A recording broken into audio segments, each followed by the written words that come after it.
If we took a holiday, took some time to celebrate, just one day out of life,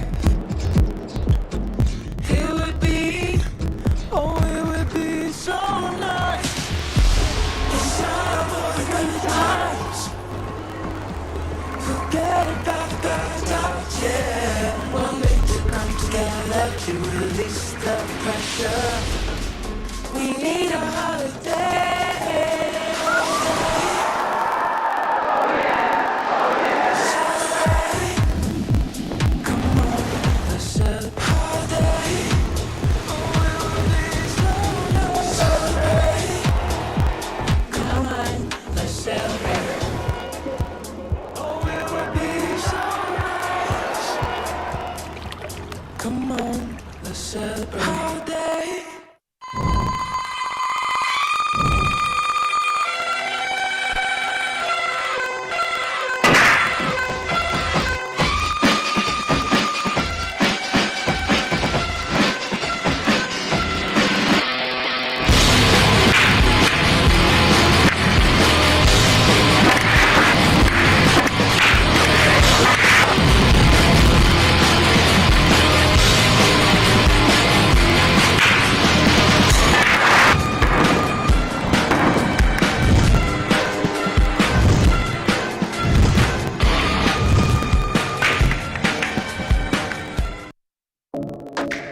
You're watching the 2025 Heyball World Championship on WPALive.tv.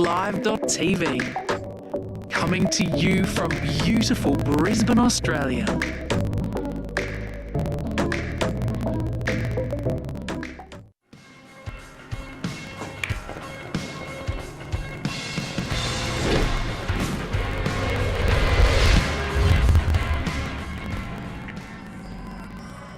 You're watching the 2025 Heyball World Championship on WPALive.tv. Coming to you from beautiful Brisbane, Australia.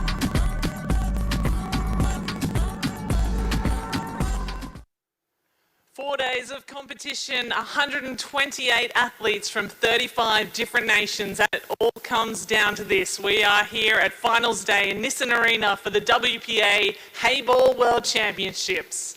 So it comes down to this for the women's side. We will play women's semi-finals up next, and then we will play men's semi-finals. Then, of course, women's and men's finals later on in the day. So to start things off here at the TV table, we have two of the biggest stars in Heyball around the world. First up, from India, we have a snooker champion, national champion in snooker. She has come, she's new to this rising star in India and now around the world. So please join me in welcoming from India, AMEE KAMANI.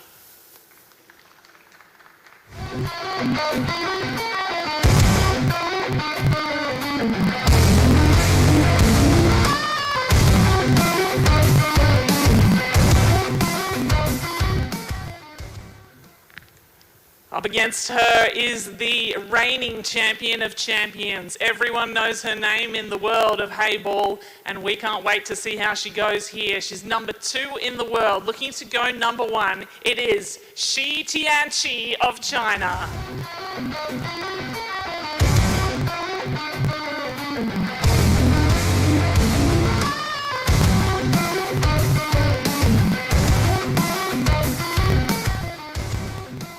And our referee for today's match is Chase Daly from Australia.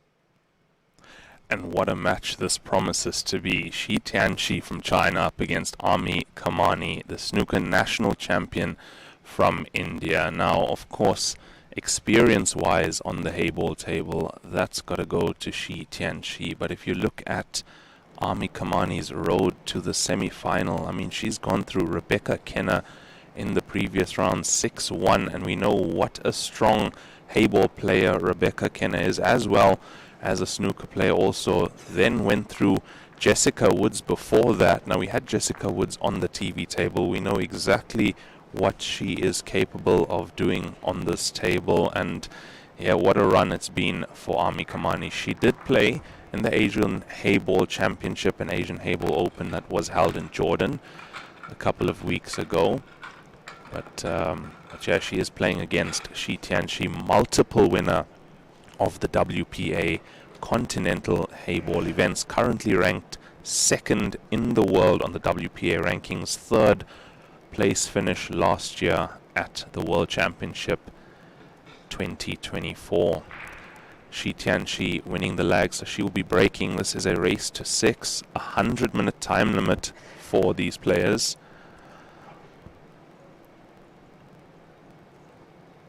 So here we go. TIANQI. My mic's not on.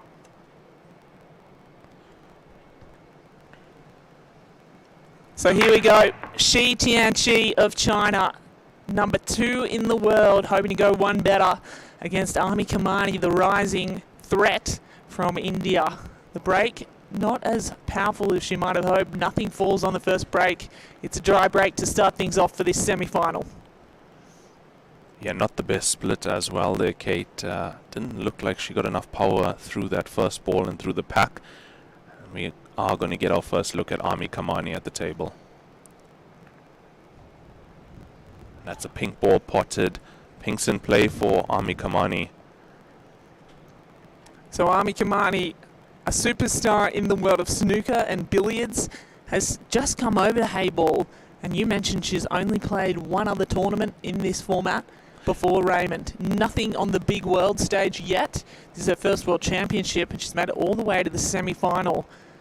She actually was a table tennis player from a young age, and she's missed that. That's an unfortunate one, but better to make mistakes early in this frame, and in any frame. As things continue, it'll get more difficult to come back from. Now, we've also had TIANQI many times on the TV table. We know exactly what she can do. I believe you had her on the TV table at the Oceania earlier, a few weeks back. She won that one as well. Yes, she's outstanding. Travels the world playing this sport professionally.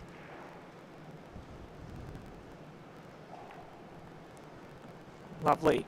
So she's got experience across Heyball, billiards, and 9-ball. She's got a bit of versatility, but really specialises in Heyball, TIANQI, and particularly in the last 2 years, with all the titles she has won or come close to winning, she's establishing herself as one to beat.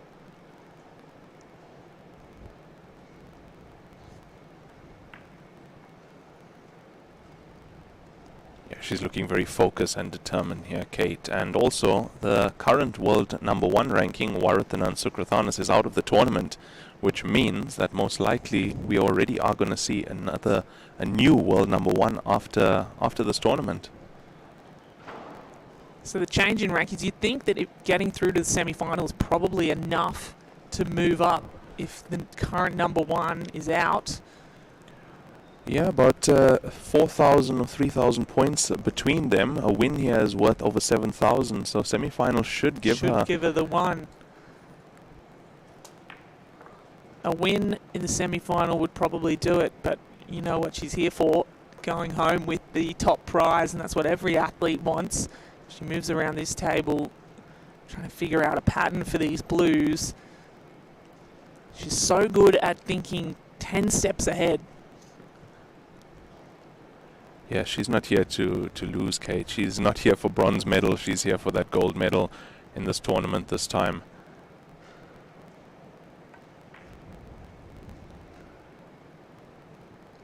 That's really nicely done. She's found the gap between the two pinks there, has TIANQI. So here's one of the most trickiest shots she'll play in this frame.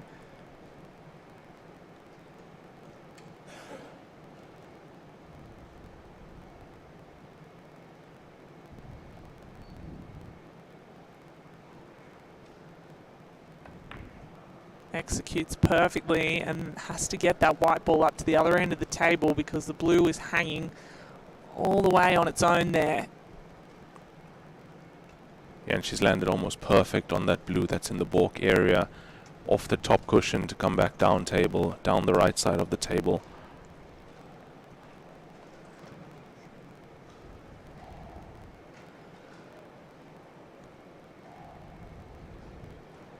She's going to reconsider. Yeah, I saw her going low on the cue ball, which means she'd want to go 2 cushions. Yeah, she's reconsidered it, 1 cushion instead.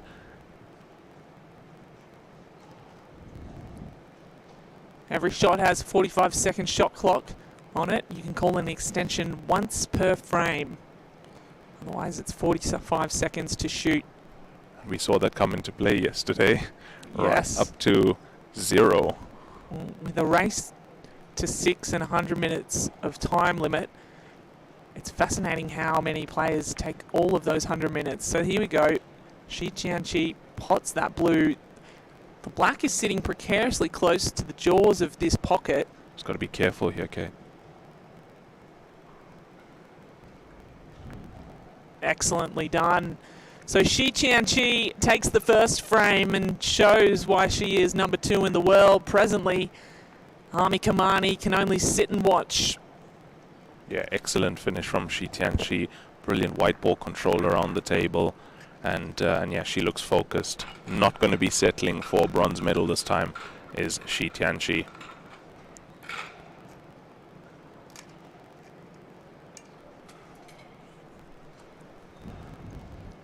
Has the pink hair currently. Pink is kind of her colour. I've seen her wear a pink vest a lot of the time. Yeah. Too warm perhaps for a vest here in Brisbane. But it's kind of her killer colour, isn't it? Matching the pink unity balls as well, isn't she, Kate? Exactly. So here's AMEE KAMANI from India, the rising star across from snooker. Not a huge amount of power in that break. Yeah, not at all. You can see most of the balls actually in the bottom half of the table, still just 2 in the top half.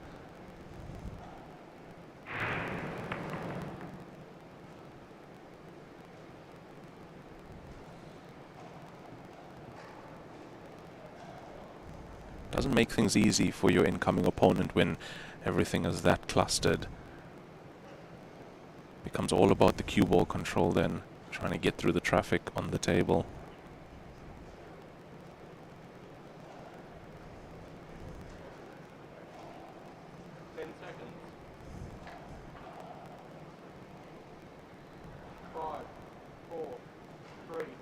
You can hear the referee counting 5, 4, 3, nearly got to the end of the 45 seconds. And we clarified yesterday in a match that it is when they get to 0 that the clock has run out. Trying to get through the traffic on the table.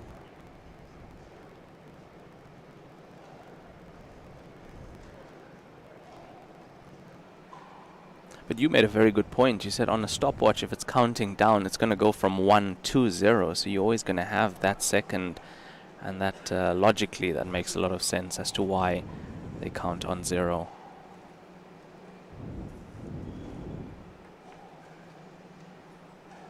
That's the trickiest shot to play in Heyball pool, and she just didn't quite get the right angle or enough power on it. I think if she had a little more power, it might have even dropped. I'm actually surprised she's overcut that ball, Kate. Not a ball she normally misses, and she looked good there, but now AMEE KAMANI with a chance back at the table.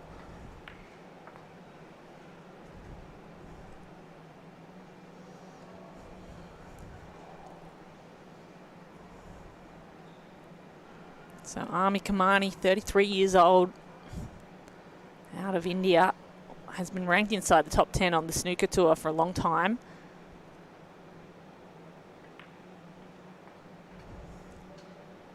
Bit of a trailblazer for women's cue sports in India, we're told. She actually is a big hero to many women starting their journey in Q sports. And what a story to get to the final of the World Championship potentially. Now that's a interesting shot. She's moved the pink out of the way of the pocket, but she's potted her opponent's ball in the process. Yeah, it's a really good shot. She pot her ball and the pink, opening up that pocket, giving herself a shot as well on this blue to the center pocket. Oh, she's not taking it to the center.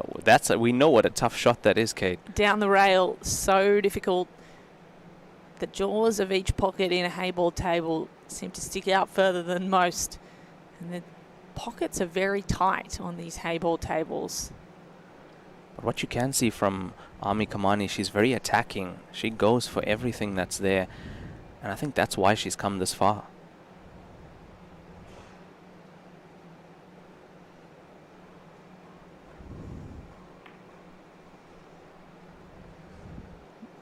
Not enough power in that shot, and didn't even cover the pocket.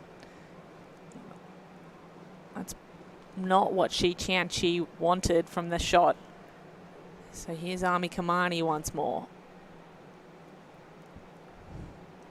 Yeah, interesting first shot choice for her here. She has the bank on the blue that's on to the center pocket.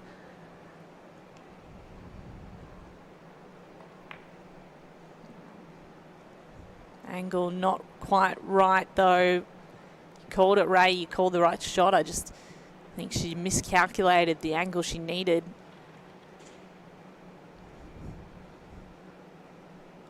Yeah, and if we've kind of summed her up already, she's going to go for everything. I mean, we would have seen players doing a tactical shot in that case, but AMEE KAMANI very attacking.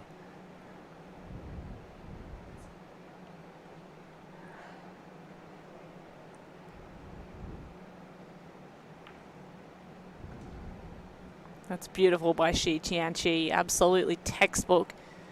I think get past the jaw and into the middle pocket. Now these three balls in a row with the black present a bit of an issue.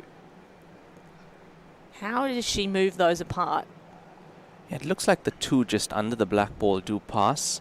That's what she's going for now. It's the one that's above the black ball that might be a slight problem.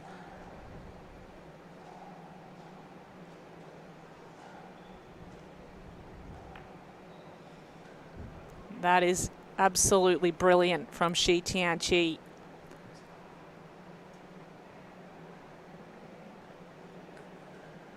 Very clean play from her at the moment, and that's the way she normally plays.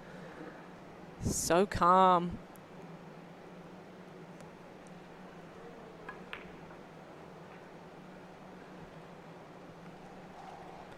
Now it's all about that pink ball above the black ball.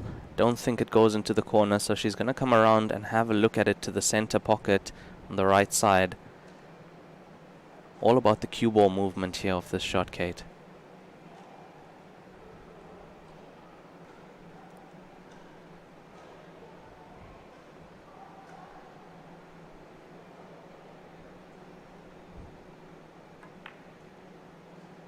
That's nice, and the cue ball's banked off around, but still in a difficult spot, although she may have an angle to the middle pocket.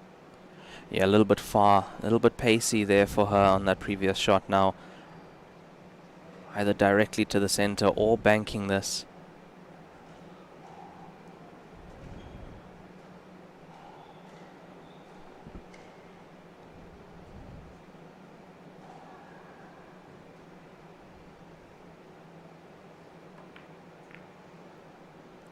Wow, she just absolutely nails those tight angles, TIANQI. Yeah, fantastic pot to the center pocket, and this visit started off with a fantastic pot to the center pocket as well, just scraping past the jaws.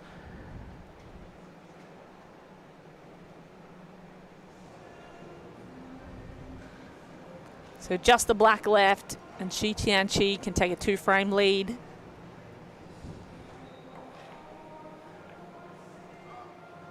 And it drops for her, almost dangled above the pocket, but fell for TIANQI. So she goes up 2 frames in this semi-final. AMEE KAMANI with some work to do.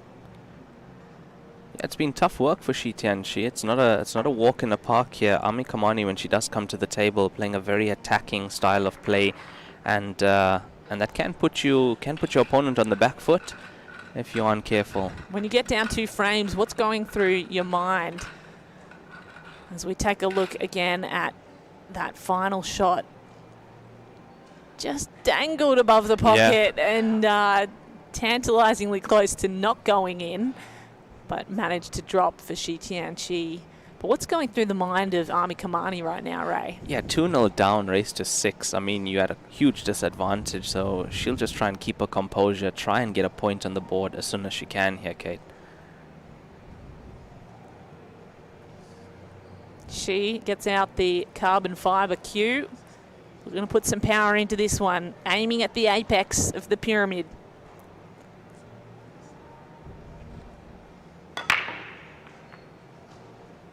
There's a blue potted in the middle pocket. Everything else stays fairly central to where it was. Nothing's moved up to the other end of the table. Yeah, they're all back in the bottom half there. Potted that blue in the center, and yeah, she's got a first shot on pink to the center pocket. That might be the way she goes here.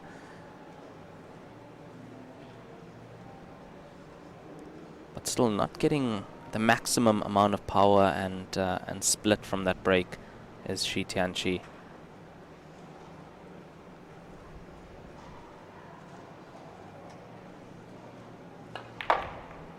We don't often see her put power into a single pot, but that had pace, didn't it? And the way she's come back, set herself up beautifully for another shot. Haven't seen her run the table from a break yet, but this might be it. Yeah, absolutely smashed that in. She was trying to disturb those 2 pinks, bottom of the table. Might be trying it again here.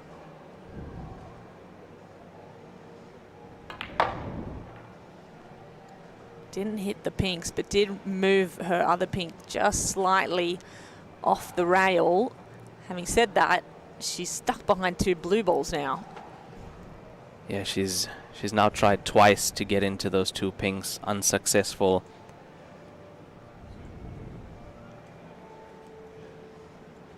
And if this does go to a safety battle, she wants to keep more balls on the table instead of just potting them if there's no finish for her.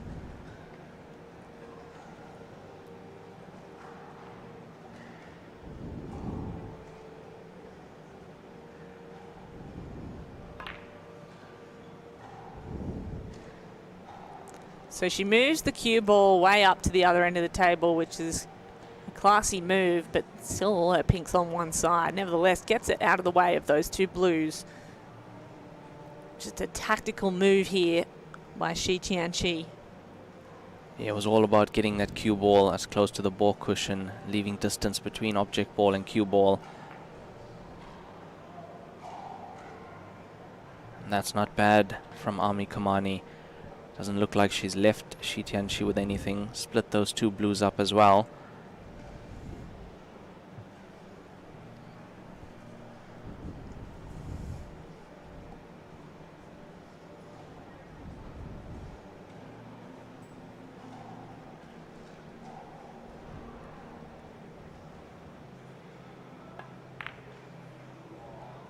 That's an unlucky one for TIANQI. You could see what she was doing, and actually the pink was online to get to that middle pocket, but the cue ball fouled the way through.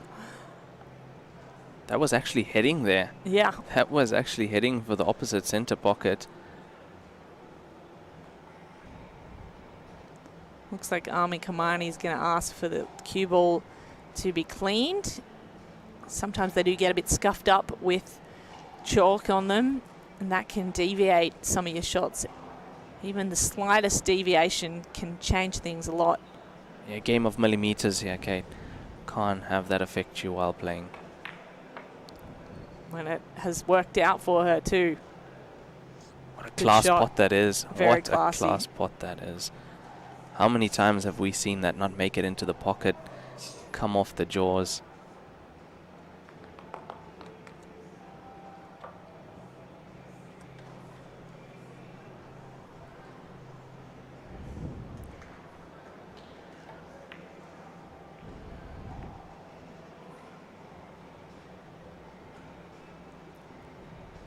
going to have to find a way to release the blue that's just behind those groupings of pinks. Looks like she's playing it now, though. So she wants to play a defensive shot here because both her blue balls are covered on those bottom corner pockets, meaning TIANQI either has to pot one or go to another pocket. Because of that, I would say advantage to AMEE KAMANI at the moment in this frame.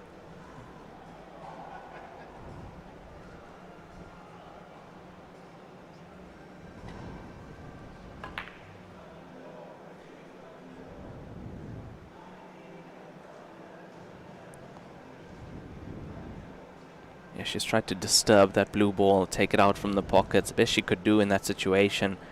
Try and not let AMEE KAMANI have the advantage and run away with this frame.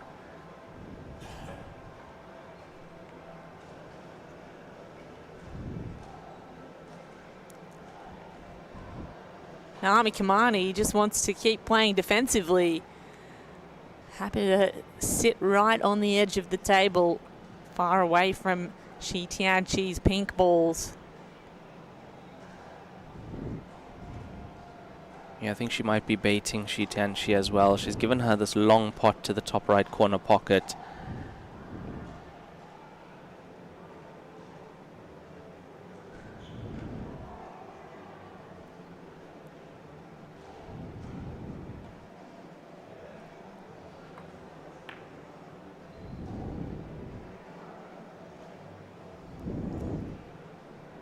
Doesn't take the bait. No, instead pops a pink ball in between those two blues, so that gives her an option potentially next time she's stuck there. Also does not give AMEE KAMANI an easy way through to a blue ball. Yeah, decent cue ball from Shi there, getting the cue ball up into the balk area.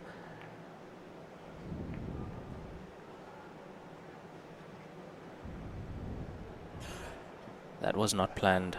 Not to push the pink closer over the pocket on the right side. Not planned at all.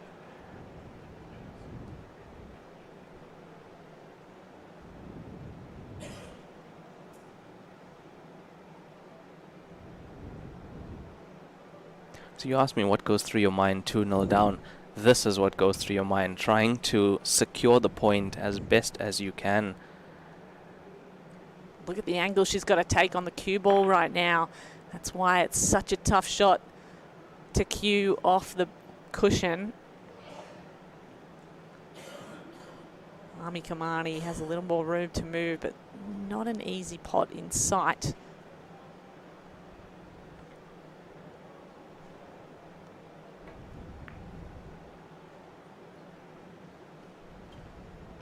So she extracts her blue, gets it out of the way of that cushion, and leaves TIANQI right alongside her pink.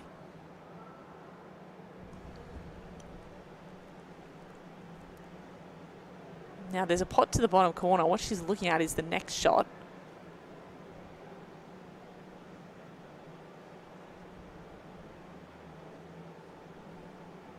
In fact, she's going to go over the top. Cueing over a ball is always one of the most difficult shots to make. And look at that. That's pretty perfect in terms of defensive plays.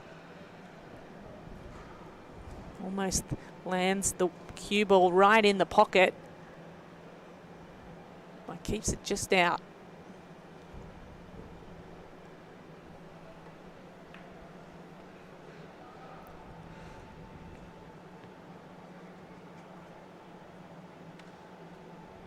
Yeah, problem for TIANQI is the pink behind the blue left-hand side of the table. That's the only problem. That's what she's looking at now, and how she can possibly get that ball away from that area.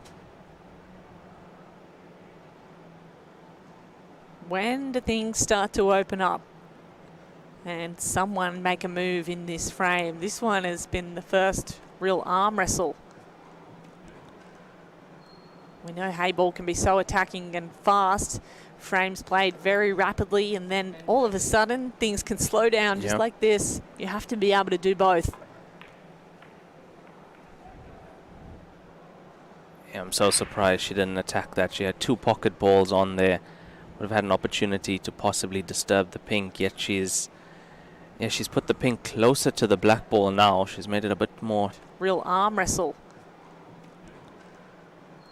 We know Heyball can be so attacking and fast.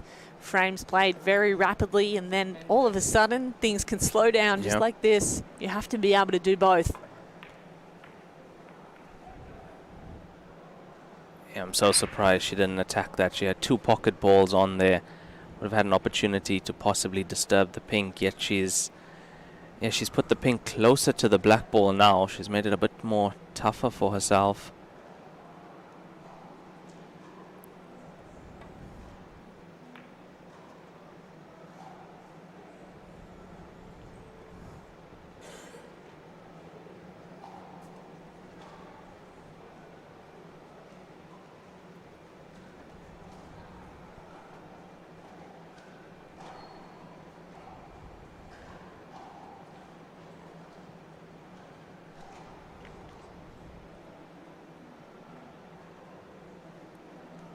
Can she get through to this blue? She's playing pinks, my apologies. Oh, have a look at that shot. She's tried to pot the blue there. And just promoted it instead. Landed in no man's land with the 2 pinks close to it.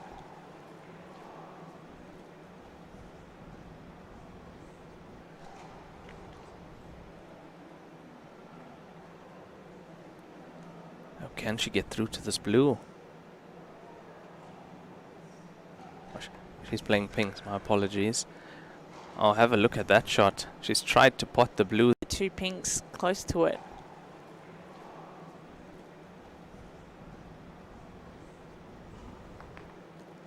For AMEE KAMANI, this might almost be time to go. Can she start her run from here? This is what she's considering.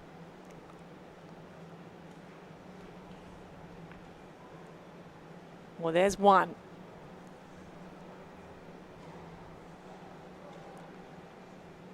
And this is a difficult shot either way you look at it. Yeah, and it's still a difficult table as well. She's got the blue stuck behind the pink. Look at this drifting all the way to the pocket. It's like it was magnetized, Raymond, to that corner. Unbelievable. Had a little bit of spin on it and just managed to find its way there. I thought it was for sure going into one of those jaws, but it didn't. One of the best shots we've seen. Yeah, brilliant pot from her, but now she has to be able to release the blue somehow. Well, I think that's not what she wanted. Certainly she didn't hope to end up right alongside that pink ball.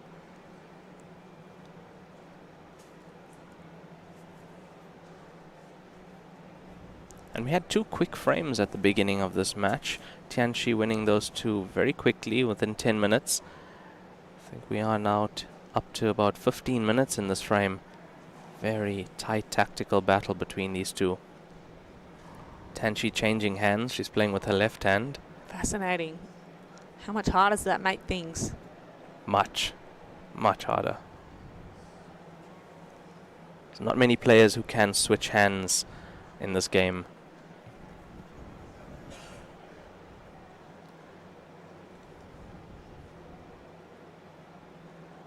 Ambidextrous cueing. That's a rare skill. So there she goes. Pots the blue. Tried to disturb the cluster. Didn't get her blue out far enough though. If this blue doesn't go near pocket now in this shot, Yeah. she's at a massive disadvantage, having only 1 ball left on the table. Well, there was no way it was really going in, No. was there? No. So now TIANQI has the table at her disposal with just 1 blue blocking her run. Yeah, and 5 pinks still on the table. She can put that cue ball anywhere she wants to.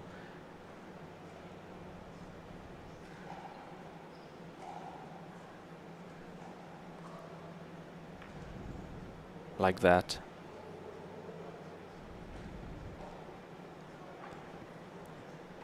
There may be a lane to that blue ball down the rail. I don't know. That's what she's considering now AMEE KAMANI. There is. Take a look at the aerial again. It was a line down the rail to the blue. She can get there but not pot it. Yeah, it wasn't tight enough from TIANQI there.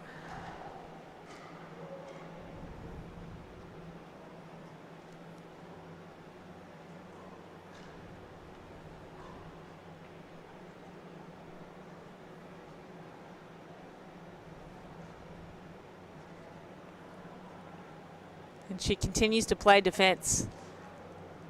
Sits her ball behind two pinks, forcing a bank shot for AMEE KAMANI. That one's quite a good one. She's managed to open up her pink balls. Left the cue ball tight behind there.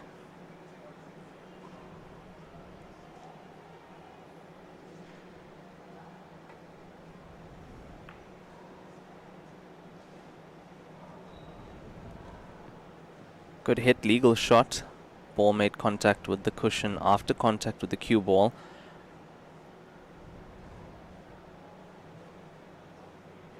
TIANQI can pretty much play the same shot again if she wants to just nudge those pinks more out into open play.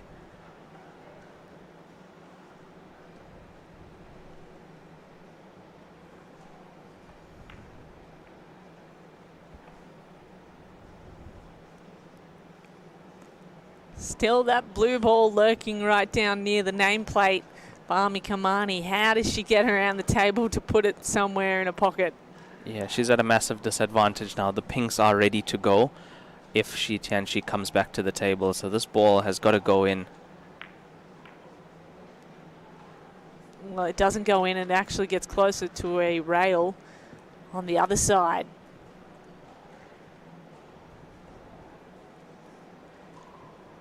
A little bit fortunate with the cue ball, I have to say. She hasn't left anything very easy for TIANQI. This pink might go into the bottom right corner pocket. It's a tough cut though if she takes it on. Tries a couple of different bridges with the hand before she settles on a pretty standard one. Holding it in the pocket though. Nicely done. All right, she can run this table now and maybe go up 3-0 in the semi-final. Yeah, this is go time now for TIANQI, and it was AMEE KAMANI potting those blue balls without having a solid plan to get the last one out into open play. It's left TIANQI with the advantage.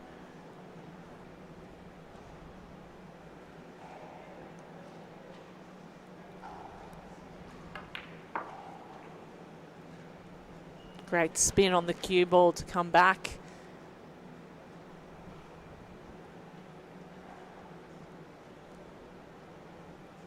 I highly doubt we are going to see a mistake from TIANQI now. These are the clearances that she can take on any time of the week.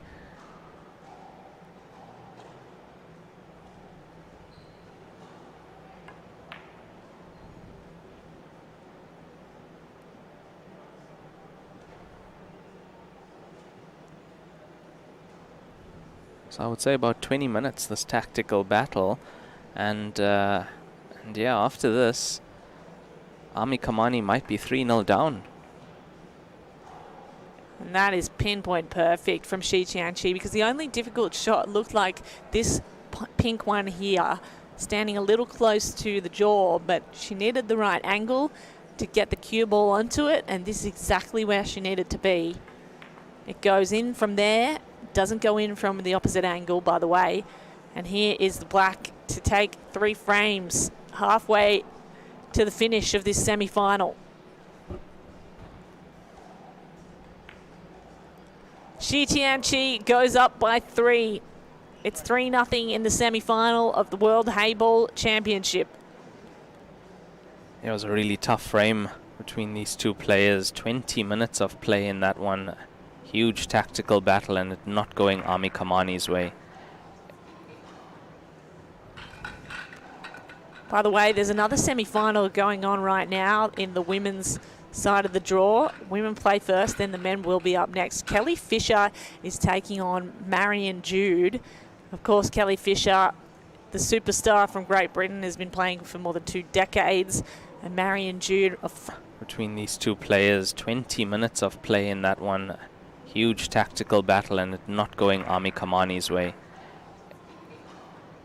TIANQI in the driver's seat to go through. And in this match, it looks like it's Kelly Fisher in the driving seat as well. 3-0 up. Yeah, Kelly Fisher, who's been dominant throughout the tournament, is 3-0 up, same as TIANQI. But AMEE KAMANI is going to come out and try to make something happen. That break won't do it, though. She tried the angle this time, Ray. Yeah, second ball break to try and keep it tight again. And that's what you can see. You can see the cluster where the balls were racked. Also, most of the balls on this side of the table once again from that.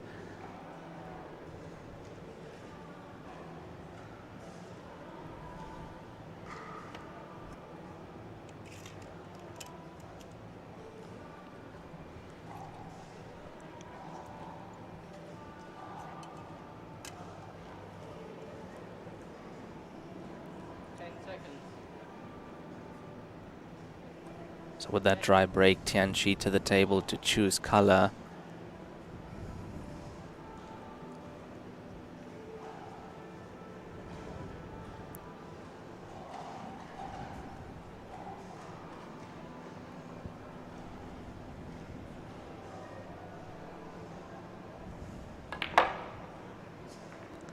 So 1 down, TIANQI.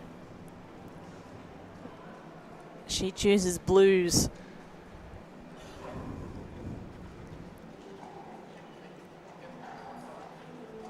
Now, if she can't open up this frame more, we are going to see another tactical battle here.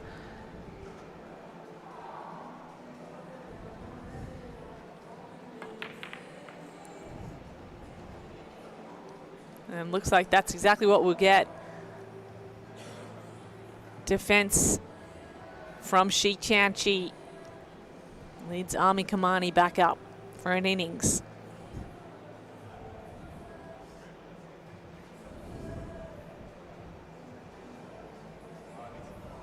AMEE KAMANI playing pink. She's got a pocket ball here as a starter.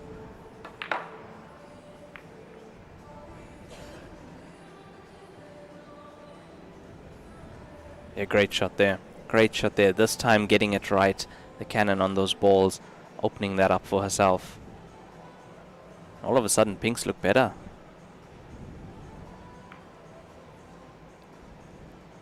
And that nearly went in, but didn't. Just ricocheted between the two jaws. So TIANQI steps up. No easy shot. She's surrounded by balls in close proximity. You're going to have to either bridge over or around.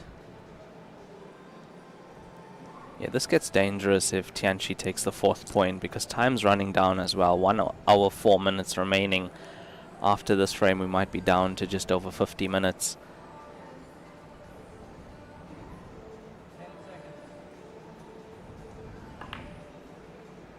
So she opts to pot the pink and open up that pocket. That's probably a clever move at this stage of the frame. Yeah, not a bad shot at all to take away that pocket ball, but she's also gotten quite lucky. She's blocked the path of the pink closest to the cue ball down to the bottom right corner pocket.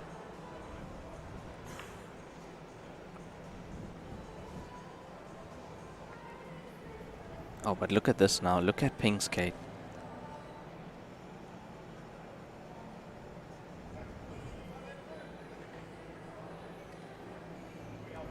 She's going to have to use the rest for this shot, which always creates difficulty. But being from a snooker background, a professional snooker background, makes that look so easy, Kate. Yeah, she's done that a lot. The big snooker tables, you have to get a lot of practice with the rest, I assume. Yeah, 12-foot tables, you end up using that rest so many times in a frame. Clambering all over the table to get over. Look at this. This is textbook stuff from AMEE KAMANI. The snooker player coming over to Heyball finds her groove now.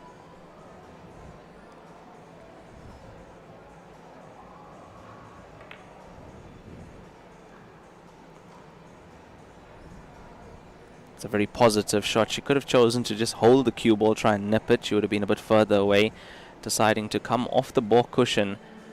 That's how you see when a player is playing really positively.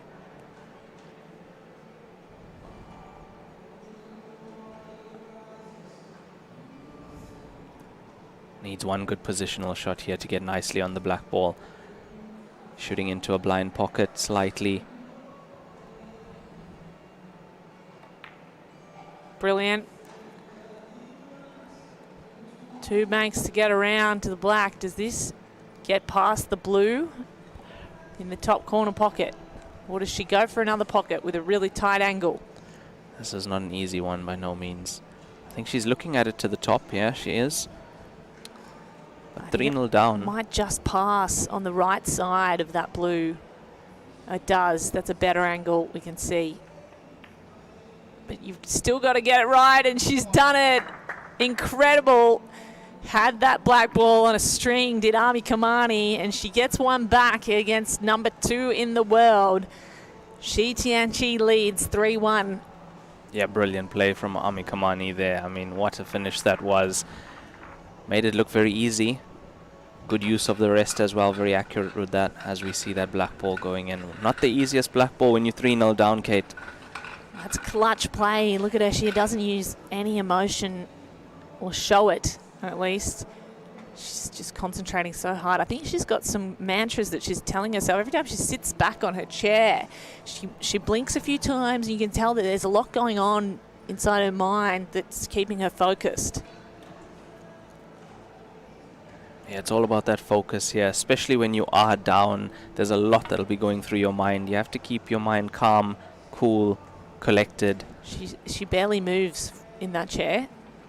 Just breathing. Deep breaths. Yeah. Stays very centered. So it's a race to 6. TIANQI is halfway there.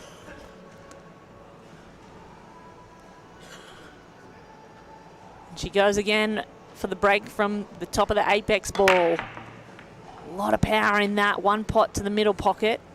A blue goes in. And all the balls end up on the right side of the table. Can see she's really put power into that. A lot of body movement through the cue there. At least she's pot a ball, but what does she have on? See, the players that really want to put the most power in, their back leg even comes up off the ground, and they're putting their whole body weight through the cue. She obviously uses the carbon fiber cue as well, gets even more power. Is there an opportunity where, or a reason you might not put power into a break? You might choose a lighter break. Depends on how the table's playing as well. Sometimes the lighter break, you're actually getting a more accurate split. You know exactly where the balls might be going. You do see it in China as well. They put a maybe 50% power and get exactly what they want. 2 balls going into the center pocket. This is the carbon fiber cue as well, gets even more power. Is there an opportunity where, or a reason you might not put power into a break? You might choose a lighter break. Depends on how the table's playing as well. Actually getting a more accurate split. You know exactly where the balls might be going. You do see it in China as well. They put a maybe 50% power and get exactly what they want. 2 balls going into the center pocket.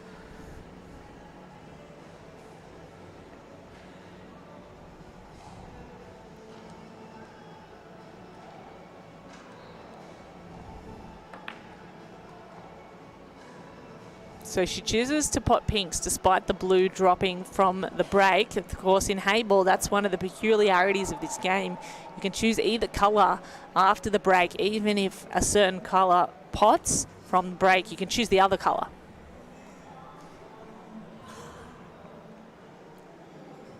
That's exactly what TIANQI has done.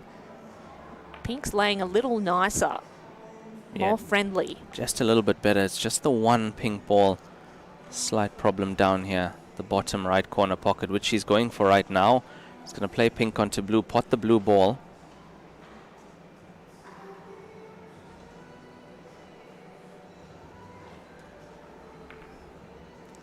So you deal with your problems early. She potted the blue. I think she might have liked to promote the pink. towards that pocket. Instead, it runs along the cushion. Yeah, get it into a little bit of a better position for herself if she does come back to the table. Now, AMEE KAMANI on these blues, what can she do?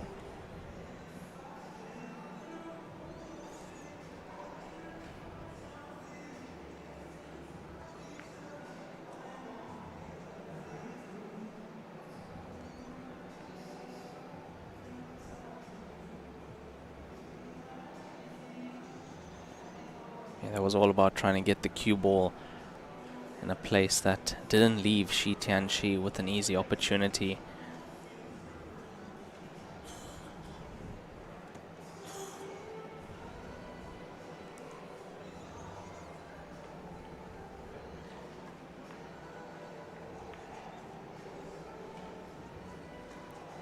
She promotes her pink towards the pocket, but leaves the white ball in the middle of the table, which is the most dangerous position.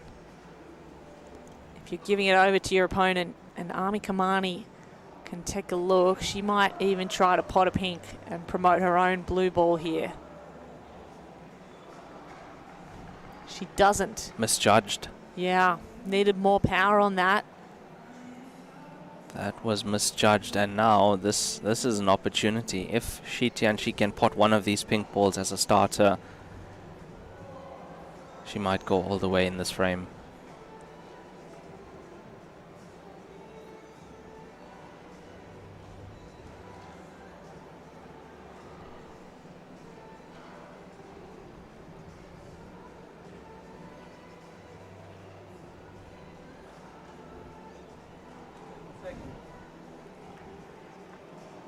So there is the first pink, and she's done two things with that shot. She's got the other pink out of the way of the pocket, out of the way of the cushion, in fact, and it's within reach now of that pocket.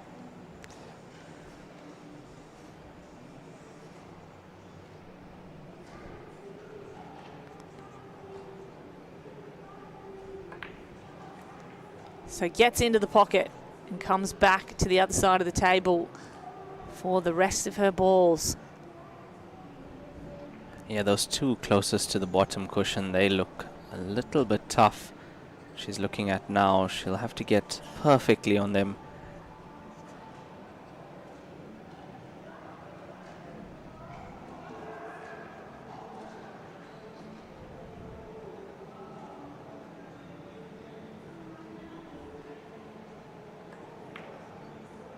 Nearly didn't go in, but did get there.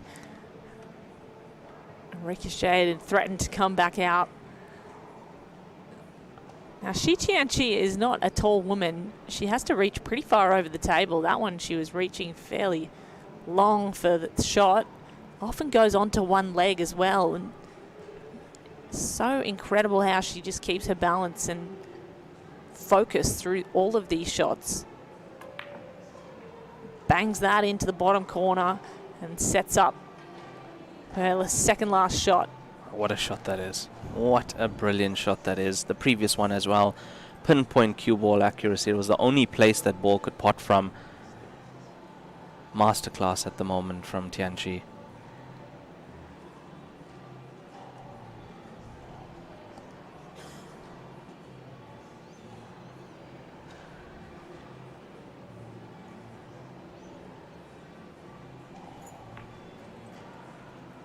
So there's the pink. White has to come back for the black, and that's pretty perfect. Another distance shot. She's going to have to reach over. Yeah, she does. Cue ball halfway down the table. Pulls up a sleeve to get the reach.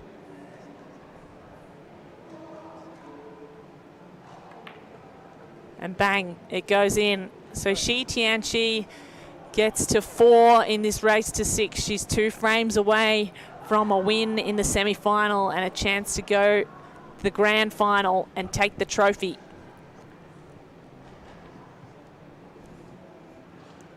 Looks like the players will be taking a break as well now, Kate. So they do get a break at half time, halfway through the match. They will take a little break, as we might take the opportunity to go upstairs and check out what's happening with Kelly Fisher and Marion Jude. Kelly Fisher still facing off with Marion Jude, and she is in the lead 3-0 at present. Looks like the score is still the same as when we started this frame as well, but Kelly currently on a clearance. It looks like Marion's left the black ball in the top. They will take a little break as we might take the opportunity to go upstairs and check out what's happening with Kelly Fisher and Marion Jude. Kelly Fisher still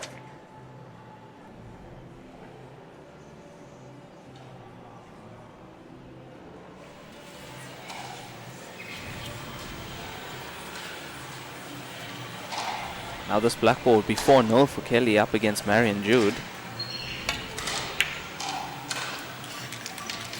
So Kelly Fisher now 4-0 against Marion Jude. Looks like the favourite to come through, and if things continue the way they are on our table, it'll be TIANQI and Kelly Fisher in the final.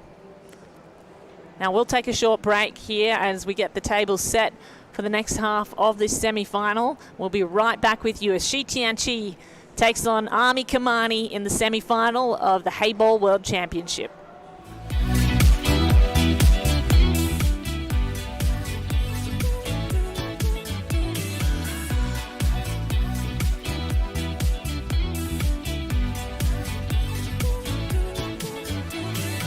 Come with me for a day out in my hometown of Brisbane in Queensland, Australia, also home to Bluey's World. South Bank's my go-to for chilling out, cooling off, and taking in Brisbane's iconic Arbour Walk. You might also recognise it from Bluey's famous ice cream episode. Did you know you can hop on a scenic helicopter flight and check out some of Queensland's most iconic sites? I'm a bit of a foodie, and Brisbane ticks the boxes, especially Emporium's Terrace Bar and Restaurant. Check out that skyline and the incredible pool. If you're a true Bluey fan, you'll recognise Mount Cootha, the best spot for epic views of Brisbane. And no Brisbane day out is complete without a stop at the home of Bluey. For real life.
We are half-time here at the semi-final between TIANQI and AMEE KAMANI in the World Heyball Championship. But TIANQI has had the run of the table so far. She is up 4-1 in a race to 6. And as you can see, she's been absolutely clinical.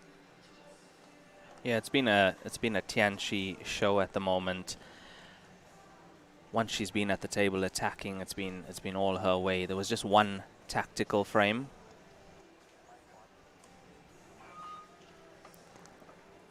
So TIANQI on your screens there of China. She's number 2 in the world currently. We expect to go to her to go number 1 after this tournament, as number 1's already been knocked out. Waratanan Sukutanes won't be in the final.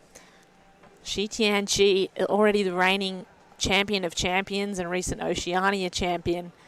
Would love to get this World Championship as well on her resume, because it's been a big year for her. But AMEE KAMANI, the rising star out of India, has shown she can mix it with the world's best, and she's played patiently. What I've been most impressed by is shots like this, Raymond, where she doesn't let the pressure get to her and executes really well for those distance shots. Yeah, and that was 3-0 down when she played a shot like that. And she's missing that. She's leaving TIANQI with an open table. So very impressive stuff, as you say, from AMEE KAMANI, the snooker rising star from India. I mean, she's adapting to this game, a game that she doesn't even play that much, and playing with the best players in the world and really fighting up against them at the moment. Now, TIANQI, 3rd place last year in this tournament. Not going to settle for 3rd place this time, is she TIANQI, as she looks to get this tournament under her belt as well. It's the only one so far that she hasn't got on the WPA calendar. Most of the other Continental Opens has been won by she TIANQI, which is why she's ranked that high.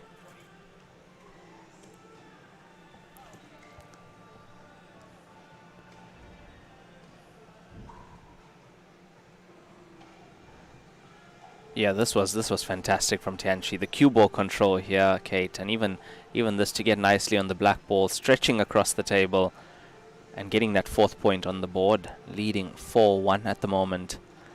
As the players enter back into the arena, Nissan Arena in Brisbane is where we are. 2025 WPA Heyball World Championship in this beautiful arena with the stunning new tables by Joy Billiards and Lieber Windcloth. This is the TV table, and that's a look at the setup. We're expecting a few more fans later on today for the final. Both men's and women's finals being played on the same day with the same prize money, same number of contestants, athletes. In fact, it's all equal sport, and it's part of why I absolutely love Heyball pool. Totally gender equal and so fun to watch, especially when it's superstars like this. So referee Chase Daly is going to set up the table. Yep, he's cleaned things off. He actually brushed the cloth there, and that's what. How does that change things? Yeah, a little bit of chalk dust or whatever gets on the cloth, and also to just set the nap right again. The nap runs one way; it runs from the balk area down, so it can get disturbed with the hand movement in a match. So that's why they just brush it before the next session.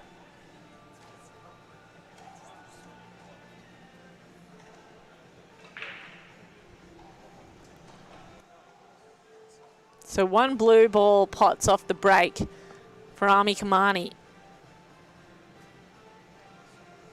The angle this time working out. Definitely worked out a bit better. She's hit the first ball this time at an angle. But better spread as well. Blues look slightly better to me, but what's her first shot though? It's that one.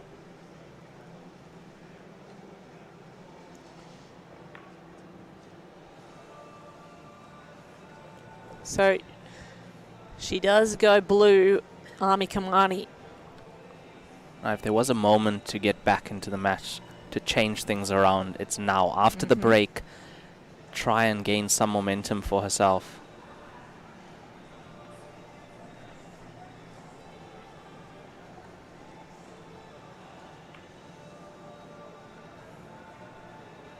This table looking much more open than previous tables we've seen, and potentially able to run this out. Yeah, it's definitely looking better. Great chance for Oh AMEE. no. She just got a little too confident on that shot and too much power. The jaws of Heyball tables will not be kind to you. Yeah, it was the power there, Kate. As you can see, the ball ricocheted all over to the other side of the table and back to that corner pocket. A little bit too much power in that one.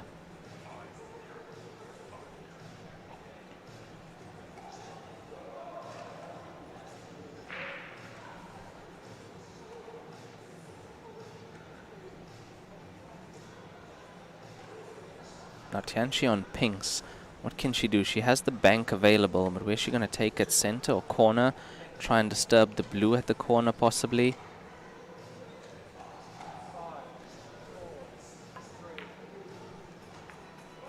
Even passes the blue, pots the white though. Yeah, what an attempt that was. Almost a brilliant shot. Does promote her ball in front of the pocket. Yeah, I've watched TIANQI play so many times on the TV table that I can foresee what she's actually thinking on the table because of her attacking style that she plays. Lovely to watch her at the table as well. So ball in hand after the foul. AMEE KAMANI has a real advantage here. Yeah, 4-1 down, 48 minutes to go. Now this is where you see if a player has grit and can grind through things, and with her rankings in snooker in India, national championship as well, she's definitely got that grit.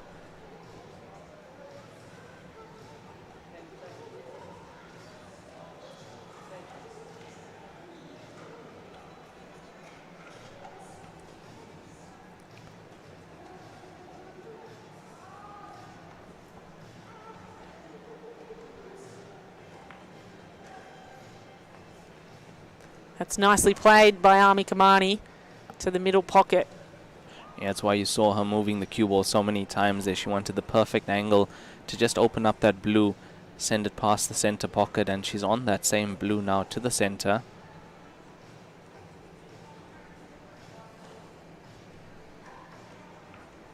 And she does move the pink out of the way of the other blue. Finds herself in a tough spot here, though, because I don't know if the cue ball passes the pink on the way to the blue down the bottom. There's a really tight angle, and if she's going to pot it, she needs to get on the opposite side. Yeah, not a great result. She might have to bank this into the opposite center. Here it comes. Not bad, not a bad effort, but has left it in a good spot to come back for later. With the situation she had that she put herself in, actually, I would say best result in that case, other than actually potting that ball.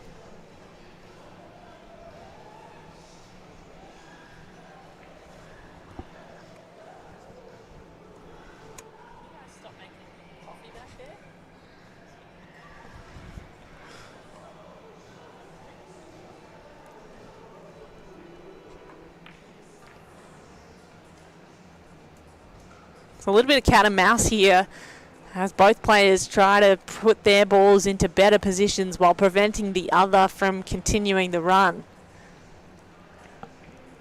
But TIANQI has left a blue onto the center pocket. It goes to the corner as well, but it's all about position on the remaining blue, which is what AMEE KAMANI is looking at now. Oh, what a shot this will be if she can pull it off.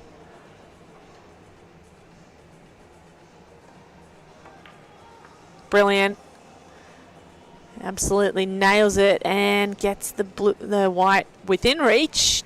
That's probably as good as it gets. Has to be able to get to the blue and sink it to the bottom pocket. Shot like that, you rather underrun than overrun. Exactly. End up being behind the pink if you overrun that one. So well played from AMEE KAMANI. Needs a tight angle and not enough. Those ones down the rail, always the trickiest in Heyball. And you know what? TIANQI is licking her lips here because the table has opened right up. There is one blue. It's down the bottom near the nameplate. In no kind of trouble for her. She can run around and pot, or she can put the ball behind, the white ball behind her own and snooker her opponent. Yeah, so many options. 6 of her object balls left on the table. It's actually 7 left on the table. She hasn't potted one yet, but that gives her even more options.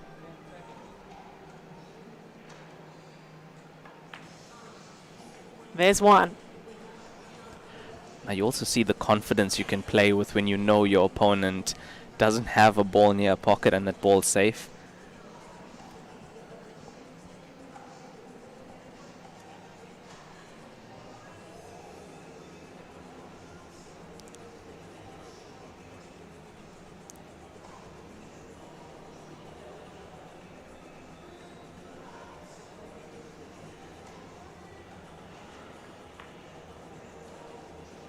Number 2 goes in pretty well. That bottom ball hanging over the pocket, she can come back for that at any point. That's an easy pot. She's probably going to look to find ways to pot the others first. Yeah, I'm afraid this is not looking good for AMEE KAMANI in this frame. Not at all.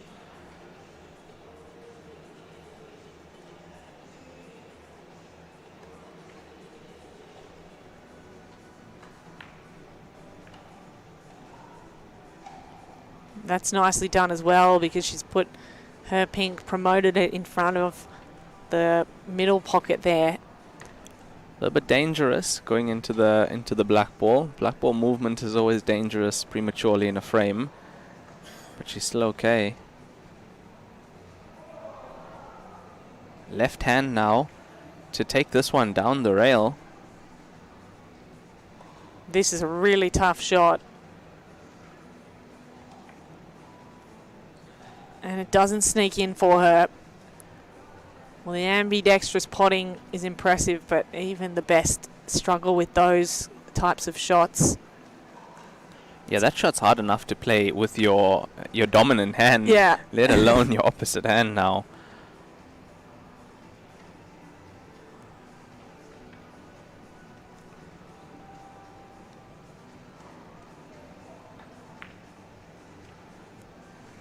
So this is interesting. She's going to move that pink ball out of her way. I'm not sure if that was the right decision, Ray. What do you think? Yeah, I'm looking at the table. I think maybe she was trying to go towards the pink to the center pocket, disturb that rather, push that ball safe. Instead, she's just potted a pocket ball for TIANQI, and she's got another 3 on the table. As Kirshen would say, these are all tap-ins.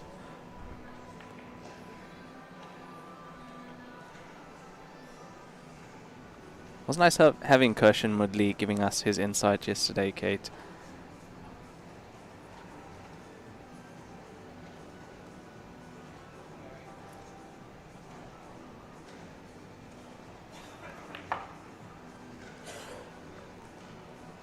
This is clinical from TIANQI, Shi TIANQI, number 2 in the world. Just got to get the pink into a pocket there and come back out for the black. The black's in a difficult spot.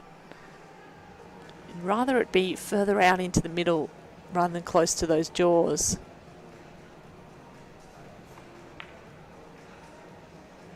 That looks to be perfect. Can't go too far on the white. Went a little further than she would have liked, but there's still an angle here.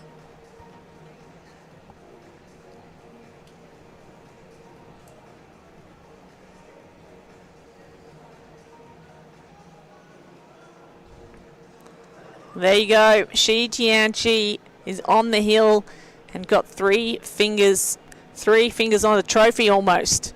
A foot through the door, nearly to the grand final. And she leads 5-1 in this race to 6 of the semi-finals.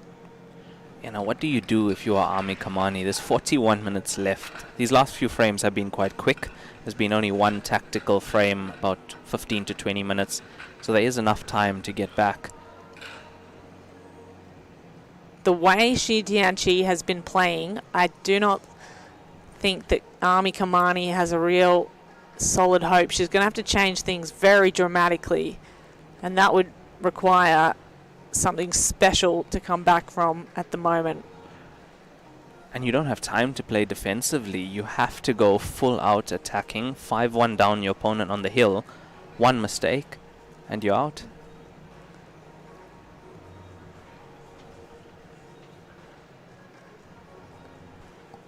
So this might be the final frame. Shi TIANQI to break.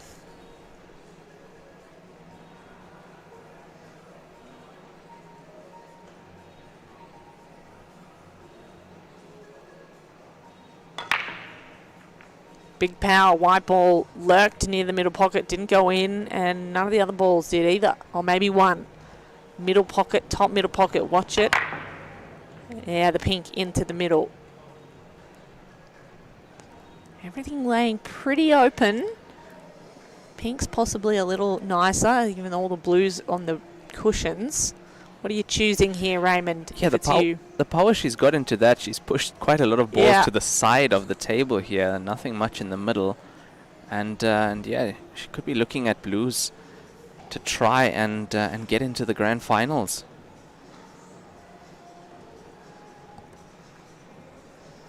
Yeah, and that's blues in play for Shi TIANQI. 5-1 up, 39 minutes left on the clock.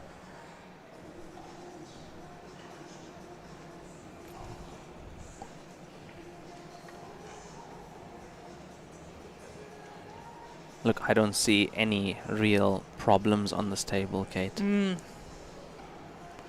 It's an important decision, though, for she.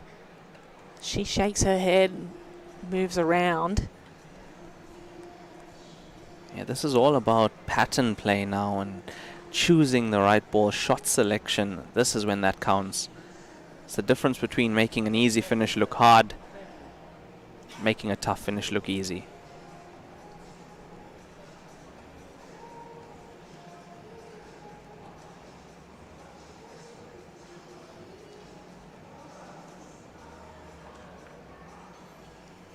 So she goes for blue. Pot's 1. Now that's something you only see with the very highest level of players. They'll take that hardest ball on the table first. Shot selection, choosing that shot gives her now the rest of the table being much easier.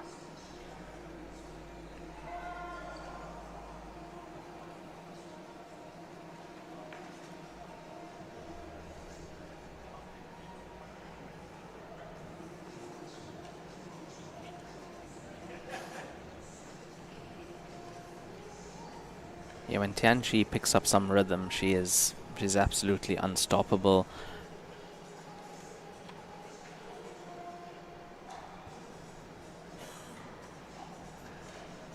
So there's a clear pattern that she can play here. After this ball, it seems pretty straightforward, Ray. That's very nice. Yeah, even still, shot selection is still so important at this stage because there's traffic on the table as well. You have to be so careful, which is why she's taken a lap around the table. And all of the traffic is one end of the table, which makes things even more congested. Yeah, around this end where her blues are. Yeah, I was worried she was going to take the center pocket first, but not taking that. Taking this middle blue first.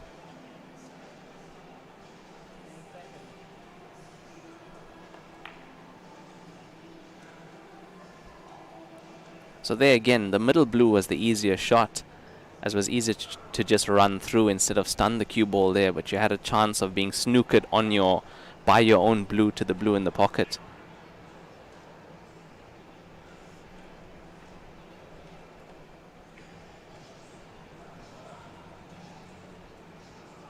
Beautiful to watch these players work, Kate.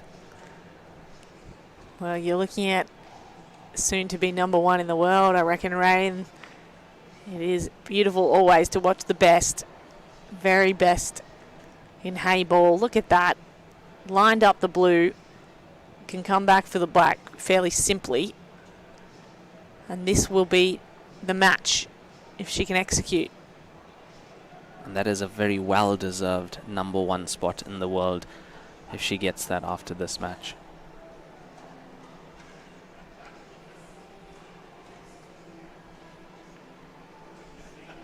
Seven blue goes in.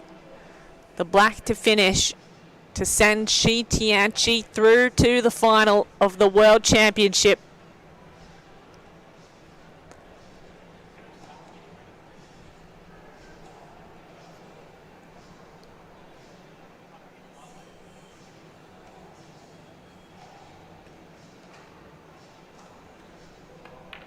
She's done it.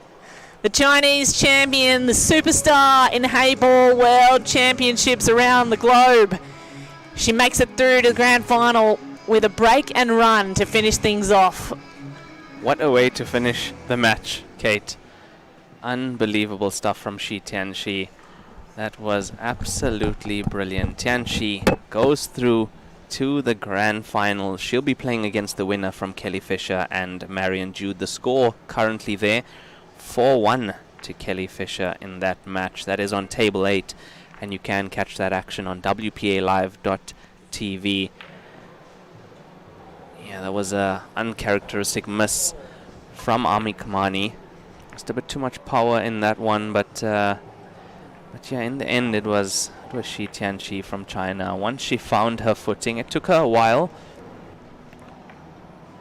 What you saw in the last frame, that break and run, that's what you usually see when you have Shi Tianqi at the table. That's the kind of quality and form that we are used to seeing.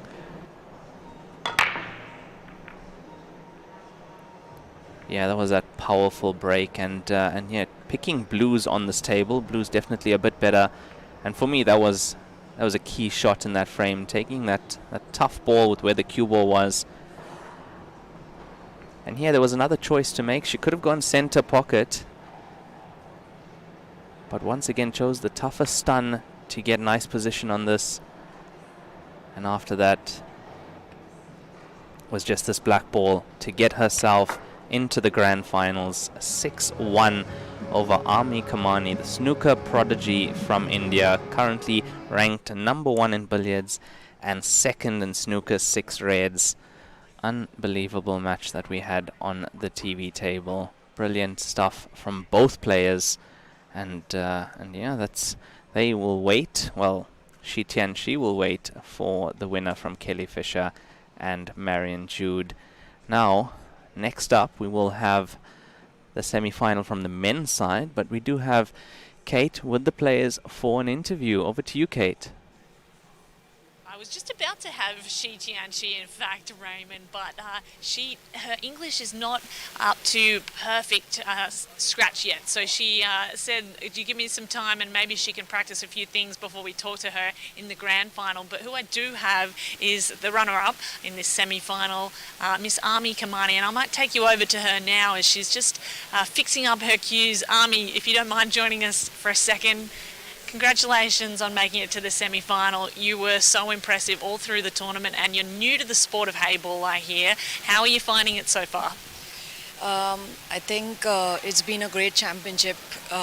This is my first World Championship that I have participated, and it's just 6 months now that I've started playing Heyball, and I'm pretty impressed by my own performance, and I think there's lots to learn and move ahead. And I think it's been a wonderful championship with superb joy tables. I mean, this is an international feeling, just like an Olympic sport. So I'm very happy with my performance, and I have to take back that I have to learn a lot in this game. We loved watching you, and you came up against one of the best in the world, by the way. Shi Tianqi, currently ranked number 2. How did you feel your opponent? Where was she most powerful? Yeah, I think as far as potting is concerned, I have a brilliant potting, but then it's the strategy. I feel Heyball is a game like chess, so you need to strategize, and I think she was very good with her strategy on the table, and that's what I need to learn ahead. Well, we can't wait to watch you in future, Heyball. Best of luck for the future. Thanks, AMEE, for giving us some time. Now, Shi Tianqi has got her interpreter here. Very kind of her to come over and help us out. So we will have a chat to the winner. Shi Tianqi, congratulations. You are going through to the grand final of this World Championship. How do you feel about it?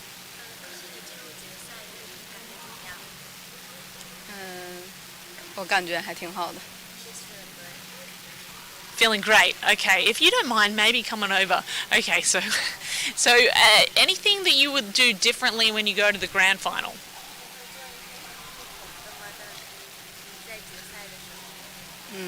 就尽力打好自己的比赛就好。 Try her best. Try your best. Well, that's always a very good strategy. AMEE KAMANI, she played really well. How do you feel about your opponent's game?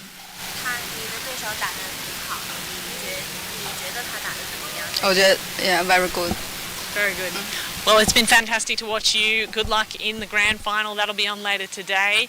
Kelly Fisher and Marion Jude are playing each other at the moment in the other semi-final. If you have to pick one opponent, who would you prefer to play? Yeah.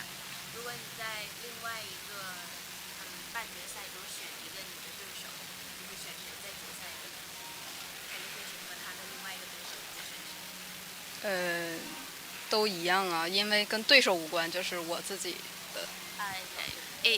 It's okay about the opponent, so it's depends on her. Yeah. So you got to focus on your own game. That's the best way to play things. Hey, best of luck in the grand final. That'll be on later today. We'll bring it all to you at home. Thank you, Shi, for giving us some time.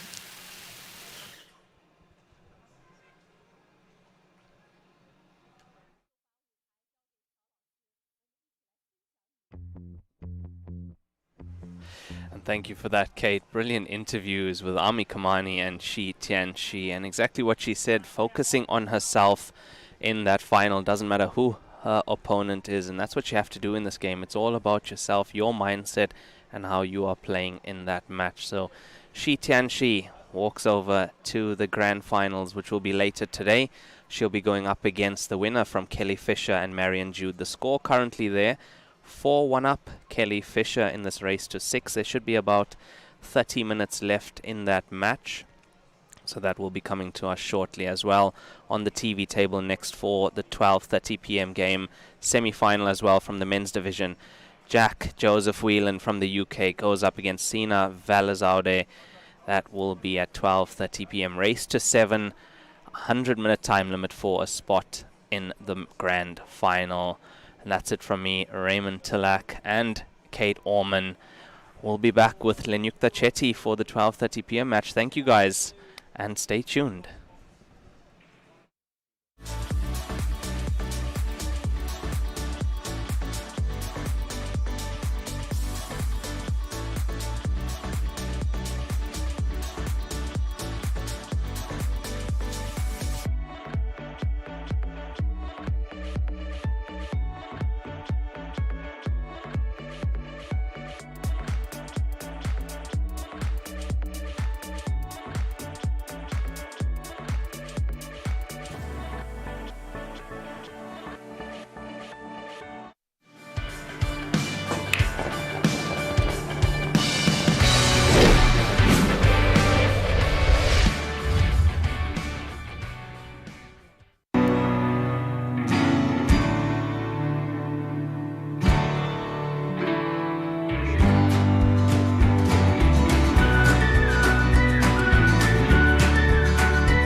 You're watching the 2025 Heyball World Championship on WPALive.tv.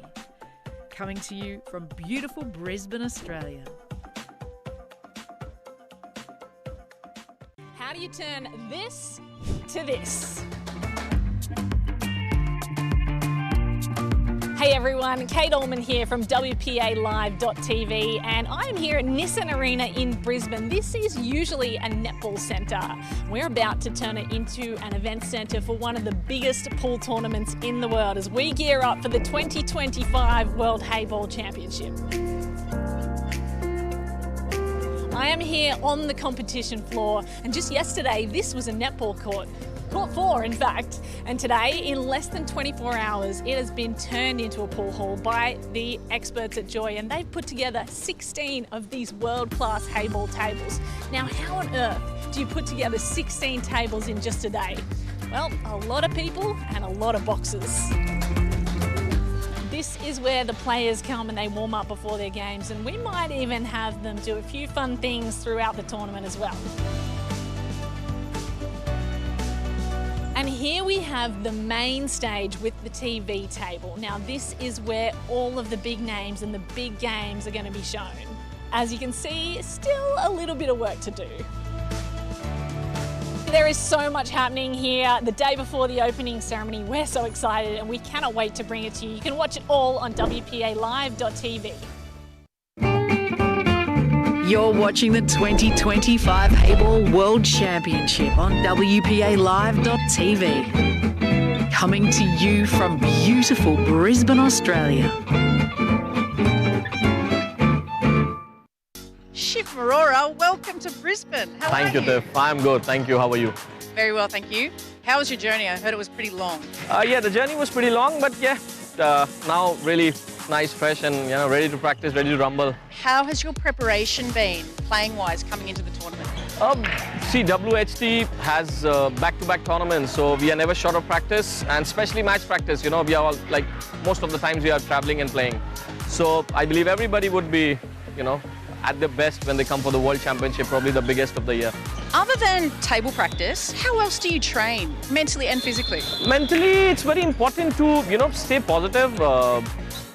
It's in any sport. I think it's the same. You got to stay positive, believe in yourself, and just see how it goes. Don't worry about much, Just take it as it goes and give it your best.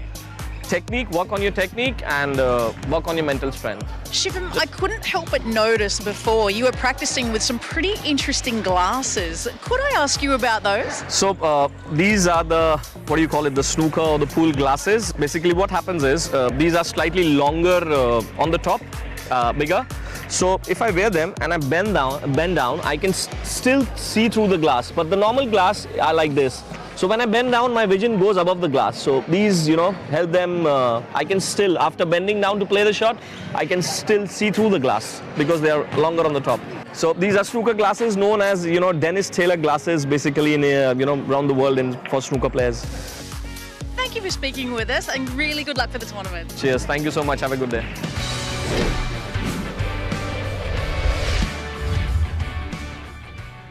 Monica Zambak from Poland, welcome to Australia. How are you feeling? Yeah, I'm feeling good.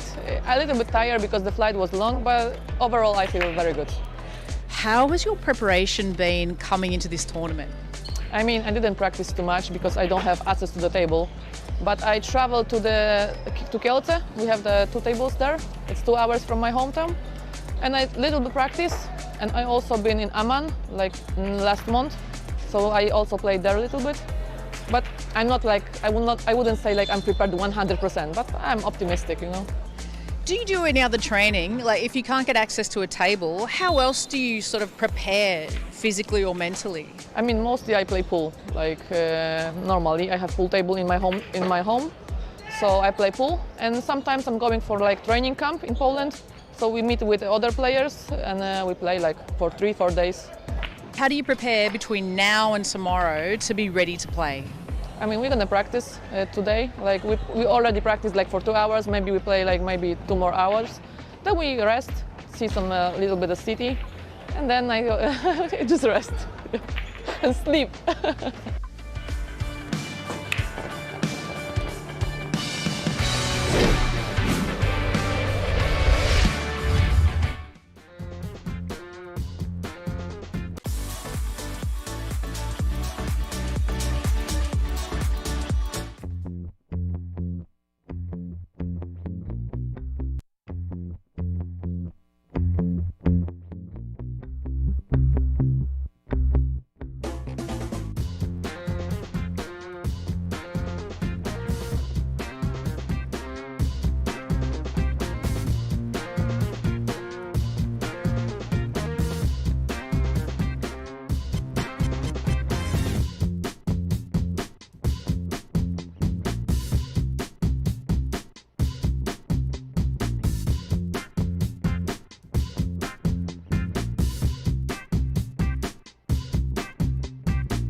You're watching the 2025 Heyball World Championship on WPALive.tv.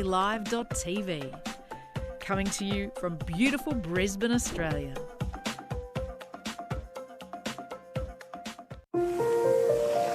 I fell in love with the Great Barrier Reef from the first moment I came up to visit. The colours, the sounds. It's just an amazing ecosystem full of life and wonder. My connection to the reef started at a young age. My family were all keen fishermen. We were always out the reef. My business is line fishing on the Great Barrier Reef. I love everything about my job. Being out there on the ocean, there's never 2 days the same. Every day is amazing out here on the reef. You never know what you're going to get. I'm a senior marine biologist with GBR Biology. Some days it could be doing guided snorkel tours and educating guests. Another day it could be site stewardship, collecting data for the government. The Great Barrier Reef is just such a special place. It needs to be looked after and preserved. It is under threat from growing carbon emissions and climate change. We need to do our bit to protect the reef. I'm one of 123 master reef guides who are passionate ambassadors educating the guests. We're storytellers. We're telling the story of this beautiful, massive ecosystem. Being able to bring guests out to the reef and showing them something that I'm passionate about and seeing that spark of fire inside of them, that fuels me to keep going. It's very important for people like myself to share knowledge. The more we can share, the more we can help people, the more it helps the reef.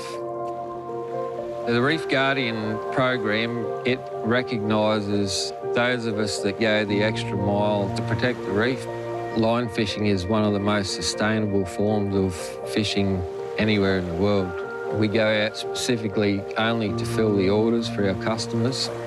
All fish are caught one at a time. Any unwanted fish are released alive and healthy, and every fish that we keep, those fish are kept in premium condition and sold to high-end restaurants in Australia. The reef is just such an amazing place. It needs to be kept sustainable for generations to come. I want to see my daughter enjoy the reef. I want to see her kids enjoy the reef as I have. Anyone thinking of visiting the reef, definitely do it. If it's on your to-do list and you haven't ticked it off yet, you need to do so. Pictures don't compare to seeing it in person. Once you submerge yourself in the natural beauty of it, you'll never look back. How do you turn this to this? Hey everyone, Kate Allman here from WPALive.tv, and I'm here at Nissan Arena in Brisbane. This is usually a netball centre. We're about to turn it into an event centre for one of the biggest pool tournaments in the world as we gear up for the 2025 World Heyball Championship. I am here on the competition floor, and just yesterday this was a netball court. Court 4, in fact. And today, in less than 24 hours, it has been turned into a pool hall by the experts at Joy, and they've put together 16 of these world-class Heyball tables. Now, how on earth do you put together 16 tables in just a day? Well, a lot of people and a lot of boxes. This is where the players come and they warm up before their games, and we might even have them do a few fun things throughout the tournament as well. And here we have the main stage with the TV table. Now this is where all of the big names and the big games are going to be shown. As you can see, still a little bit of work to do. There is so much happening here. The day before the opening ceremony, we're so excited and we cannot wait to bring it to you. You can watch it all on WPALive.tv. This is SINA VALIZADEH from Iran, and I would like to show you some tips on how to do the cushion shots on a Heyball table. Cushion shots is like the most difficult shot on a Heyball table, since of course it's a new game too, so a lot of people are struggling with this. And cushion shots is basically like any shot that is like, I would say approximately like 10 centimeters from the cushions. So from here to here is where like most players struggle, and it actually is a very tough shot to make, and even like professionals don't make it all the time. Maybe I would say like a good percentage to make them is 7, 8 out of 10 is like a very high standard. So, but there are ways to make sure you can at least hit it better and, you know, give yourself a better chance to, you know, actually make the shot. And just the theory of doing it is like basically a lot of the regular shots, the stroke, you have a little bit longer stroke. Like when you swing back, you want a longer stroke to generate more power and just an easier flow of the cue. But for these shots, you want a little bit of a compact stroke, meaning you don't want a very big backswing, just a little bit so you can be more precise, because it's a very precise shot. If you hit any of the cushion, it won't go in on this table. So you need to be compact so you can aim easier and just deliver very straight and correctly. This is how we normally do it. Like we take it back, like if this is a 90-degree shot, we take it back like this much and then we shoot. But for this shot, you only need to take it back this much. So I would say like around like 15 to 20, like from here, that's normal. But for these shots, only this much. Like I would say like 10 to 15 centimeters. To actually do the shot, basically you have to do the line and all the basics that you do for every shot. And then you do the aiming, and then instead of just going back too much, which a lot of players do and it's a mistake, you should take it back a little bit. So you want a more compact stroke so you can be more precise. You can make it either way, it's just more difficult. But if you have a little bit of compact stroke, you can be a lot more precise and control the cue ball and just be, it's just going to be a little bit easier to make the ball.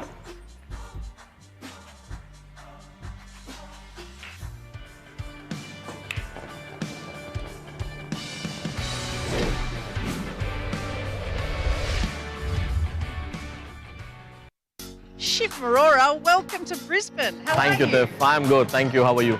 Very well, thank you. How was your journey? I heard it was pretty long. Yeah, the journey was pretty long, but yeah, now really nice, fresh, and ready to practice, ready to rumble. How has your preparation been, playing-wise, coming into the tournament? See, WHT has back-to-back tournaments, so we are never short of practice, and especially match practice. We are all, like, most of the times we are traveling and playing. So I believe everybody would be, at their best when they come for the World Championship, probably the biggest of the year. Other than table practice, how else do you train, mentally and physically? Mentally, it's very important to, stay positive.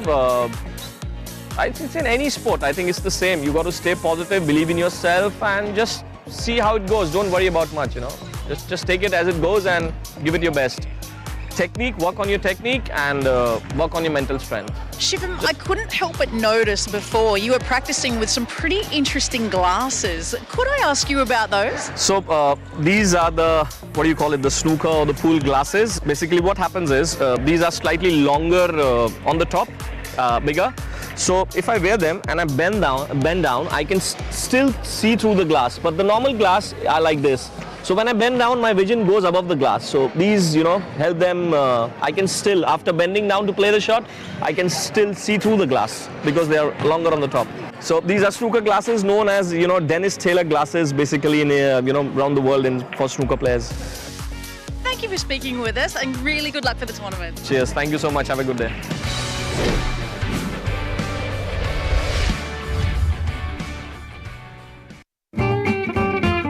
You're watching the 2025 Heyball World Championship on WPALive.tv. Coming to you from beautiful Brisbane, Australia. Do you think cue sports should be included in the Olympics, and why? I think cue sports should have been included in the Olympics a long time ago. We are a sport, we are athletes, we train just like any other sport.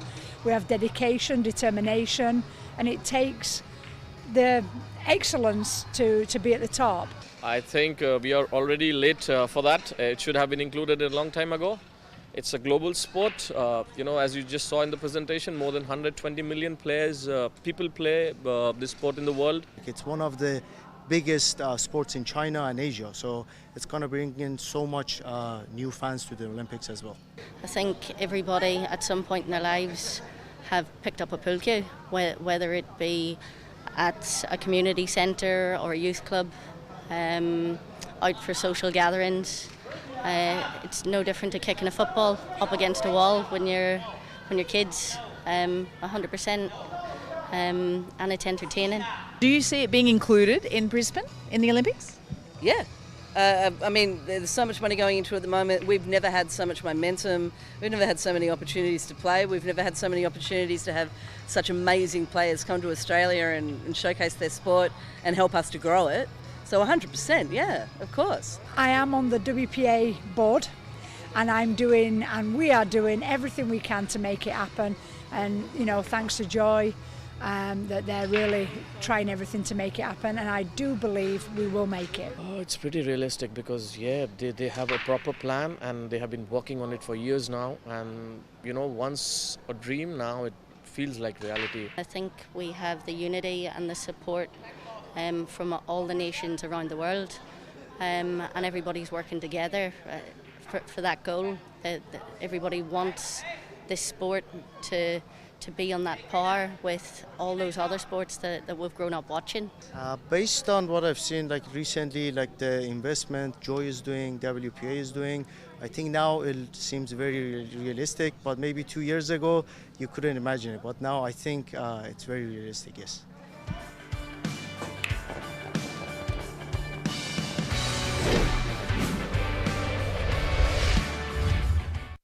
If we took a holiday, took some time to celebrate, just one day out of life, it would be so nice. It's time for the good times. Forget about the bad times, yeah. One day to come together to release the pressure. We need a holiday.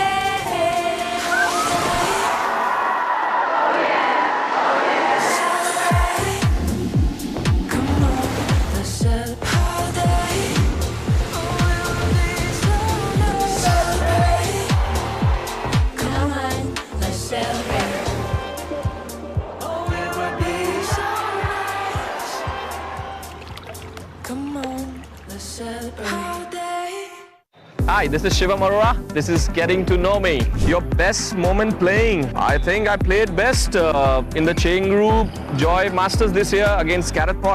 Beat him 13-5. That was the best moment. I played the best ever. Do you talk to your cue during a game? Yes, obviously. Yeah. Of course we talk to our cue. Do you talk to yourself when you play? Oh, I talk too much when I play. To myself, of course. Tell us something about you that might surprise us. I'm good at maths. Are you a good dancer?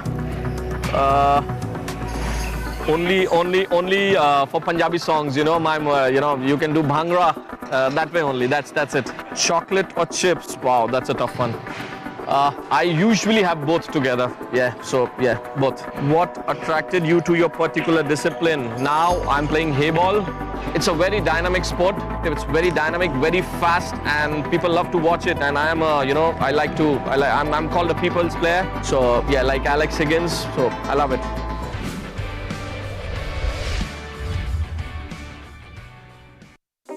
This is SINA VALIZADEH from Iran, and I'm here to give you a few tips for the break shot.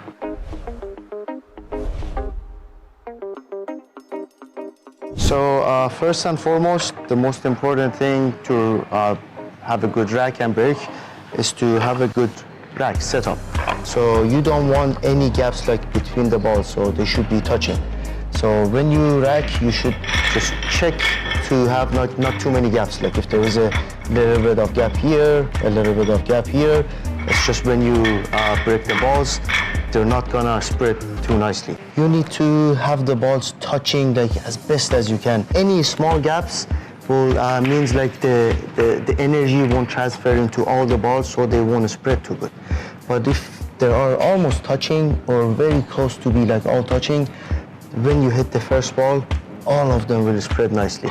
The second part of a good break is basically, there are a few ways to do it, but what most professionals use is, this is like, all tables have this spot in the middle to have the center of the table. So usually like most players put it here and either one ball to left or one ball to right. And basically you want to hit the cue ball very center, so not bottom or no top, and you want to hit it very hard, but the center ball of the first ball on the rack. Basically where you want to hit is right in the middle of the first ball, because that's where this ball will hit. If you hit any side, the transfer of energy will be mostly to that side, so you're gonna get more clusters. But if you hit it very straight, the energy will get to these two balls like almost evenly. So it's gonna spread all the balls so much nicely, and you have a better chance of making a ball from either side. So basically the execution is where it gets very difficult, because it involves like a lot of timing, because there's like so much movement. Like when you break, it's like normal shot, you go down, nothing moves except your wrist and hand. But for this, your whole body needs to move. So you need a good timing when you hit the cue ball.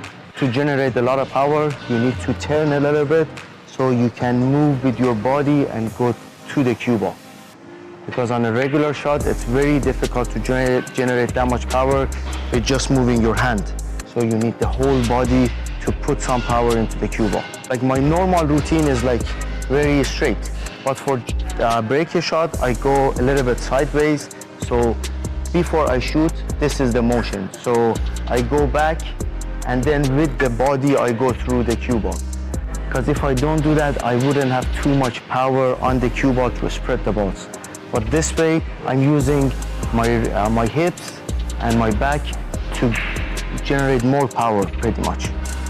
But it involves a lot of practice. It's like if people at home try it a little bit in the beginning, they might get it wrong, they might miscue, but it's okay. I mean, I've done all of that before, just getting it right. And still sometimes you don't get it right because it's just such a tough shot, but it is the most important shot in any pool game.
a holiday.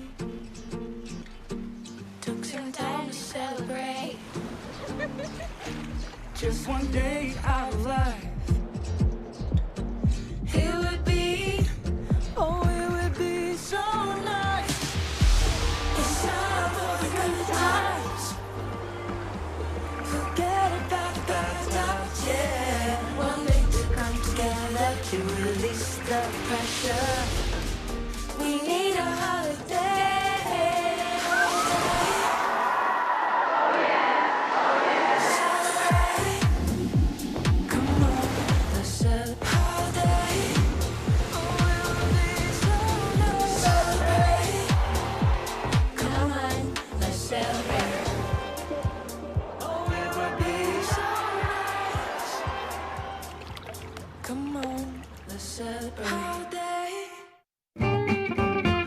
You're watching the 2025 Heyball World Championship on WPALive.tv. Coming to you from beautiful Brisbane, Australia.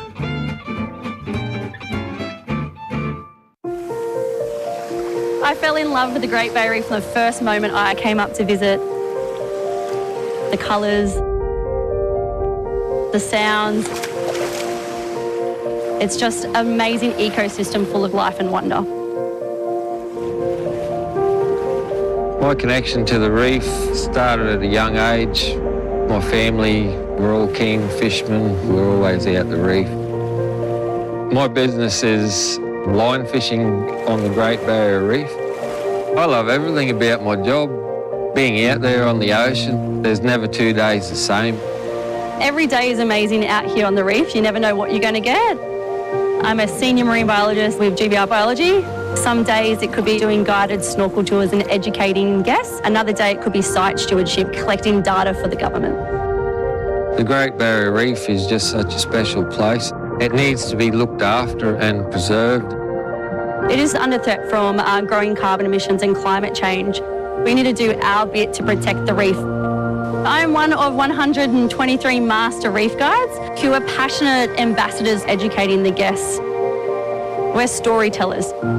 We're telling the story of this beautiful, massive ecosystem. Being able to bring guests out to the reef and showing them something that I'm passionate about and seeing that spark of fire inside of them, that fuels me to keep going. It's very important for people like myself to share knowledge. The more we can share, the more we can help people, the more it helps the reef. The Reef Guardian program, it recognises those of us that go the extra mile to protect the reef. Line fishing is one of the most sustainable forms of fishing anywhere in the world. We go out specifically only to fill the orders for our customers. All fish are caught one at a time. Any unwanted fish are released alive and healthy, and every fish that we keep, those fish are kept in premium condition and sold to high-end restaurants in Australia. The reef is just such an amazing place. It needs to be kept sustainable for generations to come. I want to see my daughter enjoy the reef. I want to see her kids enjoy the reef as I have. Anyone thinking of visiting the reef, definitely do it. If it's on your to-do list and you haven't ticked it off yet, you need to do so. Pictures don't compare to seeing it in person. Once you submerge yourself in the natural beauty of it, you'll never look back. Gareth, great win. Talk me through that game. Yeah, thank you. Yeah, it was quite a good game. I was 3-1 ahead, and then from 3-1, he potted a couple of really good balls from 3-1 where I felt like I was in control of the frames anyway. And he potted a couple of really good balls, and then I made quite a big mistake at 3-2 to go 4-2 up, and that was 3-all. And he took out a really good clearance, 4-3 down, and to be honest, quite quickly I went from 3-1 to 4-3 down, and I broke off actually at 4-3, and I potted a ball and I had no shot. And I think sometimes, maybe my experience in that situation was I just held back, I didn't panic, and I played a couple of safety shots and managed to win that frame, and then I finished strong, which I'm happy about. Anything you're going to particularly work on or think about before your next game? Yeah, I definitely need to get to the practice tomorrow. I think there might be a day off now, but I definitely need to get. I'm not quite feeling it. I feel like I've had a little bit of a bug actually the last couple of days, so I'm not quite. So hopefully day off tomorrow. Get plenty of fluid in. Get to the practice table. Get a few hours in tomorrow, and hopefully, come back the day after feeling a little bit better. Other than practicing on the table, is there anything else you do sort of physically, mentally, spiritually to get you focused? Yeah, it's a good question. I mean, I think, everybody does, has their own ways and routines to prepare for matches and tournaments. I always try and keep fit. I go to the gym. I think that's a big part of it. Not so much in this event in terms of the races are relatively short in this event in terms of, some of the major events we play in China. They're 13, 15, 17, race to 23 in the final. So it's really important in those tournaments to, I think, to be fit. So I just do the normal routine. Yeah, I go to the gym, chill out, a bit of practice. And to be honest, I think it's important to just keep things as relaxed as possible. I understand that we're here at a tournament and everybody wants to do well, everyone wants to win, but I think the key to it is just keeping things as normal as possible. I think the minute, mentally you start saying to yourself, I'm playing in a huge tournament, I'm playing against so-and-so, if I win this, it means I get to this round, it means I'm on this money. All of these factors become a situation where your body then becomes under pressure. So I personally think you just have to try and keep things as normal as possible and just do what we all do most days on the practice table, really, and keep it as close to that as you can. Do you think people underestimate how physical cue sports is? I do, and I think they definitely underestimate how mental it is. Mentally, I think it's a huge part of it, definitely a higher percentage than people think. Because, when you get to, this level, everybody's a good player in terms of technically can pot the balls. But obviously it's being able to do it at the right times when you're under pressure, make that shot selection at the crucial time. All of these factors are, I think, what separate the really, really small margins of, players, especially in a short race to 7. So, yeah, I think that, from that point of view, it's important that you make the right decisions at the right times because these are relatively short races. Great. Good luck for the rest of the tournament. Thanks for your time. Appreciate it. Thank you very much.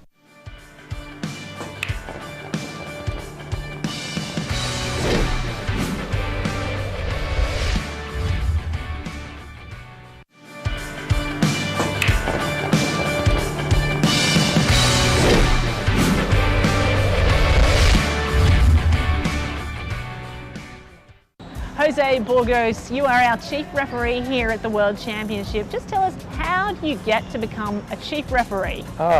Chief referee is a lot of work and doing a lot of tournaments, and people notice me and they give me the position because of what I've done. And what have you done? Where did it all begin for you? A lot of it began just regular pool events in the United States. I did the International, the US Open, and now I'm doing Heyball when it first came through. So this will be my first full year of Heyball. So it's very exciting. Were you a player previously? I like to play, but I'm not a player per se at that level of these world champions, and but I do enjoy the game of pool and also Heyball. We love having you in Heyball, and there are some unique challenges, I think, in Heyball compared to other formats. Talk us through some of those as a referee.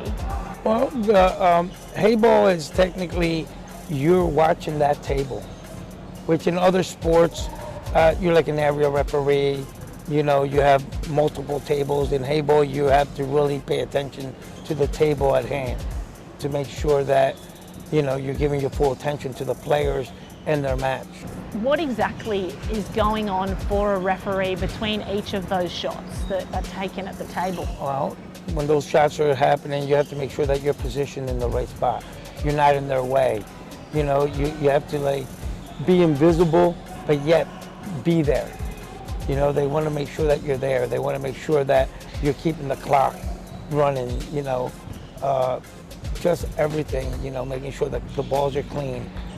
When they need a bridge, you're right there to help them with the bridge, you know. So it's a lot of, you know, you have to really pay attention to that table. You can't be wandering because you might miss a shot. You might miss a foul. You know, you might miss a bunch of things that mostly that you don't watch at other matches. There is so much going on clearly for the referees behind the scenes that we don't know. Are there any particular challenges of this arena and the conditions in Brisbane, Australia that you've found? Well, during the day it gets very hot.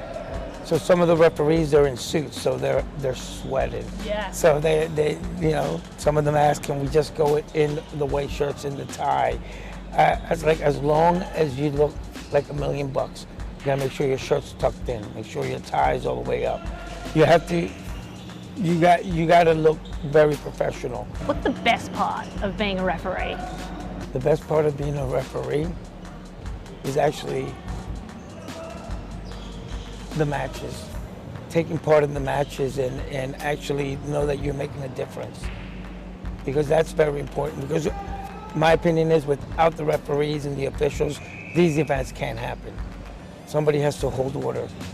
What's the worst part in that case? Well, the worst part is when you get criticized and somebody says that you're terrible or you made a bad call.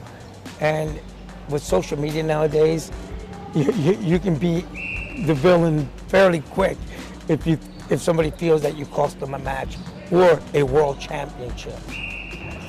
And so World Championships here in Brisbane right now, as you know and as we all know, 2032 is going to be a huge year for Brisbane. Yes. Should Heyball be an Olympic sport during that Olympics? Yes. And why? Because, you know, they have done everything that they need to do to be in the Olympics.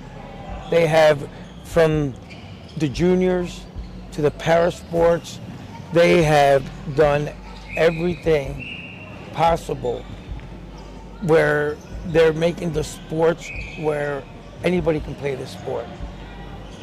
Okay, it's a buzz. It's all over the world right now. It's probably the fastest growing sport in the short period of time that they're having it to be an Olympic sport. Well, we can't wait for it. We hope so. We hope to see it in Brisbane 2032. Hope to see you there as well, Jose. Me too. Maybe come back to Australia again. Yes, I think I'll be here for the World Cup, if I'm not mistaken. Outstanding. That's in a couple months, if I'm not mistaken. Exactly. That'll be in Logan. We can't wait for it. Yes. Thank you so much for giving us some time today, Jose. Thank you, no problem.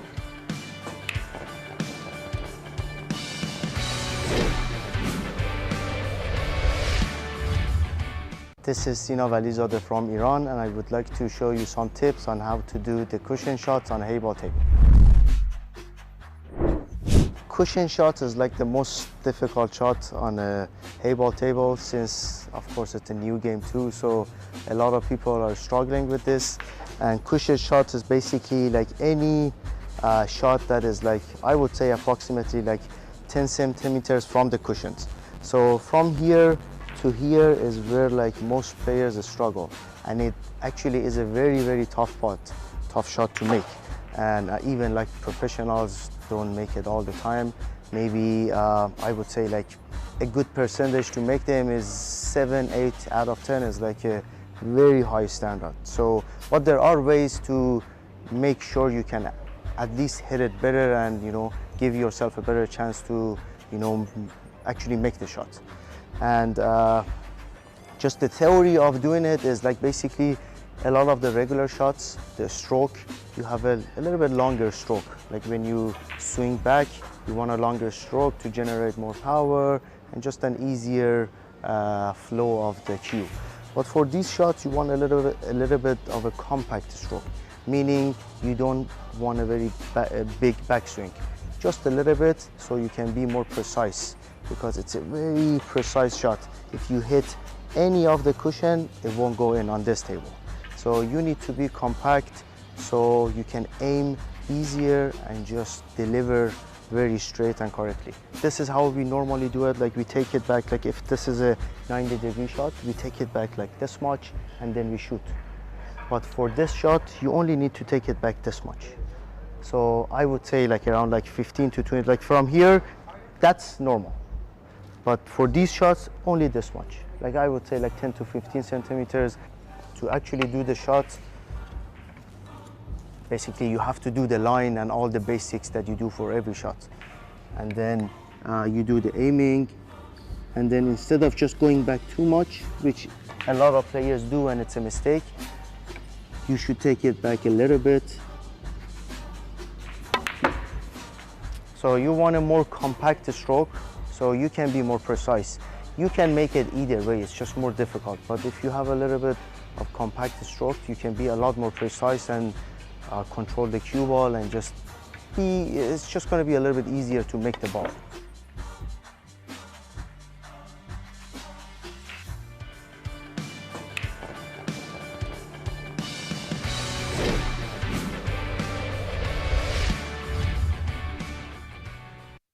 Shiv Marora, welcome to Brisbane. How Thank you, are you? Tiff. I'm good. Thank you. How are you? Very well, thank you. How was your journey? I heard it was pretty long. Yeah, the journey was pretty long, but yeah, now really nice, fresh, and ready to practice, ready to rumble. How has your preparation been, playing-wise, coming into the tournament? See, WHT has back-to-back tournaments, so we are never short of practice, and especially match practice. We are all, like most of the times we are traveling and playing. So I believe everybody would be, at their best when they come for the World Championship, probably the biggest of the year. Other than table practice, how else do you train, mentally and physically? Mentally, it's very important to, stay positive. It's in any sport, I think it's the same. You got to stay positive, believe in yourself, and just see how it goes. Don't worry about much, Just take it as it goes and give it your best. Technique, work on your technique, and work on your mental strength. Shivam, I couldn't help but notice before you were practicing with some pretty interesting glasses. Could I ask you about those? So these are the, the snooker or the pool glasses. Basically what happens is, these are slightly longer on the top, bigger. So if I wear them and I bend down, I can still see through the glass. But the normal glass are like this. So when I bend down, my vision goes above the glass. So these, help them, I can still, after bending down to play the shot, I can still see through the glass because they are longer on the top. So these are snooker glasses known as, Dennis Taylor glasses, basically in, around the world for snooker players. Thank you for speaking with us and really good luck for the tournament. Cheers. Thank you so much. Have a good day.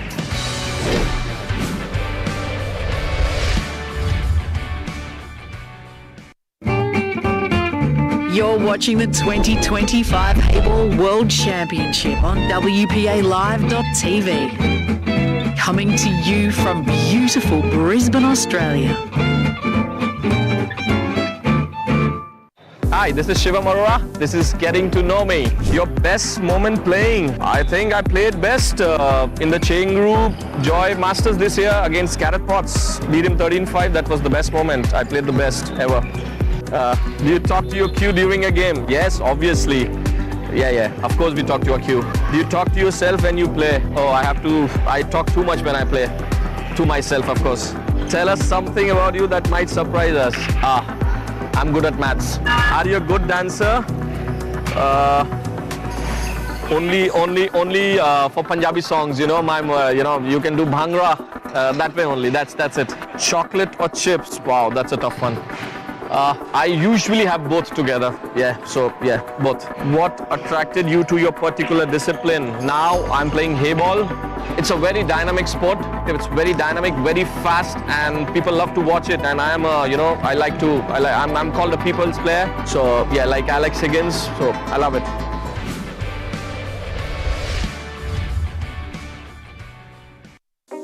This is SINA VALIZADEH from Iran, and I'm here to give you a few tips for the break shot.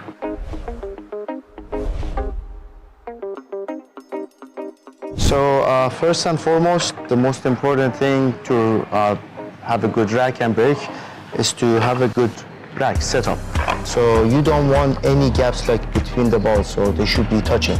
So when you rack, you should just check to have not too many gaps. Like if there is a little bit of gap here, a little bit of gap here, it's just when you break the balls, they're not gonna spread too nicely. You need to have the balls touching like as best as you can. Any small gaps full means like the energy won't transfer into all the balls, so they won't spread too good. But if they are almost touching or very close to be like all touching, when you hit the first ball, all of them will spread nicely. The second part of a good break is basically, there are a few ways to do it, but what most professionals use is, this is like, all tables have this spot in the middle to have the center of the table. So usually like most players put it here and either one ball to left or one ball to right. And basically you want to hit the cue ball very center, so not bottom or no top, and you want to hit it very hard, but the center ball of the first ball on the rack. Basically where you want to hit is right in the middle of the first ball, because that's where this ball will hit. If you hit any side, the transfer of energy will be mostly to that side, so you're gonna get more clusters. But if you hit it very straight, the energy will get to these two balls like almost evenly. So it's gonna spread all the balls so much nicely, and you have a better chance of making a ball from either side. So basically the execution is where it gets very difficult, because it involves like a lot of timing, because there's like so much movement. Like when you break, it's like normal shot, you go down, nothing moves except your wrist and hand.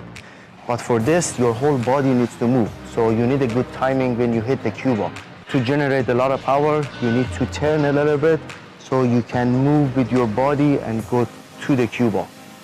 Because on a regular shot, it's very difficult to generate that much power with just moving your hand. So you need the whole body to put some power into the cue ball. Like my normal routine is like very straight, but for break a shot, I go a little bit sideways. So before I shoot, this is the motion. So I go back, and then with the body, I go through the cue ball. Because if I don't do that, I wouldn't have too much power on the cue ball to spread the balls. But this way, I'm using my hips and my back to generate more power, pretty much. But it involves a lot of practice. It's like if people at home try it a little bit in the beginning, they might get it wrong, they might miscue, but it's okay. I mean, I've done all of that before, just getting it right. And still sometimes we don't get it right because it's just such a tough shot, but it is the most important shot in any pool game.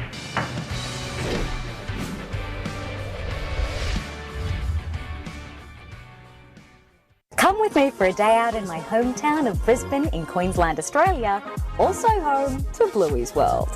South Bank's my go-to for chilling out, cooling off, and taking in Brisbane's iconic Arbour Walk. You might also recognise it from Bluey's famous ice cream episode. Did you know you can hop on a scenic helicopter flight and check out some of Queensland's most iconic sites? I'm a bit of a foodie, and Brisbane ticks the boxes, especially Emporium's Terrace Bar and Restaurant. Check out that skyline and the incredible pool. If you're a true Bluey fan, you'll recognise Mount Cootha, the best spot for epic views of Brisbane. And no Brisbane day out is complete without a stop at the home of Bluey. For real life.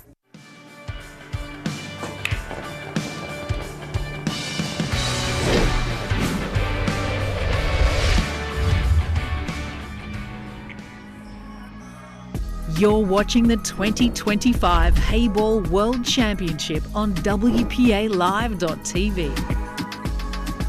Coming to you from beautiful Brisbane, Australia.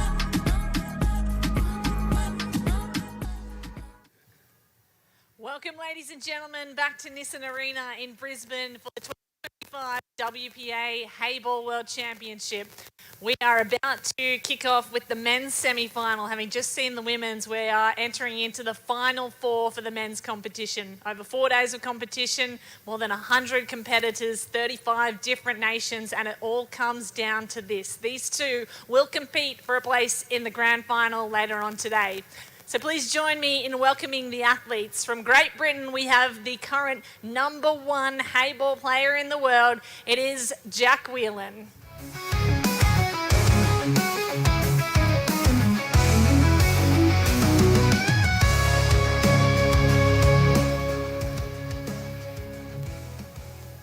And at the other side of the table, from Iran, number 13 in the world currently. We have SINA VALIZADEH.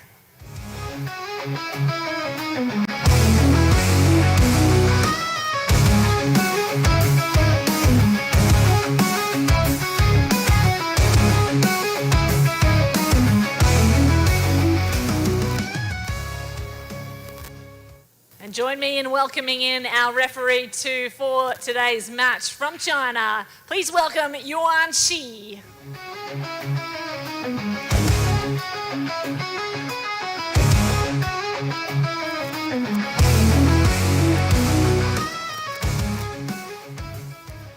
Best of luck to the athletes.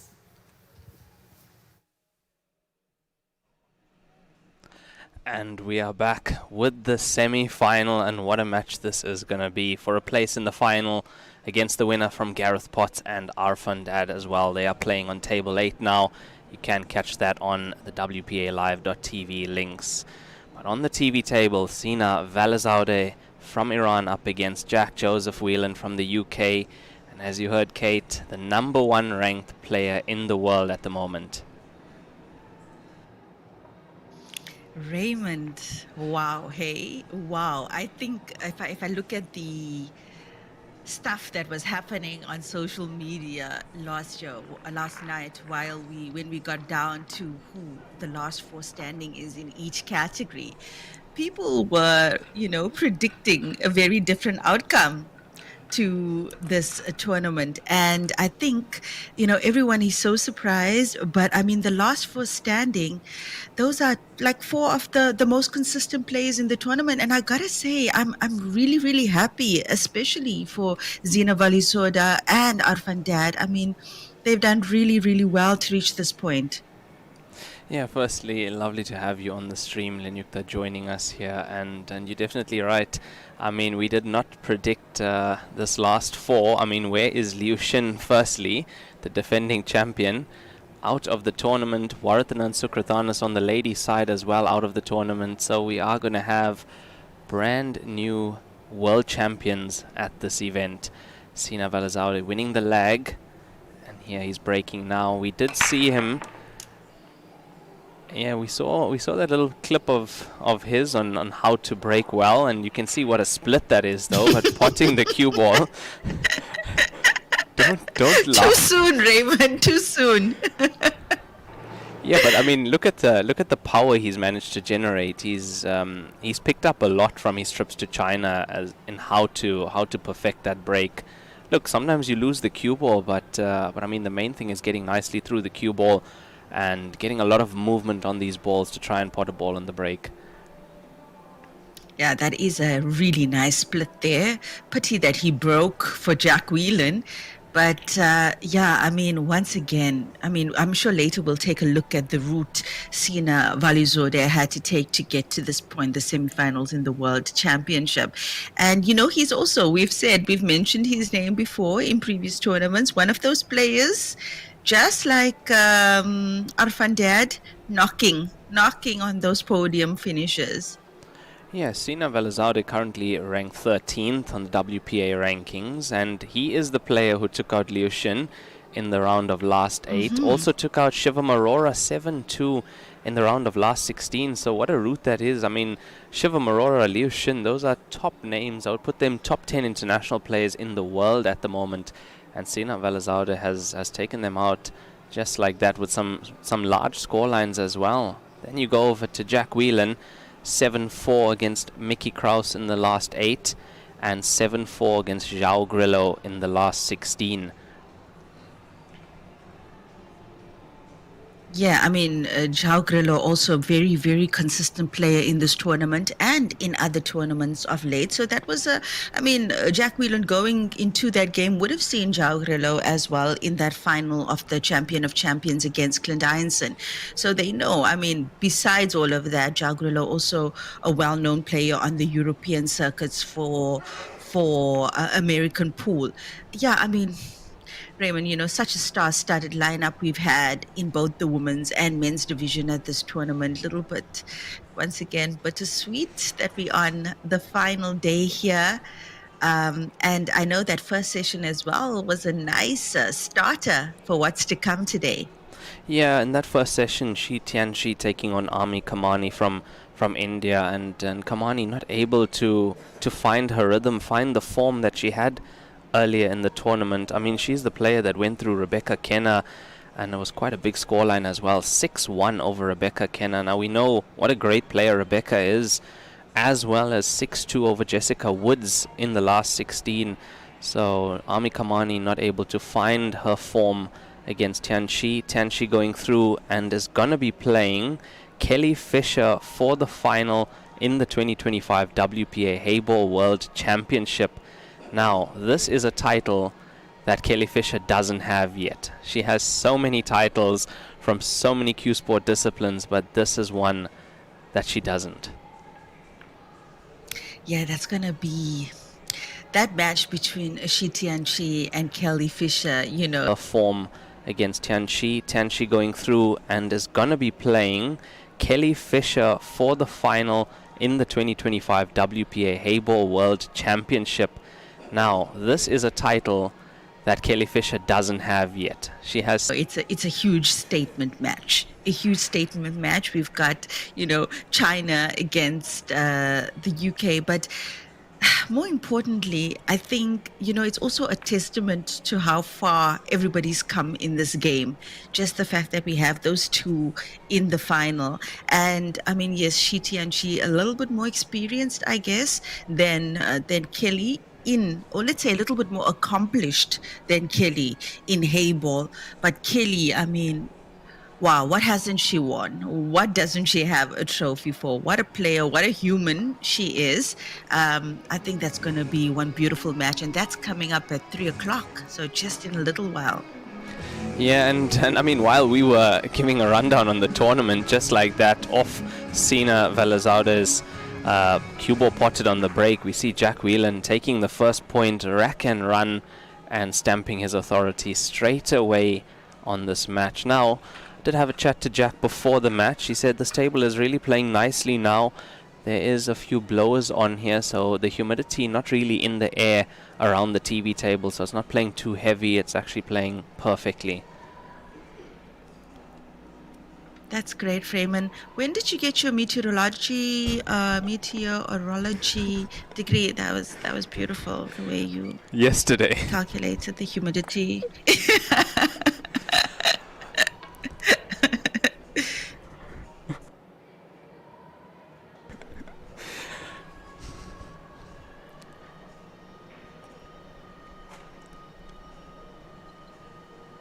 You know how many players you'd be saying that to at this tournament, Linyukta, because that's what you hear. I guess players, so. You hear them. I can only imagine. No, but it's amazing. It really is. It really is. Like, okay, I'll give you an example. Jordan Shepherd, for example, he could feel the cloth, and you can tell. But this is the experience, and players who've played on nap cloth, it's they can feel it instantly if the cloth is slightly heavier because of the humidity, and it does make a big difference, and the snooker players especially would be able to realize that very quickly. But yeah, you do hear that a lot. Sure. You hear that a lot with pool players. Yeah, and I think it's the equivalent of a golfer checking out the grass or the turf. You know, it's the same kind of thing. And yeah, I mean, you don't have to tell me about pool players. I'm a pool player myself, and also been on the receiving end of the complaints of pool players. So I know they'll be very, very finicky about the standards. But I must say, all in all, the organizers have done a stellar job with this event. I mean, it's a good venue. There's only so much you can do about the weather, you know, and everybody knows going to international events, you're going to be in unfamiliar climates. But for the most part, I mean, it's been an absolutely lovely tournament for the players and the administrators alike. Yeah, wonderful, wonderful tournament. Day 4 now. And yeah, it doesn't feel like it's been 4 days already. I mean, it feels like we just started this tournament yesterday, but already down to just 4 players here in the men's division. And it looks like these two playing a bit of a tactical battle in this frame.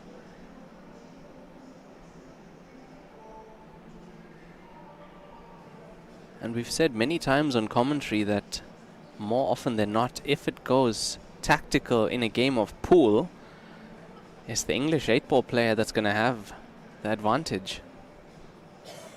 Yeah, I mean, it looks like that. It certainly looks like that. And I think, Raymond, we should start keeping stats on things like that when the situation calls for it, because it's actually a very interesting factor. Start paying more attention to that. Yeah, and it's a factor that we've seen. I mean, throughout us doing commentary, we've seen it many times. We've actually picked up on it when we've done some of the top English 8-ball players.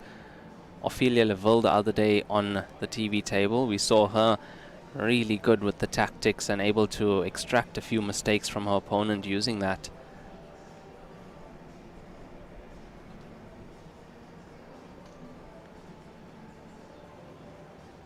Yeah, you know, you gotta say the 7-foot game gets a lot of flack in the Q sport world, you know, especially by pool purists and snooker purists, but seems it has its place as well. And from what we've seen, has in fact been one of the saving graces of the English pool players who are now generalizing those set of skills to the Heyball context. Yeah, and it helps for them that most English 8-ball players would have at some point in their career played some snooker as well. As we know, that's a huge game in the UK. So you add that, their technical ability from the snooker table, and you add that to the strategy behind English 8-ball, and you get a very complete player who's at home on the Heyball table. Well, there's a tactical move there from SINA VALIZADEH. Oh, I'd really love to see him in full force on this TV table. You know, I've only had the pleasure of doing commentary on one other match of SINA's, and that was I think it was in the Champion of Champions. And, you know, he was really good, had some bad rolls in. I think he went up against Clint Ironson in that match that I had. But from what I've heard and from the stats that are available to us, he's really packing a punch, and he doesn't seem to be fazed too much by more experienced Heyball players that he goes up against. I know that he's been playing Heyball exclusively for the last 2 years as well. So really taking the game seriously, SINA VALIZADEH. He definitely is, and talking about an experienced Heyball player, defeating Liu Xin in the last 8. What a win that is for SINA. Yeah, what a win that is for him. I think he's done it twice. I think he's done it twice, Raymond, you know, in these series of events. So looks like SINA's got Liu Xin's number. Yeah, it's about time that somebody got Liu Xin's number. I mean, there was a point in time when we started these events that he was absolutely unstoppable. Any tournament that Liu Xin entered, we thought that was definitely going to be his. He was a cut above the rest at that point in time, but the international standard has caught up so much. And yeah, lovely to see that we are going to have brand new champions in both the men's and the women's division here. Yeah, for the World Championship. And that's some nice ranking points as well to boot. Yeah, you'd have heard Kate and I talking about those ranking points on the women's side earlier. TIANQI currently behind Warathanan Sukruthanas by about 3,000 points now. She's in the final. Warathanan's out of the tournament. And I think we are definitely going to have a new number 1 on the ladies' side, regardless of the result in that final. Because as we know, there are a lot more ranking points at the World Championship and the Champion of Champions as well. Yeah. So I guess TIANQI. First mistake from Jack Whelan. He's tried to power that into the center pocket and release one of those pinks just under the center pocket on the right-hand side of the table. Yeah, back to what you were saying, Raymond, about the ranking points and the situation, particularly on the women's side. Yeah, we're going to see some movement there, but it's just going to be she, you know. Regardless, I think we can predict prematurely that she's going to occupy that first spot once again.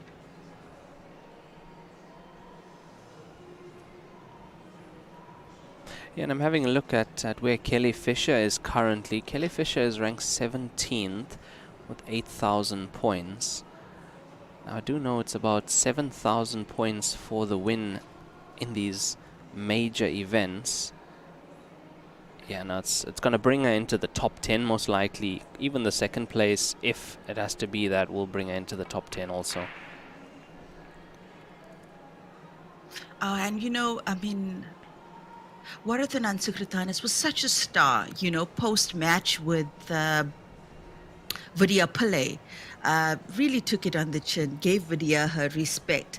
But I'm sure she was so disappointed because, I mean, bagging these ranking points, I mean, just in attending a final would have really, cemented her space, her spot as number one ranked women's player on WPA for at least a couple of tournaments. So yeah, Warathanan Sukratan is now, after this tournament, going to be in a position to have to play her way back to number one spot, and it's not an easy feat considering how strong this field is getting currently. Yeah, then you have to remember you got Wendy Jans also right there in the mix for that number one spot. So yeah, things really hotting up on that WPA ranking list. You can find that on wpapool.com/rankings. Rankings of the Heyball men's and women's division internationally. Now, SINA VALIZADEH looking good to take his first point here, capitalizing on that mistake from Jack Whelan. Now, just the black ball into the top left, and it's there. SINA VALIZADEH takes his first point. The score is 1-1 in this race to 7. This is the semi-final match here at the 2025 WPA Heyball World Championship, presented by Joy Billiards and Lieberwin Cloth. Now, what is the score on the other table? Table 8 at the moment. Arfan Dad up against Gareth Potts. You can find that match on WPALive.tv. And the score is 3-0 to Arfan Dad, Linyukta. Now, who would have thunk that? Hey? Wow. I mean, Arfan Dad has been doing so well. One of the standout players over the season. But it's Gareth Potts. And, I mean, what can be said that hasn't been said about Gareth Potts? So, wow. Wow, look, we know that the complexion of that match can change in a jiffy. So let's see how that develops over time. Please keep your eye on that, Raymond. We will. But if you look at Arfan Dad's road to that semi-final, in the quarter-final, he's gone through Jordan Shepherd 7-4. And we know what Jordan Shepherd can do in this game. And previous to that, in the round of 16, he's gone through Kyle Akalu 7-2. So that tells you the form that Arfan Dad is bringing. Kyle Akalu, current South African Heyball champion. So Arfan Dad, definitely an in-form player at the moment.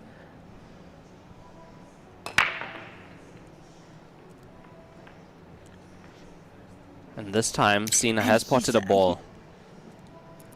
And it's been, convincing wins from Arfan Dad throughout this tournament. So definitely also one of those really, really consistent players. And I think he came into the last 16 from the winner's side. Hey. Yeah, I think he did. I can just have a look at that quickly, whether he came. I see Gareth Potts came through the winner's bracket. Arfan Dad as well. Yeah, Arfan Dad. Yeah, he had to go through Shivam Arora in the winner's side. Barry Crossy, Kieran Dempsey, and all 7-1, 7-2, 7-3 respectively. Those are the score lines. I don't think anyone's taken Arfan Dad over 5 frames. If I have a look at that, no. The highest score line against Arfan Dad is 7-4. Other than that, it's been 7-2, 7-1, 7-3. Wow. Yeah, still, I'm going to say, Raymond, difficult for me to call who's going to be on that finals table come 5:30 p.m. tonight in the men's division, because I mean, these 4 players, they're amazing, and we know that on the day, on the session, anything can happen if they're firing, and it looks like VALIZADEH and WHELAN as well. I mean, we're very likely in for a head-to-head battle between these two. Yeah, I would say quite similar playing styles when it comes to attacking. They both can take on any clearance that's there. Have a look at this. He's heading towards that blue, unsuccessful this time. He's lucky enough to still be on the blue to the left center pocket though. But he's lost the cue ball slightly in that attempt to free up the blue, just under the pink ball on the right side.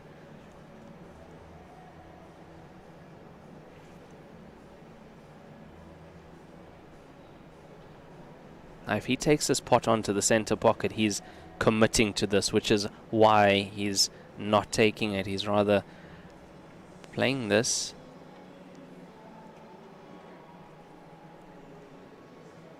Yeah, because if it does come to a safety battle, he doesn't want to be left with just 2 balls while Jack Whelan still has all his balls left on the table.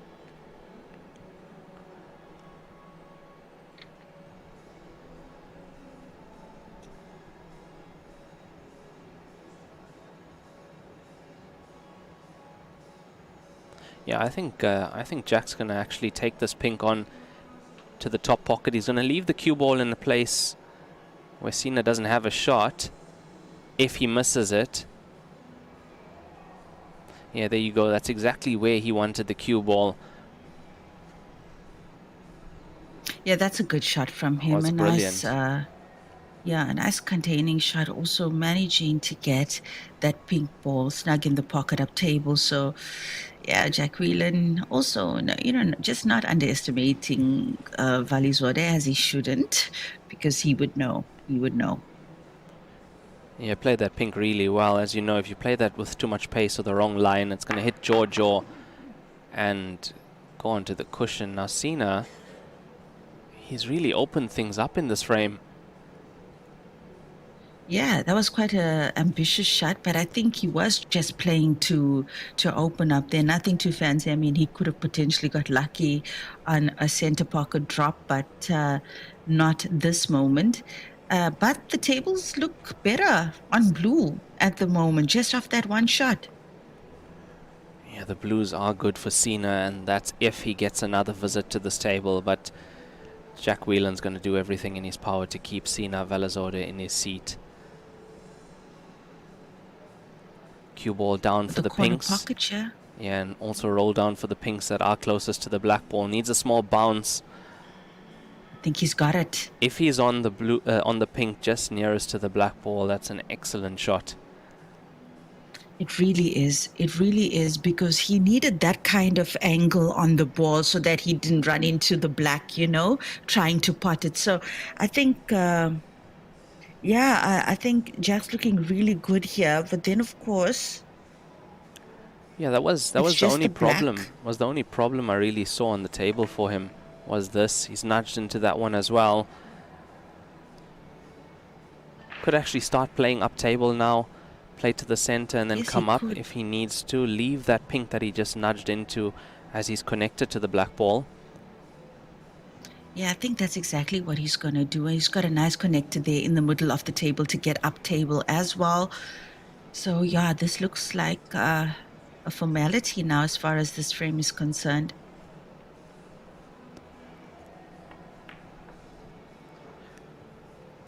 Going to be playing the pink closest to the ball cushion now onto the pink that's in the top right corner pocket.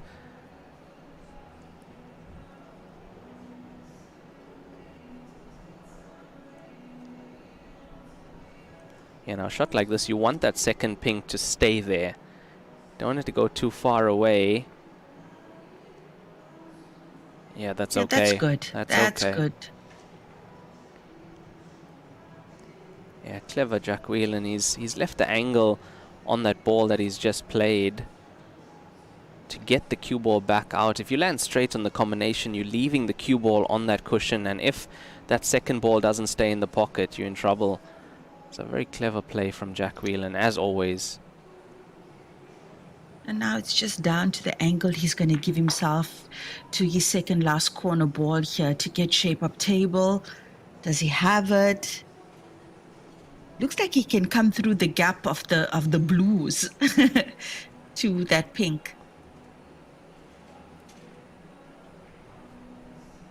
Yeah, a little bit of there's a nice pathway through all 4 blues there actually. Exactly. And he just needs to leave himself a usher. line. Yeah, it's worked out well. Little nudge on the blue, he'll take that. And this is going to land him as good as he can get on the black ball. It's not the easiest of black balls.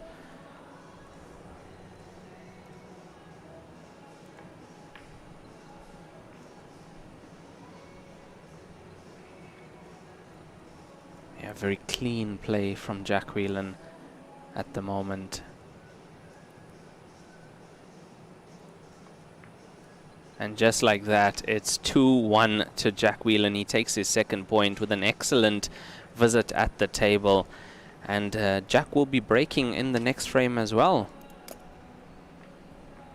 So once again, race to 700 minutes all the way to the final here in the men's category, and a race to 6 for the women. How's it going on the other side, Raymond? I see Gareth Potts has just pulled one back. Score 3-1 to Arfan Dad. We will keep a close eye on that. But I also just noticed that we have a banner going around just above the scoreline here now and then with the live score update from the Gareth Potts match.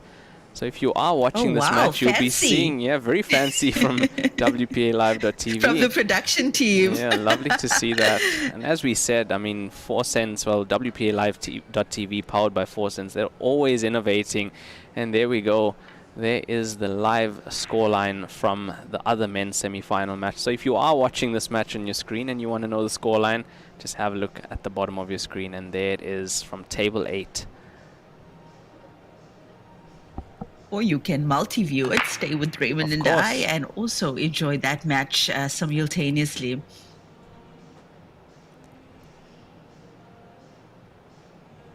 Yeah, Jack spotted a pink on that break.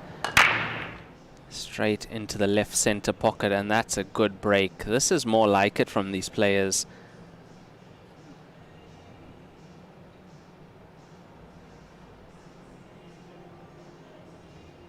Yeah, both blue and pink went down on that break. Yeah, blue into the right center pocket, pink into the left center pocket.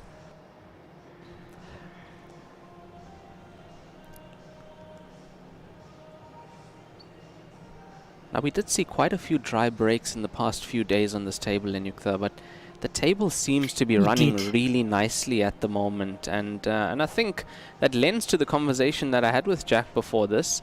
But you can feel it in the air. The humidity in here is not as high as it was before.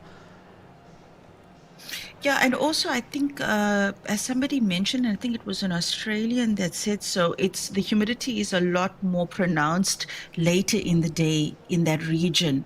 So, and of course, I mean, I think the air conditioning and stuff is obviously lending to that. But yeah, I mean, that's an important factor because it does affect the physics of the game to some extent. Yeah, hugely. I mean, and the players can feel it. They're so sensitive to things like that as well when the table might be playing a little bit heavy. But if it is playing like that, it's playing like that for everyone in the tournament. But yeah, it does affect things like the break, of course, where you are putting maximum amount of power and you want the balls to run as much as they can.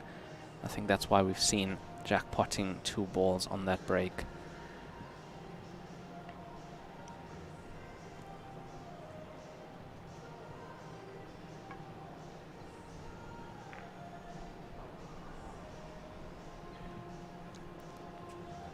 Not the result that Jack Whelan wanted from that one. He's trying to get the cue ball in behind the other pink ball and also try and release that pink from the cushion at the same time. He's got the double kiss, unfortunately. Now what can SINA VALIZADEH do on these pinks?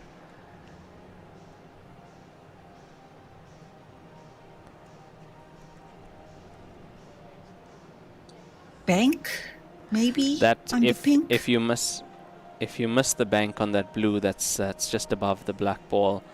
That's frame over if you're missing that one. It's a risky. Look, I see the finish, but the problem is you have to get the cue ball in behind this blue that he's playing now. But he's deciding to play it first. I think he's going for your call. He is. And this is what I said. I said, if he misses that, he's leaving Jack a very open table. And Jack Whelan, it's rare that he'll let you come to the table with something on like that. Yeah, and I mean, Sina VALIZADEH was just off by a millimeter or two on that pot for the center pocket there, Raymond. We saw it get the jaw, the outside jaw, and yeah, pity for him there. I mean, was an ambitious shot to take on considering the context. And Jack Whelan now just with that pink on the cushion, everything else looks good to go. Yeah, the traffic is the problem, but look at this. He's played for this pink ball into the center pocket, left center, and that should be able to leave him to the other pink that's nearest to the balk line, On to the corner, yeah. to the top left corner. If he gets that, game on here.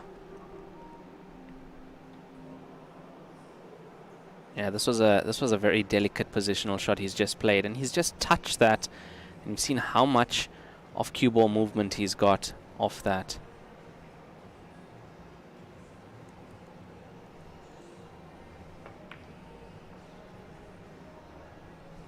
Yeah, that's perfect. Now, last ball is going to be the ball on the cushion.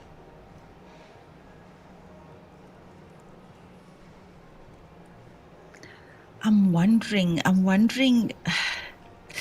if he wants to give himself a similar angle and play to develop that pink ball on the cushion, or whether he's going to be brave and just take it on. No, I don't think developing is the right option there.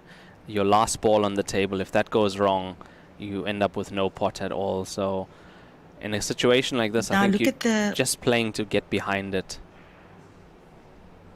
Doesn't have the best of He's angles. he's left on this himself a pink. bit much of an angle here though. Oh, look at the side he's had to Look at play there. that. That was beautiful. Can't tell you Love that. what a difficult shot that is. Lenyukta, you know how difficult that is. You're playing a nap cloth Yeah. to put that much side on the cue ball to swing it down that way. A lovely stuff from Jack. Uh-oh. It's there. Uh-oh. It's there. It's there. It's there. Oh my Got a little word. bit worried when I saw it touch the cushion. What a clearance this has been. Unbelievable. Jack Whelan takes his third point. Really, what can you say? What can you say about Jack Whelan? Unbelievable. The positional play, pinpoint on almost every single shot.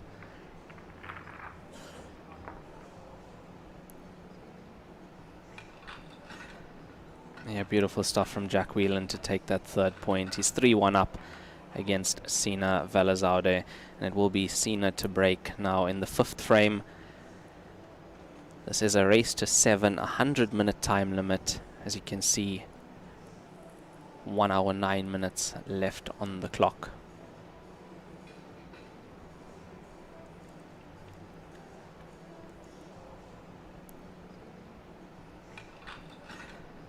Yeah, beautiful stuff from Jack Whelan to take that third point. He's 3-1 up against Sina VALIZADEH, and it will be Sina to break now in the fifth frame. This is a...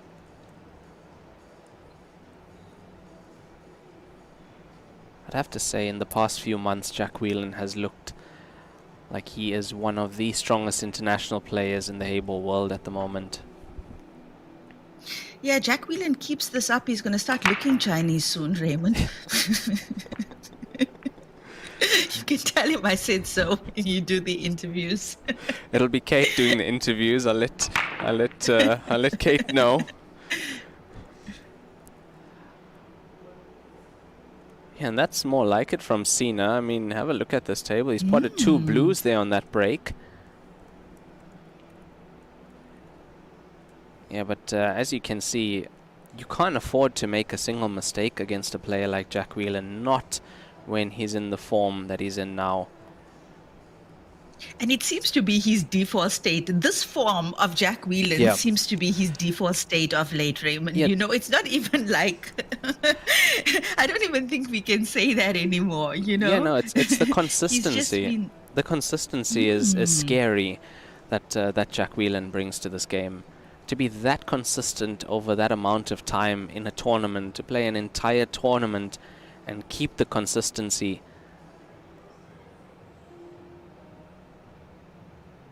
It's it's really a great feat from Jack Whelan in the last few months at least, getting those wins, and even before that we know he's had so many podium places, second in this tournament last year to Liu Xin. Look at this, look at this, look that pink next to the blue on the middle of the table. Yeah, he's got a couple of options on it, but he's really got a great opportunity here to play to the corner pocket if he wanted to on the opposite side. And then, of course, he's got that little bit of a cluster going on around the black ball, but like one good shot there and he'll be able to develop that situation. Yeah, exactly. So one good shot on that cluster, and everything should be open for him. He's having a look to see if any of them go as they are. I think the ball just below the black ball can actually go, but but the cue ball positioning needs to be absolutely perfect to get that into the bottom left corner pocket.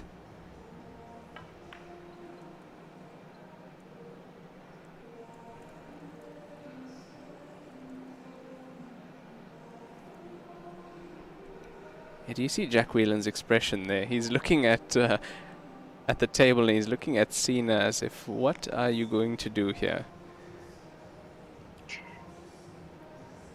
Yeah, and we can see that the train is not on for the corner pocket there. So SINA's got to have to do something. He needs to get behind this pink. Oh, he's so close to that blue ball. Oh, he's good, Raymond. Look at that. That is nice. That is exactly what he needed. Now if the top pink does pass into the bottom left corner pocket, the cue ball will naturally split that black ball and pink ball up as well. It's heading in that direction. Needs a little bit of a good roll here. There we go, it's open. Delicate touch. Exactly. Glad that he played it that way, because those can also go horribly wrong, you know. The slightest wrong thing here, and this whole situation can change. And look at me now, it's coming through the gap there between the blue and the black for the last remaining pink. Nice.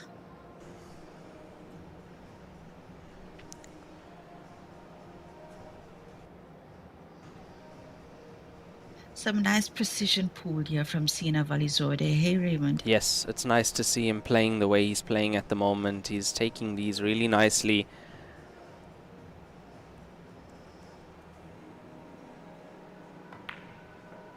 Oh, that was close. Off the jaw. Off the jaw and in. Cued that well, though. Now this black ball to reduce the deficit. Some cueing required here as well. Got a slight angle on this black for the corner pocket, but full pocket available and nicely done. With the passion, he puts that black ball to take his second point. SINA VALIZADEH, Jack Whelan still leading 3-2 in this race to 7. And there's the Gareth Potts Arfan Dad match still standing at 3-1 for Arfan Dad, according to our banner, brought to you by our team at 4 Cents. The brains behind WPALive.tv. Now remember, you can watch that match and this one at the same time using the multi-view option. And that was a break and run. On the platform. That was a break and run from SINA VALIZADEH there, Lenyukta. Really, really nice way to get his second point on the board. And that's one way to keep Jack Whelan at bay. Don't let him to the table. Yeah, it's the only way. It's the only way. It's the only way. Don't let this man to the table. His default state is stuff of legend currently. Yeah, look, as pool players, we know when we're playing well. You have a few tournaments where you're at about 50%. Some you might reach 80%. But from what we've seen from Jack Whelan over the past year at least, and the last 2 months especially, he's playing at a consistent 80 to 90% in every tournament. You know what was so strange to me, Raymond? I mean, we say that. I mean, that's what we see, right? That's what we see. That's what the people are saying online, all the fans. I bet you he doesn't feel that way. Yeah, I mean, in his interview, I think it was yesterday or the day before, he was talking about how he's not feeling the it, jet he's lag. not playing Yes, his I standard, remember. and I was like, really, Jack? Yes, I recall. I recall there was an interview with Kate he did, and he told Kate that he's not feeling it at all here. Yeah, strange. It is strange. Poor players. Could have fooled us. Could have fooled us, Jack. Score update. Yeah, he's Lenukta, sorry. Score update from the Gareth Potts Arfan Dad match. Gareth Potts has made it 3-all in that match. wee. Yeah, so Getting just hot. like that, just Getting like hot in that, there. from 3-0 down to 3-all in a matter of 10 minutes. And if you guys want to watch that match, it's on Table 8, WPALive.tv. You can watch both these matches at the same time using the multi-view feature as well.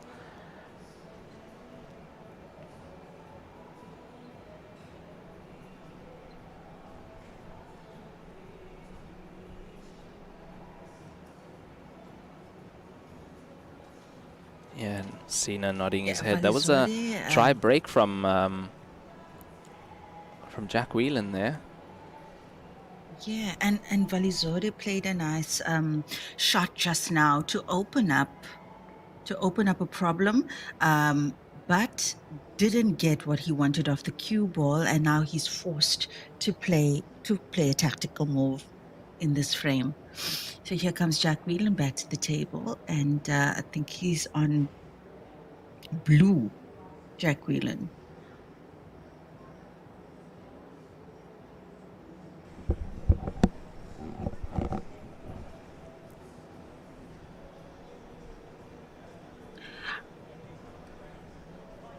So 3-3, Potts and Dad.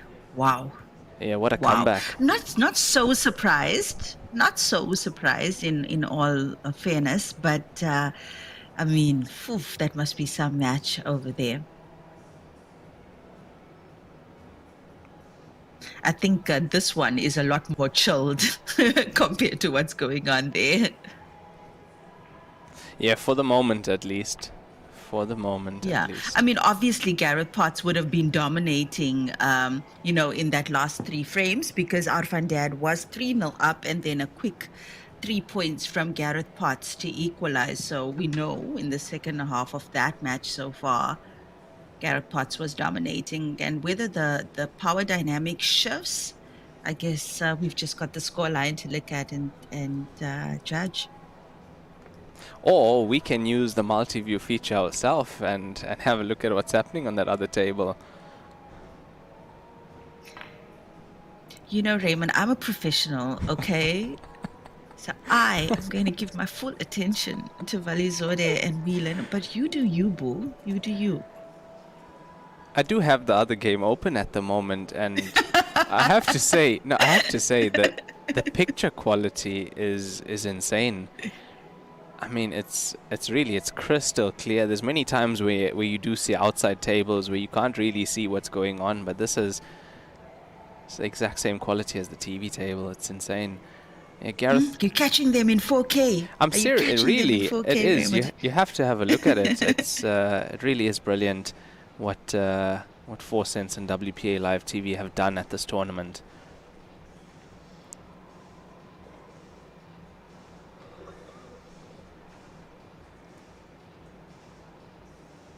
Some ball cleaning there for VALIZADEH as he readies himself for what looks like a campaign to secure this 3rd point and equalize in the match. And just as suspected, it's head-to-head so far between Jack Whelan and VALIZADEH. Yeah, VALIZADEH is fighting. The semi-final match. He is fighting in this match. I think he's realized as well that there was a point earlier when Jack went 3-1 up off the mistake from VALIZADEH, a loose safety shot. He's realized that you can't leave this man with anything on the table. If you come to the table, you either leave him with nothing or you clear up when you're there. And that's exactly what he's trying to do here.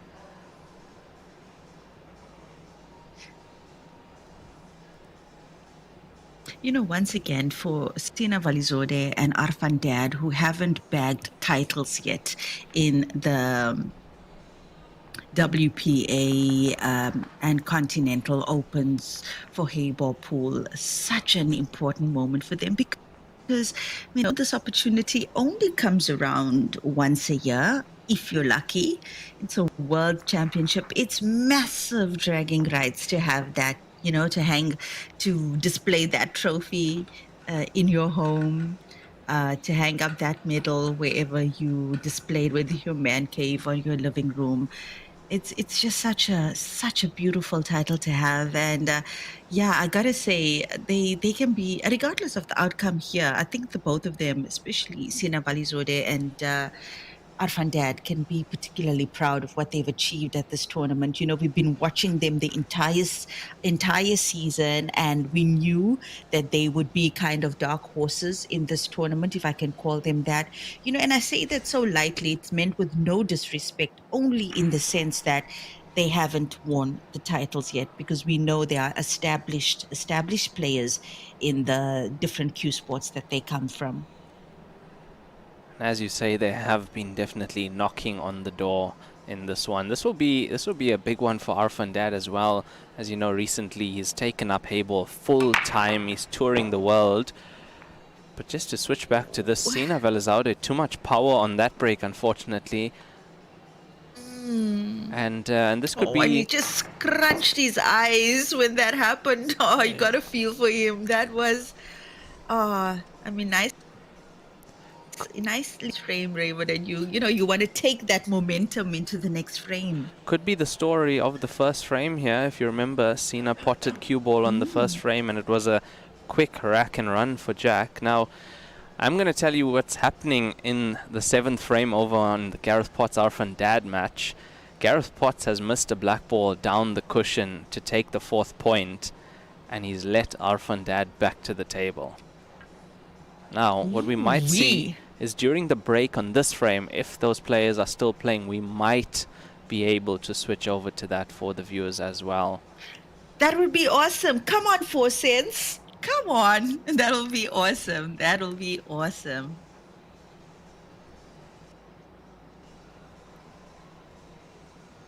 I can imagine the tensions are so high in that match. And I'm saying that comparatively, even though the stakes are so high, equally as high in this match, it just seems to be an aura of chilled, between these two. Yeah, it is strange, though, because this is a semi-final. I mean, place in the final. We know that Jack Whelan's been in this final before. But yeah, these two players at the table seem very, very calm here, considering the stakes. And as we know, $400,000 total prize fund at this tournament, $30,000 for the winner in each division. And 7,000 ranking points up for the winner as well. So that's going to be a nice boost on the rankings for whoever takes this.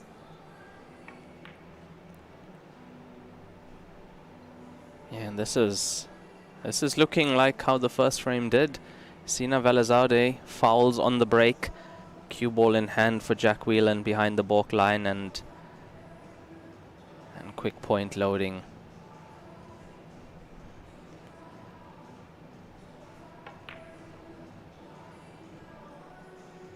Nice shot. Yeah, the cue ball control. Comes down to this blue to the top. I mean, just one good shot now.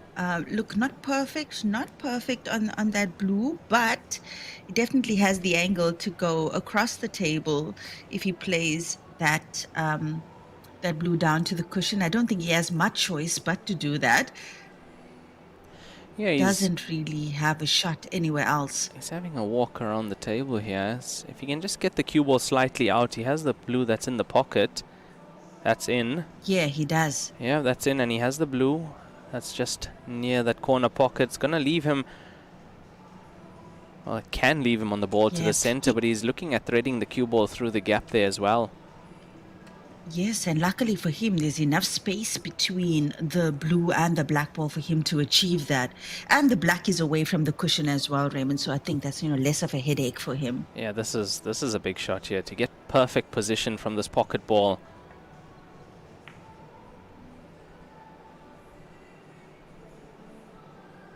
Yeah, I'd say that's good enough. Yeah, that is really good enough. He's come a bit short on the one to the center pocket, but he's good.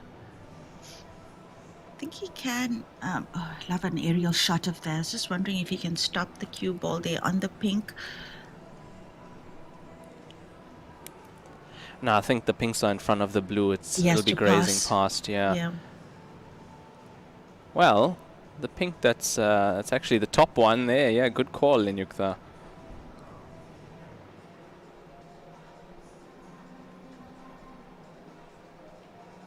Run this through, black ball for the same pocket.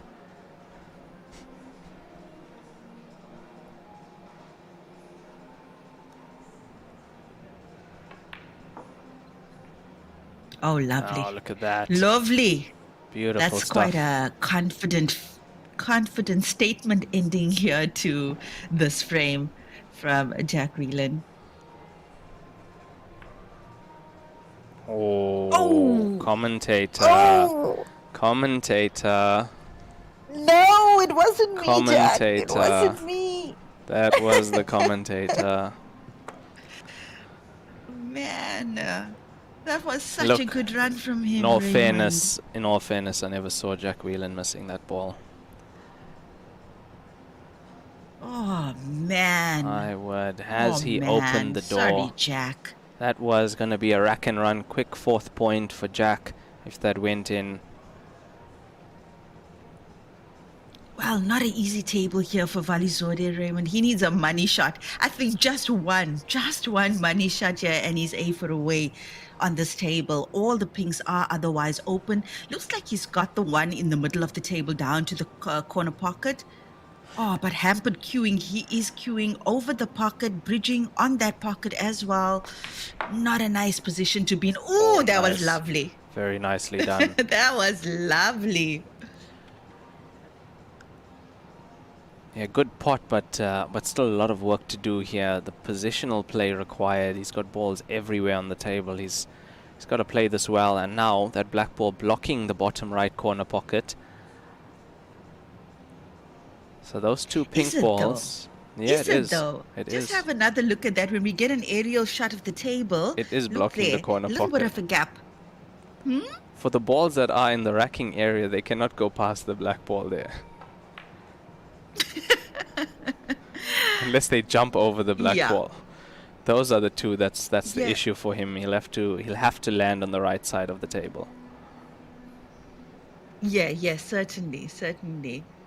I mean, if he for whatever reason needs to as well, I mean, he's got the option of playing that pink just outside the center pocket on the right side of the table, down to that corner pocket where the black is.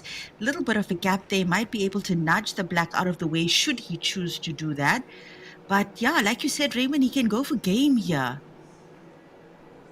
And there he's got exactly what you were alluding to earlier. He's got shape on the pinks to the left side of the table. Yeah, needed that cue ball down the right side for those two, and he's done well. And this will be a huge point if SINA VALIZADEH can put this one on the board. Oh, got a feel for Jack though. What a nice run he was having in the 7th frame, man. Oh, this game will break your heart. Now, that pink on the left side goes to the bottom left corner pocket and also goes to that center pocket as well, but it might be slightly tougher to the center pocket. Yeah. Is he taking on, it looks like he's taking the one outside first. Yeah. Okay. All right. Now, if he kind of stuns this pink ball, he might be dead set for the center pocket, but it's not an easy cut, Raymond. Not an easy cut or pot to that center pocket. Yeah, he's pretty much forced himself to have to take that now. He's very straight on this pink to the bottom left corner pocket, which means he's going to have to take that pink to the center pocket.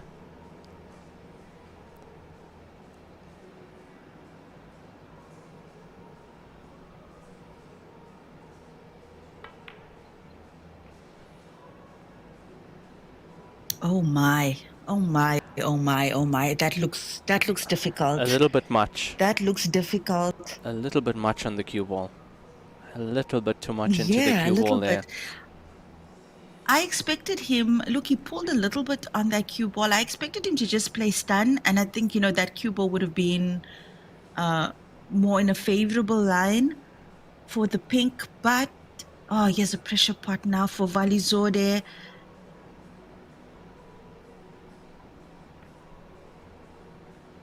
Oh, it's there. Oh, it's lovely. there. Brilliant, brilliant stuff. And how clutch is that from SINA VALIZADEH to take his 4th point, and what a big point that is.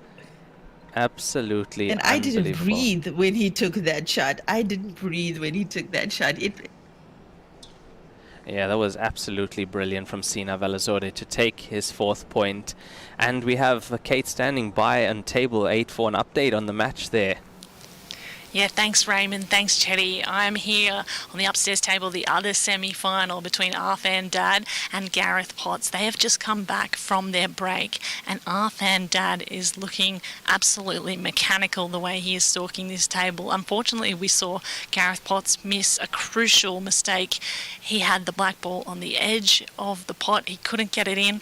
That gave the advantage to Arfan just before the break. He's up 4-3, and he is running this table. Gareth hasn't actually stood up yet in this frame. It's Arfan Dad going for pink balls here, and it looks like he might run the entire table.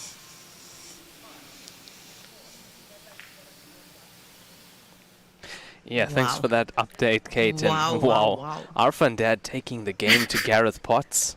Wow.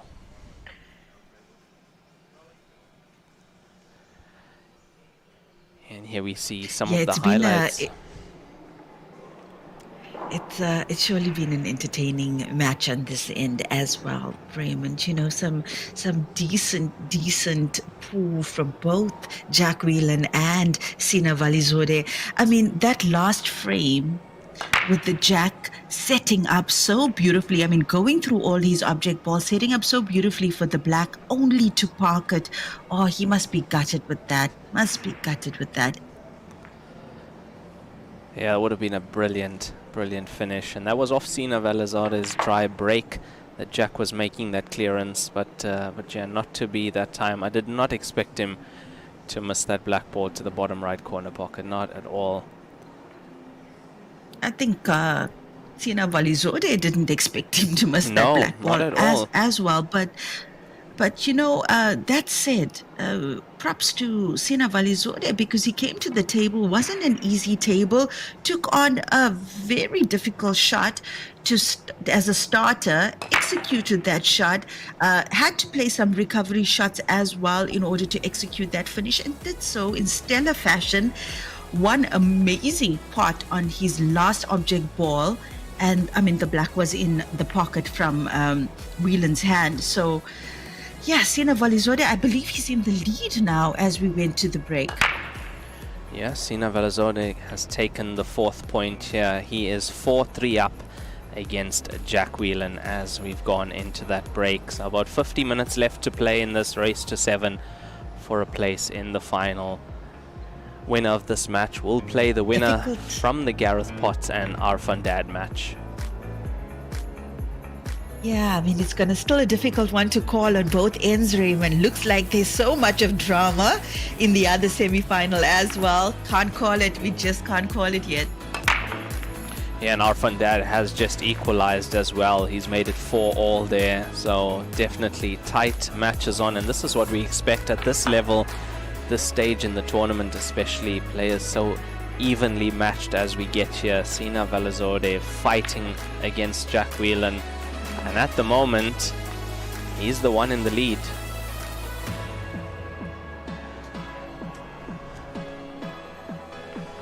Yeah, it's tough to miss a black ball like that, Linukta. It can hurt you. Can definitely hurt you. The play intermission, I think, just in time for both these players. I mean, for Jack Whelan to kind of dust off that black, that missed black to the corner pocket, and also for SINA VALIZADEH to give himself a little bit of a pep talk. he's going up against the #1 ranked player here at this tournament, and he's come pretty close. I mean, Sina VALIZADEH has been consistently featuring in the last 8 of these tournaments, last 16. So, really big moment here for him. And considering that he hasn't played in all of the WPA continental events and he's still ranked 13th, so the tournaments that he has played in, he's done really well. Also, at the Asian Heyball Championship, finishing 3rd in that one. We know Sandeep Gulati from India was the winner there in Jordan, the Asian Heyball Championship. But Sina VALIZADEH, excellent player out of Iran, and he's fighting up against Jack Whelan at the moment. Sina VALIZADEH 4-3 up in this race to 7 for a spot in the final here at the 2025 WPA Championship.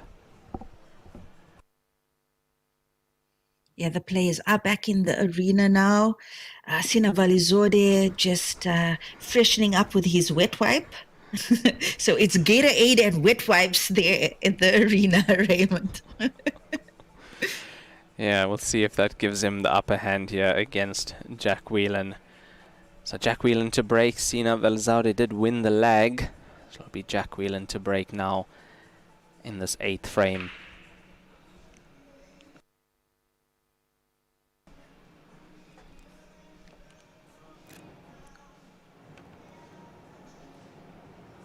That looks like a dry break, then Yukta. It does. It does. Yeah, nothing's gone in on that break. Oh, and look at the split. Just look at that split. What does he have, though?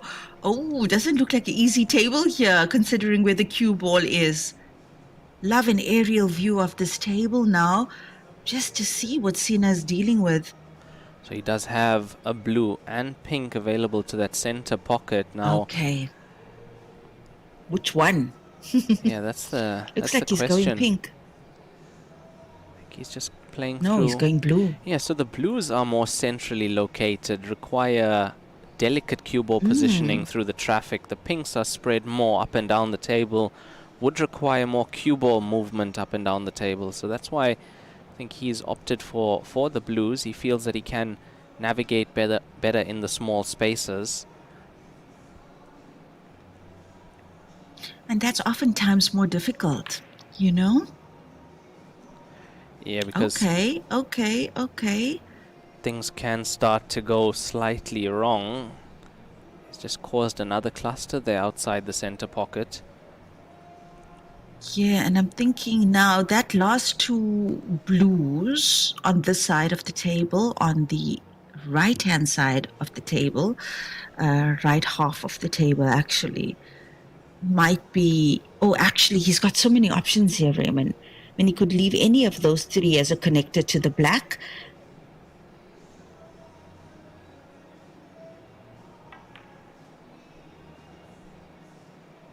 Yeah, this is good so far. From where the cue ball is now, the blue that's just above the pink goes to the center pocket. He's coming around to see if these go to the same center pocket as well.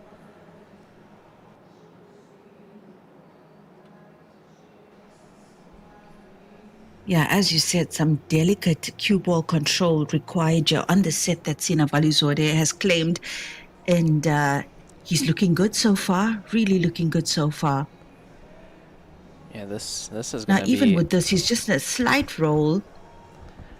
This is going to be a big point now if he gets this, and especially after capitalizing on the mistake from Jack Whelan. Then you factor this in, dry break. If Sina can make this Is he clearance. playing into that? No, he isn't. Uh-oh. Bottom one goes to the Does center. the one on the right pass? Does the blue ball on the right pass to the center pocket? It's really difficult to tell from the view that we have. Yeah, it actually looks like both of them goes. He's going for them. He had a look at whether they do go. Oh, nicely played. Yes, they do. Didn't have much of the pocket to aim at there, as he had that blue ball so close. Oh, what a point this will Yeah, be. okay. What a point this will be for Sina VALIZADEH.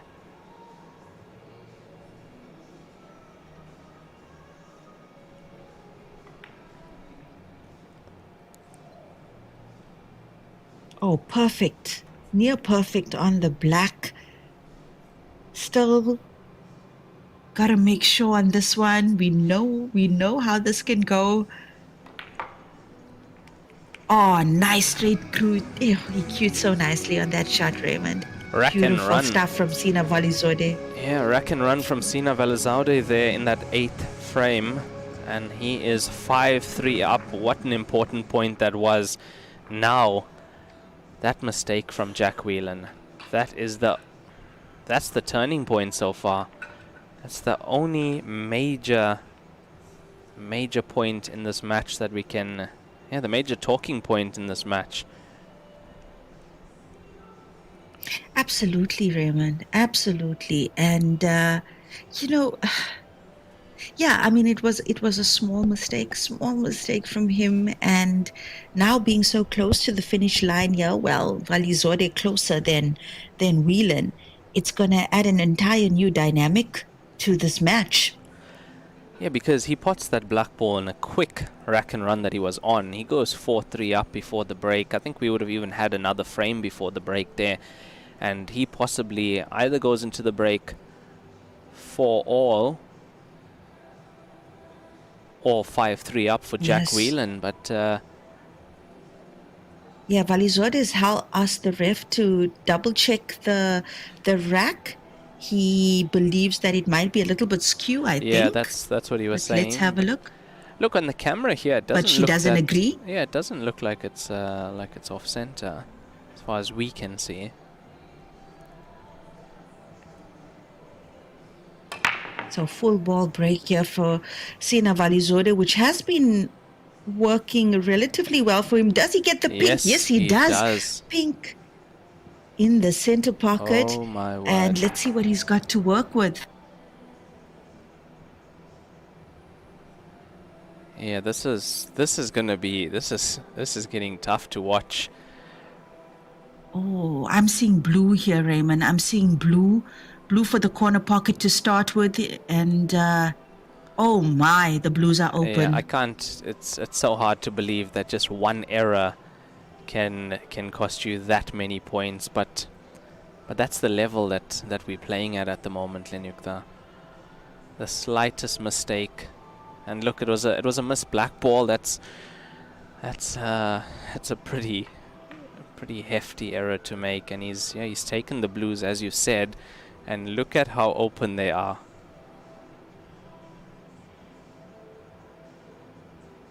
So before the break, or before that missed black ball, the score was 3-all. SINA came back into the match. He was down, came back to make it 3-all, made that absolutely clutch clearance, especially the last pot to get the 4th point on the board, and then he's taken the last one in the rack and run. Now he's trying to get another break and run on the board.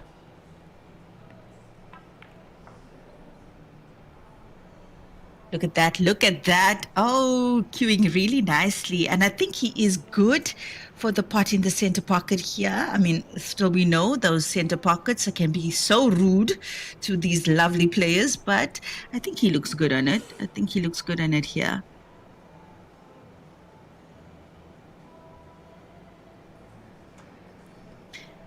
Yeah, so he wants to get that corner pocket next off the shot. Should be able to find the gap there between those two pinks. And we saw in the previous clearance where he needed some very intricate cue ball positioning that he can very easily do that. Look at where he's got the cue ball. So easily could have come behind the pink. Yeah, a lesson in finesse from SINA VALIZADEH in the last 2 frames. Yeah, some really brilliant stuff from him. Very nice to watch at the moment, SINA VALIZADEH. Now, if he makes this break and run, it puts him on the hill. After just one missed black ball. You can't get over it, Raymond. I can't. You just can't get over it. I can't believe that just and let me tell you something. Jack Whelan sat in his chair. He can't believe it either. That one pot has cost him already 2 frames.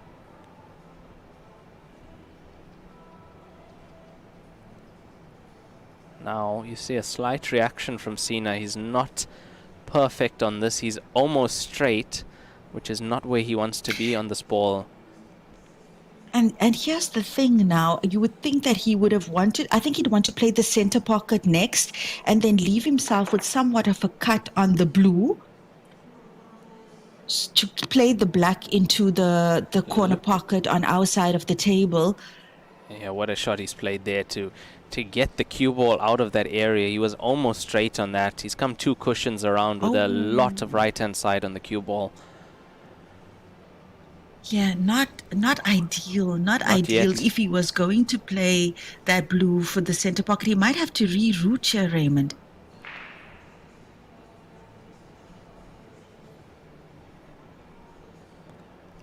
And I mean, would he want to play this blue into the same pocket? No, he's playing it for, he's left himself straight for the corner. Corner pocket. And just pull back. And he pulls back to where the cue ball is now. Yeah, that's the shot, and that's what he's looking at. A few recovery shots in the last few shots from SINA, but well executed. Yeah, but he needs one more here. Planning that reroute is not easy, especially when you kind of, some players, they just want to commit to that intended route. But SINA VALIZADEH adapting so nicely. Look that's at lovely. This is unbelievable. This black ball for his 6th point.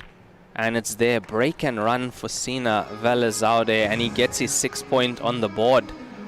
Wow. Wow, SINA VALIZADEH on the hill here against #1 ranked player Jack Whelan in this race to 7. You're watching the semi-final match in the men's division, WPA Heyball World Championship 2025 live from Brisbane, Australia. How's it looking there with Arfan Dad and Gareth Potts? So Gareth Potts was 3-0 down. He equalized at 3-all, and he is now 5-4 up against Arfan Dad. Yes. Wow. Yes, and he's still at the table at the moment. Wow. So Gareth Potts has made the comeback. He's taken the lead. And yeah, we will keep you guys up to date with that scoreline as well. But back to our action. Jack Whelan. Now, do you see what I mean? How important that missed black ball was? Because Jack Whelan looks so good at that time. Now, for the last 2 frames, he's been sat in that chair except for breaking. He's potted a ball, though. Blue into the center pocket. Oh, that's a good break. That looks like a really good break for him. He's got the blue to the center pocket available as well, Raymond. I think he can make a go for it here. Yes, he does. That blue does go to the center pocket now. Can't afford any more mistakes in this match, Jack Whelan. He certainly can't. VALIZADEH on the hill now to secure his spot in the final. Still good, still good. Still all right. And this is an alternate break format, which means that if Jack Whelan wins this frame and pushes us to 6-4, it will be SINA breaking in that next frame. And if it does go to a decider, SINA will be breaking in the decider as well. So now you see how important it was to win that leg as well in a match like this. And I won't be surprised if SINA sitting over there is thinking about which break to employ when he comes back to the table. Yeah, because... because it's that important now. It's that important now. And also with him looking at the layout here, he'd know that Jack should make this clearance and should get to his 4th point.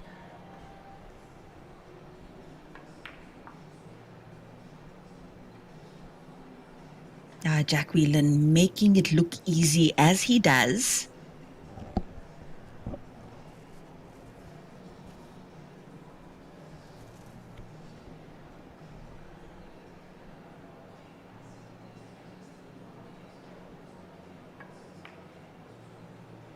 Cue ball back off this cushion into the middle of the table.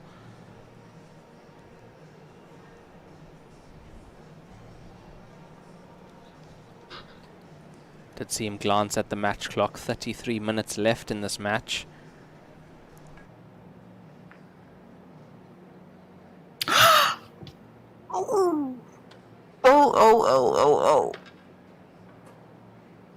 And by Yeah, the looks of it, what do we say about that? What do we say about that? He is absolutely livid at that. oh my, Jack, gotta feel for him in this moment, Raymond. He hasn't left an easy table Yes. on for VALIZADEH as well. VALIZADEH at least has some of the cue ball to play with, Cue ball behind the pinks. and he's gone. Yes. And he's eliminated the jump shot like this because there's a pink that's on the balk line. So you can't even jump this. But Jack might have the one cushion escape up table, the long indirect bank to that corner pocket available. Just have an aerial view of that table again so we can see what Jack's dealing with. Do you see it, Raymond? I do. I think There Jack, might be a shot there. Yeah, Jack might also look at the swerve here possibly. Yeah, but the swerve, I mean, look at how that blue ball is laying. It's laying far away from unless he wants to go for the, what do we call it? Double bank. And that's what he's doing. Indirect double bank. What a shot this will be. This is tough. Through the pinks. No. Oh! Oh my word. Oh my word. Ball in hand Oh, for sorry, SINA Jack. VALIZADEH. 6-3 up at the moment on the hill for a spot in the final. Oh my gosh. Oh my gosh. What a big moment for VALIZADEH. Guaranteed his heart is racing now. He looks so cool and calm and collected, but his heart is probably pumping there, Raymond.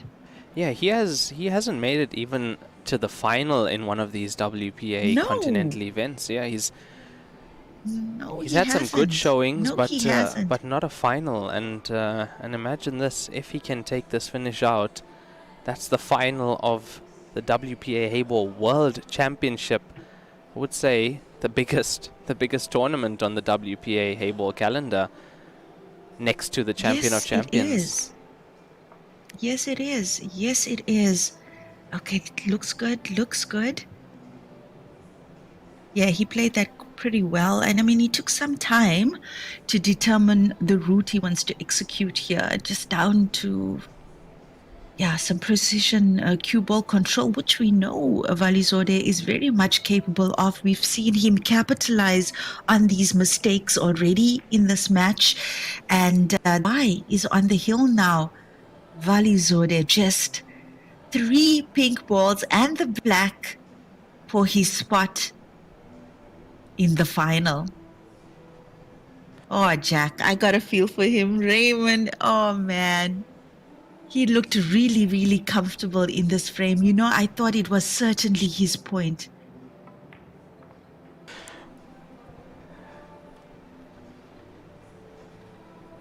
Can't believe that he missed that corner blue when he was on his clearance.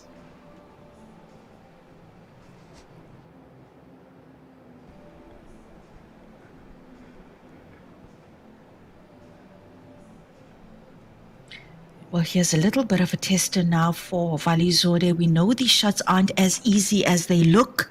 Oh, but no And he's problem at done all. it. Nice, clean cueing. No problem at all, and that's actually the shot that we've got on the video with the interview that they did with SINA VALIZADEH, showing how to cue that ball properly. That's the exact same shot, and he executes it perfectly in this 10th frame.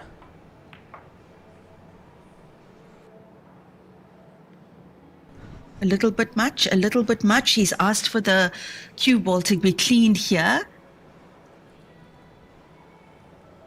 Yeah, I think, I think he this rolled is just. this is the key shot for him. Look, he's played some much more difficult shots in this match, but to hold the cue ball here nicely for position on that last pink ball.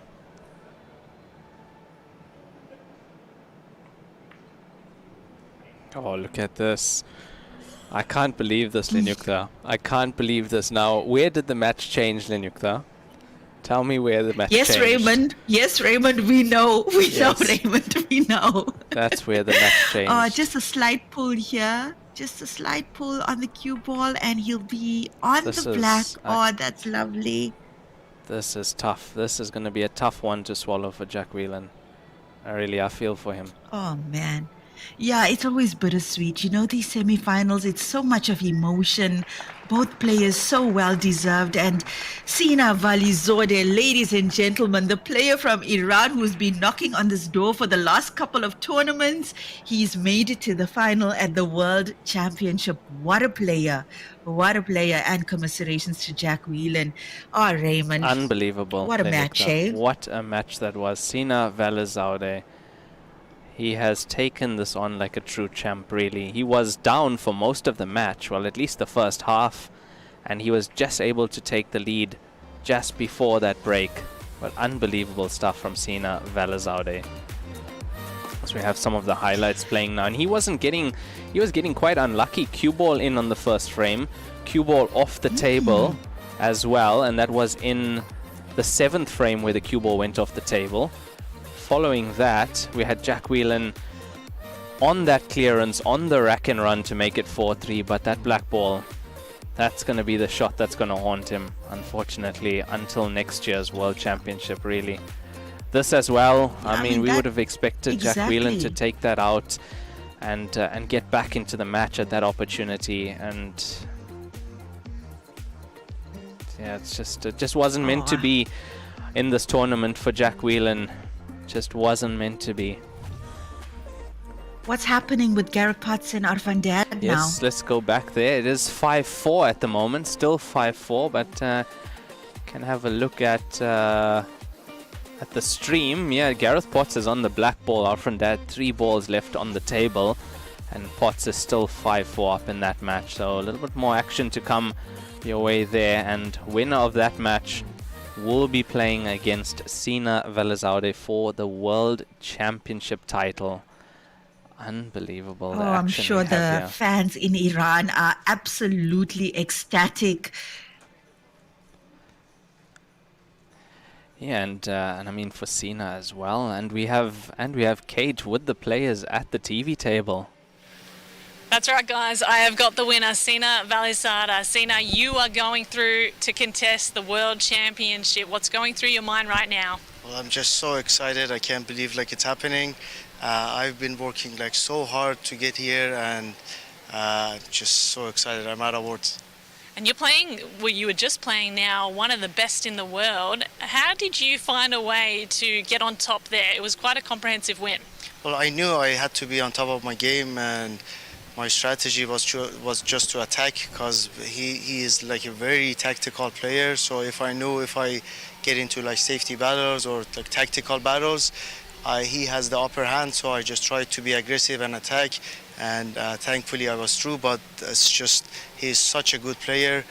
We actually had the same match a few weeks ago, and he had the better of me. But today I was just lucky to have luck on my side. Speaking of opponents, Arfan Dad and Gareth Potts are playing in the other semi-final right now. If you were to pick, do you have a preference of who you'd prefer to play in the grand final?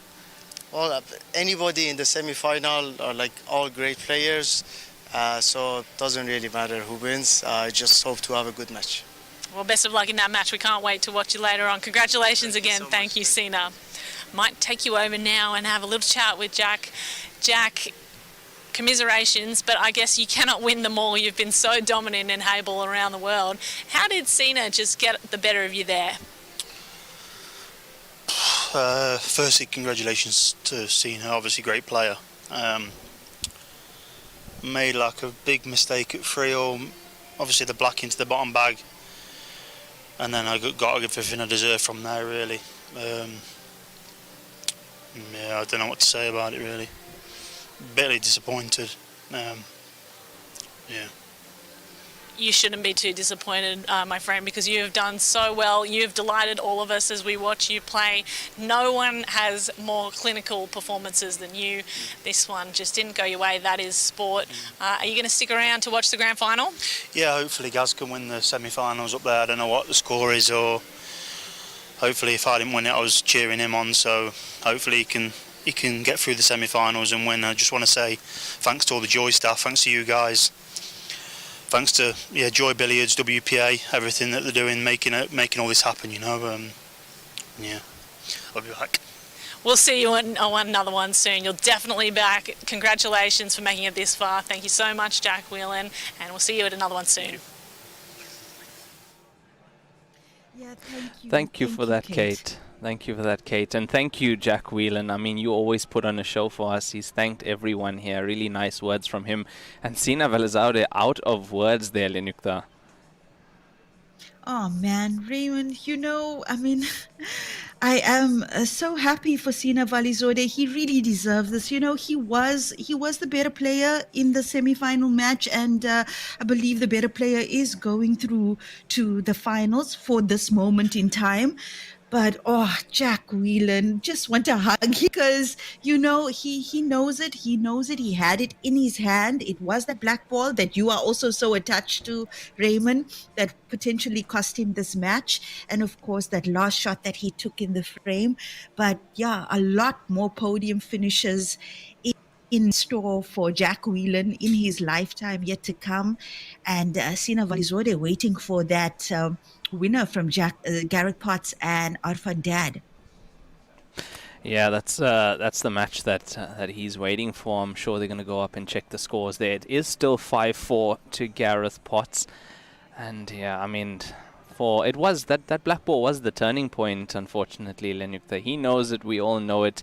He pots that black ball, he goes 4-3. It's an entirely different game, and hardly any mistakes from both these players. A very high level match, and a great match for us to watch, Lenukta.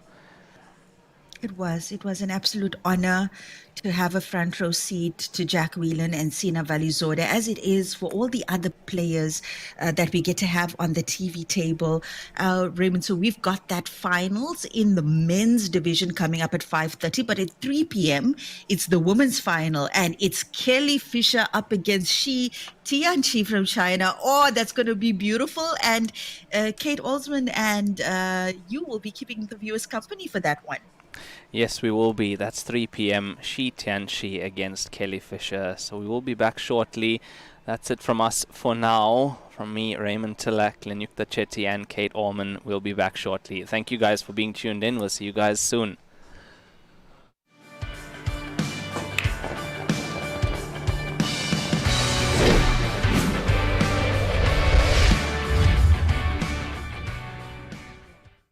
If we took a holiday,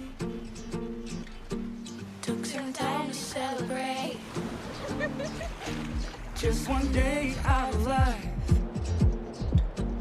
it would be so nice. It's time for the good times. Forget about the bad times, yeah. One day to come together to release the pressure. We need a holiday.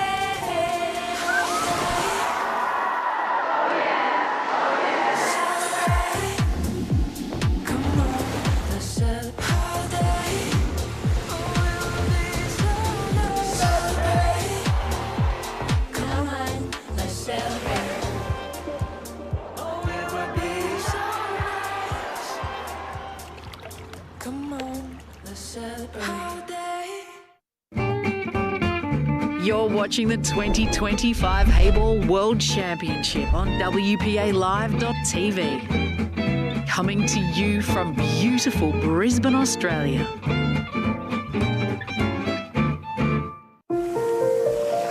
I fell in love with the Great Barrier Reef from the first moment I came up to visit. The colours, the sounds. It's just an amazing ecosystem full of life and wonder. My connection to the reef started at a young age. My family were all keen fishermen. We were always out the reef. My business is line fishing on the Great Barrier Reef. I love everything about my job. Being out there on the ocean, there's never 2 days the same. Every day is amazing out here on the reef. You never know what you're going to get. I'm a senior marine biologist with GBR Biology. Some days it could be doing guided snorkel tours and educating guests. Another day it could be site stewardship, collecting data for the government. The Great Barrier Reef is just such a special place. It needs to be looked after and preserved. It is under threat from growing carbon emissions and climate change. We need to do our bit to protect the reef.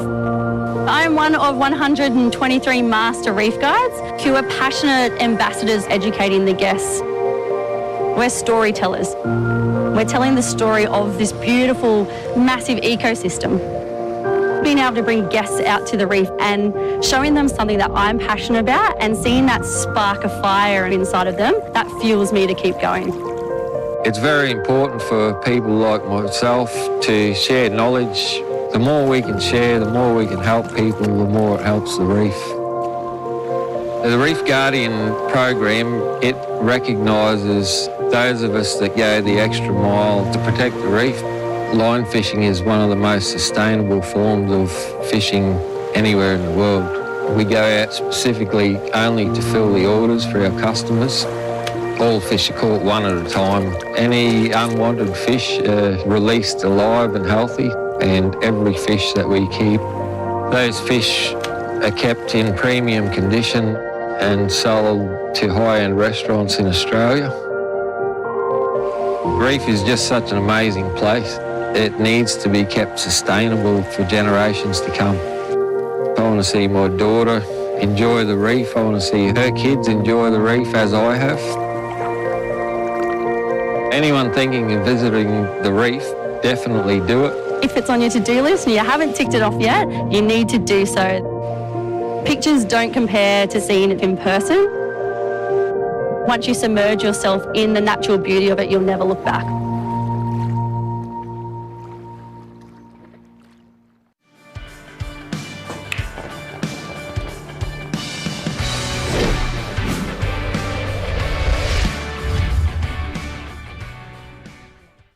Jose Burgos, you are our chief referee here at the World Championship. Just tell us, how do you get to become a chief referee? Chief referee is a lot of work and doing a lot of tournaments, and people notice me and they give me the position because of what I've done. And what have you done? Where did it all begin for you? A lot of it began just regular pool events in the United States. You know, I did the International, the US Open, and you know, now I'm doing Heyball when it first came through. You know, so this will be my first full year of Heyball. So it's very exciting. Were you a player previously?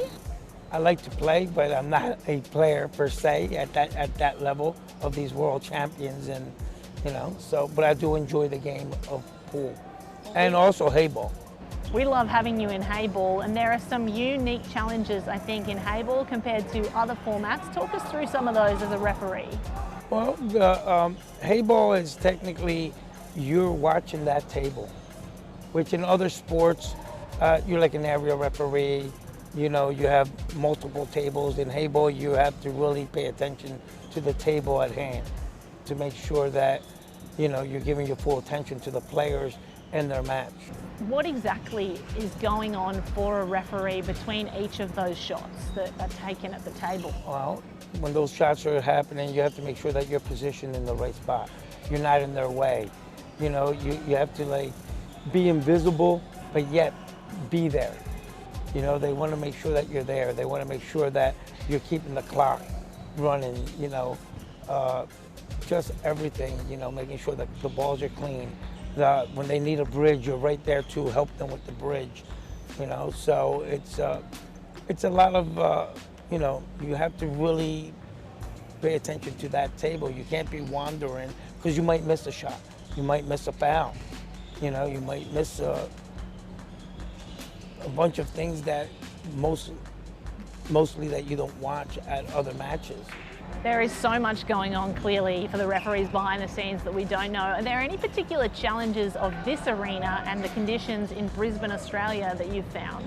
Well, during the day it gets very hot. So some of the referees, they're in suits, so they're sweating. Yeah. So they you know, some of them ask, can we just go in the white shirts and the tie?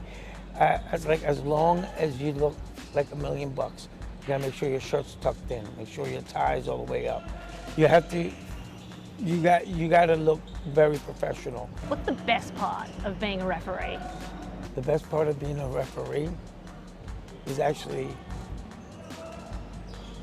the matches. Taking part in the matches and actually know that you're making a difference.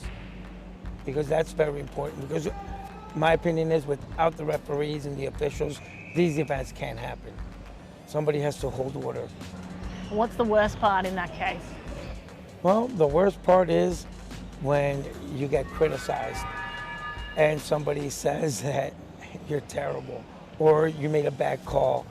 And with social media nowadays, you can be the villain fairly quick if somebody feels that you cost them a match or a world championship. And so world champion during that Olympics? Yes. And why? Because, you know, they have done everything that they need to do to be in the Olympics.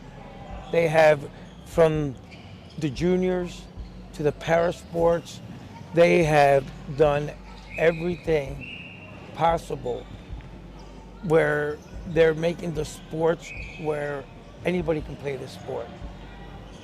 Okay, it's a buzz. It's all over the world right now. It's probably the fastest growing sport in the short period of time that they're having it to be an Olympic sport. Well, we can't wait for it. We hope so. We hope to see it in Brisbane 2032. Hope to see you there as well, Jose. Yes, me too. Maybe come back to Australia again. Yes, I think I'll be here for the World Cup, if I'm not mistaken. Outstanding. That's in a couple months, if I'm not mistaken. Exactly. That'll be in Logan. We can't wait for it. Yes. Thank you so much for giving us some time today, Jose. Thank you, no problem.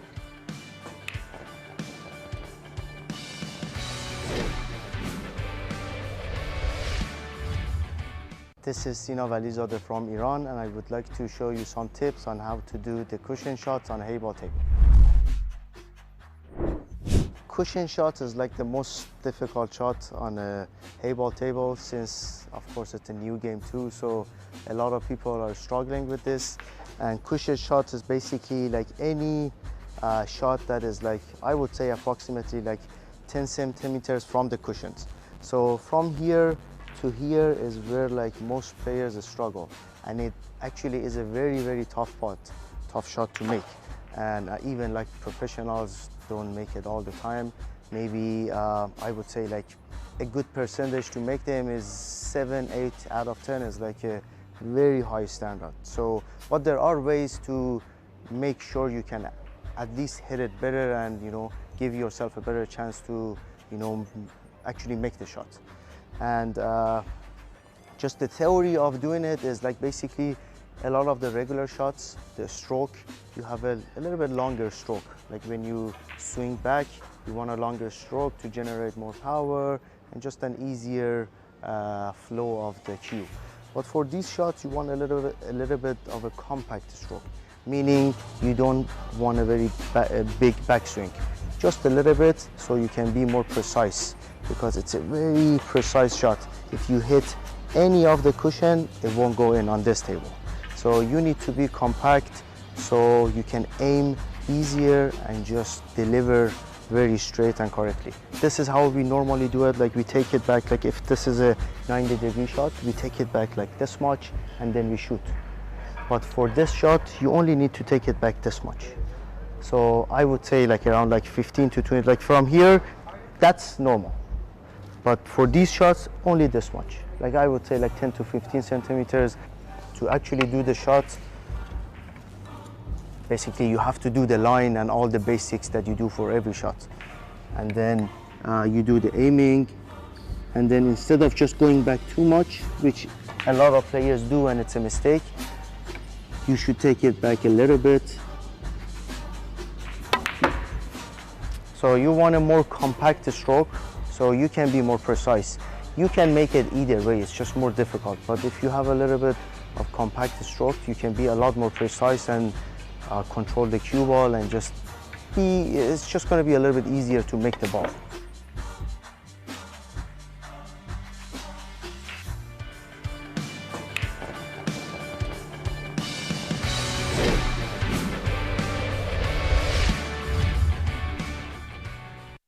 Shift from Aurora. Welcome to Brisbane. How Thank are you, Tiff. I'm good. Thank you. How are you? Very well, thank you. How was your journey? I heard it was pretty long. Yeah, the journey was pretty long, but yeah, now really nice, fresh, and ready to practice, ready to rumble. How has your preparation been, playing-wise, coming into the tournament? See, WHT has back-to-back tournaments, so we are never short of practice, and especially match practice. We are all, like, most of the times we are traveling and playing. So I believe everybody would be, at their best when they come for the World Championship, probably the biggest of the year. Other than table practice, how else do you train, mentally and physically? Mentally, it's very important to, stay positive. I think it's in any sport. I think it's the same. You got to stay positive, believe in yourself, and just see how it goes. Don't worry about much, Just take it as it goes and give it your best. Technique, work on your technique, and work on your mental strength. Shivam, I couldn't help but notice before you were practicing with some pretty interesting glasses. Could I ask you about those? So these are the snooker or the pool glasses. Basically what happens is these are slightly longer on the top, bigger. So if I wear them and I bend down, I can still see through the glass. But the normal glass are like this. So when I bend down, my vision goes above the glass. So these, help them. I can still, after bending down to play the shot, I can still see through the glass because they are longer on the top. So these are snooker glasses known as, Dennis Taylor glasses, basically in, around the world for snooker players. Thank you for speaking with us and really good luck for the tournament. Cheers. Thank you so much. Have a good day.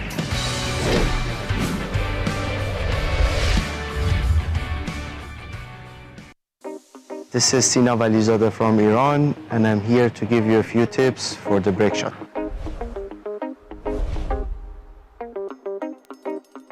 So first and foremost, the most important thing to have a good rack and break is to have a good rack setup. So you don't want any gaps like between the balls, so they should be touching.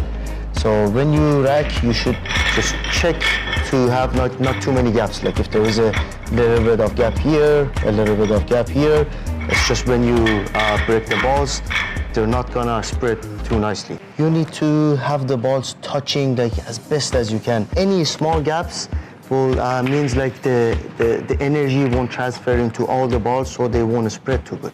But if they are almost touching or very close to be like all touching, when you hit the first ball, all of them will spread nicely.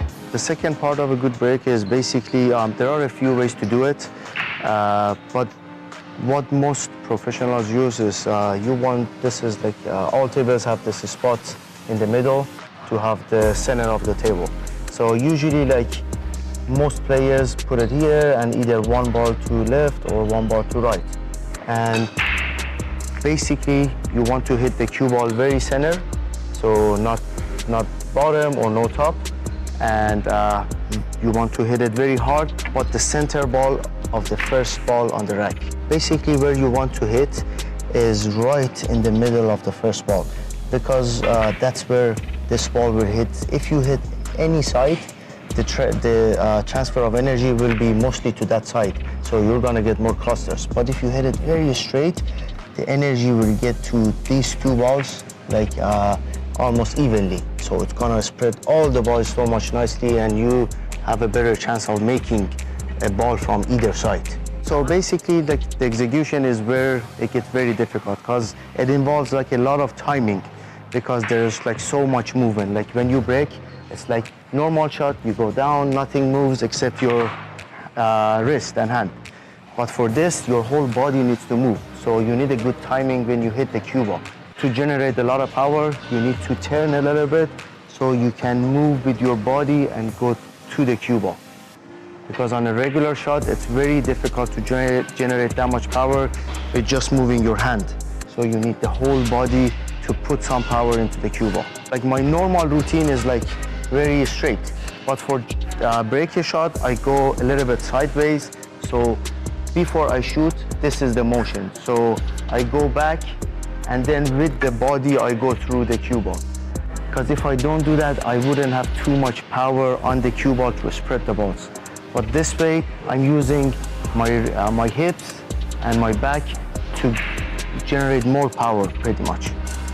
but it involves a lot of practice. It's like if people at home try it a little bit in the beginning, they might get it wrong, they might miscue, but it's okay. I mean, I've done all of that before, just getting it right. And still sometimes we don't get it right because it's just such a tough shot, but it is the most important shot in any pool game.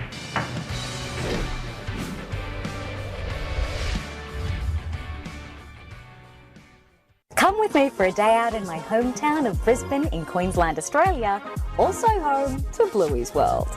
South Bank's my go-to for chilling out, cooling off, and taking in Brisbane's iconic Arbour Walk. You might also recognise it from Bluey's famous ice cream episode. Did you know you can hop on a scenic helicopter flight and check out some of Queensland's most iconic sites? I'm a bit of a foodie and Brisbane ticks the boxes, especially Emporium's Terrace Bar and Restaurant. Check out that skyline and the incredible pool. If you're a true Bluey fan, you'll recognise Mount Cootha, the best spot for epic views of Brisbane. And no Brisbane day out is complete without a stop at the home of Bluey. For real life.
Come with me for a day out in my hometown of Brisbane in Queensland, Australia, also home to Bluey's World.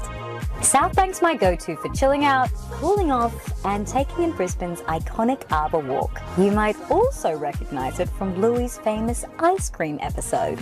Did you know you can hop on a scenic helicopter flight and check out some of Queensland's most iconic sites? I'm a bit of a foodie and Brisbane ticks the boxes, especially Emporium's Terrace Bar and Restaurant. Check out that skyline and the incredible pool. If you're a true Bluey fan, you'll recognise Mount Cootha, the best spot for epic views of Brisbane. And no Brisbane day out is complete without a stop at the home of Bluey. For real life. For centuries, the game of pool has remained unchanged. But that's about to change. Introducing the world's first AI-integrated interactive pool table, crafted by 4Sense, revolutionizing the way we play. With our patented technology, this table seamlessly connects players worldwide, replicating every shot with absolute precision. At the heart of this innovation is our specially designed display, seamlessly integrated into the structure. It preserves the true felt-like experience while bringing AI-powered graphics to life. Precision isn't just in the gameplay. In professional tournaments, referees place balls with pixel-perfect accuracy. At home, our AI ensures each shot is perfectly positioned.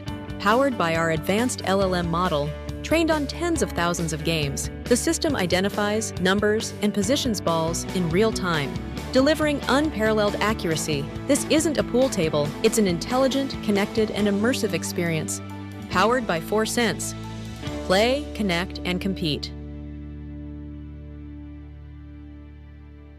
Hi, this is Shivam Arora. This is Getting to Know Me. Your best moment playing. I think I played best in the chain group Joy Masters this year against Gareth Potts. Beat him 13-5. That was the best moment. I played the best ever.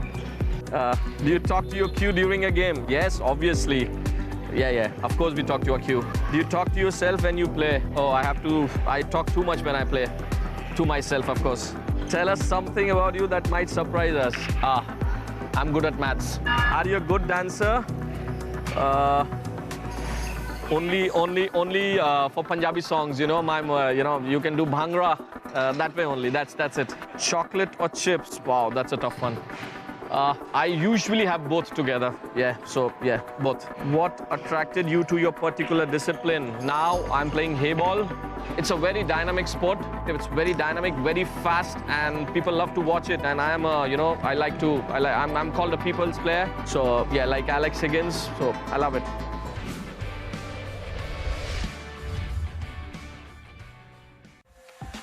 You're watching the 2025 Heyball World Championship on WPALive.tv.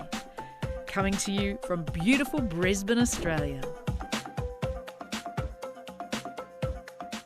Hi, my name's April Larson. I'm from Minnesota, currently living in Texas, and this is Getting to Know Me.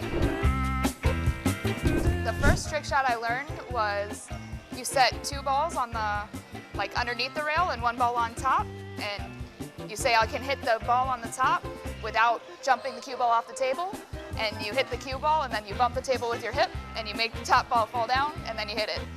It's a killer. Chocolate or chips? Chocolate. When did you know that you were good at billiards?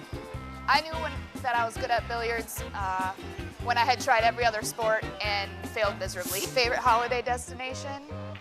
My favorite holiday destination is here in Australia, actually. What's something about you that might surprise us?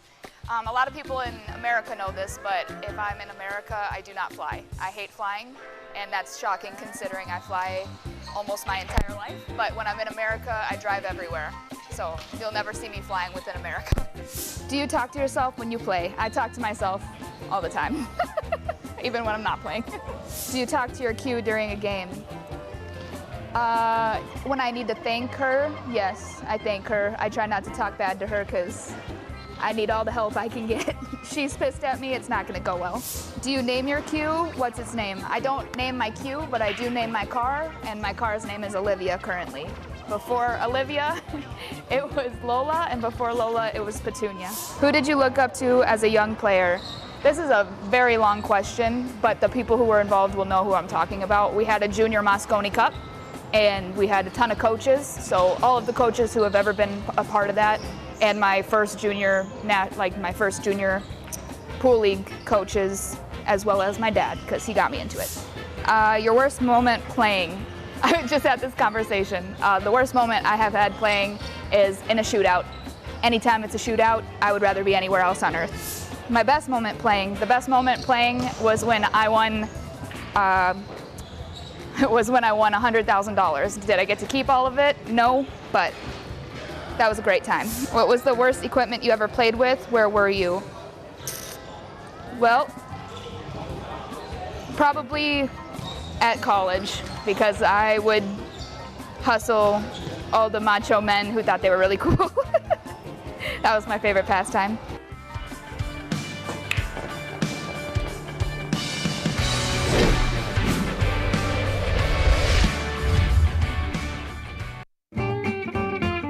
You're watching the 2025 Heyball World Championship on WPALive.tv. Coming to you from beautiful Brisbane, Australia.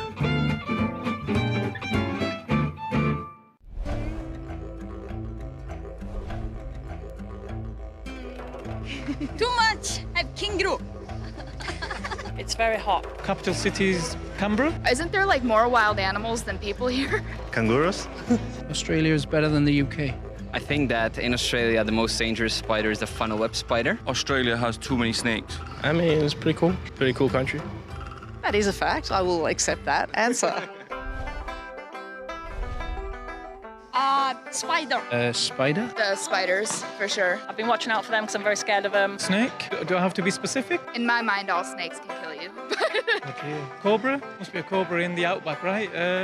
Rough. Rat. Women? Absolutely correct. Do you have lions and stuff in the outback? I don't know. I don't think so. Funnel web spider, great white shark. Crocodile. A snake? Would you like to be more specific? No, I would not. Also like that really big kangaroo. It's not called a kangaroo, but it's like the ones with muscles. You know which one I'm talking about? Red killer kangaroo. That's it. It would be the TV show Wentworth. It was amazing. Home and Away. Anyone but you. She runs up to the top of the stairs at the Sydney Opera House, and it's just a beautiful love story. Neighbours. Home and Away. Oh, it's amazing. Thank you so much. Have a great time in Australia. Thank you.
Across the globe, in every pocket of the world, under neon lights, inside bustling pool halls, and in quiet corners where dreams are born, a cue is drawn, a break is made, and something greater than the game unfolds. This is more than sport. This is connection, a universal rhythm, a shared language of geometry, grace, and grit. And at the center of it all, there stands a cue, a symbol of skill, spirit, and unity. The World Pool Association, WPA, is not just the steward of the game. It is the heartbeat of a global movement. We are the bridge between generations, the voice of players and fans, and the stage for champions from every continent. We preserve the integrity of the game. We elevate the passion of the people. We shape the future of a sport without borders. One cue, one world, one future. With every tournament broadcast, every updated rule, every young player stepping to the table for the first time, we shape the path ahead. We don't just look at where the game has been. We ask where it can go, who it can reach, what it can mean.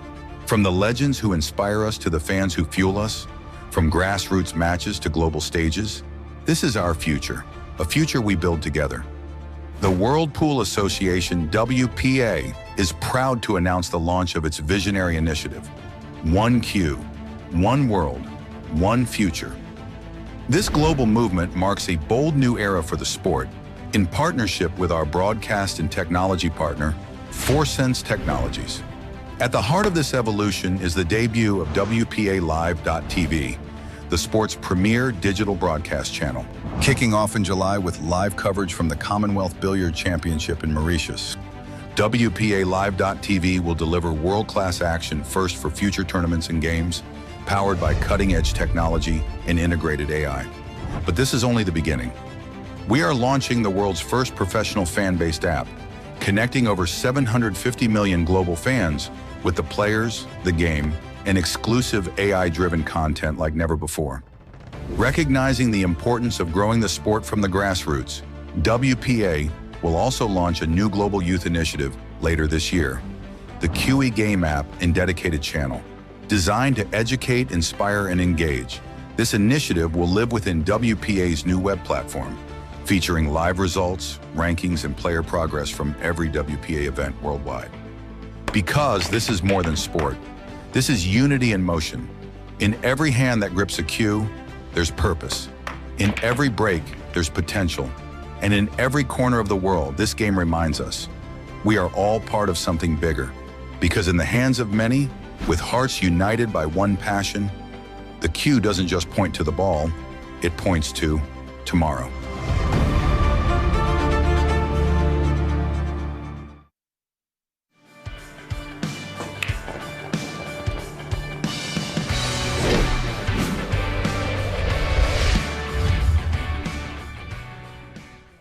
If we took a holiday,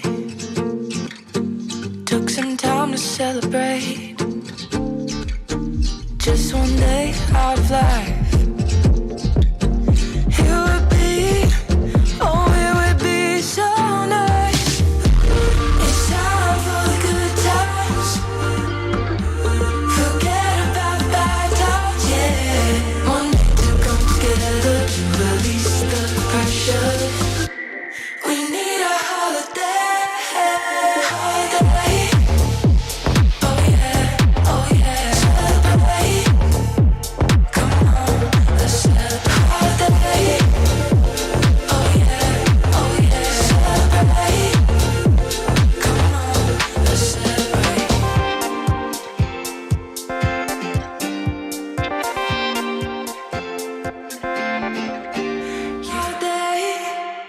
This is SINA VALIZADEH from Iran, and I would like to show you some tips on how to do the cushion shots on a Heyball table.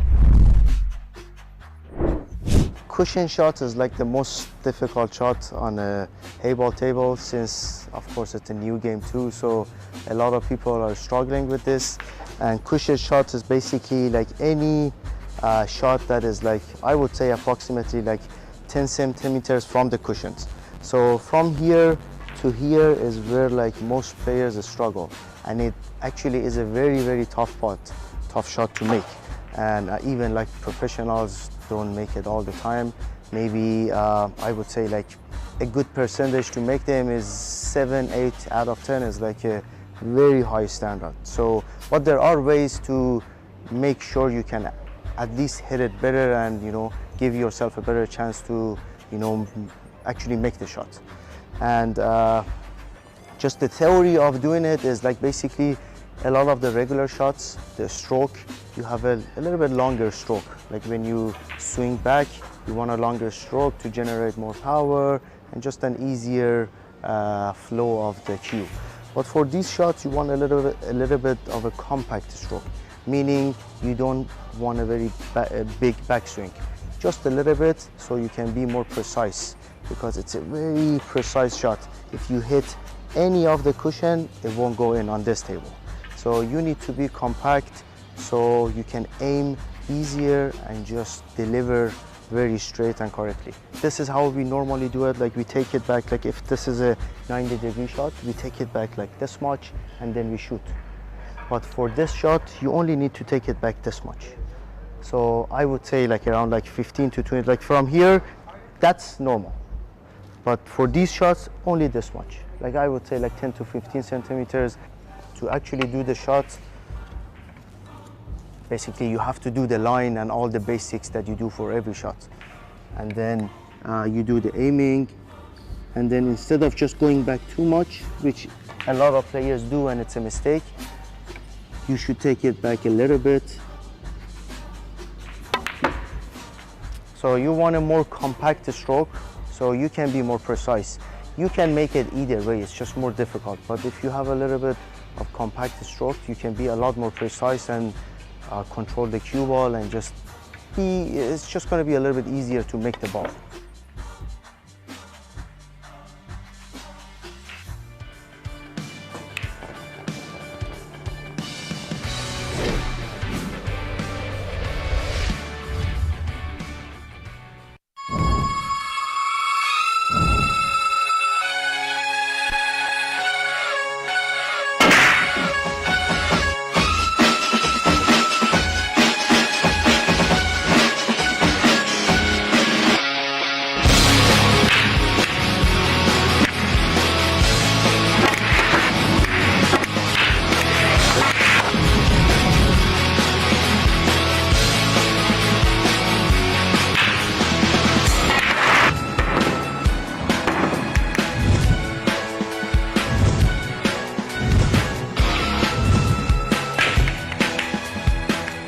Gareth, great win. Talk me through that game. Yeah, thank you. Yeah, it was quite a good game. I was 3-1 ahead, and then from 3-1, he potted a couple of really good balls from 3-1 where I felt like I was in control of the frames anyway, and he potted a couple of really good balls, and then I made quite a big mistake at 3-2 to go 4-2 up, and that was 3-all. And he took out a really good clearance, 4-3 down, and to be honest, quite quickly I went from 3-1 to 4-3 down, and I broke off actually at 4-3, and I potted a ball and I had no shot. And I think sometimes, maybe my experience in that situation was I just held back, didn't panic, and I played a couple of safety shots and managed to win that frame, and then I finished strong, which I'm happy about. Anything you're going to particularly work on or think about before your next game?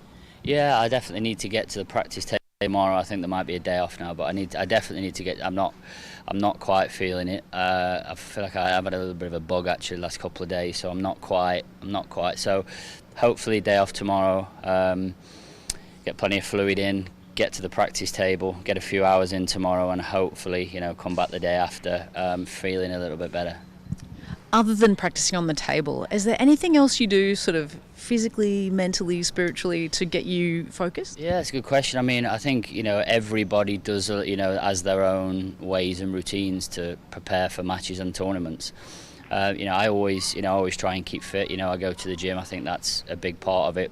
Not so much in this event in terms of the races are relatively short in this event in terms of, some of the major events we play in China. They're 13, 15, 17, race to 23 in the final. So it's really important in those tournaments to, I think, to be fit. So I just do the normal routine. Yeah, I go to the gym, chill out, a bit of practice. To be honest, I think it's important to just keep things as relaxed as possible. I understand that we're here at a tournament and everybody wants to do well, everyone wants to win, but I think the key to it is just keeping things as normal as possible. I think the minute, mentally you start saying to yourself, I'm playing in a huge tournament, I'm playing against so-and-so, if I win this, it means I get to this round, it means I'm on this money. All of these factors become a situation where your body then becomes under pressure. So I personally think you just have to try and keep things as normal as possible and just do what we all do most days on the practice table, really, and keep it as close to that as you can. Do you think people underestimate how physical cue sports is? I do, and I think they definitely underestimate how mental it is. You know, mentally, I think it's a huge part of it. Definitely a higher percentage than people think, because you know, when you get to this level, everybody's a good player in terms of technically can pot the balls, but obviously it's being able to do it at the right times when you're under pressure, make that shot selection at the crucial time. All of these factors are, I think, what separate the really, really small margins of players, especially in a short race to 7. So yeah, I think that from that point of view, it's important that you make the right decisions at the right times, because these are relatively short races. Great. Good luck for the rest of the tournament. Thanks for your time. Appreciate it. Thank you very much.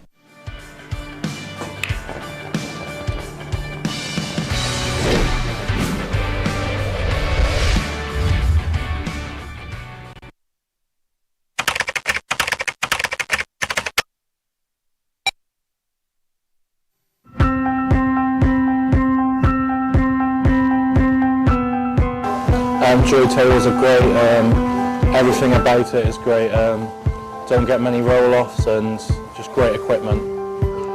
I haven't played on many other tables, as in Chinese 8 balls tables, but these tables are great and they're so reliable, and you can play great pool on these tables. Joy table is very difficult to play on, and it'll take a while for me to get used to it and know the game better. So I just need to play on the table a lot more than what I have in the American pool. The difference between the Chinese table and the American pool is the tighter pockets, and it requires a lot of discipline to play on, and you have to learn how to pocket the balls very well. Oh, Joy table I think is fantastic. Is the balls, when you shot the balls, go straight, never clean, never, and very professional. I love the table. One of the best, I think, maybe the best. The different, of course, is I never played in one table like that. It's like some sides like the pool, and the rail like a snooker, and. It's very different. It's something new for me. Joy tables are the best Chinese tables there is, especially with the quality they put into the tables and the laser cutting and finish. I think it's just the quality and the workmanship. It's a very beautiful table. The Joy tables, I think they're perfect, and they're also using the modern technology in terms of the cloth and the leveling of the table, and I think it is just exciting to play on them.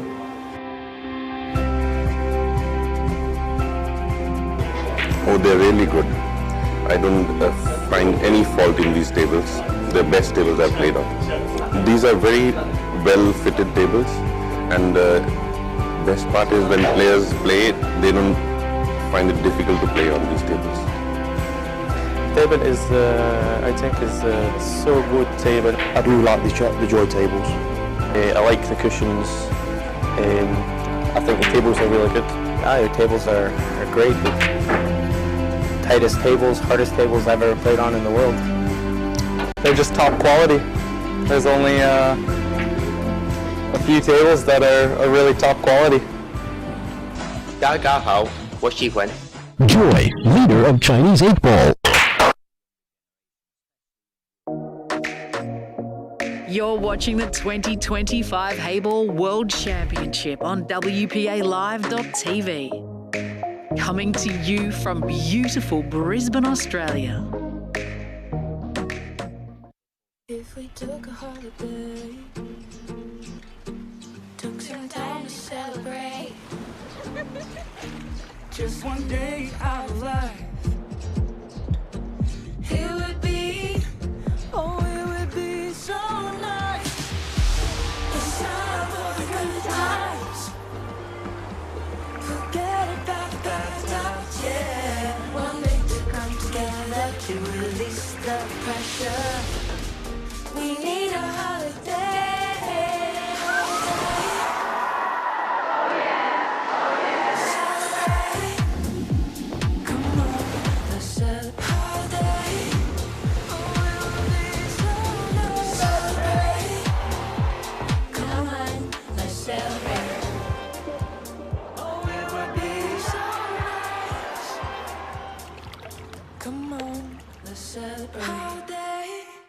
Do you think Q sports should be included in the Olympics, and why?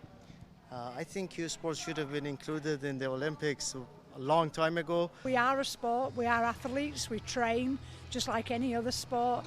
We have dedication, determination, and it takes the excellence to be at the top.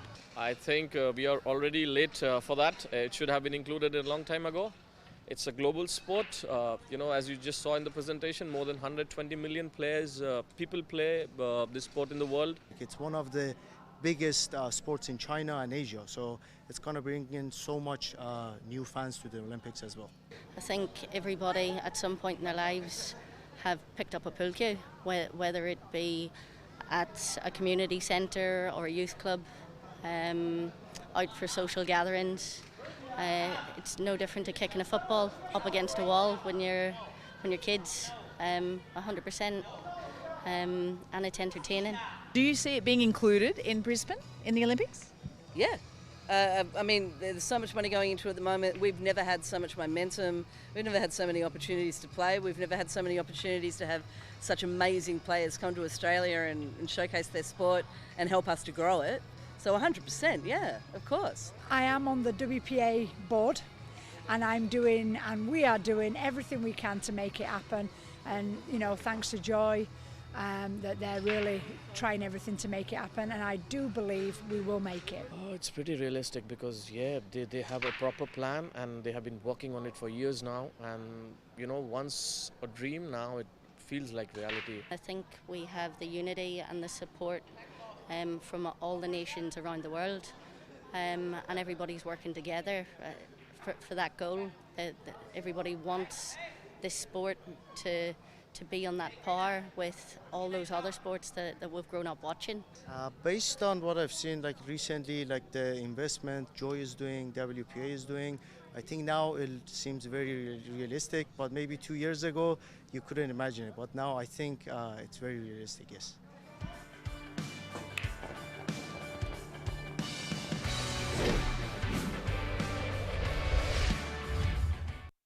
Shiv Marora, welcome to Brisbane. How Thank you, Tiff. I'm good. Thank you. How are you?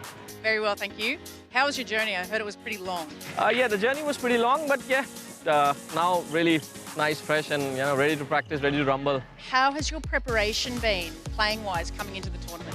WHT has back-to-back tournaments, so we are never short of practice, and especially match practice. We are all, most of the times we are traveling and playing.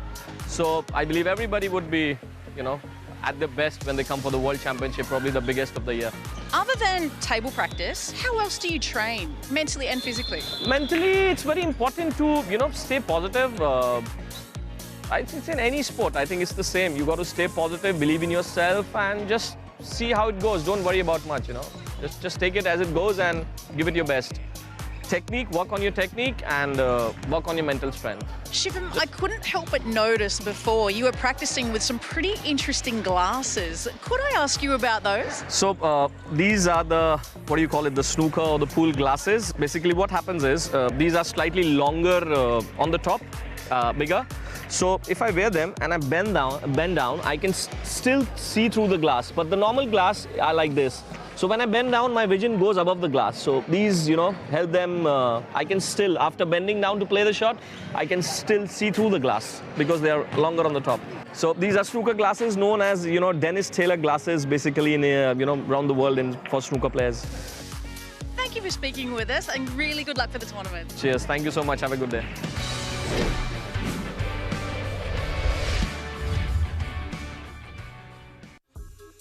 You're watching the 2025 Heyball World Championship on WPALive.tv. Coming to you from beautiful Brisbane, Australia. If we took a holiday, took some time to celebrate, just one day out of life,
if we took a holiday? Took some time to celebrate. Just one day out of life. It would be, oh, it would be so nice.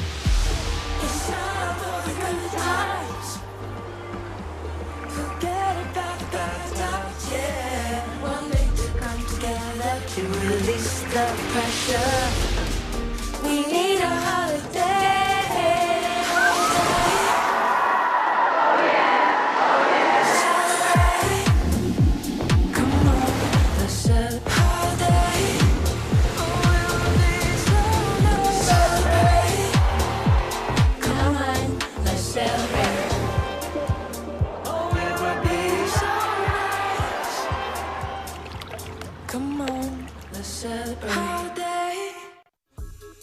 You're watching the 2025 Heyball World Championship on WPALive.tv. Coming to you from beautiful Brisbane, Australia.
Days of competition, over 100 matches, and it's all come down to this, the final of the Women's Heyball World Championship, and it's an absolute battle of the Titans.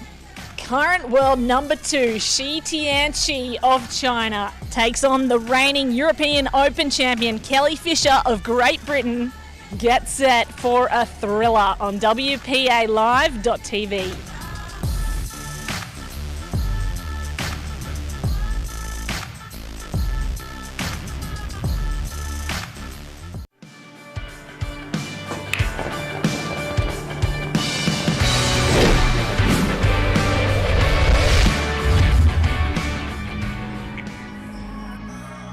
You're watching the 2025 Heyball World Championship on WPALive.tv. Coming to you from beautiful Brisbane, Australia.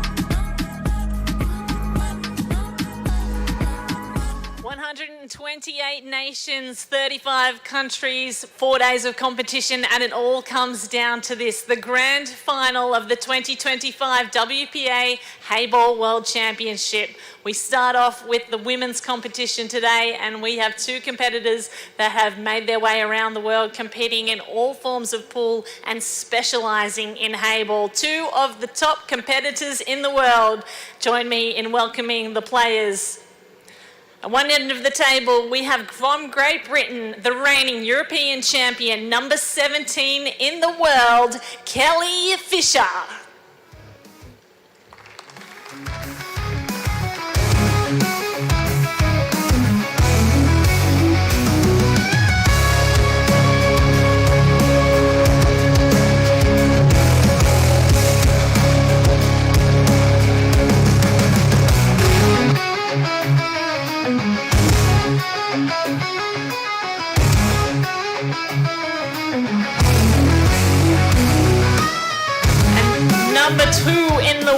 world, reigning Oceania champion, the name we have seen time and again in Heyball around the world. It is from China, TIANQI.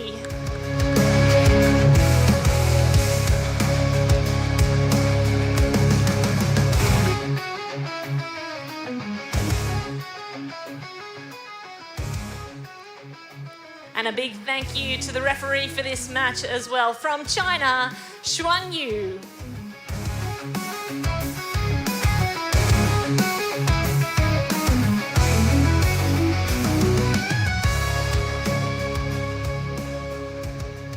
Best of luck to the athletes.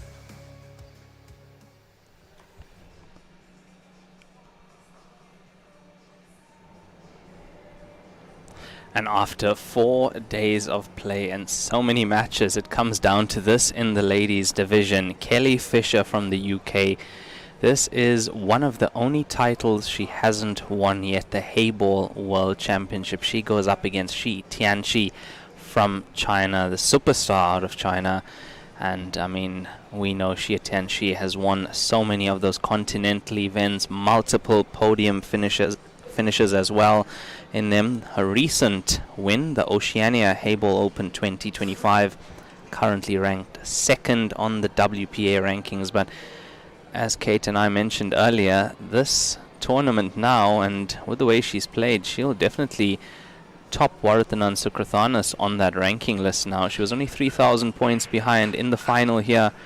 That is worth at least 4,000 points. So at the end of this tournament, we will have a new Heyball women's player ranked first. And her opponent, Kelly Fisher. There we have Kelly Fisher. She also recent win the Euro Open in Germany 2025. Also British Pool Federation Heyball champion recently. And this is going to be a very tight match between these two. TIANQI has played on the TV table now 3 times throughout this match. She played the semi-final as well throughout this tournament. So she'd be very used to these conditions. We saw that she struggled in her first match on the TV table. That was in the opening rounds. But she has won the leg and she will be breaking. This is a race to 6, 100-minute time limit for the title of Heyball World Champion 2025. And that's a blue ball potted in the top left corner pocket. That's a really good break from TIANQI. Didn't see much of this earlier, so she has adjusted something to get this right.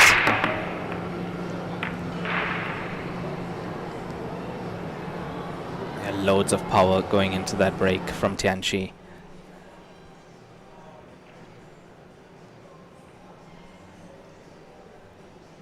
Our players get 45 seconds per shot, one extension of 30 seconds per frame.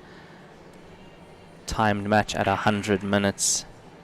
Total time limit, and if the scoreline is tied after that has elapsed, it will go down to a penalty shootout.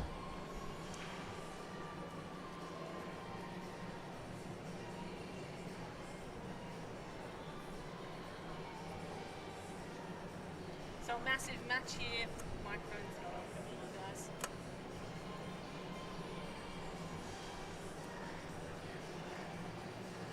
Huge match here for the final, Raymond. 2 of the best in the world, Kelly Fisher and TIANQI. She pots that pink, and that was not what we expected to see there.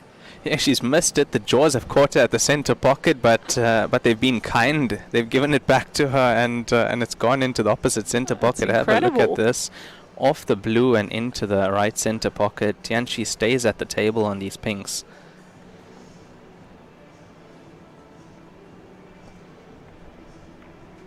So TIANQI from China, who has experienced a relentless rise through the ranks as a Heyball champion, plays against a veteran of snooker and billiards in Kelly Fisher.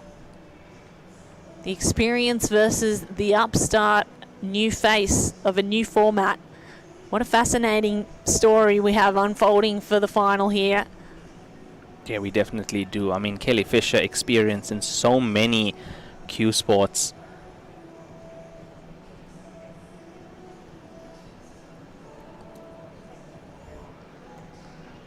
multiple-time world champion in various pool sports, has been professional for 20 years plus, knows her way around the world in cue sports. TIANQI playing Heyball, specialising in it. That's the difference. And it might be a slight advantage that she has over the more experienced player in Kelly. Yeah, very tough one to call, Kate.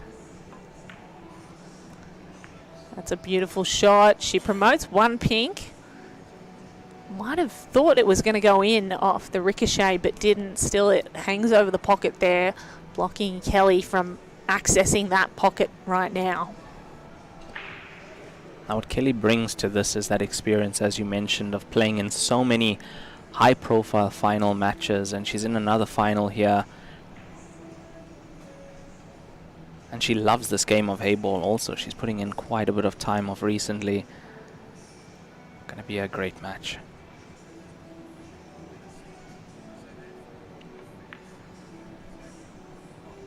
Great pot there off the bank.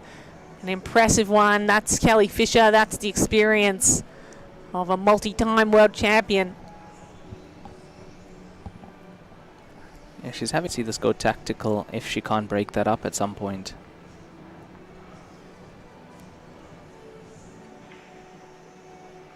Yeah, she is having a look at that blue that kisses the pink.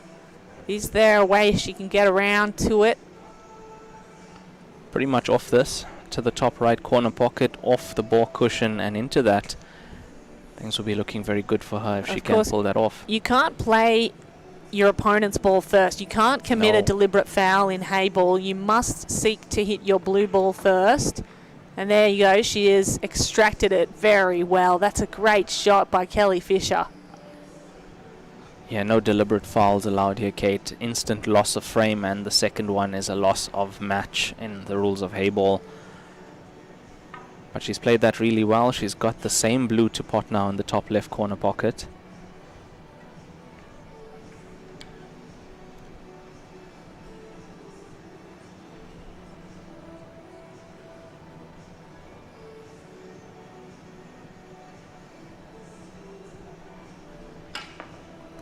Oh my goodness, that is a total miscue by Kelly Fisher. Using the rest, she's missed her ball entirely.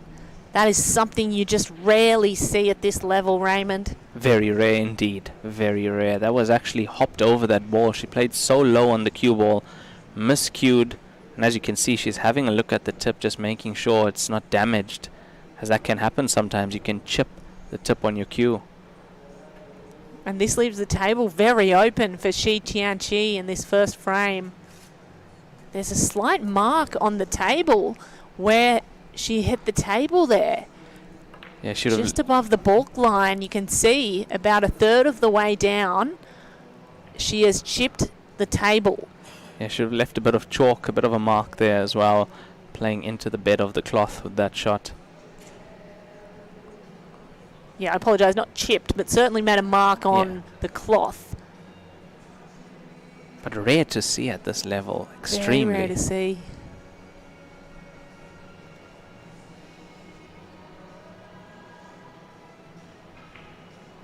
So TIANQI has to lean all the way over. A one-legged pot does so with aplomb. There it is. There's the mark that she's left. There is actually maybe a little dint in the way the cloth is running there. Well, can you ask the referee to scrub that out? Yeah, if you actually would go with your hand and just level it out, it would that piece of fiber would go back down. So the referee could brush that if one of the players asks for that to happen.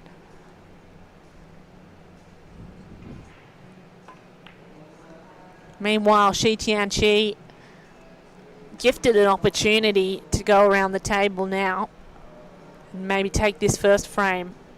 I won't be surprised if you see one of the players, if they're at the table around that spot, you'll see them brushing that with their hand just to level those fibers down and take that mark off the cloth.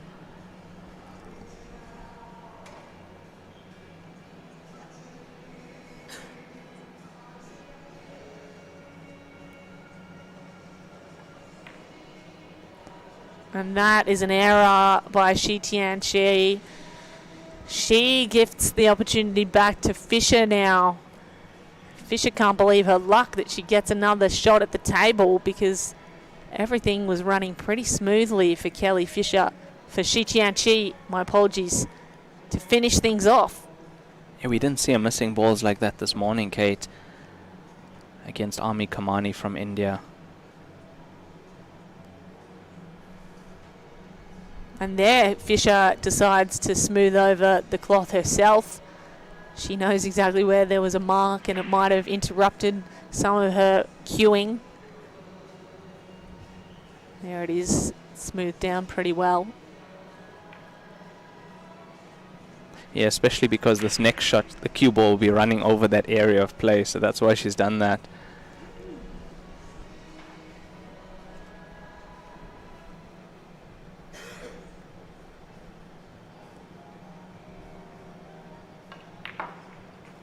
Nicely played.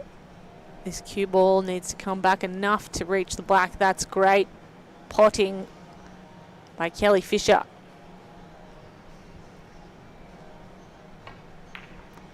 Well, after a mistake nearly cost her the frame, she was allowed an opportunity to get back, and she utilised that opportunity well. Kelly Fisher goes up in the first frame, 1-0 in the grand final of this World Championship of Heyball. Very strange frame there. I mean, that miscue hardly ever seen at this level, and then you have TIANQI with ball in hand, not able to make the clearance, as we see that championship trophy for the ladies division. Someone's given that a fresh shine. Looks absolutely phenomenal. Standing over the table. A few more fans enter the arena now to Kelly Fisher. She's going to breathe a sigh of relief after that. Takes a little mint to freshen things up. It's always interesting to see what the players prefer to have at the table next to them. They've usually got water, sometimes a Gatorade. Looks like Kelly Fisher might even have a coconut water next to her, and mints. Mints, yeah. Which is her unique refresher. Keeps you sharp. Definitely does, yeah. Plain water for TIANQI. Yeah, the water is definitely a staple, but as you said, we've seen many players with Gatorade as well, and usually finished by after a few frames here, depending on how the match is going and how long these frames are taking.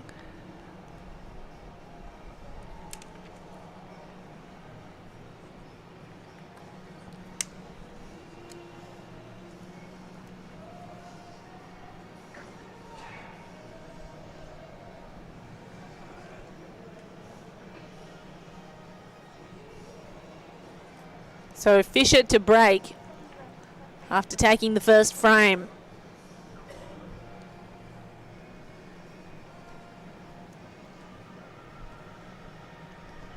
She's got her carbon fibre cue out, ready to put a lot of power through the apex of this pyramid. The cue ball springs back, one ball in the bottom pocket, black hanging over the pocket dangerously. 2 balls sunk on the break.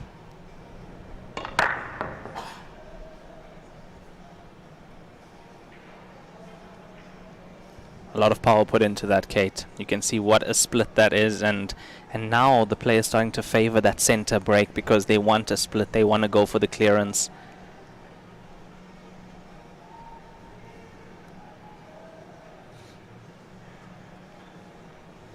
I was going to say at first you'd say blues, but it's just that blue that she's actually over now. Got to be really careful not to touch anything on the way through as you lean over. It's obviously a foul if you touch any of the other balls. She's going to need the extension on her cue. This is a lovely looking cue, by the way, black and red. Can you explain that one to us, Raymond? So that's her design for the butt of that cue. That is a Predator cue. Kelly Fisher is a Predator player. So Predator Revo shaft with her own quick fire design butt. They call her Quickfire. That is the nickname she has played with over the years. And there's a little insight into why. Fired that fast and no problem, despite the high bridge and leaning over the table. It's a difficult shot. An extension on the back as well. We've spoken about how that can affect things on the cue, but Yeah, very nicely done from Kelly.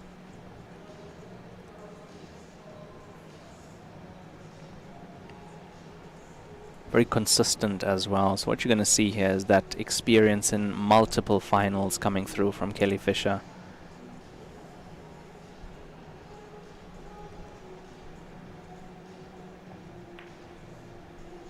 A long distance shot, gets it. One of the hardest shots to play in Heyball, to get through along the rail to the jaw and through. Really tight squeeze, these pockets. The openings are narrow compared to other tables. They can be difficult, more deeper than you expect, the pockets are. Yeah, much deeper with those bouncy jaws as well. You have to be so accurate. Oh, look at this. She's going to play around the black and it's just hanging on the edge. Teasing. It won't drop for Kelly Fisher.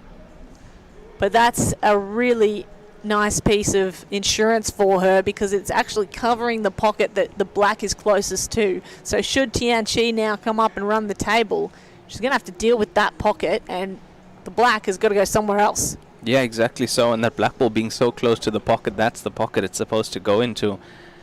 So automatically TIANQI comes to the table knowing there's a big problem there for her. You wonder if this may inspire her to play a defensive shot. Attack it is. Yeah, so if she does attack this, she's got to find a way to sort that problem out. She's looking directly at it.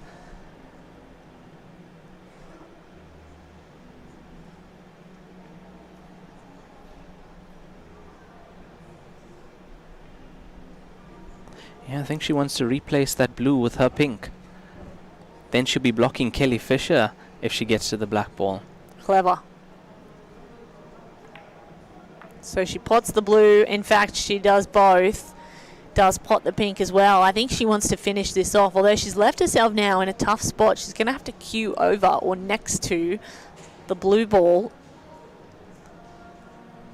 Yeah, not an easy shot that she's just played. The double drop, you're actually imparting spin on the ball you play, so it follows the object ball into the pocket. Call that a skill shot in this game. Very tough to pull off.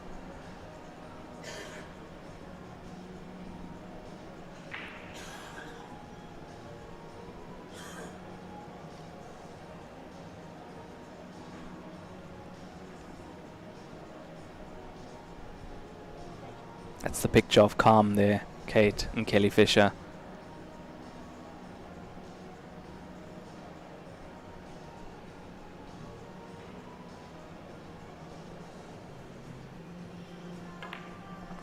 Brilliant. A really tough cut, and she makes it. Moves the cue back around the table, but now again stuck very close to another ball, which always makes things a little trickier. Referee checks if those two are kissing. They're not. There's a little bit of space between them. Yeah, what a position she's left herself in. She's got quite a few pinks on the table, and the way things look, not one of them potable at the moment, unless she can get through to this one down to the bottom. Yeah, not a pot on that.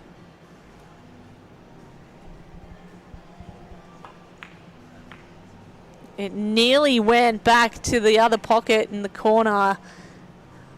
Unfortunately, it hit the cue on the way through, and that has prevented the entrance to the pot. So now Kelly Fisher, 2 to go, and just the black. Fairly simple equation for the superstar.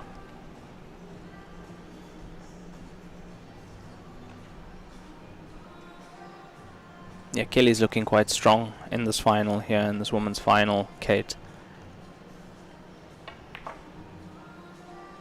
Screw back for the black, and finally nudge it in to the pocket that it was hovering over all frame.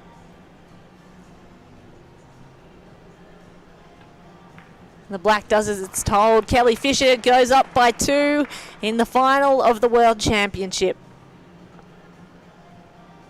A nice place to be. 2-0 up in 18 minutes of play. We still have just over 80 minutes left in this match.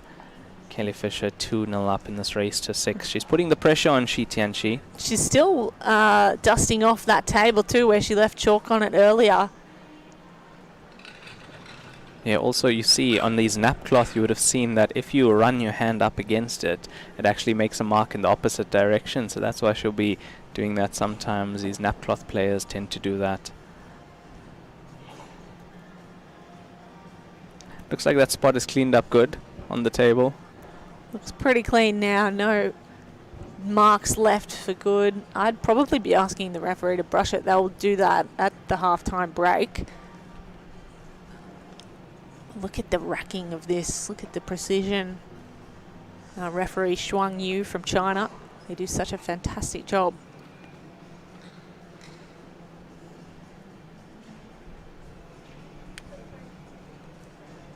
So here's TIANQI. What can she do to get back into this game?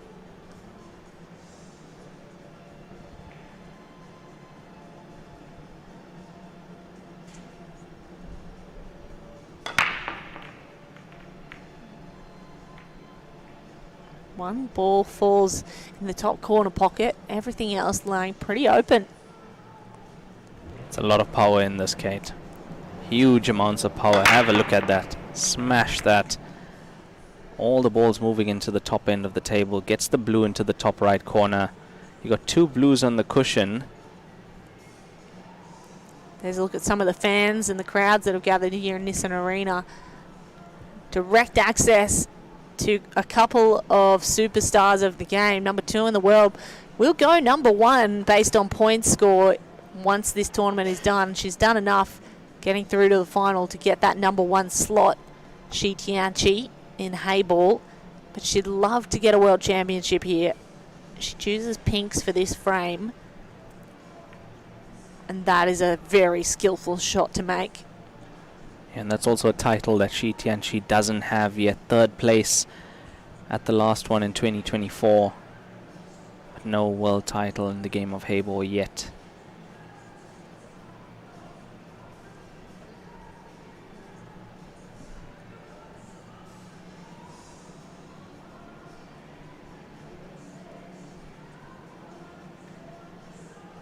She's got to find a way back. She can't afford to let Kelly Fisher run away with this match. Kelly goes 3-0 up. Tough place to be, raised to 6.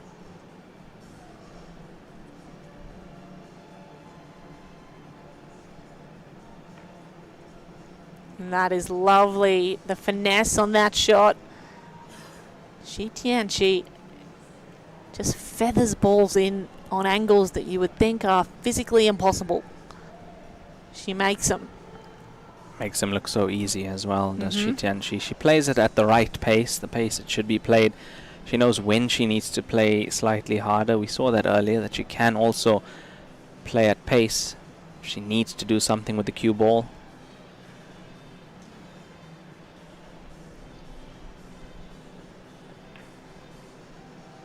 Another one feathered in. TIANQI. 3 more balls to go, and they all look potable.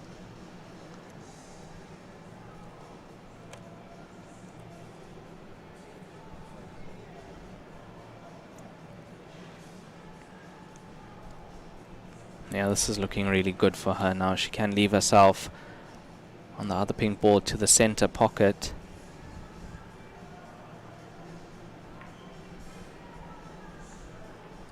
That threatened to stay out of the pocket, but it did fall.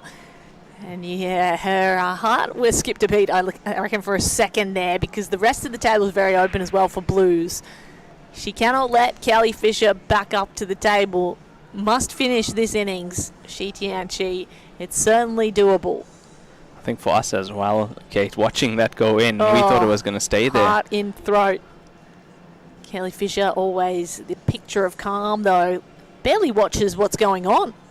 Yeah, she's in her own world. Yeah, that's exactly what she's doing. She's totally focused on something. She'll pick a spot or something to just look at, and you focus on that. When it's your time to come to the table, play your best. You don't want to become a spectator to your opponent, especially if your opponent starts running racks. That's fascinating. You can get a little too emotional. Is that the case? Yeah, if you become a fan. Yeah. You become a fan of your opponent beating you, and that's not a place you want to be in. I've seen some players actually clap their opponent on a good shot, and that's when you know you're probably getting too invested in your opponent's shot making. As we see TIANQI get invested in winning this frame. That was brilliant, screwed back perfectly off the rail and comes back for this pink ball. Can she finish well?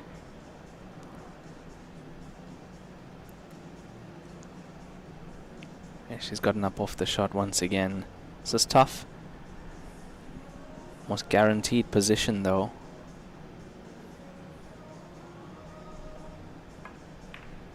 Great shot.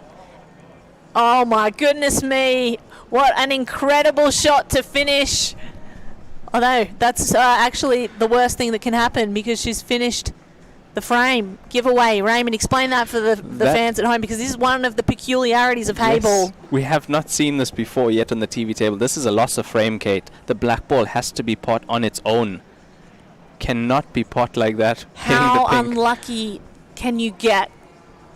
That is the most incredible thing I've seen. My word. And I just said she's guaranteed position on the black ball. I thought she was going to be pushing it close to the corner pocket, not in the corner pocket. In terms of ways to lose a frame, look at her shaking her head. And it's just Heyball that this occurs in. American 8-ball as well. American 8-ball. Yeah. Otherwise, she would have won the frame in other formats. So those who are new to Heyball might understand and appreciate now how unlucky that was. Kelly Fisher in the lead. She's up 3 now, yeah. She up 2 or 3? 3. So Fisher takes the lead, 3-0 in the final of the World Championship. It should be 2-1. TIANQI had a real opportunity. The break, very powerful, but nothing falls. It's a dry break for Kelly Fisher. That is a little bit of luck going TIANQI's way. I'm still shocked, Kate. Yeah. I can't believe that. I really thought that was her point. She was getting back into the match, and from what could have been 2-1, now 3-0, and we said that's not a place where TIANQI wants to be. Not so early in this match.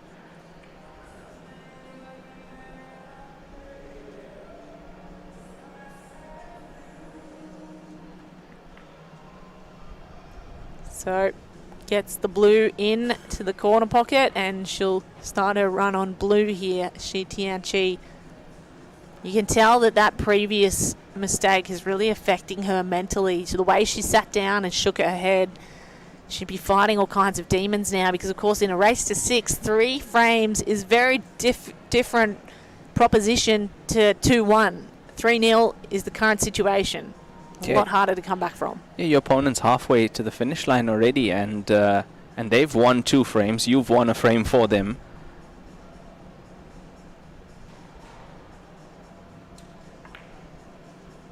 That's a brilliant shot. Cut it absolutely perfectly. And she has to do all that work again to try and get this point on the board.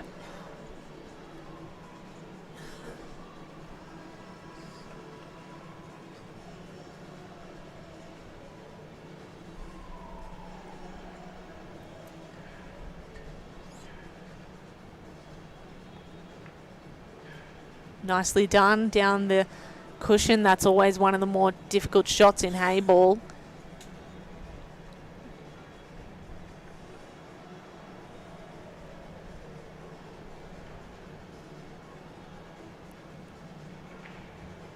Nice to see some of the seating around the table occupied here, Kate.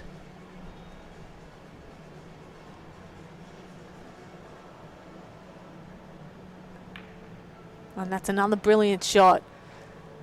She's pushed that blue a little closer to the cushion than I think she would have liked. However, has a couple of options here. Still shaking her head a bit. It's I think she went too close to the cushion there with the blue, the second blue. And I think she's still upset with herself at that black ball. That's going to haunt her for a few frames until she gets back into this match.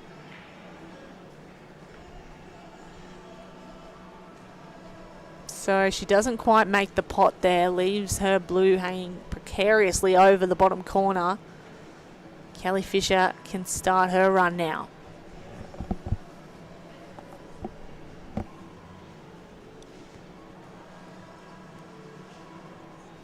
Yeah, what do you do if you're Kelly Fisher at the table now? You're 3-0 up. There's one or two problems with pinks, but she want to punish. She want to punish TIANQI now, because if she can get another point, you're taking advantage of your opponent's mental condition at the moment, because mentally TIANQI would be railing from that potted black ball. Absolutely. I think that's a really hard mistake to come back from. It's such a mental game, Heyball pool. You have to stay completely focused.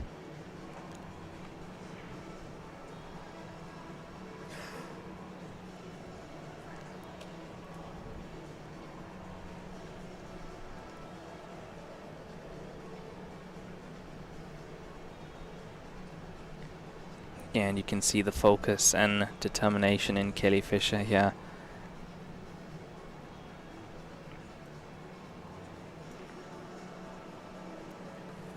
And that's worked out quite well. She's pushed another one of TIANQI's blues to the side cushion.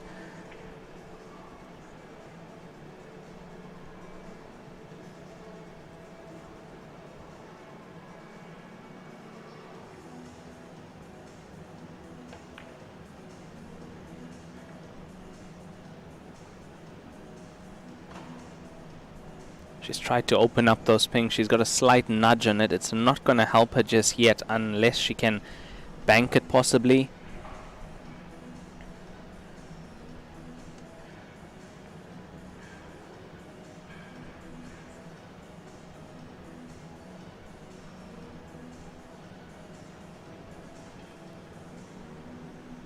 She has a clear pot with pink in the bottom corner, but it's where next that's the question. And those two pinks on the cushion are going to prove challenging. Does she deal with them now, or does she go for the easy pot? The more balls you have on the table, the easier it is to play defensively. So you have to know where you're going to go if you want to play aggressively. That's what she's going to do. She's setting up for the bank shot here, Kate. Well, we know how good she is at bank shots. One of the best at that particular skill.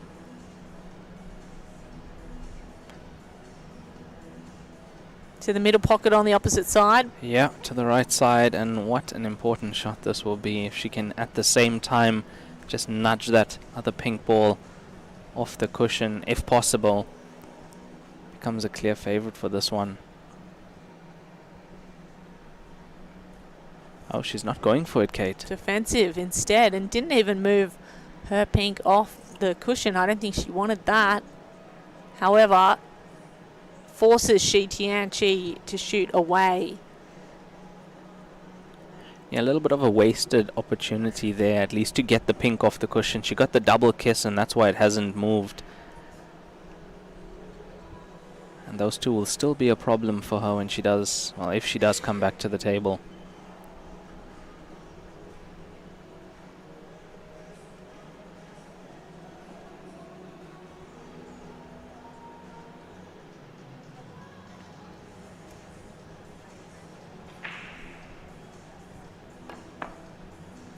Had to hit her blue ball first, couldn't hit the pink.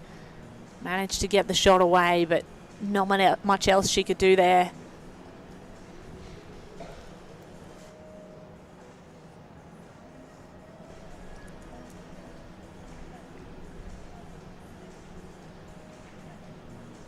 Yeah, the only good thing about that shot from TIANQI is she's pushed the blue that was on the cushion towards the center pocket. At least it's pottable nicely into that center now. Now Kelly Fisher is lining this up because if she pots the pink, she might be able to go down the rail to those other two and dislodge the others while safely hiding the cue ball. Let's see how she does this. Oh, that is just the outcome she really did not want. No pot, cue ball out in the open. And TIANQI back to the table. Yeah, not at all. Not at all the outcome she would have wanted there. She was definitely going for the pot and that, and as you said, to play those pinks down that cushion. Great opportunity for TIANQI to finally get her first point in this match.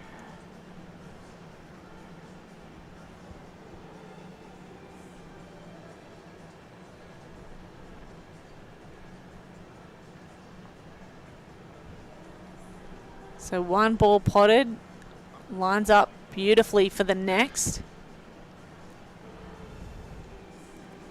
Where does the cue ball come back to? Does it pass the black? I think it does. Play it around the bank and then back for the other blue in the middle. It passes the black, collects one, takes the bank and comes back into the center to line things up for her final blue ball. Yeah, this is good from TIANQI now. Gets a little spin on it, banks off again and set up really well to take her first frame. Just has to pot this.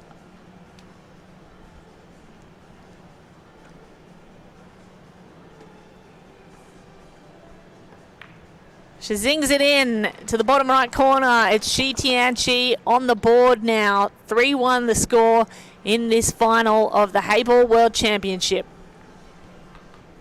Yeah, it's about time she's come to the party, Kate. Needed that one frame. And how different this match could have looked if she didn't pot that black ball earlier. The score would be 2-all instead of 3-1 to Kelly Fisher. 1 hour 5 minutes remaining in this match. These matches are timed at 100 minutes total.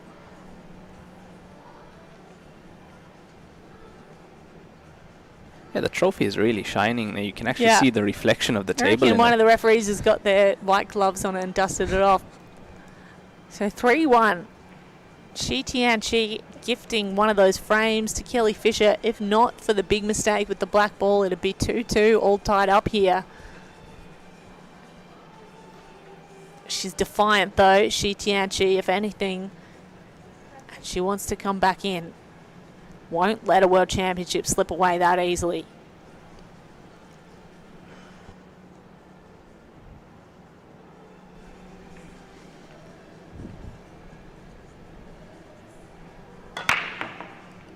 Cracks open the pyramid with a powerful break.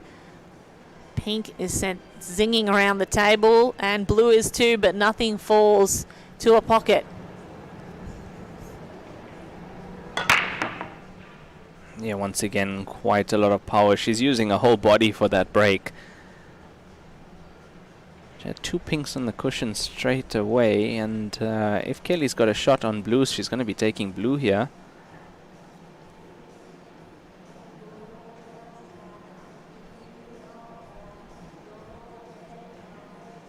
Looks like she will. There's her first shot. So pink for TIANQI if she gets a chance at the table, but it's Kelly Fisher that will run for blue right now. And this is one of the only titles that Kelly hasn't won in the Q Sporting World, Kate. So this is one that she really wants as well.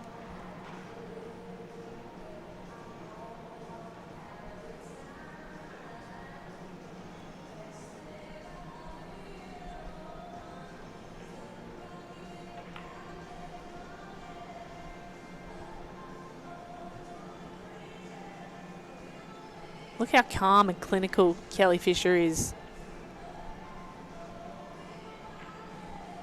Rarely even breathes heavily.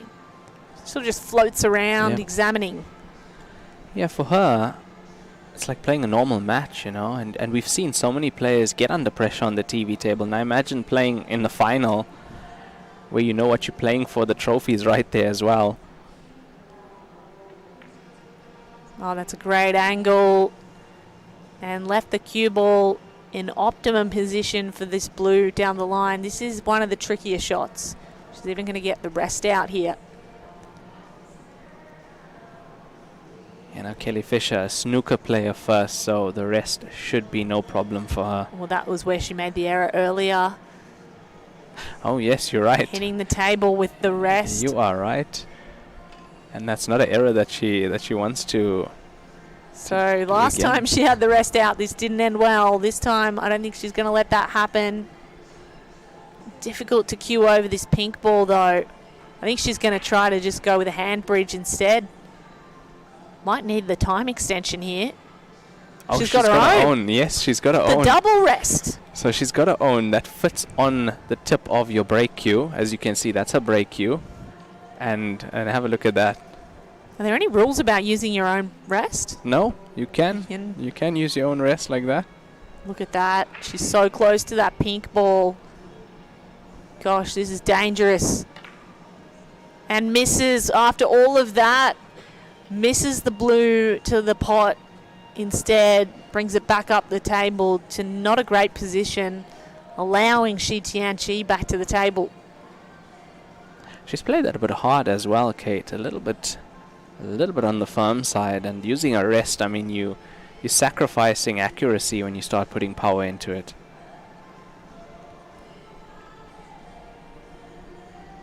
Shaking her head, a little tiny shake of the head says everything. Kelly Fisher, who never allows any emotion to display on her face. Every time she's used the rest, it's the rest. She's getting in her head about the rest. Tried her own, didn't work. Maybe third time lucky. So TIANQI pots a blue, promotes her own ball. Hasn't left anything easy for Kelly Fisher on the table. She's left a combination down to the bottom right corner pocket, but that is very tough to get right at that distance. Very long distance. Yeah, what does she do? Can she see the angle for the bank on the blue?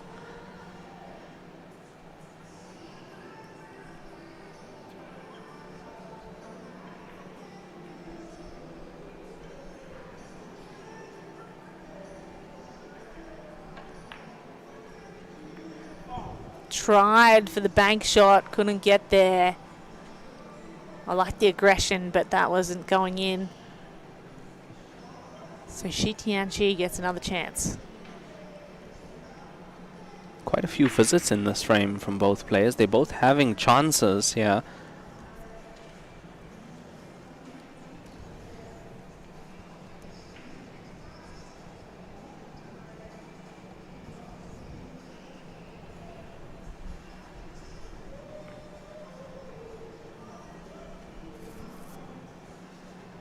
Now TIANQI gets into the defensive strategy that is Heyball pool. Kelly Fisher's going to have to calculate a way around. A little bit of mental trigonometry around the table. What angle will get her out of this jam? Yeah, the cue ball looks very close behind the pink, but I think she's left a little bit open there. I think Kelly can get to this directly. Puts a little right-hand spin on it, and the blue goes back towards the pocket, not quite covering it. In a better position, though. I think that the pink passes, though. Yeah, that would have been the plan, to cover that corner pocket and leave her ball there. But it does look like the pink might pass.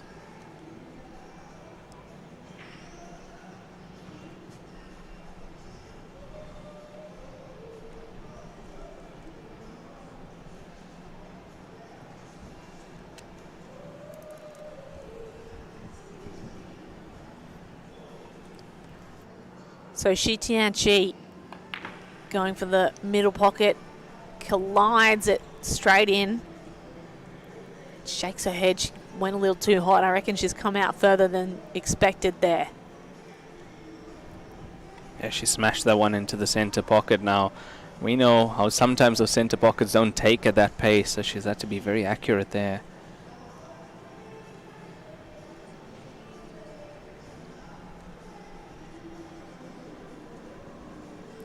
She's slicing this to the bottom corner.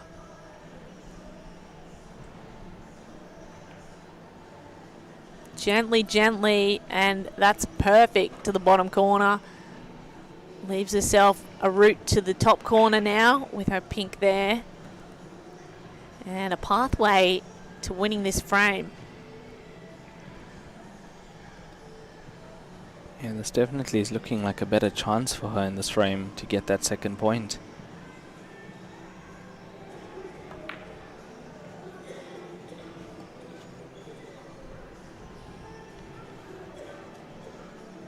Got a slight angle on this to the top right corner to get the cue ball back down the table.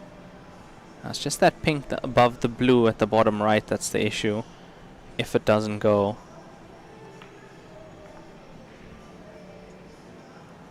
Three to go. All at the other end of the table.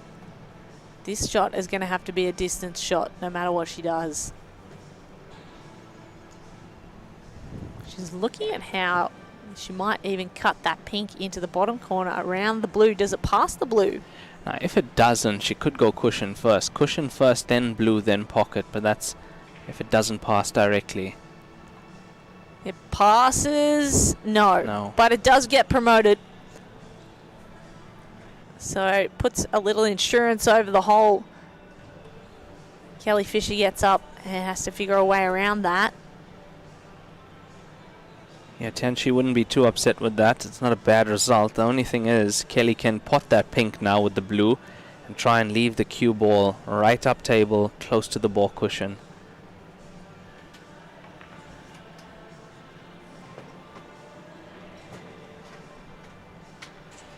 Has the line but doesn't have the length. That's hand on table for TIANQI. And as we know, that makes a big difference. Cue ball against the cushion or cue ball 30 centimeters away from the cushion. It makes a huge difference. A lot easier to cue from here rather than up against the cushion for sure. So here comes TIANQI. Gets the hand out. Full bridge, palm on the floor.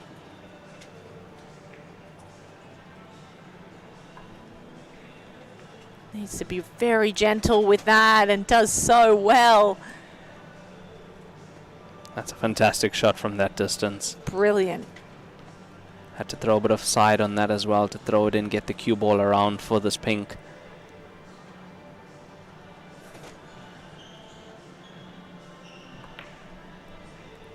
A little more heat on that shot and comes right back to where she started for the black. TIANQI about to get within one frame of her opponent, Kelly Fisher. She does it. So the score now, 3-2. They're back within one. Two of the best in the world competing for the World Championship trophy in the WPA Heyball World Championship. There it is, that trophy. Spick and span, freshly shined by our referees. And standing over the table, hovering between those two contestants. Now, we are in a break now. They take a halftime break.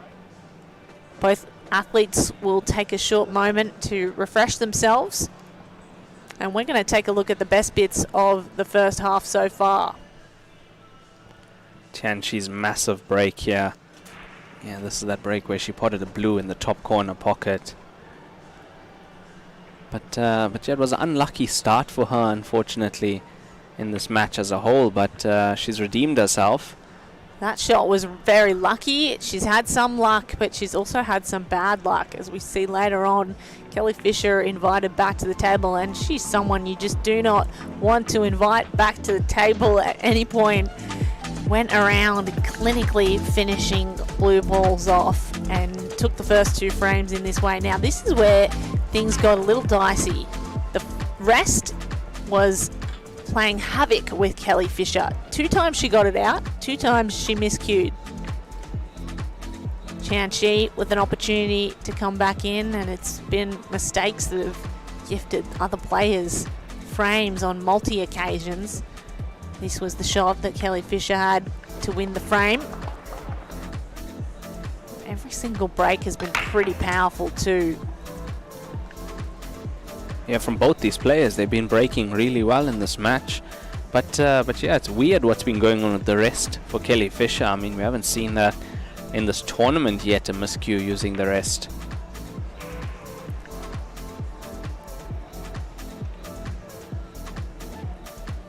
So Fisher taking the first 2 frames,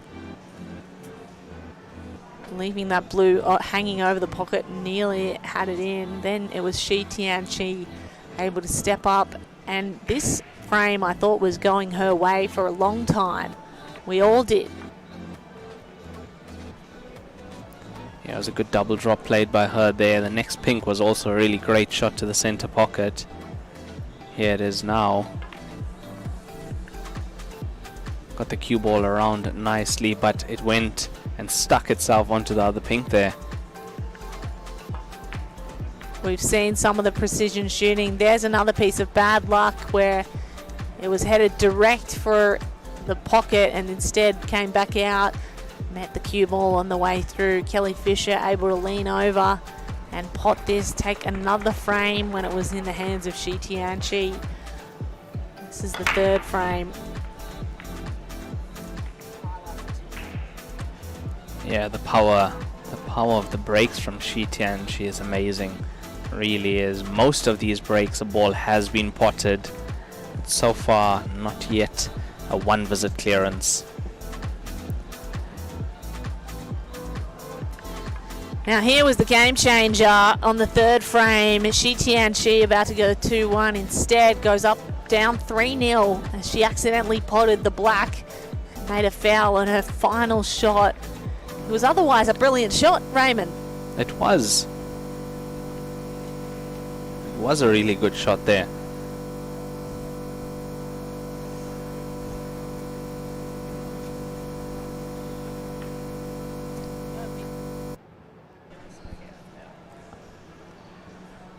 Let's keep the highlights to like a minute. Yeah, I've got nothing else to say about this.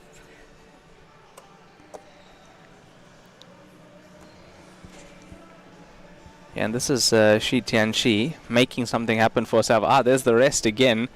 Double X rest there from Kelly Fisher. Now that's another thing you don't often see, is a player bringing their own rest to a tournament. And the rest foiled her in the end because both the competition rest and her own rest were unable to get it done. TIANQI made her own mistakes. Both players making their fair share of great shots and great mistakes. That was one of the best shots. And that's what they're playing for, the 2025 World Championship trophy, looking resplendent at the head of the table. We're at halftime in the Women's World Championship final. We will be right back with the second half as the players return from the break soon.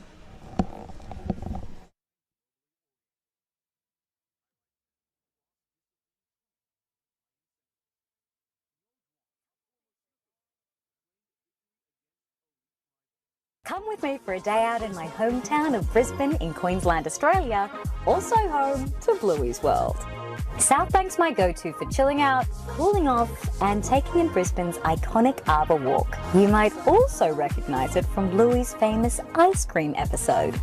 Did you know you can hop on a scenic helicopter flight and check out some of Queensland's most iconic sites? I'm a bit of a foodie and Brisbane ticks the boxes, especially Emporium's Terrace Bar and Restaurant. Check out that skyline and the incredible pool. If you're a true Bluey fan, you'll recognise Mount Cootha, the best spot for epic views of Brisbane. And no Brisbane day out is complete without a stop at the home of Bluey. For real life.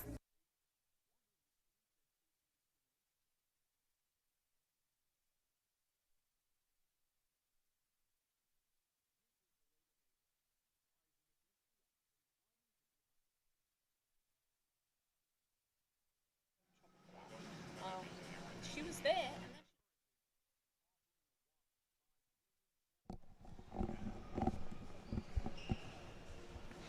Welcome back, ladies and gentlemen, to the WPA Heyball World Championship presented by Joy Billiards and Liba Windcloth. There is the trophy that these two competitors are playing for. The athletes, 128 athletes have been vying for this trophy over 4 days of competition with 35 different nations involved, and it's come down to just two.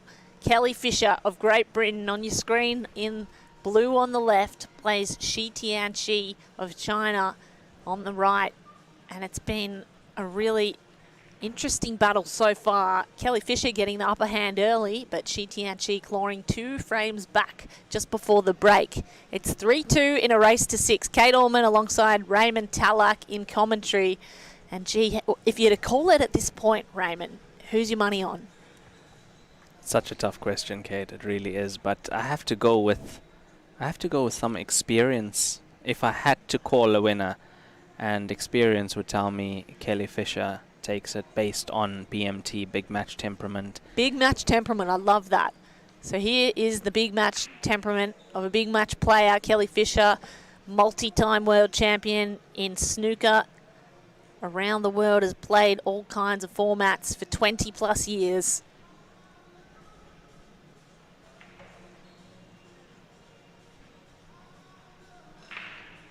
And puts most of her body weight into that break, but unable to send anything into a pocket.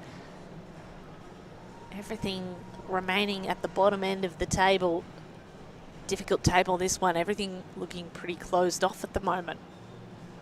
Yeah, but a bit clustered down by the racking end, but I have seen TIANQI able to finish tables like this if she's in the mood. Now that 3-frame lead that Fisher has, well, the 3 points she has, one of those points coming the way from TIANQI, as we saw in that highlights reel, unfortunately for her. But 3-2, still 52 minutes left on the match clock, 100 minutes total time here for these matches.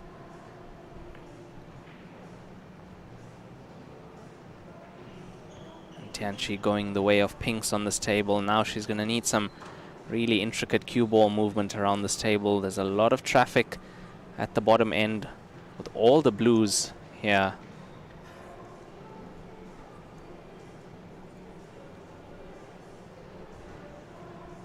Now taking this, she might be actually cannoning into the black ball. Look how high she's got her cue up here. Elbow behind her head. That's a beautiful pot by TIANQI. Yeah, held the cue ball going into the black ball there. She's on. Yeah, she's on the pink to the top left corner pocket. And what an important moment this is if she can take her 3rd point and equalize things in this match at just after the break.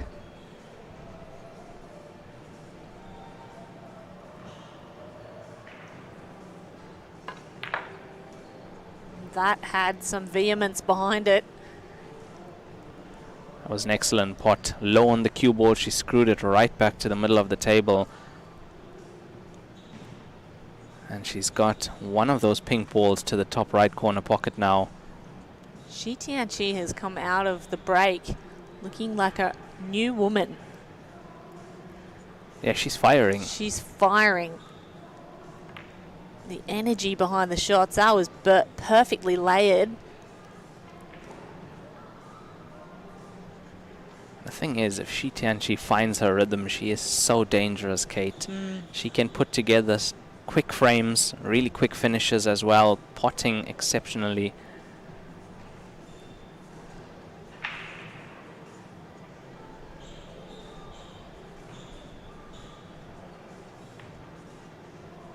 That's a brilliant pot as well. Those middle pockets are always the hardest to get to.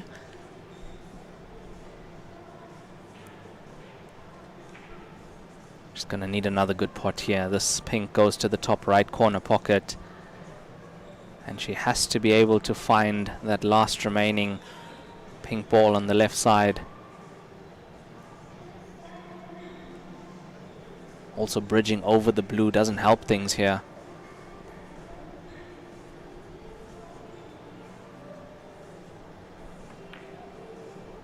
Brilliant, great angle, and left the cue ball down the line to hit the other pink. Now these are the most difficult shots in Heyball. The cushions have more rebound in them than other formats. Really tough shot to make to pot this pink in the bottom corner. And then where does it leave you for the black if you do? She's got to screw this back, Kate. She's got to come to just below that center pocket.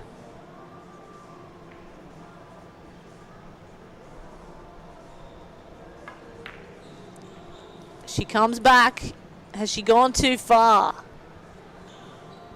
Does that black ball pass the blue in the corner?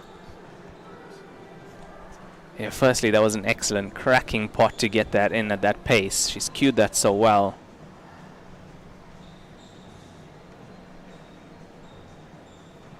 takes a step back, comes back onto the table.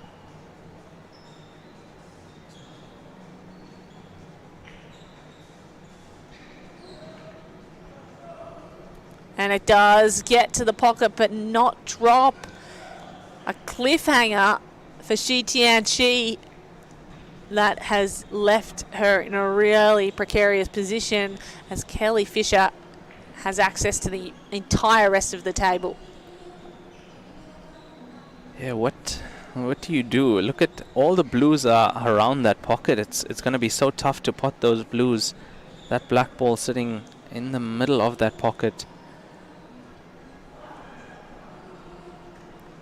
I would say there's about 4 blues at least that's supposed to go to that pocket. And the rest is out again. That's the spider rest, able to get over a ball.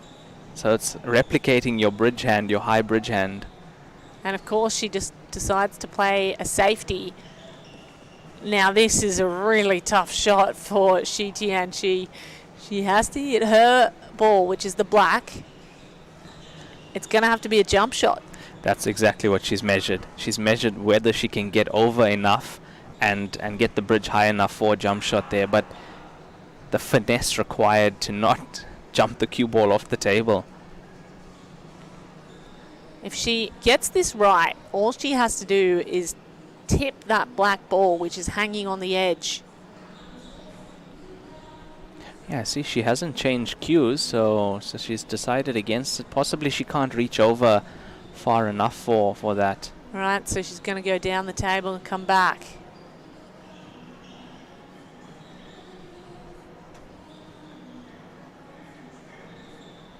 Two banks. There was never any hope of getting back to the black there. She had to try. That gifts ball in hand to Kelly Fisher. A foul by TIANQI. And even now, with ball in hand, you're still in a terrible situation, being Kelly Fisher. Yeah, those blues are hanging so poorly, aren't they? With one black ball covering a pocket where all of your balls are. Worst case scenario. It really is.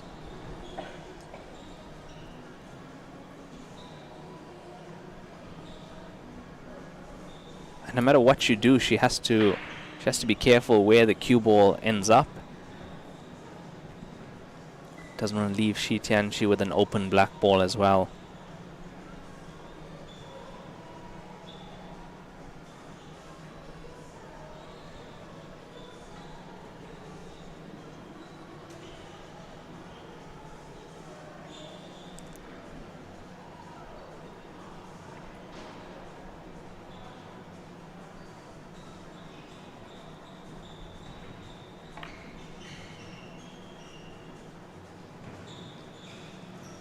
So Kelly Fisher begins her run. Plenty of opportunities to still play defensively should she choose to do so. Yeah, she's going to have to very soon. It looks like she's potting these at the moment. But we are going to see some defensive play just now. Oh, every time it lurks near that black ball, I get a bit nervous, Raymond. Oh. Look at where the cue ball has gone.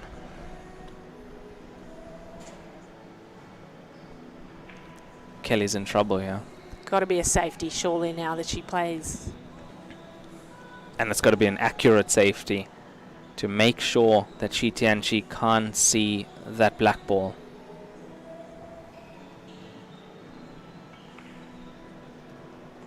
Well, that's that brilliant. Could go. That is brilliant by Kelly Fisher. She had enough spin on it to make it slightly curve as it made its way to the middle pocket. That's unbelievable shot. Didn't look like it could go from our camera angle there. Certainly did not. It's a good find. She is attacking this table. Cue ball back onto the side.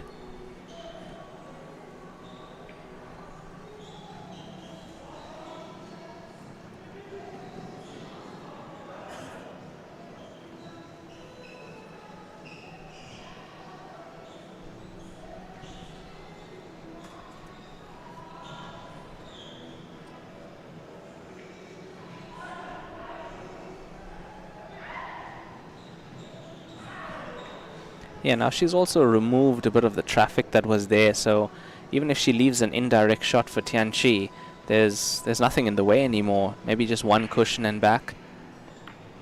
But she's still potting these balls, so where's the safety going to come from?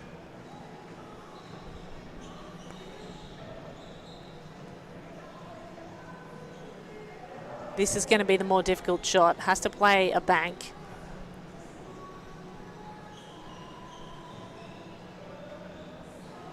Looking at the angles from which she can attack.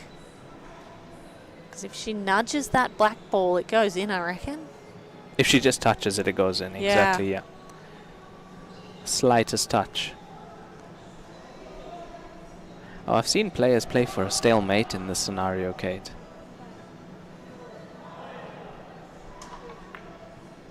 She's... Oh my goodness. word. We didn't even consider that as an option, Raymond. What is that? She's not of this planet, Kelly Fisher. That's unbelievable play by the cueist they call quick fire. Under the circumstances, that's the best shot of the day. Unbelievable. You miss that, you lose the frame instantly. Look at the confidence.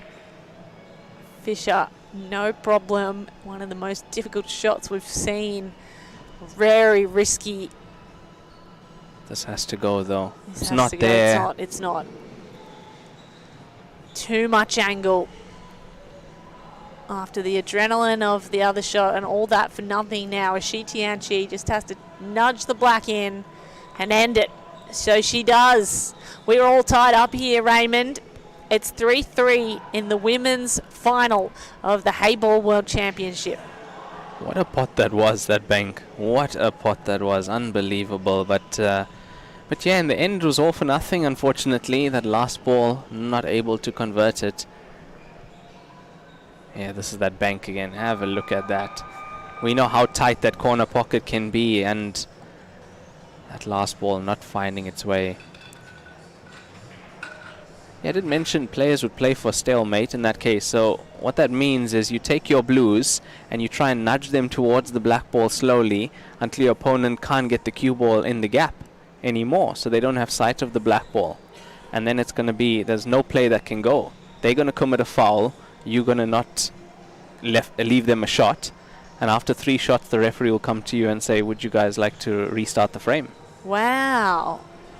So that's an option as well, if you find Wow. yourself in a situation like that.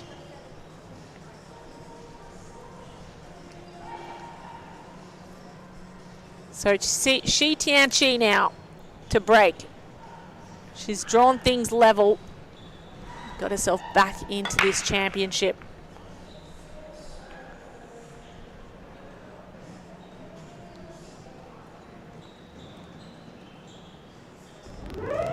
I have to say, she has one of the most powerful breaks in the women's division. Definitely. A lot of power going into that, but this is what happens when that power break doesn't pot a ball. You leave the table looking like this. Table looks very open for Kelly Fisher. Pinks. Pinks look better.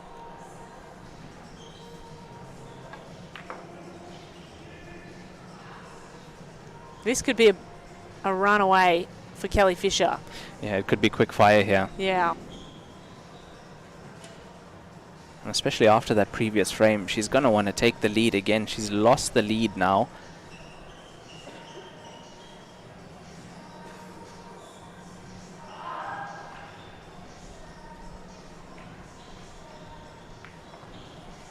It's a nice pod. And the cue ball comes back for her.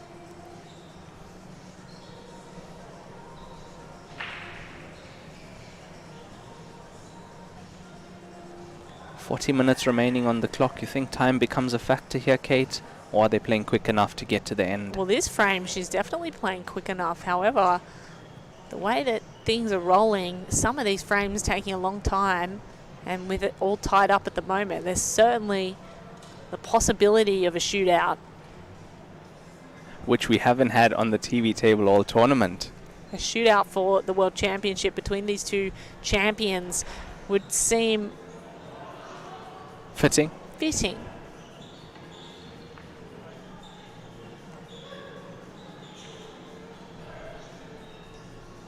Yeah, and you've been wanting to see a shootout on this TV table, Kate.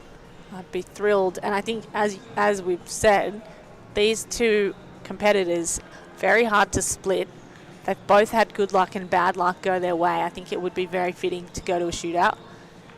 Nevertheless, Kelly Fisher's going to do what she can to avoid that and take it, the win, straight out. Yeah, so far this is looking very good, and I think just 2 or 3 minutes of play at the moment from Kelly Fisher. This is exactly what she needs.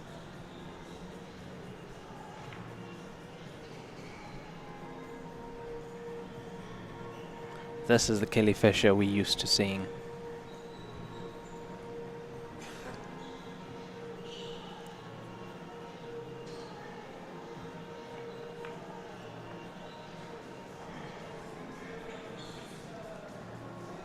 Quick fire by name, quick fire by nature.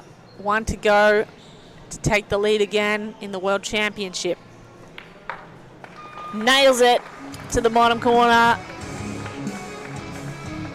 Kelly Fisher earns the rack and run, the first we've seen in this match. It's 4-3. She's past halfway in this race to 6. And that was a quick fire rack and run there, Kate. Exactly what she needed off TIANQI's dry break. And that goes back to that break. So much power in it, not potting a ball. That's what you leave now. Kelly Fisher 4-3 up. She'll be breaking in the next frame. And usually we say the break is an advantage. So if she pots the ball and she runs another rack, all of a sudden she's on the hill. Things can change very quickly in Heyball pool. With 36 minutes left, time becomes a factor.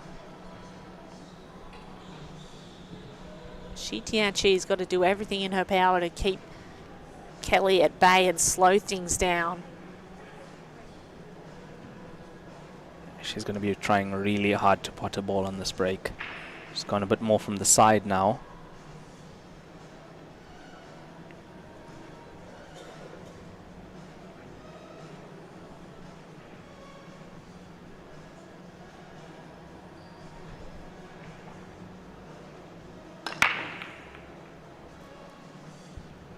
Does pot a pink ball to the bottom corner. Nearly gets 2. And a very open table, which is exactly what she wants. Yeah, you could see there was a bit of extra effort that went into that one. She was really hungry to pot a ball there. And this is... Look at this table. I mean, she could be gone again. Look, at first glance, I'd be looking at blue. Based on the blue above the pink at the bottom of the table can go off the pink in the center.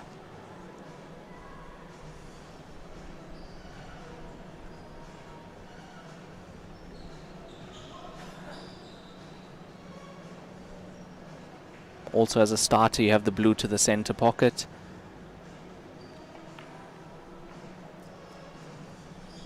One down. Had the rack and run on the previous frame. Can she get the break and run on this one? Can go off the pink in the center.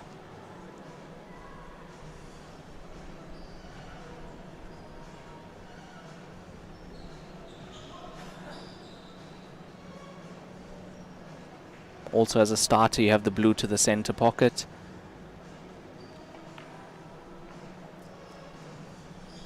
One down.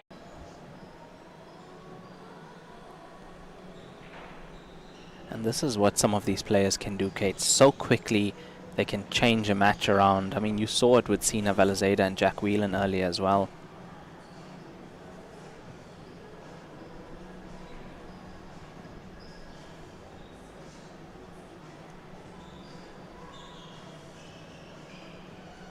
Going to get the extension out for this shot. Needs a little more cue to work with. Extension's actually used quite often than you think. We see it on the cues very often here. Especially if you're leaving the cue ball past halfway line like this.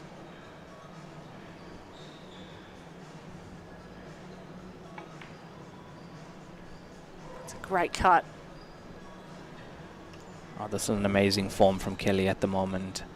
Absolutely amazing. This is how she was playing at the Euro Open that she won recently. This is the kind of form she brought to the game.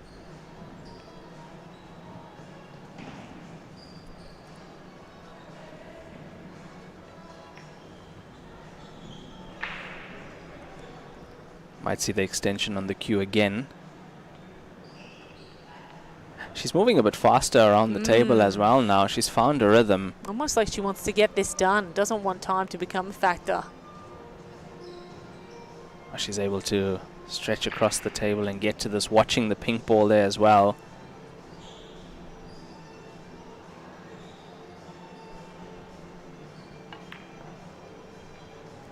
Really well executed this table.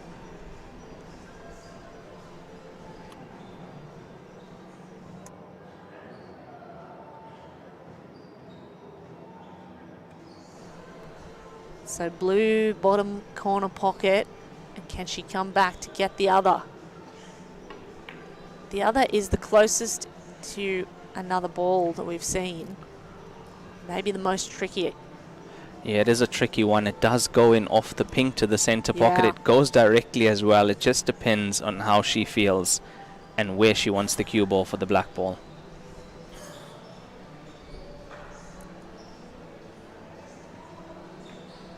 She's going to dribble it in and makes it. That's a really tough shot. Executed with aplomb. Kelly, quick fire. Fisher makes quick work and finishes it off. A break and run following a rack and run. Kelly Fisher goes up by 2. She's on the hill in the World Championship final. Kate, that's been 6 minutes, 2 frames. Unbelievable stuff here, Raymond. That is how she normally plays. That is why she got the name. That's why she has fire on her cue. Kelly Fisher. Unbelievable. On fire. On fire. Exactly. A little bit of fear maybe now lurking in the eyes of TIANQI. Look at this shot to finish things off. So difficult to make those. Scraped past the jaw there. Great word, scraped. It's exactly what it did. Because if it touches the jaw, we know that's not going in, no chance. So Kelly Fisher, 1 away from taking home the trophy. TIANQI must make something happen. She's also breaking from a different spot. Wants to pop balls here. They're both going aggressive. Oh no, that's not what she needed. One pink hangs over the lip of the middle pocket. The rest stay on the table. A dry break for TIANQI. And if Kelly has line of sight to that center pocket, which she might have, that's an easy starter if she wants to go pink.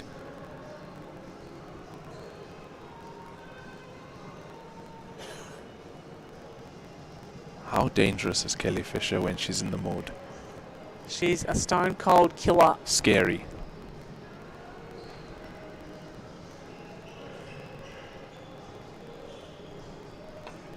So for the first pot, she does choose pink.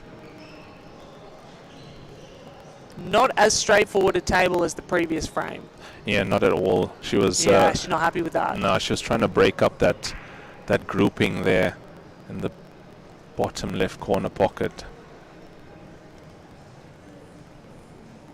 When you try and attack a shot like that and it doesn't work out, you're usually losing the cue ball because of the power that you put into it.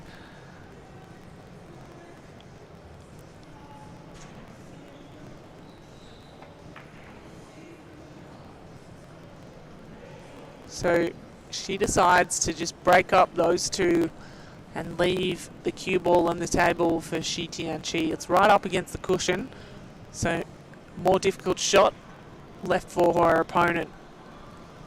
Yeah, Kelly trying to secure the frame, secure another visit to the table at least.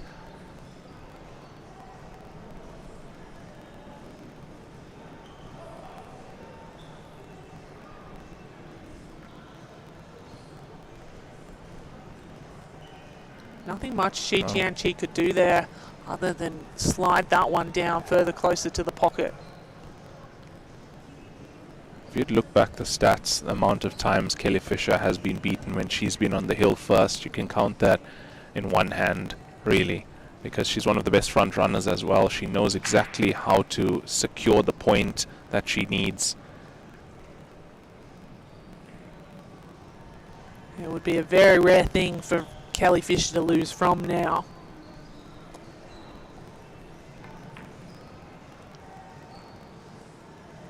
And once again, she got the angle to the center pocket to break that up.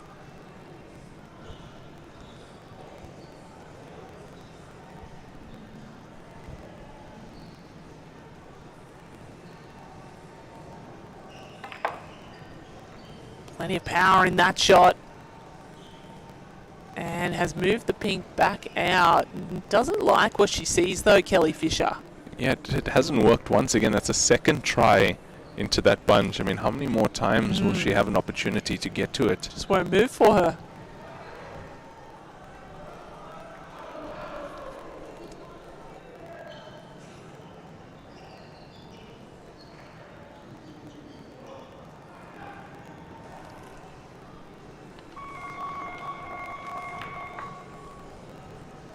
Another pot in the middle pocket. Yeah, she's gonna keep attacking now. She's got no choice. Yeah.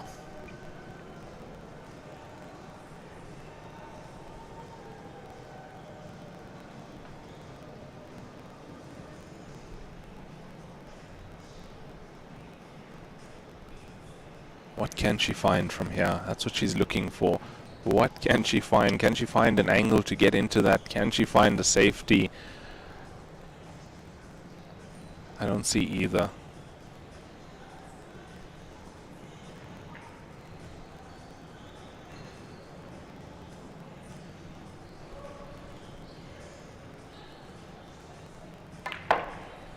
Oh, look at this. Racks it in. Moves that black out of the way a little. Not what she wanted. She had the line almost, just a little bit underpowered, but I mean, it was a good effort. Yeah, this is tricky now. Because her pink is sort of covered up in that corner by the blue. Not an easy way to get out. Look, she's almost straight on this to the center pocket, though. Certainly. She could screw right back, straight back into that. I think that's the only option. I don't see anything else. It's what she looks like she's going to try and do. She's also looked at the cross double just now, though.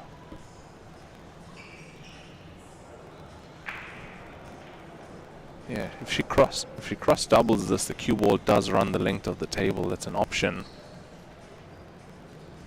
She could screw right back, straight back into that. I think that's the only option. I don't see anything else. It's what she looks like she's going to try and do. She's also looked at the cross double just now, though.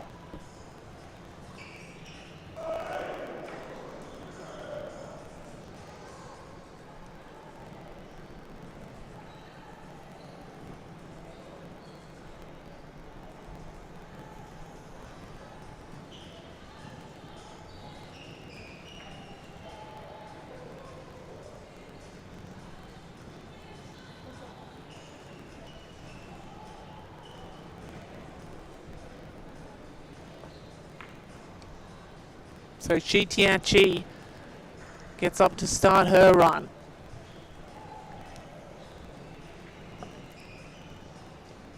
Two frames down against the reigning European champion. The way that wrist is pointing, she's looking at potting this pink ball. She's going to pot the pink ball with the blue and try and leave the cue ball safe here.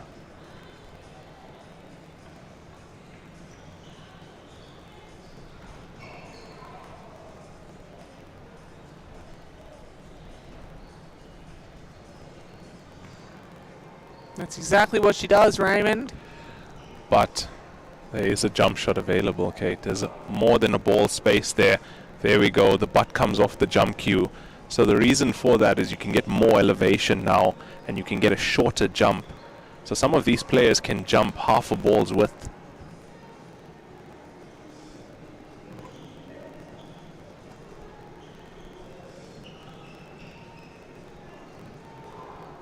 Once again, jump cues, most of them carbon fiber, harder shaft, means you're getting the rebound off the slate with the cue ball over the ball. So Kelly Fisher raises the bridge hand up, gets the tight angle down on, oh my goodness, what a shot by Kelly Fisher. She's going to take this out. She's going to take it out really strongly. And so just one to go to win this World Championship. A jump shot, Raymond, to put herself ahead. That is the best shot we've seen on the TV table. Jump pot to the center pocket at an angle. But not only that, the moment she chooses to do it in, Raymond. Yeah, exactly. In the final. Unbelievable. Kelly Fisher. Can she finish things off right now? There is a lane for her to go through. Can she make it? No. It was too good to be true. She just needed the slightest touch off that blue, and it was in. After the brilliance of the jump shot, unbelievable. Will she get another chance here?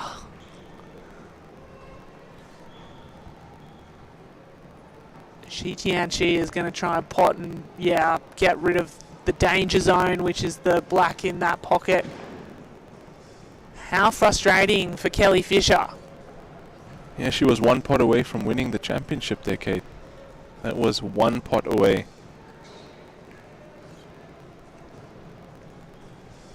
But she's got to keep her nerve. She's got to try and grind this through now.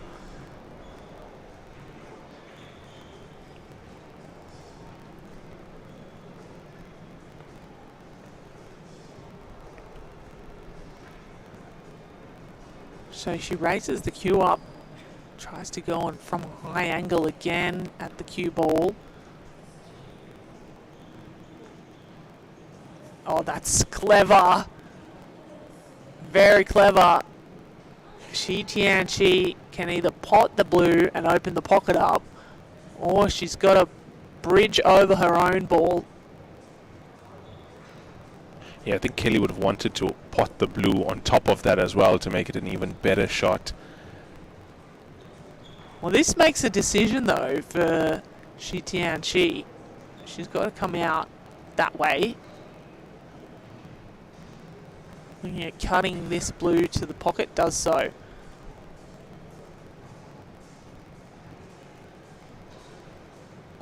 If there was a tournament highlight reel in total, that jump shot has to be on there and has to be the best shot of the tournament so far.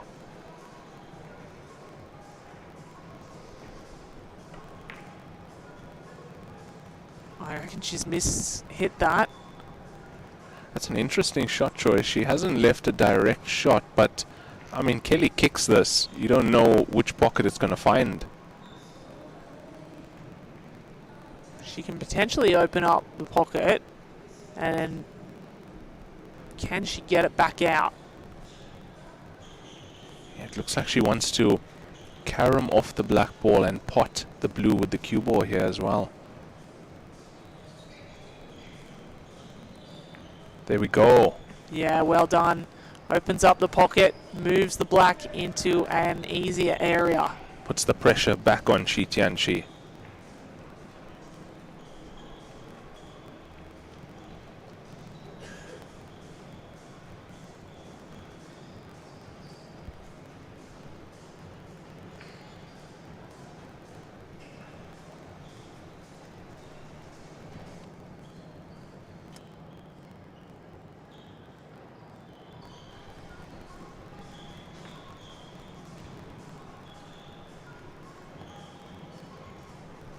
So Kelly Fisher back to the table now. Still searching for that final ball to go in and to take home the trophy. Trophy standing right behind her. TIANQI has to fight. With 19 minutes on the clock too, time becoming an issue if TIANQI cannot get things going. It is, definitely is. Jump cue back in hand. Well, we know how good she is now. Yes. It's the jump shots. Yes. And this time the extension butt is on because it's a longer jump. You're going full table length here. So it's not about elevation, it's about distance. A long jump shot for Kelly Fisher.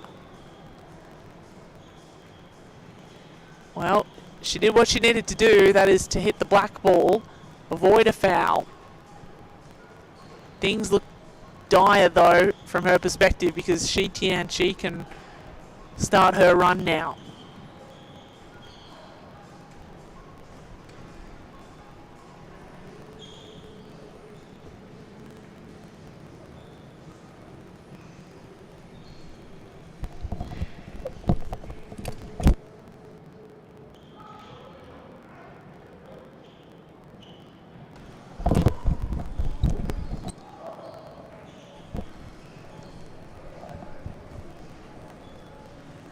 So TIANQI, oh no, well she's covered the pocket. Didn't quite pot the ball. Kelly again has to go around to find the black. There's a potential bank shot here, Raymond, to the middle pocket. Tough, very tough one. She's going to hit that blue if she tries that. Yeah, the cue ball, this time TIANQI has put the cue ball so tight behind the blue, there's no jump shot available as well. Yeah, this is going to be really, really tough. But yeah, this is looking off 2 cushions actually.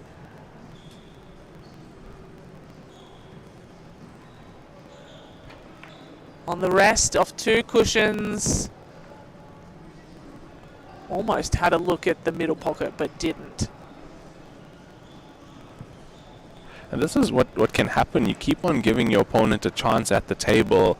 Sooner or later they are going to pot that ball. That ball's going to find the pocket.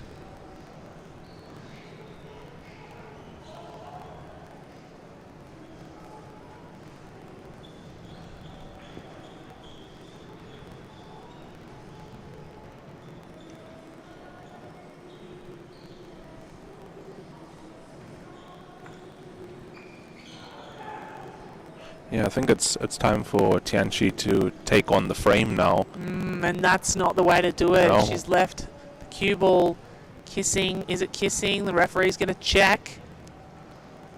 I think it might be.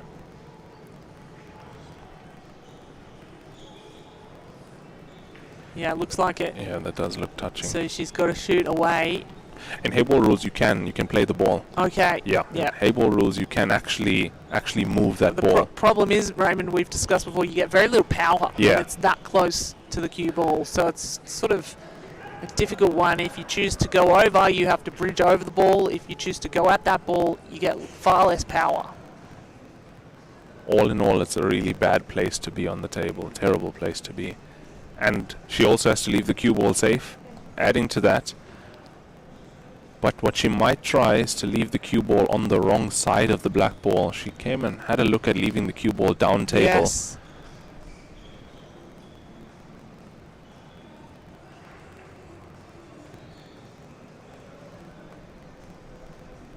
So does get the bank, gets around. Oh, well, there's an option here for Kelly Fisher now. This could be match point. A difficult one, but we know how Kelly Fisher can put away difficult shots. That cue ball has come quite far. She's on the verge of a championship if she can nail this. For Great Britain to etch its name on the trophy.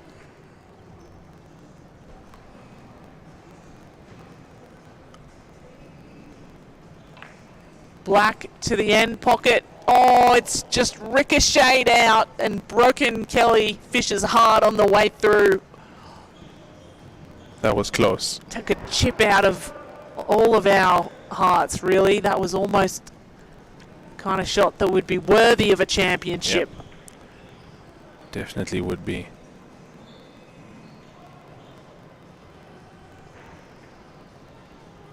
So TIANQI breathes out for a second. This frame is really going the distance. She's got to move fast because she is behind at the moment. And if time runs out, it is whoever's in the lead that takes the match. Exactly, and I think we've all been so caught up on this frame, even the players as well. I don't think she's realized there's 13 minutes left in the match. She's down by 2. Got to get even at least. You also have to add racking time to that, even if she wins this frame. referee has to rack the balls. Now this is going to be a difficult shot. On the cushion from the white, down the line to blue, to the corner.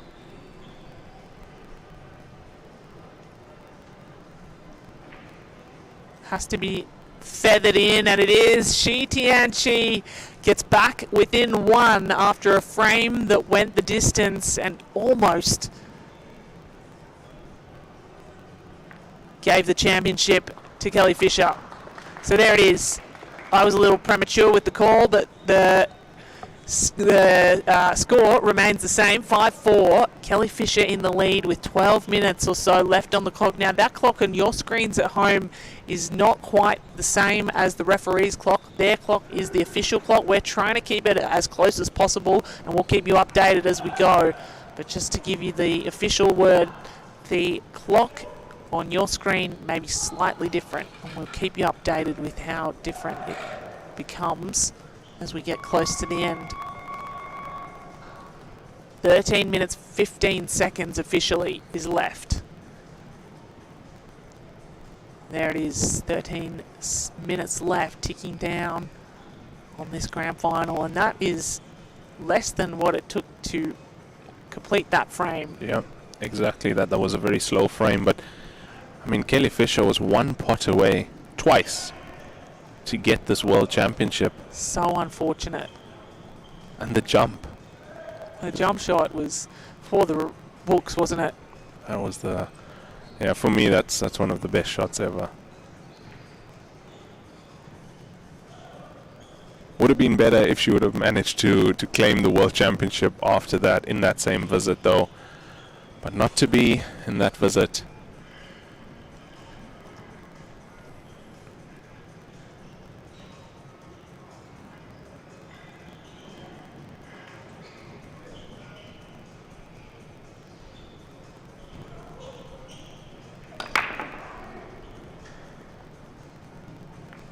She glares away, Kelly Fisher, because nothing has fallen. Another dry break, lifts her eyes to the skies. Frustration ensuing. Yeah, it didn't split the way she wanted there, although a lot of power into that. She's potted a blue, but this is not easy to make a one-visit clearance, not at all.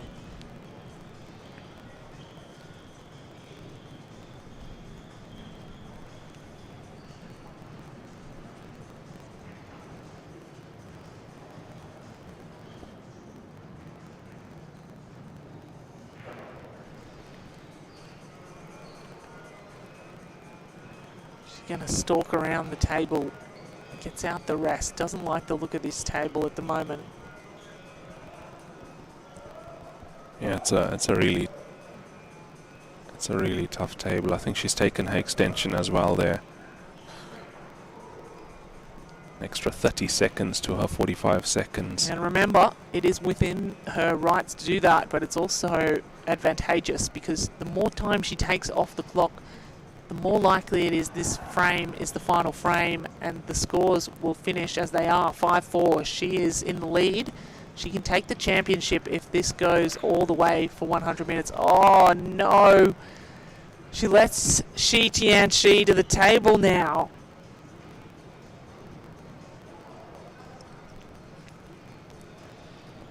Yeah, and it's an open table still. Didn't pot a ball there after the break. Open so she table. Could have run it to the end of the clock really and taken her time on every shot. Now TIANQI, if she plays quickly, can get back into contention.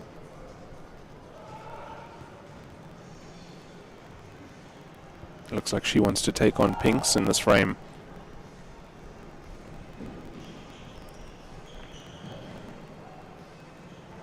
If she can make this clearance and even up the score, and the time then runs out, that's a penalty shootout for the World Championship, Kate. Well, that would be a fitting end to a great battle between two great players. TIANQI trying to figure out the patterns she can play that might get her this frame within 8 minutes.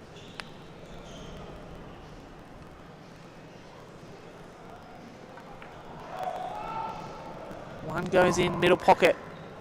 Finds where the she cue wants- ball right in the middle of the cluster. Yeah, that's not really where she wanted to be in that scenario. And really, I don't see time for another frame after this if they finish this frame.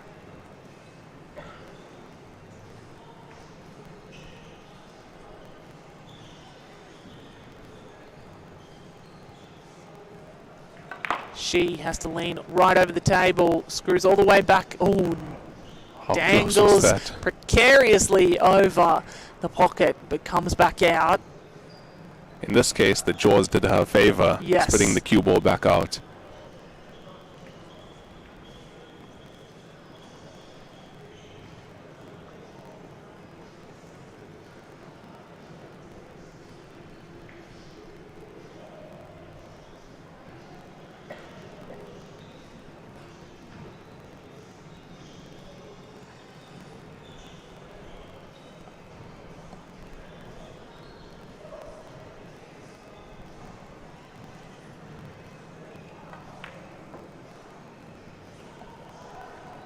There's a chance here, Kate. There's a chance. She's certainly got enough time if she continues playing at this rate.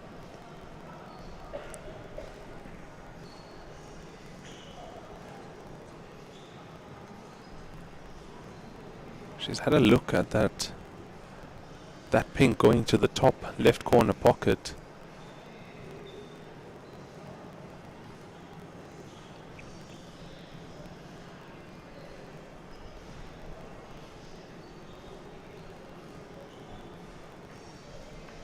This one has to be feathered in. Does really well. Great layering on that ball.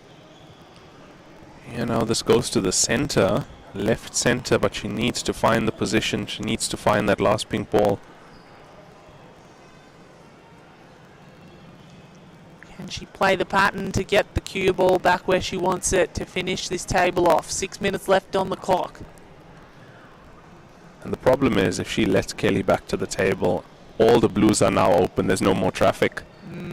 Kelly stays at the table. Oh, this is huge.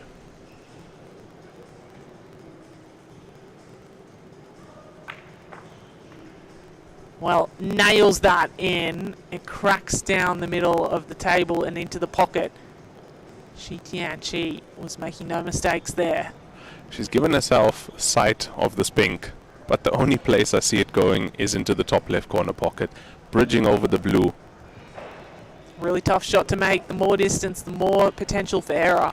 One of the toughest. And bridging over the other ball even harder. Add to that the scenario. Can you feel the pressure, Raymond? I can. I can feel it here. Crowd on the edge of their seats, as are we. This has to go. Oh, that's great waiting. Has it got enough? It does! It falls after dangling precariously on the cliff. It does drop. This is clinical by TIANQI. She's going to get there. 5-5. We are all tied up. Hill in the World Championship final. I can't believe that. That was one of the best spots. Unbelievable rack and run of Kelly Fisher's break. Look at this again. How does this find that top left corner pocket? Unbelievable. Well, that's almost the shot of the day, I would say it was. If it were not for the jump shot and the other incredible shots we've seen in this final, it has had everything. With 4 minutes left on the clock, we may be going to a shootout here, Raymond. It's going to come down to the break. It's going to come down to this break. If she breaks open and she doesn't pot a ball, Kelly comes to the table. If she breaks open and she does, she needs to run out quickly. If it breaks unkindly and the ball's clustered everywhere and there's no easy way through, I think we're going to a shootout. Yeah, definitely. And it's going to be our first shootout on the TV table if it does so. Players shake hands.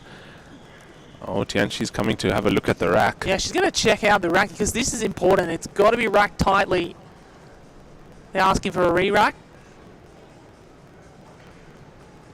Yeah, no, Kelly's saying that she can't have a look because... No re-rack. Yeah. that she mustn't even have a look at it as well, because Kelly didn't have a look at the rack. Yeah. So Kelly's saying, no, I played normal. She must play normal as well. Yeah, exactly. I feel like some of the racks have maybe not been as tight as the previous they could one. be.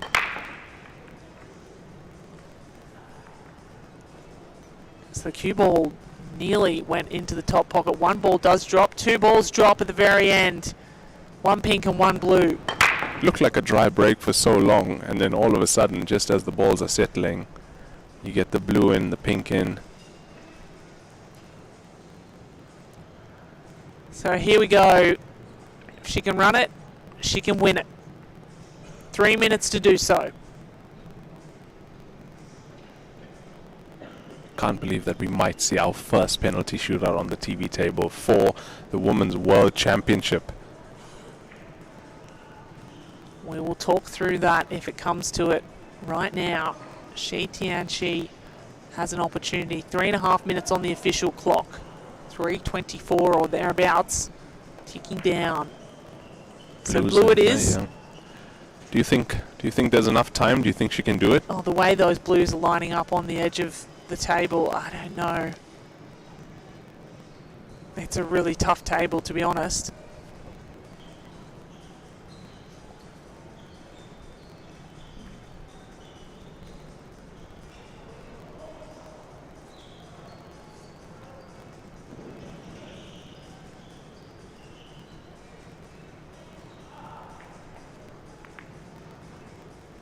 That's going to be Kelly Fisher to the table. I just don't think there's enough time to go all the way around. Kelly Fisher trying to figure a way through. 2.5 minutes left. And Kelly's not in a rush here. She's not rushing. There are some players that might even favour going to a shootout. Yeah, very likely. And I'm surprised she's not. I mean, at 2.5 minutes, I'd be running.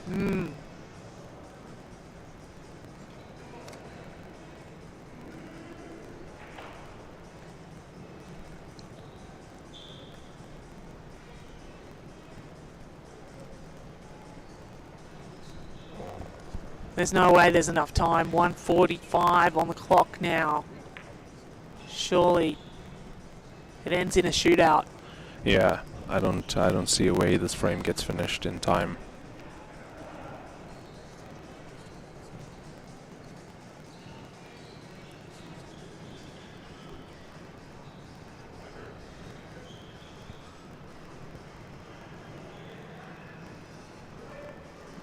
And to me it looks like both players are actually, they're okay with it going to penalties.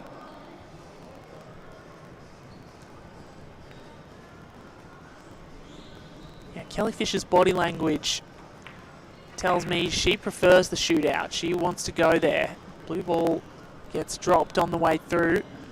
TIANQI still looking to pot balls.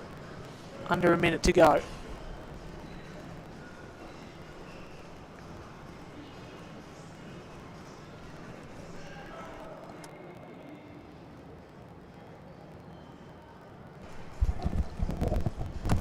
So TIANQI continues her run despite the lack of time.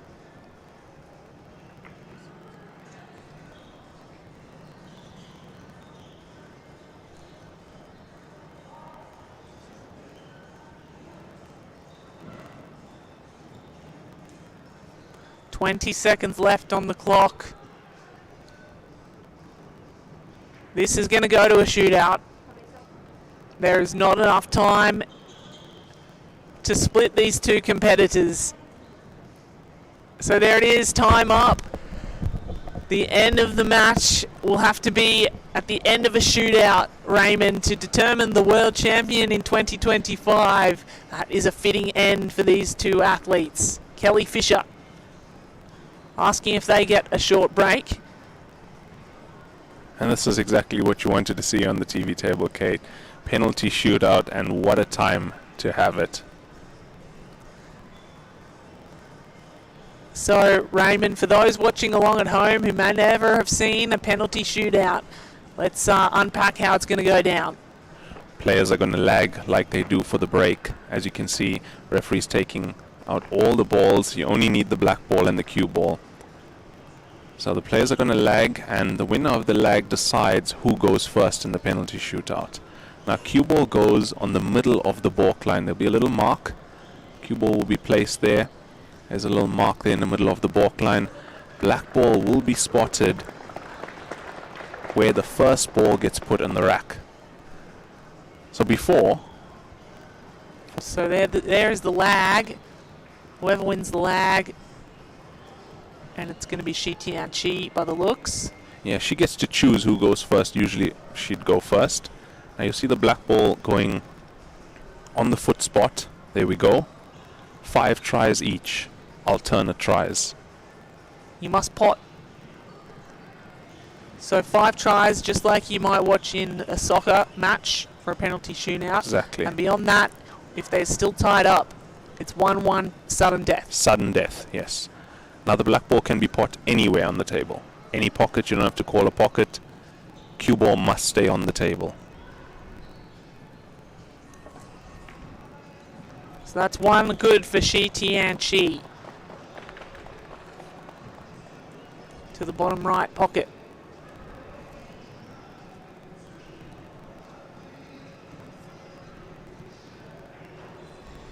Now for Kelly Fisher to take her first shot in this penalty shootout.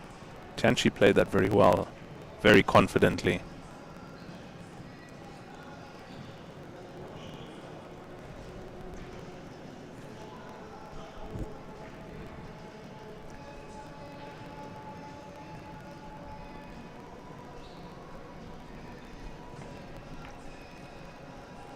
Oh no, that's a miss for Kelly Fisher.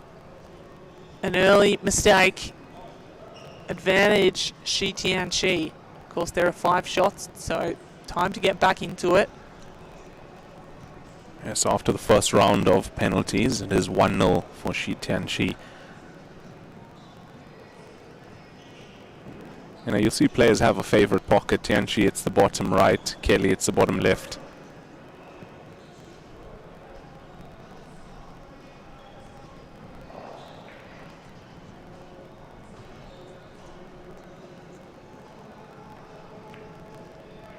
And she misses as well. 1 miss apiece. Here's the opportunity for Kelly to make things even again. Yeah, TIANQI has opened the door there. She's definitely opened the door. And Kelly can square things up. How often do the players practice these penalty shootout shots? Look, some players don't practice it at all, Exactly. unfortunately. But it's an important shot to know. Find yourself in this position. Kelly would have been here before. Having played so many world championships, she does get back even. It's 1 apiece after 2 rounds of penalty shootouts. Then you do get some players who will purposely practice before a tournament, knowing that it might come to that.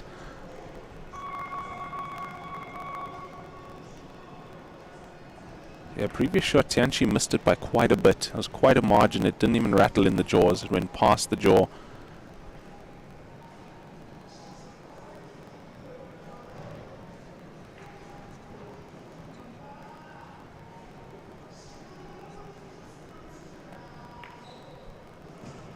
Nearly Just. rebounded out, but got in for TIANQI. She is 2 up to Kelly Fisher's 1. Kelly to respond here on her third shot. You can see 2 referees are used for the penalty shootout to make sure it's perfectly in line.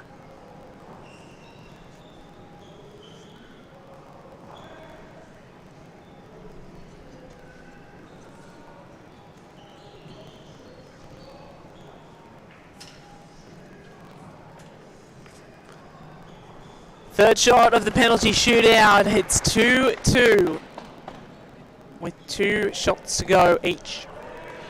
Yeah, we might be heading to a sudden death here. Wow. This match has had absolutely everything for the final. Fitting. What more can you ask for?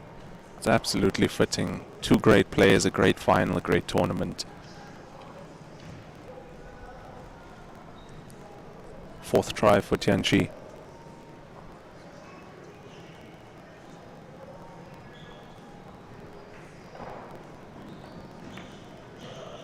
Oh, and she's missed. TIANQI. She remains at 2. Here's the opportunity for Kelly Fisher to take the lead in this penalty shootout. One shot each remains after this. Wow. That's big. This is a moment for Kelly Fisher. Huge moment in this match. There have been a number of clutch moments. This one might be the biggest. Definitely so. To take the lead in the penalty shootout.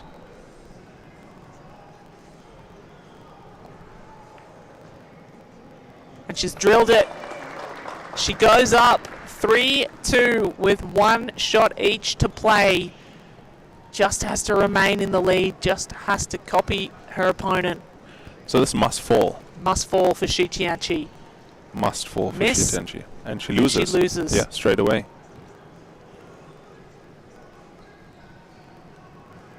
What about that for pressure, Kate? Monumental.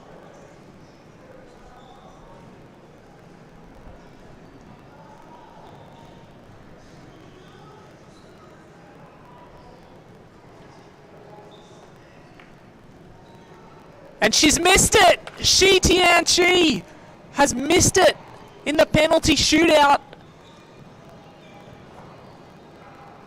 They haven't yet declared a winner. Yeah, But the winner is now clear. Kelly Fisher takes the 2025 WPA Heyball World Championship in a penalty shootout after a match that had everything. Kelly Fisher is your champion. Absolutely unbelievable.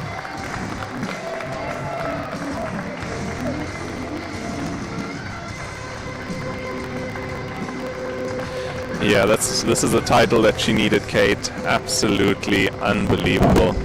Kelly Fisher wins the 2025 WPA Heyball World Championship.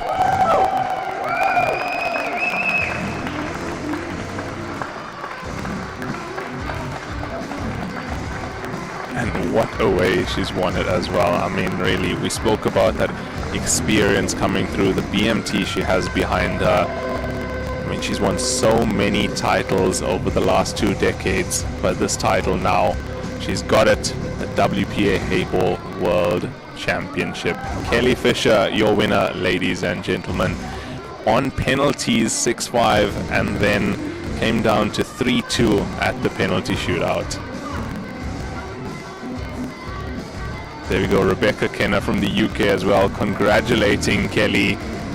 Absolutely unbelievable scenes here. And I mean, we have the men's final coming up in just about half an hour, and that will be between Gareth Potts and SINA VALIZADEH. So do stay tuned, but we have so much more action right now. We are going to have Kate shortly with some interviews. But really, we have been absolutely speechless here at some of the shots. The jump shot earlier in the match where she could have taken that victory earlier.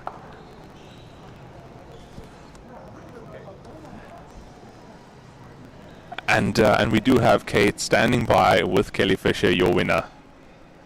I have got the winner, the 2025 World Champion of Heyball. How does that sound to you, Kelly Fisher? I can't believe it, honestly. I'm still in shock. It was such a nerve-wracking match. I was nervous from the beginning. I was nervous halfway through and I was nervous at the end, and I didn't know if I were going to ever get over the line. I'm absolutely thrilled.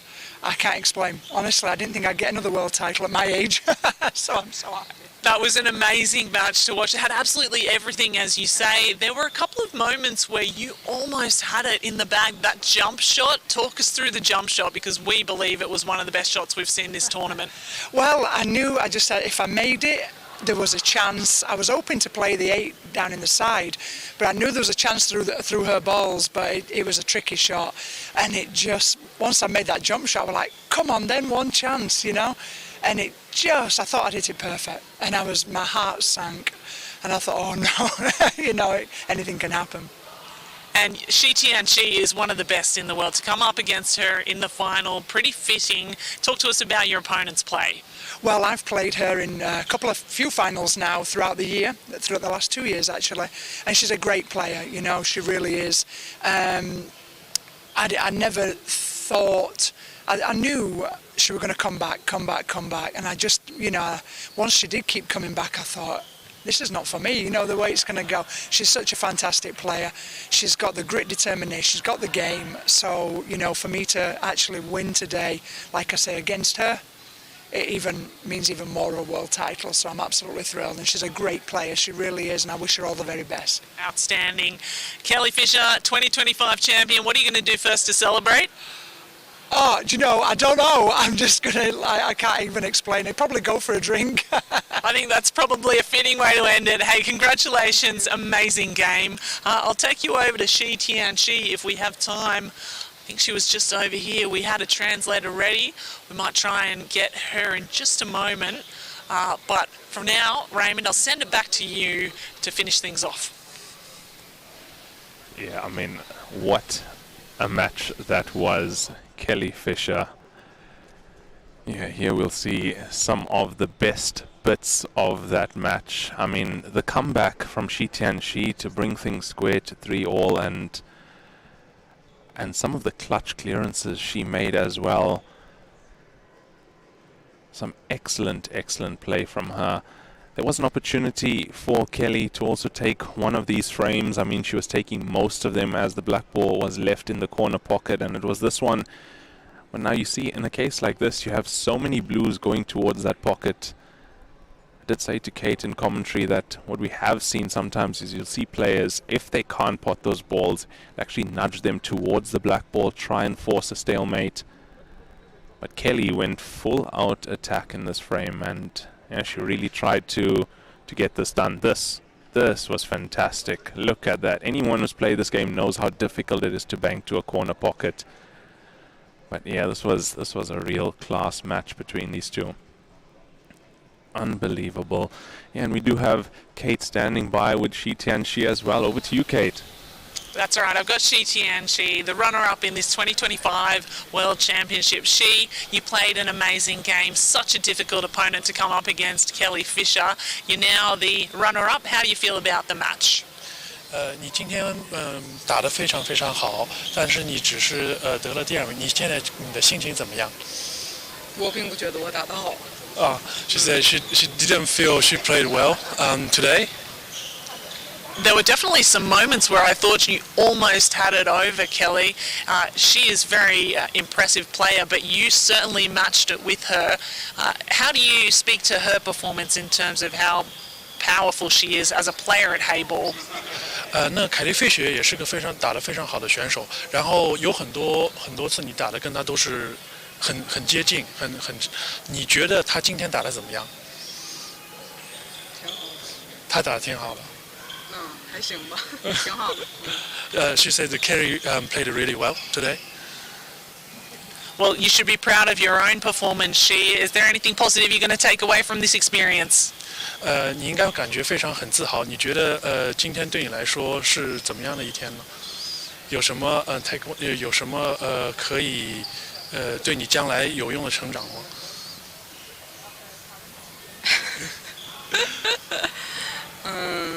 我觉得输赢对我来说都是一种成长锻炼。我会吸取自己的不足，然后总结经验，然后下次继续努力，争取取得更好的成绩。She feels doesn't matter whether it's win or lose. It's such a great experience. She will actually practice more and learn from her mistake and come back stronger and get better result in future. We've loved watching you and having you here in Brisbane. Thank you so much for coming to this World Championship, We look forward to seeing you in another one. No doubt there's a World Championship trophy in your future. I'll send it back to you, Raymond. We'll get that translated in the background here. Thank you so much for that, Kate. Yeah, that was really incredible to hear from Kelly and then to hear from TIANQI as well. She said she'll practice harder and come back for the next one. I mean, amazing stuff. TIANQI will definitely take the leaderboard now on the Heyball Women's Player Ranking. She'll be one up over Warathan Ansukrathanis. And I tell you, with this win, Kelly Fisher will enter the top 10 as well. What a win. Kelly Fisher, your 2025 WPA Heyball World Champion, went down to penalties in this one. Yeah, and the jump shots, I mean, that's the story from Kelly Fisher. She potted one. This almost, again, match point there. But wasn't meant to be in that frame. TIANQI was able to make a comeback of note. Was unbelievable, the comeback that TIANQI made. That miss as well. It wasn't the best split. But then have a look at this off the jaw. And even that, I mean, just getting sight of the pink ball, this brought the crowd to their feet. Look at that. And there came the penalty shootout. Yeah, that was TIANQI at least taking it to penalties with about 4 minutes left, and neither one of these players wanted to win it in that last frame. They wanted to go to penalties. It did go to penalties, and it went the way of Kelly Fisher over TIANQI. And there we have Gareth Potts warming up at the table. He will be playing SINA VALIZADEH in about 25 minutes on the main TV table, and that is for the WPA Heyball Men's World Championship. That will be brought to you by myself, Raymond Tilak, and I'll have Lenyukta Chetty in commentary with me.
I fell in love with the Great Barrier Reef from the first moment I came up to visit. The colours, the sounds. It's just an amazing ecosystem full of life and wonder.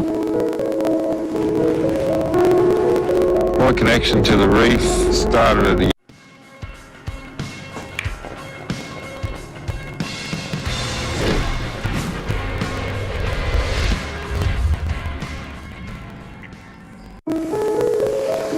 I fell in love with the Great Barrier Reef from the first moment I came up to visit.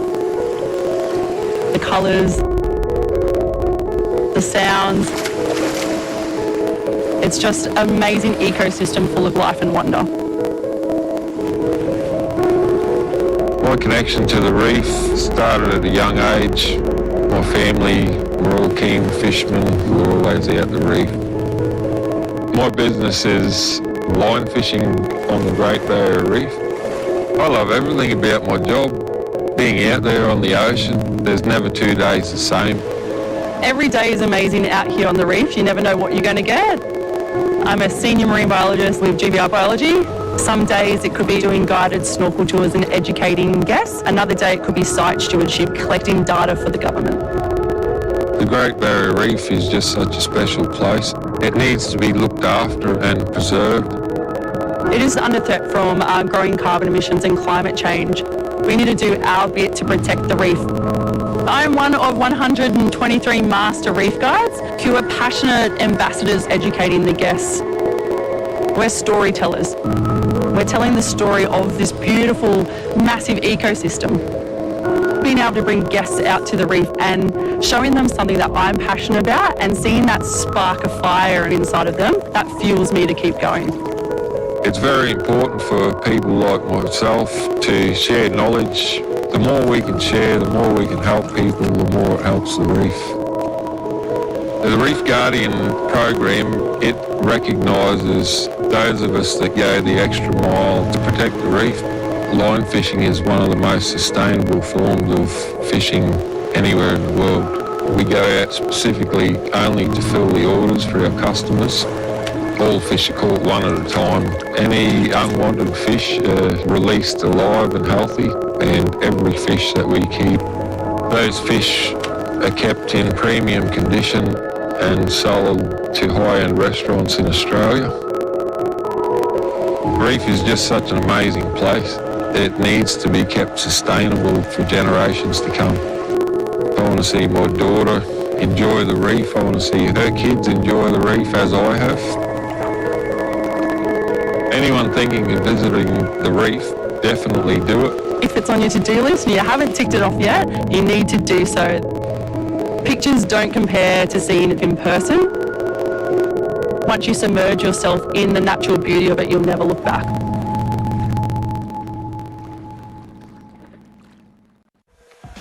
You're watching the 2025 Heyball World Championship on WPALive.tv. Coming to you from beautiful Brisbane, Australia.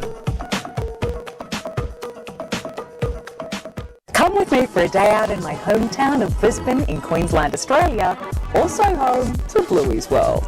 South Bank's my go-to for chilling out, cooling off, and taking in Brisbane's iconic Arbour Walk. You might also recognise it from Bluey's famous ice cream episode.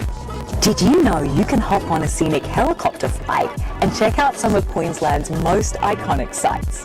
I'm a bit of a foodie and Brisbane ticks the boxes, especially Emporium's Terrace Bar and Restaurant. Check out that skyline and the incredible pool. If you're a true Bluey fan, you'll recognise Mount Cootha, the best spot for epic views of Brisbane. And no Brisbane day out is complete without a stop at the home of Bluey. For real life. You're watching the 2025 Heyball World Championship on WPALive.tv. Coming to you from beautiful Brisbane, Australia.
You're watching the 2025 Heyball World Championship on WPALive.tv.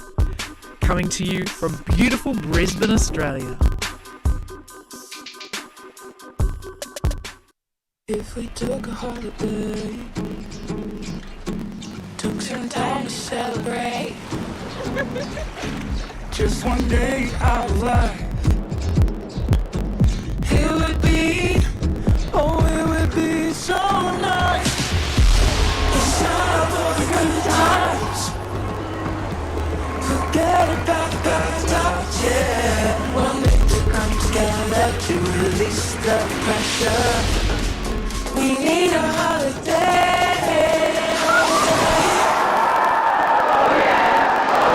Celebrate. Come on, let's celebrate. Holiday. Oh, it will be so nice. Celebrate. Come on, let's celebrate. Oh, it will be so nice. Come on, let's celebrate. Holiday. You're watching the 2025 Heyball World Championship on WPALive.tv. Coming to you from beautiful Brisbane, Australia.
You're watching the 2025 Heyball World Championship on WPALive.tv. Coming to you from beautiful Brisbane, Australia.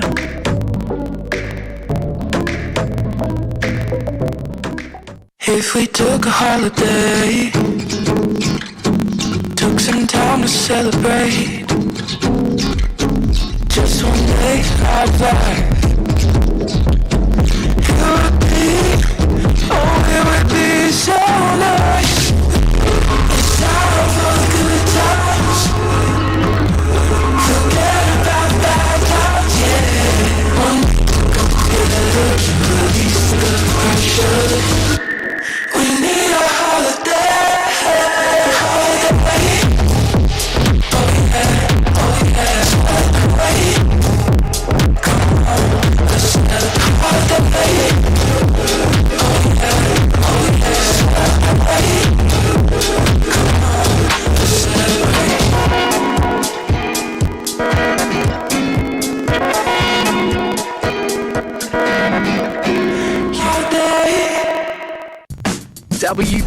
WPALive.tv, where the action breaks first. Every shot, every emotion, every title on the line. Billiards from around the globe. The best Q Sport showdowns. Watch it live or relive the moment.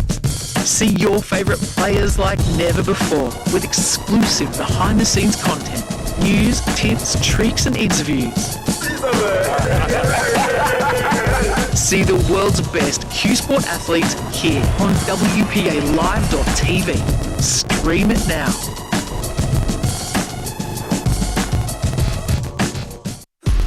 It's time for the good times. Forget about the bad times, yeah. One day to come together to release the pressure. We need a holiday, holiday.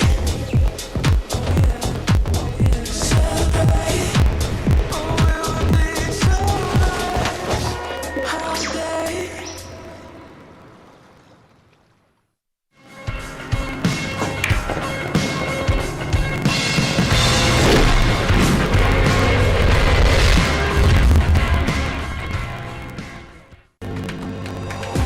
wondered what your favourite players were like away from the table? Find out with Q360. Like, what can we name this one? Betsy. A brand new show coming soon from the WPA. Your ultimate World Q Sports wrap-up. A look at the game from every angle. The thought process from an athlete is different than the thought process from a promoter. What's happening in your sport on your continent?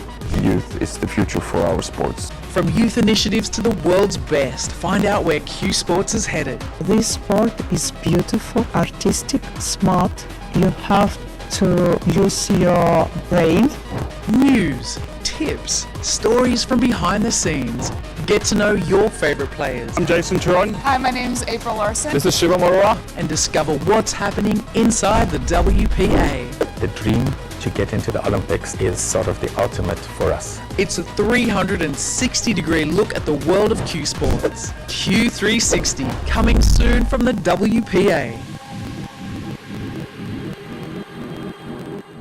One of these men is about to be crowned Heyball World Champion. From Great Britain, Gareth the Golden Boy Potts. From Iran, it's SINA the Arrow VALIZADEH. The final of the Men's Heyball World Championship is coming up next on WPALive.tv.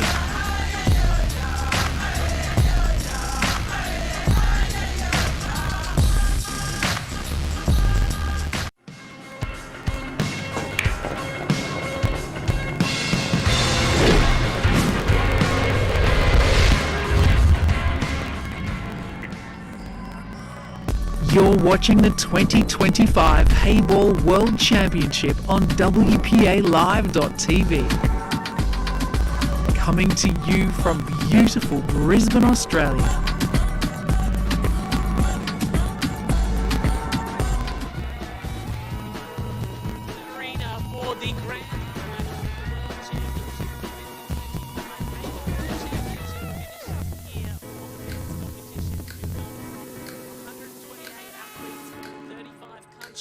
All comes down to these two. So let me introduce the players to you. Number 13 in the world, they call him the Arrow, from Iran. Please welcome SINA VALIZADEH.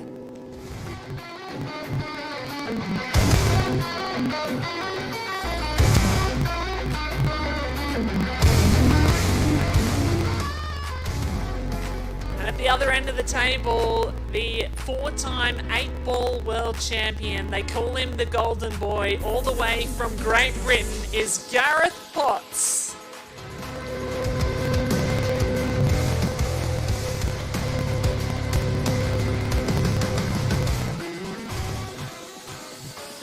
And a big welcome and thank you to our referee for this grand final from China, Wei.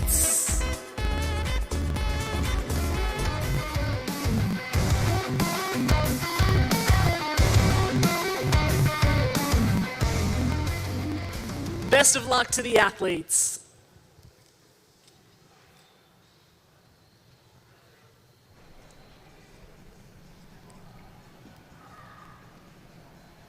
Hello, hello, hello. It's time. The time is here for the men's final. We've got on the TV table Gareth Potts and SINA VALIZADEH. I'm Lenyuktha Chetty. Raymond, are you with me? I am Lenyuktha, and I mean, this is going to be a cracker of the final. We are going to see a brand new world champion here at this event, like we did in the ladies division. Kelly Fisher overcoming TIANQI in that penalty shootout. Did you manage to catch some of that, Lenyuktha? I caught all of it. What a dramatic final between two amazing players, Raymond. Absolutely dramatic. So many twists and turns. It was like a episode of Days of Our Lives. Really was. I mean, TIANQI came back into the match, and then we saw two quick run-outs from Kelly and the jump shot. I mean, how did that black ball not go in after that? But here we are. Do we think we're going all the way with this one as well? Two great players at the table now. Well, Gareth Potts about to take his break here in the first frame, which means he's won the lag. But you would have caught, well, hopefully you would have caught some of the last bits of that match with him and Arfan Dad. How did that go down, Raymond? Yeah, our friend Dad was ahead 3-0 there, and then Gareth Potts pulled it back to 4-all, and yeah, after that it was Gareth Potts all the way. He won that 7-4 in the end over our friend Dad, and yeah, he's looking strong. He's been looking strong the whole tournament. We saw him yesterday up against Paul Clack 7-1. He then went through Clint Ianson 7-4, and then our friend Dad 7-4 as well. First time in this tournament that anyone has stepped to Arfan Dad, actually, and yeah, it took some beating. Yes. Gareth Potts was able to pull it off in the end. Yeah, I mean, that's an important fun fact there, Raymond. I mean, Arfan Dad has beaten all his opponents quite convincingly up until he came up against Gareth Potts. And, I mean, well, an informed Gareth Potts, a little bit of a slow start, as we said there, with Arfan Dad having a 3-0 lead on him initially. But wow. I mean, they don't call him the golden boy for nothing. Hey. And we saw Gareth Potts talking about getting a quick lead yesterday in these short races. He spoke about how important it is. Now, that's what I thought when I saw that. I saw Arfan Dad 3-0 up. Said it's going to be tough to come back, but he was able to hold it, get it back, and yeah, get his way into the final against SINA VALIZADEH.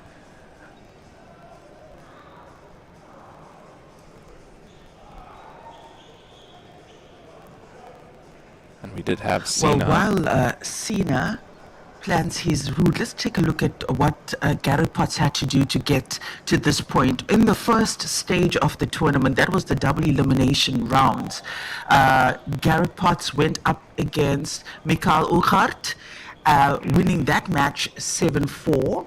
Then got Kamal Chowda in the next round, also winning that match 7-4.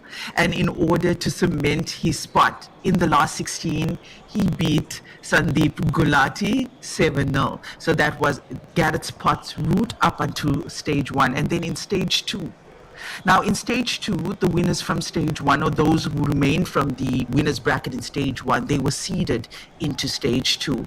And if we look at the stage results, Gareth Potts, let's have a look here. First went up against Paul Clack, winning that match 7-1. Then next beating Clint Ianson 7-4, also quite a tight match that was, with Gareth Potts running away towards the end. And then, of course, semi-final victory over Arfan Dad, who initially led 3-0. Gareth Potts won that 7-4 to seal his spot in this final.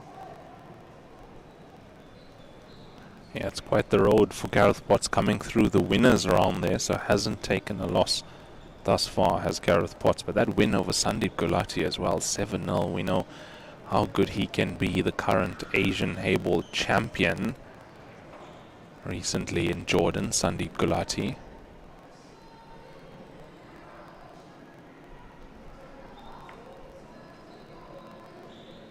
And look what we have here on the TV table. I mean, we have a dry break from Gareth Potts, and we have SINA continuing off where he left off from Jack Whelan.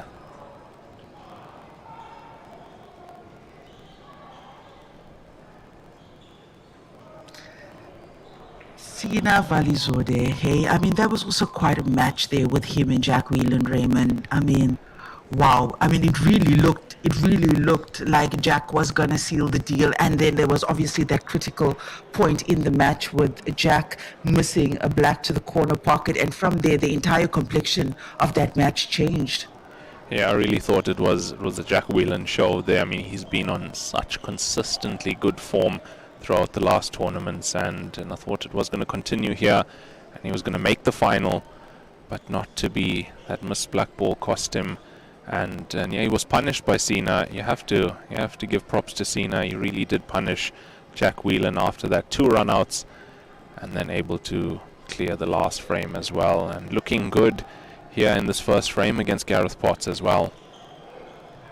Looking really good. Way to capitalize off that dry break from SINA VALIZADEH to get onto the scoreboard first here in the men's final. We're coming to you live from Brisbane, Australia. It's the 2025 WPA Heyball World Championship, and this match to end the tournament.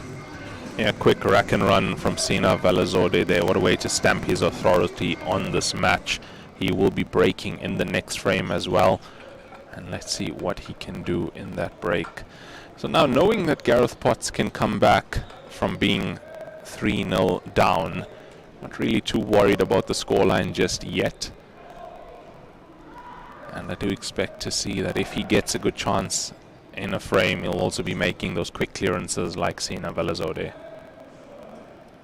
Absolutely. Absolutely he will. I mean, he is poised. He is poised. Looks like Gareth can almost feel that trophy in his hand. And for SINA VALIZADEH, I mean, huge moment here, Raymond. Huge moment. Has not been in a final yet for SINA VALIZADEH in this tournament. And what a way to do it. In your first final, you do it in the World Championship. I mean, gotta give this man his flowers as well.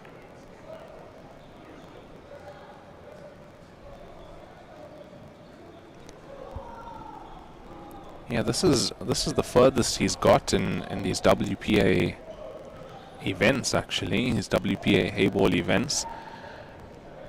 And it's I mean, it's brilliant to see him finally getting a breakthrough that he's needed. But he puts in a lot of time, Lenyukta. He's playing tournaments all over the world all the time. So this is by no accident that he's found himself in the final. Absolutely, Raymond. You know, he's most certainly putting in the time. I mean, look, SINA VALIZADEH also plays some snooker, but his main focus for the last 20 months has been Heyball, you know, and it shows. It really shows. I mean, like we've said earlier, SINA VALIZADEH, he has been featuring like in the top 16, top 32, top 8 of most of these tournaments recently.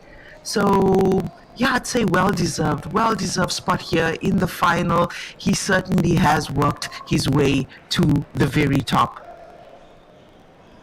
Add to that, he's currently ranked 13th on the WPA Heyball men's ranking. Not playing in all the events, so it means that the events that he did play in, he's done quite well to get those ranking points on the board. And he stays at the table. Gareth Potts stays in his seat. SINA is looking very, very dangerous. I mean, from what we saw in the semi-final,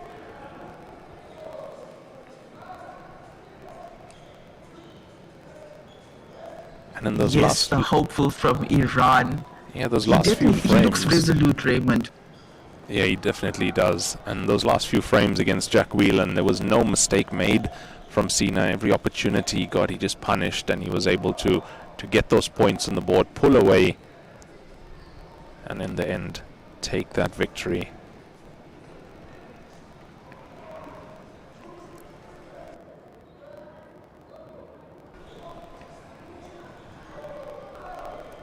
You know, being from Iran and quite possibly one, if not one of very few who are playing Heyball at the moment. I'm sure all of the Iranians are logged on to WPA Live.tv right now to support their countrymen. I mean, what a moment for him, doing Iran proud here at the World Championship. Yeah, and as much as you represent yourself in these tournaments around the world, you are always carrying your country's flag high. And we did see in the opening ceremony, the first thing that happens is the players walk out with the flag behind them, representing their country. Another player from Iran as well, Ali Pordel, not playing in this event, but another great player on the Heyball circuit is Ali Pordel, worth a mention. Yes. Yes, I believe he played at the last couple of events. Ali Pordel, he might have played in Jordan. I stand to be corrected, but I remember seeing his name in the draw. We might have even had him on the TV table, Raymond. Yeah, I think we did. Ali Pordel was on the TV table, and it was in Jordan. I think it was the Heyball International Open, or the Heyball Open there in Jordan, that we had Ali Pordel on the TV table. But he does so well in China, does Ali Pordel. Makes it to stage 3 as well, especially in the Super Tour. Very, very tough player to beat. So the blue that's closest to the pink here, it looks like it passes to both corner pockets. It's also got the center pocket, of course. Oh, oof. Yeah, lost the cue ball just a tad there, Sina VALIZADEH, but let's see how he does with this recovery now. Cue ball quite close to the cushion. But it shows you his arsenal of shots to get the cue ball out through 3 cushions and around back to the side of the table. That was very well played. I mean, slight misjudgment on the pace there. But if he can get this in, it's just the bridging is slightly tough over that cushion.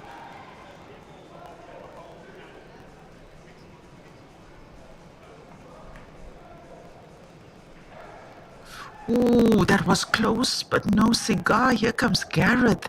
And does he have a easy enough starter to get going in the second frame? And this is his first actual visit at the table in this final, Gareth Potts.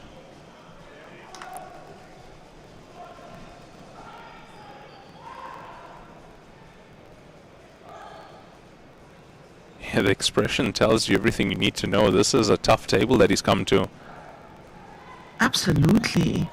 Absolutely. And just a race to 7, ladies and gentlemen. The women were raced to 600 minutes, men 100 minutes also, but race to 7 goes quite quick.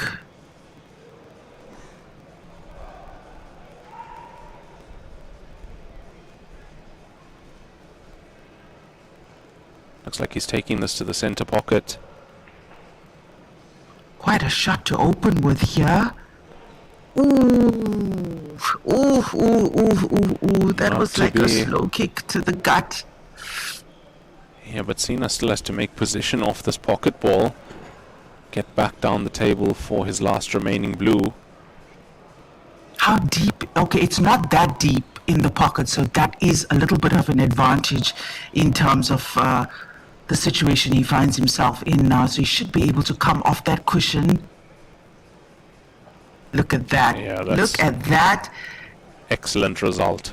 Excellent result from that. It's so easy to let the cue ball stop up table like it did. It spun on itself, but he's played it well enough at the right pace that it's come out from that balk area.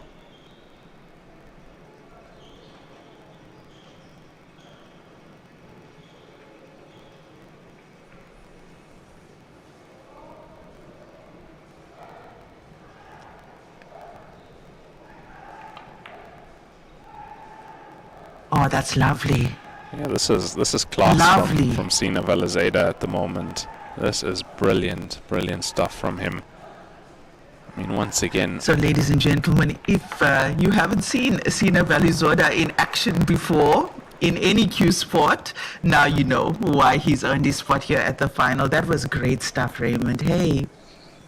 Yeah, Sina VALIZADEH doing what he does best at the moment and taking every single opportunity with both hands. Gareth Potts finds himself 2-0 down just like that. Yeah, look, in all fairness, he did have a difficult table on his very first visit to the table, to the TV table. So, yeah, look, he's going to break now, and guess it's down to this. Yeah, I think that's what it's going to come down to here. The breaks from both these players from now on. But Sina 2-0 up. Gareth has to find a way to get back into this. We know that Sina also got a very powerful break.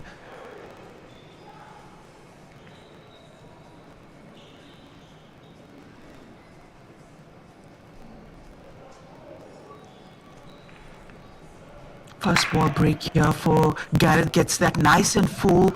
Did he make a ball? It looked... Nothing. For a second. No, nothing in. Oh, I saw something tracking. I think it bounced off that middle jaw. Let's have a look at that one more time. Yes, it did. Blue ball on the middle pocket on our side of the table. Also saw a blue tracking to the corner pocket, but nothing has drawn Sina VALIZADEH in control of the table now to select color.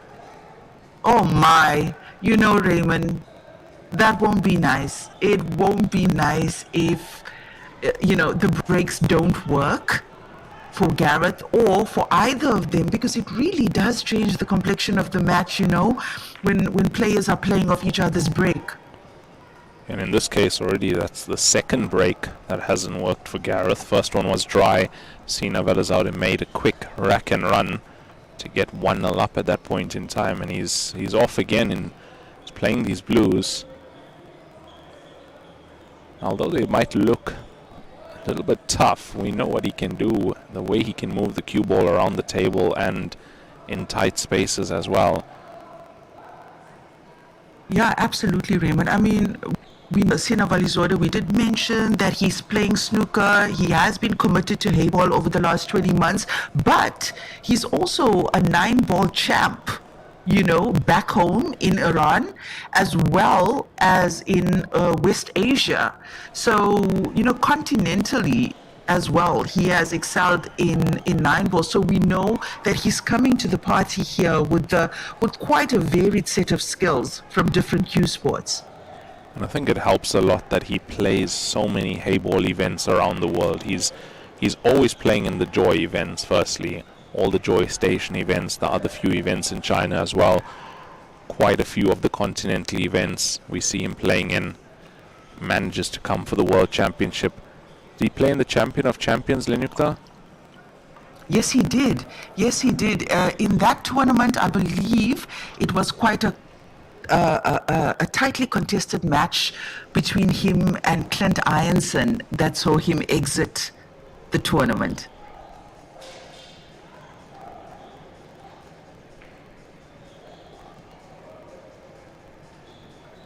Yeah, and I mean, that was the time, one of the first times that we had SINA, I mean, as far as the WPA events are concerned, on the TV table. It was such a treat to watch him play.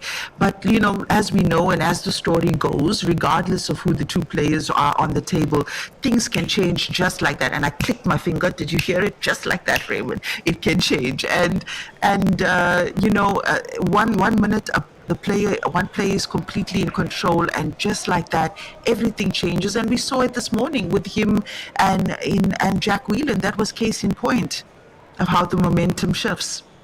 Yeah, especially when you click your fingers, Lenyukta, just like that, eh? Just like that.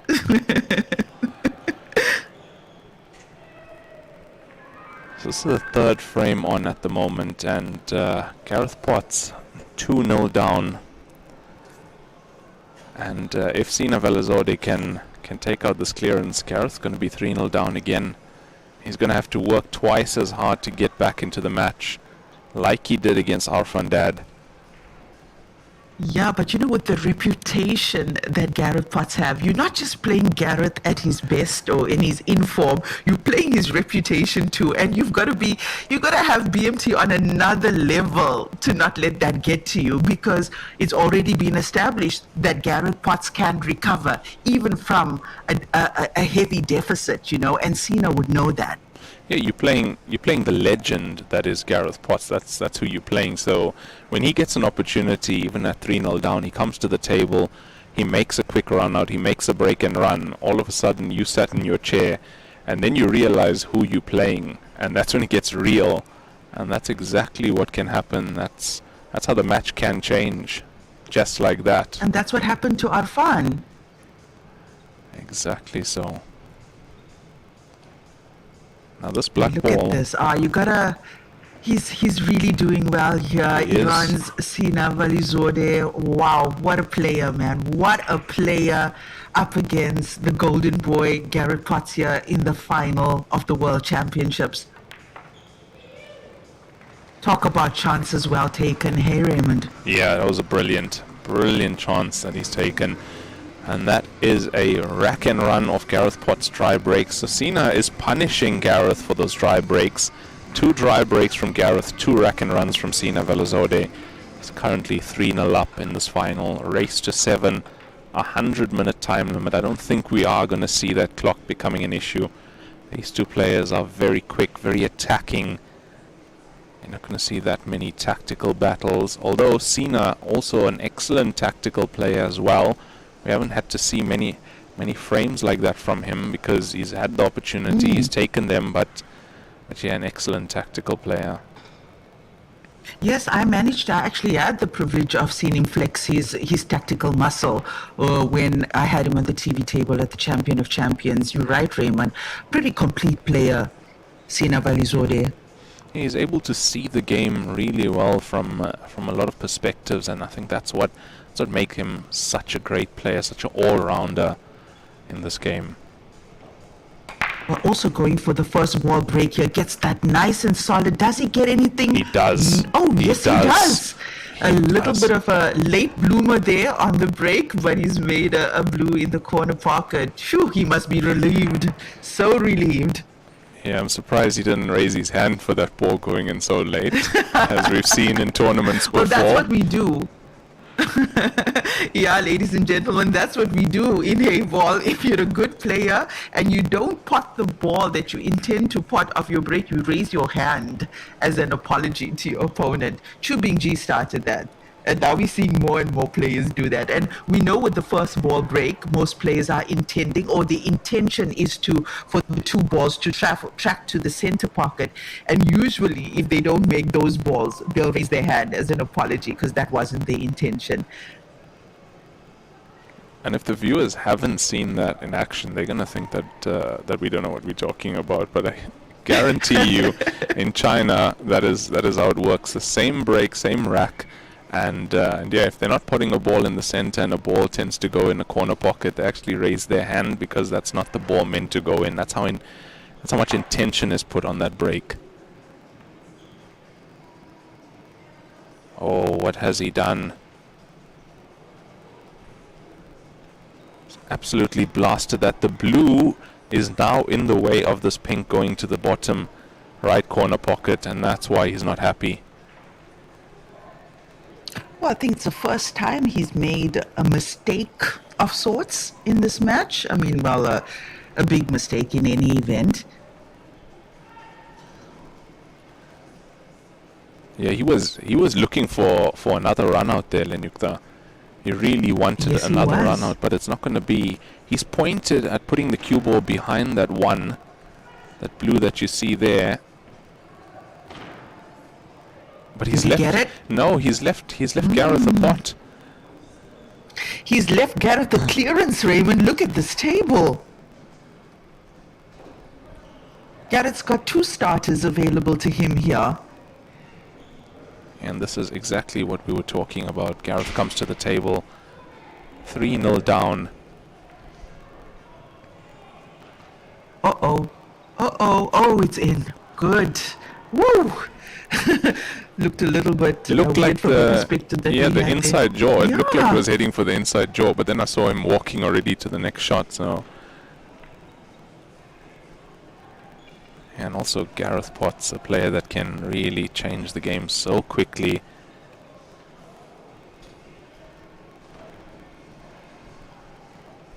Yeah, I mean, you gotta know you've arrived in life as a player if you've got your own brand of pool cues, Raymond.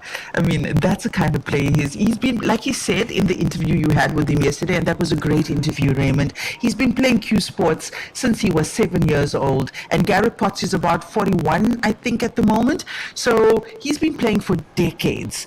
And I mean, the amount of accolades he's racked up in his pool career, including multiple junior titles in the world of English pool, multiple national titles in the world of English pool in the adult divisions, as well as IPA champion, plus having won the Grand Masters finals, arguably one of the most difficult tournaments in the world. Gareth Potts has won there 3 times, the only person outside of China to have done so. Yeah, and that would make him the most successful international Heyball player ever at the moment. Yes. And yes, he is. This is outside why of China. yeah, and look at this. This is why you can't give Gareth Potts a chance at the table. This is exactly why SINA VALIZADEH not able to get the safety right. And Gareth Potts gets his first point on the board with a rack and run that's off SINA VALIZADEH's break. Very nicely done from Gareth Potts, and that's how quickly we were saying the match can change. And, there'll be a lot of support for Gareth as well in the stadium. I mean, there's so many players, both in the women's and men's division from the UK at this tournament. And no doubt all of them pretty close because they've all kind of grew up together, I always say, Raymond, we're going to grow old together in the sport, all of us. And that's the beauty of pool. Hey, you get to play it well into your geriatric years, provided the vision is still there at least, or the pair of spectacles to help you along. And as you're saying, all the UK players here, most of them multiple champions in Q Sport disciplines. So all great players. We did have, I think it was 4 or 5 UK players in the last 8 of the men's division.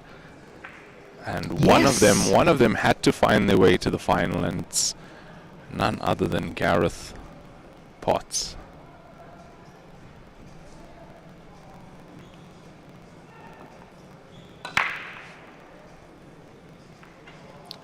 Oh my, what's going on with the brakes here? Oh, he's found a pocket. Did you see the hand? Did you see the hand? Yep. Yeah. That's what the great players do, ladies and gentlemen. You see, the viewers would have thought that we don't know what we're talking about. Now they saw it firsthand. Pardon the pun. Yes, exactly. Yeah, because I'm sure you'd get some of the viewers wondering, why would you raise your hand on a break? The whole point is to try and pot a ball. That's how intentional they are. Yeah, the whole point is to try and pot a ball anywhere as hard as you can, but you're not at this level. At this level, he knows exactly what he's trying to do. It's all calculated. It's precision. It's a precision break at this level. And the ball that he made was just flicked off the black ball into the corner pocket, a little bit of a late bloomer, just like for SINA VALIZADEH. But Gareth Potts now pink in play for him, and he's got 2 pinks on either side of the table in quite similar conditions. Yeah, and there Look at that. There was a nice replay of Gareth showing the hand to SINA there to apologize, recognizing that he got a bit lucky getting that ball into the bottom left corner pocket. Now, was the previous frame a turning point in this match already? It feels like we've just started, although we're 4 frames in. This being the 5th one already, scored 3-1.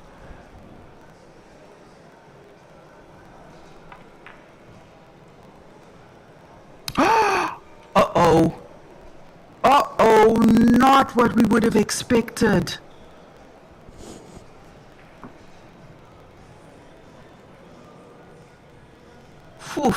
I'm pretty sure SINA VALIZADEH cannot believe that he's come back to this table now. And what we have seen is that he has taken these chances really, really well.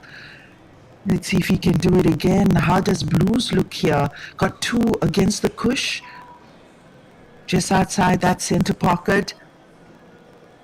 Does he have a starter here? Yes, he does. Yes, he does. Some queuing required. Ooh, that's not good enough. That's off by quite a bit, Lenyukta. By quite a bit. That was off 5 kilometers in the pool world. That was a lot, nowhere near the jaws, and gifted the table back to Gareth Potts here.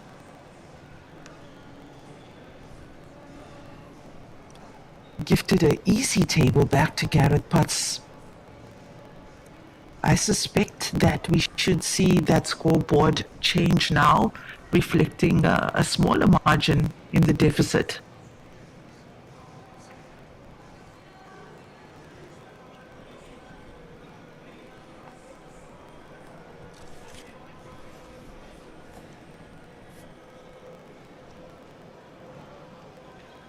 Yeah, I really do expect Gareth to finish off this table now. He's been Yeah, especially with that last 2 balls. The last 2 balls at the corner there, Raymond. The last 2 that I think he's going to leave. It's also close to the black, so not that much work with the cue ball, I'd say. Just some intricate movement there when he gets to that point. Yeah, from what I saw, it looks like the one closest to the cushion needs to be taken first. If the second one can't go in, past the pink. He's having a look at it now. He's right behind it. So he's going to take one of them right now.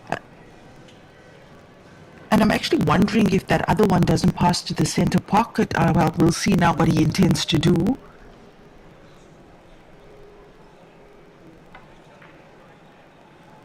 Oh no. Uh-oh. Oh no. What has he done? Uh-oh. Oh my word. He's done himself a mischief, Raymond.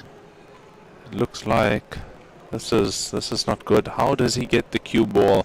Well, luckily for him, he's got an option there, but how does he come back there? I mean, look at the angle he's got on that center pocket ball. In order to find that last pink ball, is going to be some... Oh, going to need a shot of note here from Gareth Potts to find the potting angle on that last remaining pink now. Yeah, it's going to be very tough to get A lot there. of traffic on the route. I mean, just look at the traffic on the blue balls. Look at this, look at this. Oh wow, oh wow. Does he pass the blue? Oh, what a shot. Nice.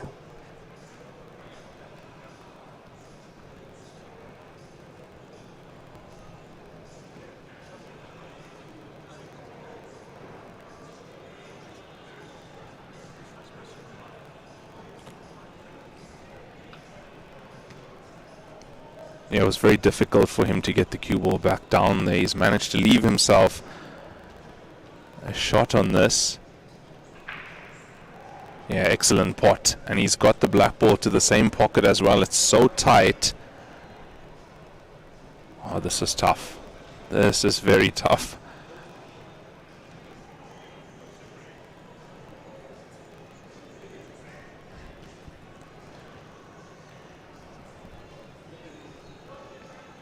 Look at how close that is. Has to use the raised bridge as well here, and it's a bit of an angle. It's on its way. Oh my. How has that stayed?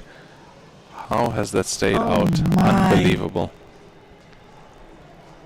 Oh my. Oh, that was some really good recovery from Gareth Potts, but whew, so dramatic, such a dramatic fifth frame here between these two. What do you do if you're SINA here? What do you do? Look, we did say he can flex that tactical muscle if he wants to, but with that black being so deep in the pocket, where do you even hide? Where do you even hide in a situation like this? No, it's open. It's open. He's left it open.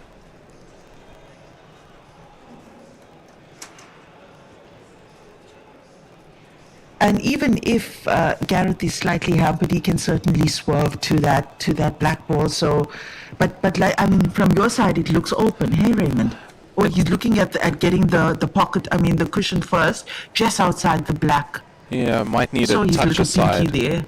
Might need a touch aside coming in there, but you're hitting the cushion in the right place anyway, so the side's going to take it into the black ball.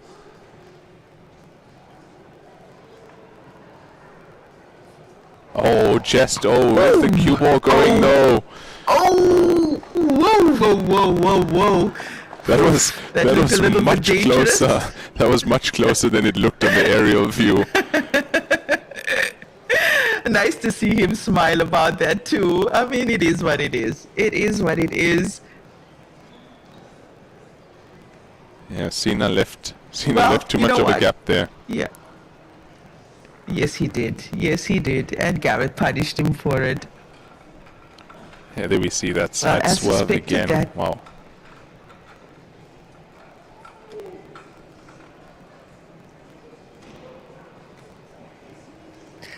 Well, the gap now narrowed down to just 1 point separating VALIZADEH and Potts in favor of VALIZADEH 3-2 in this race to 7.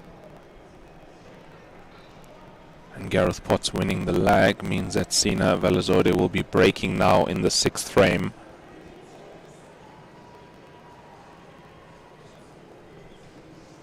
And Gareth Potts has made quite the comeback here already. 3-0 down, he's come back to 3-2. And one can't help but to wonder if this might be a repeat of the semi-final. That's exactly what I'm thinking. And the problem is, Sina would know the scoreline from that match as well. He'd know exactly what happened there. Exactly.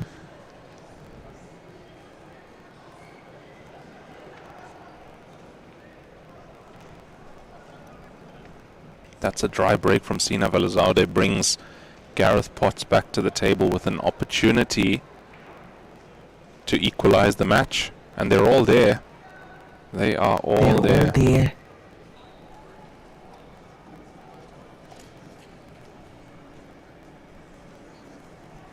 My oh my, certainly looks like low-hanging fruit here for Gareth Potts, Raymond. Yeah, that's it's looking like a decent opportunity for him. This goes to the center. They all go. I even see the pink. It's the only one that looks slightly awkward into the center pocket on the left side of the table, but even that goes to the corner. Just a matter of getting his route right, shot selection, which of course. And I think this is potentially going to be the most difficult shot that he's playing now, because the rest of them look relatively simple to take on. I mean, he's just doesn't have that much traffic around the pinks that he needs to pot. Yeah, this becomes very dangerous. I see what you mean now. Very dangerous for Sina VALIZADEH if Gareth Potts gets the third point on the board. He'll be breaking in the next frame as well. Yeah, I suspect he's going to take that corner pocket ball to get position on the center pocket and then just kind of be more or less straightish on the black after that.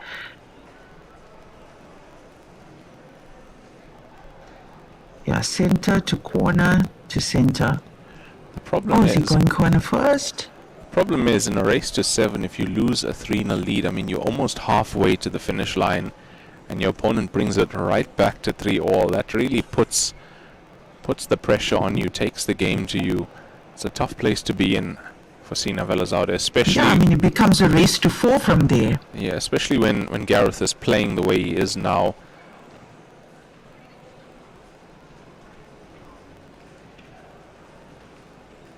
Yeah, it's normal service resumed for Gareth Potts.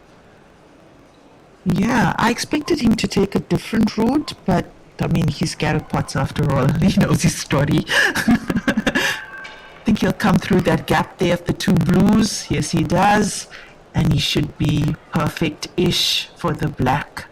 It's amazing how he can be 3-0 down and just keep his cool, keep his composure, and yeah, not let it affect him, and get right back into the match, stop his opponent's momentum just like that.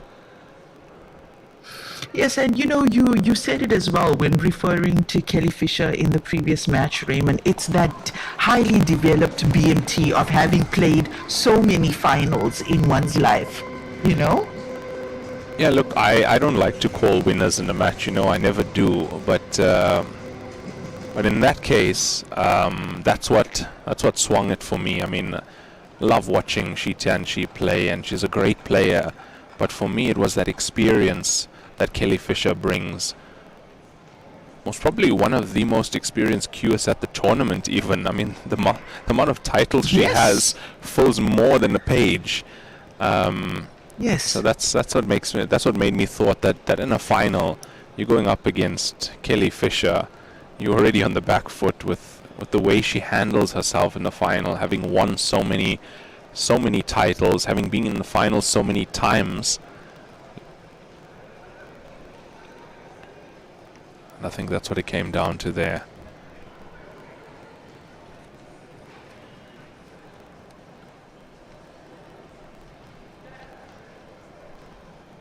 And not forgetting, you know, both Gareth and Kelly have done very well in the Masters events. You know, Kelly had such a great, I think her best performance yet in the 2025 Masters event that happened in April of this year. I think she had a last 24 or last 16 finish in that tournament, and that was absolutely amazing from her. And even in that tournament, I mean, I remember her having been 13-2 down in a race to 15 and coming back and winning that match, against stellar opponents. And that's the kind of quality she is. Like you said, Raymond, it's that BMT that comes with experience. It definitely does, and Kelly brings so much of that. Now, in this final two, it's Gareth Potts that has more of that experience over SINA. But then again, when a player is running hot the way SINA is in this tournament, especially off that semi-final victory from Jack Whelan, it's a very tough one to call, and it's the reason we don't really like to call winners, because we just want to see these players play to their best. No, we can't. We can't, and it's not a matter of being biased or whatever. It's because the level is pretty close for most of the players in the tournament, and we must acknowledge that even though there's eons of experience dividing Potts and Valizadeh has earned his spot in this final, and if he manages to attack this match with the same good spot that he did in the previous rounds, Gareth is in for trouble. Yeah, and Gareth's breaks are not working at the moment. I mean, that was a great opportunity off that rack and run to try and take the lead for the first time in the match from Gareth. But the breaks are a problem at the moment.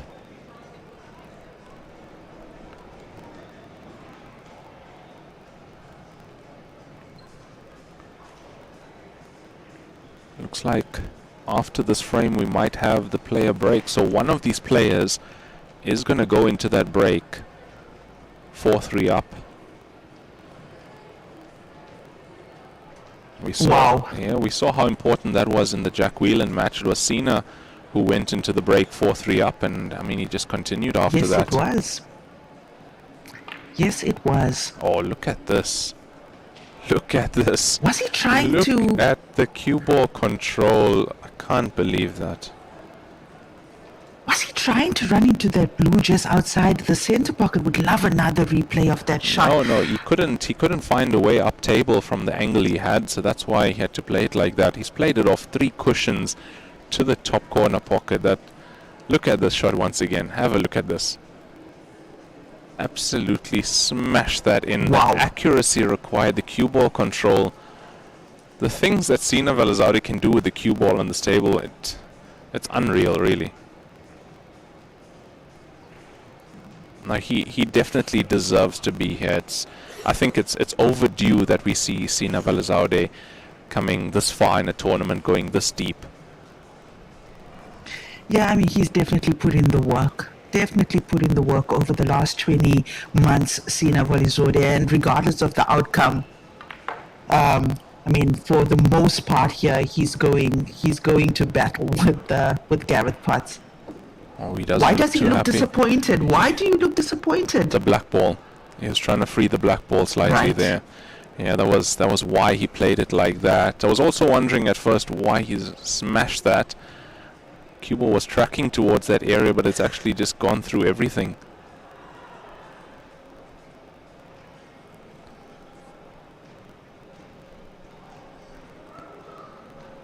Where does he take this black ball to? That's the question. It's got to come through the side of the table for this ball to the center pocket. Does he bank the black ball, Lenyukta? What do you think? Yeah, I think so. Considering the angle that he has on the blue now to the center pocket, I see him coming out into that gap between the pinks and potentially a bank. And we know that he takes those banks as well in his stride. Yeah, he certainly was trying to promote the black ball of those last 2 visits. But unfortunately for him, he has left a bank, but the black ball is away from the cushion as well, so that's gonna, I think, make things a little bit easier for him when he attempts the bank now. Yes, he is. The cue ball needs to slow up though. It has, I mean, look at this. Look at the angle. It's almost perfect. It's almost set for a bank shot. Wow. Wow. SINA Valizadeh on the black. Will he take the lead before the break in this finals? Oh my word. Look at how close that was. Off the jaws and into the corner pocket jaws as well. Oh my gosh. And that brings Gareth Potts back to the table, and look at the pinks.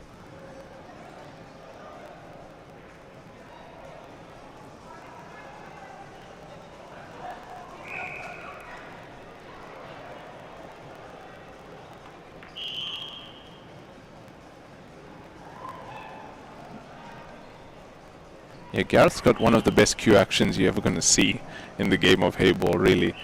The way he strokes the ball, it really is a thing of beauty.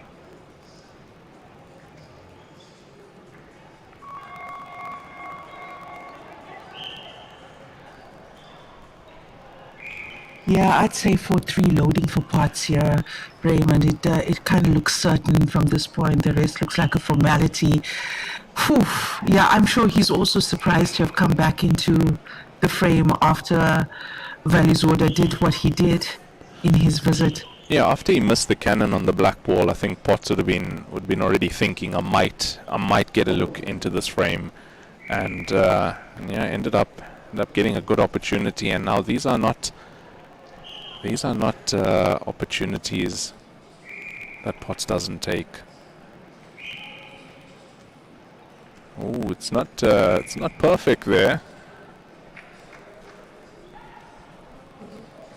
Look, he's a massive favorite for this frame, of course, but that's not a perfect positional shot. If he has to go center, he has to bridge over this pink. Very close to it, even to take it to the bottom corner as well. So that's why he's going for the pink into the corner, avoiding playing the close pink and bridging over it. Yeah, excellent recovery.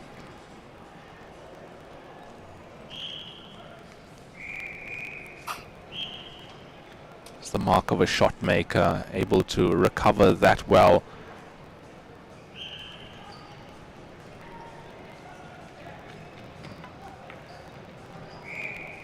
I mean, you're able to play such an excellent recovery shot. It means you're not chasing the finish. You're not playing recovery after recovery. Just one good recovery shot, and yeah, you leave yourself back on the route that you were planning, as he's done here. Opportunity so well taken by the golden boy here to take the lead as we go into the player break. Yeah, it was a fantastic clearance from Gareth Potts. It was one he had to make, and yeah, that was off his dry break that SINA was making that clearance. So opportunity was there for SINA to at least punish the dry break of Gareth Potts. We've had Gareth Potts having 3 dry breaks already in this match. So there we see that trophy. Have a look at that. That is what they're playing for. The Heyball World Championship. So Gareth Potts has made quite the comeback here, Lenukta. He has, and I mean, he did exactly the same thing against Arfan Dad in that semi-final match. And look, I don't think it comes as too much of a surprise to viewers or spectators in the stadium alike. He is the golden boy after all, and we know what he can do given even a small percentage of a chance. The referee is busy reading the table for when the players come back up after the break, and we should be having a look at some of the highlights from what's happened in the first half. Yeah, this was SINA on absolute fire when he was taking those first few frames. Now, I can't remember exactly how the scoreline went on the Arfan Dad match, but I think it was very similar to this. I know it became 3-3. I think Gareth did take the 4th frame. Arfan then took his 4th point. It became 4-all. And after that, Gareth Potts walked away with it. So a very, very similar match here on the main TV table for the World Championship in the men's division. And oh yeah, that was a little bit of a painful miss there from Gareth, and it cost him the point in that particular frame. Yeah, this was still SINA on his clearances here, making them nicely, going 3-0 up.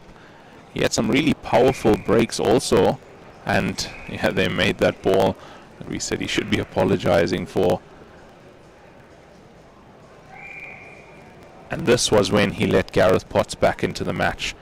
That safety shot not working out the way it should have.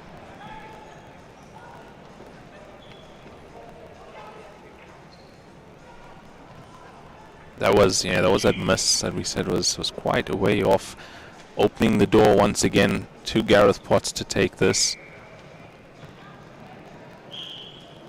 Wasn't happy at all with the results of that, and this was a tough black ball down to the bottom right corner pocket. It didn't go, but then the swerve. Yeah, I thought it looked like it could go, but you could see how little of that cue ball actually touched the blue there, Lenukta. Yes, it did. It did, and we saw that little smile from Gareth Potts there because he knew, that cue ball certainly looked like it was tracking to the center of that shot. But I think, he deserved a little bit of a good role for the first time in this match there. Because, every visit in that first couple of frames, it was really difficult tables that he came to, and that's how VALIZADEH managed to get that 3-0 lead. Yeah, Gareth didn't really have a chance to find a rhythm in those first few frames. We saw the miss to the center pocket, and yeah, was not able to get a good rhythm. Now the players are on their break, and we're also going to have a few minutes break. We'll be back in about 2 or 3 minutes. Thank you, guys.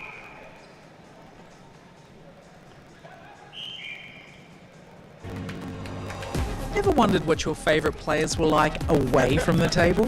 Find out with Q360.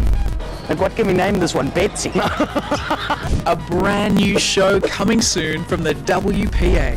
Your ultimate World Q Sports wrap-up. A look at the game from every angle. The thought process from an athlete is different than the thought process from a promoter. What's happening in your sport on your continent? Youth is the future for our sports. From youth initiatives to the world's best, find out where Q Sports is headed. This sport is beautiful, artistic, smart. You have to use your brain.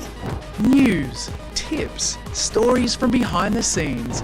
Get to know your favorite players. I'm Jason Turon. Hi, my name's April Larson. This is Shiva Morua. And discover what's happening inside the WPA.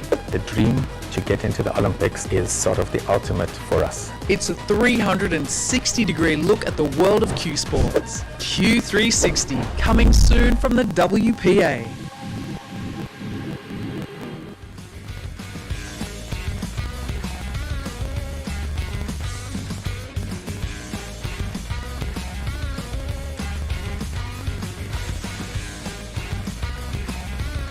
And the players are... Dream to get into the Olympics is sort of the ultimate for us. It's a 360-degree look at the world of Q Sports. Q360, coming soon from the WPA.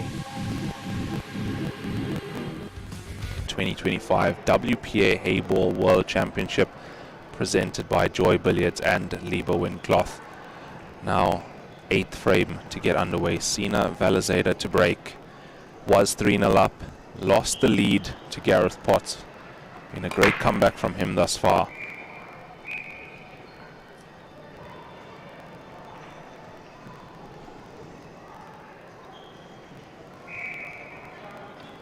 Yeah, absolutely, Raymond. Like we said, like we'll remind you guys, Gareth Potts, if you've just joined the stream, Gareth Potts was 3-0 down in this final.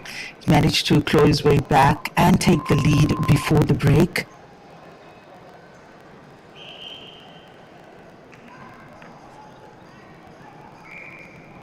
Yeah, the comeback king Gareth Potts, he did the same thing against Arfan Dad in the semi-final, and yeah, he's doing a similar thing here. Dry break from SINA VALIZADEH. The thing is, Gareth will be breaking in the next frame as well. It is an alternate break format. Race to 7, 100-minute time limit. We have about 50 minutes left on the clock.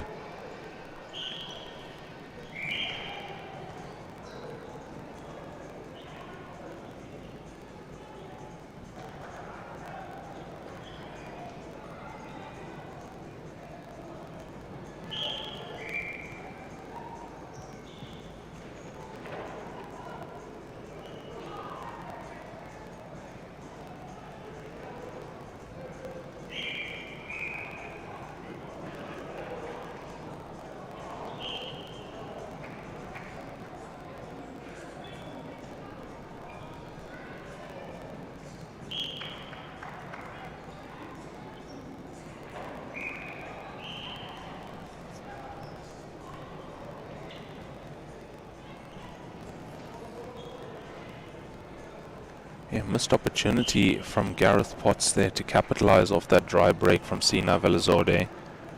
And that'll bring SINA back playing pinks. You hear me saying pinks, not stripes or solids. It's because we are using brand new Heyball Unity set of balls, WPA Heyball Unity set of balls made by Dynasphere and WPA, specifically made for this game. As you can see, it's quite clear at first glance to see where your problem areas are and to pick the color that you want to play on.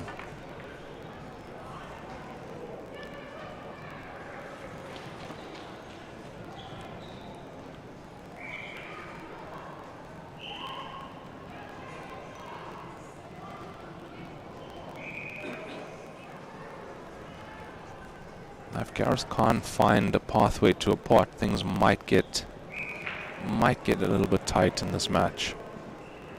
But I think SINA has left him with this blue over the bottom right corner pocket.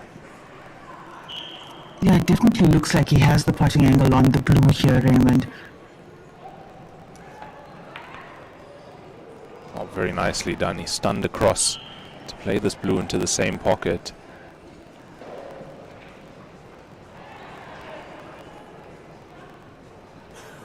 And looking at the table now, I mean, blue is looking great. Those two blues on the left side, looks like the far left one does pass to the bottom left corner pocket. If it does,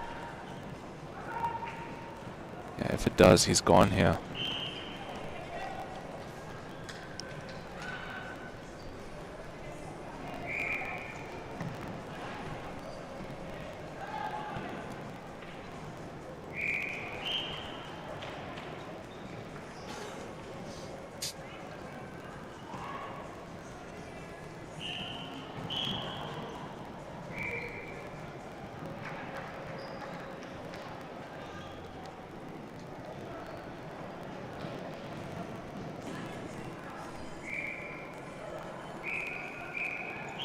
I suspect he'll try to get shape now on the corner pocket balls here on our side of the table.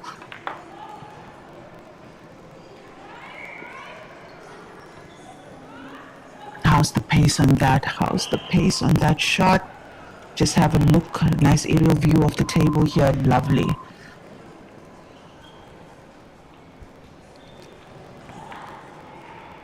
Yeah, that was what looked to be the problem ball, but he's done well there.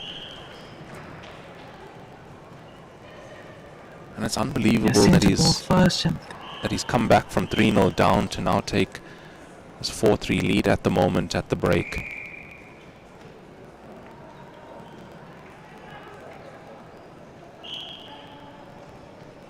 Black ball will go into that same center pocket as well.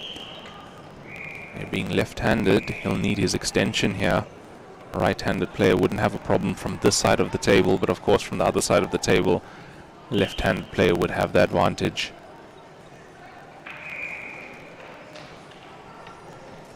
And this is 5th point loading for Gareth Potts. He will be breaking in the next frame as well.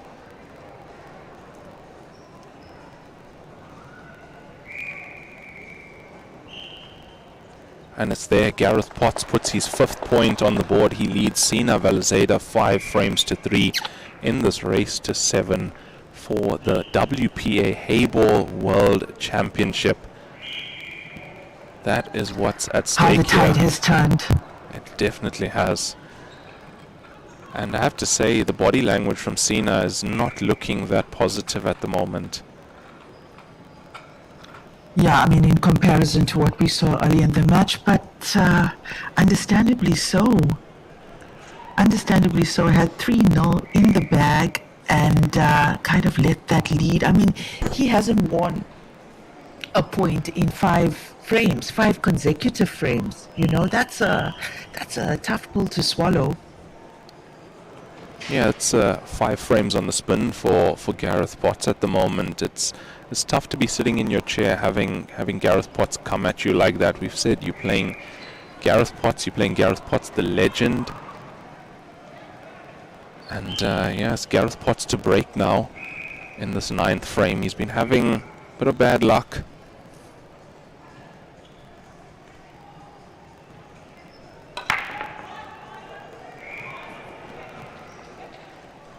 Oh, looked like he was going to make that blue in the corner pocket, but no, he doesn't.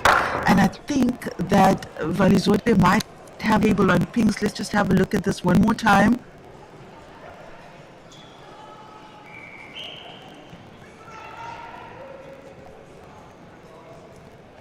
Yeah, it's another dry break from Gareth Potts, unfortunately for him. He's now 2 away from the finish line, 2 ahead of SINA VALIZADEH.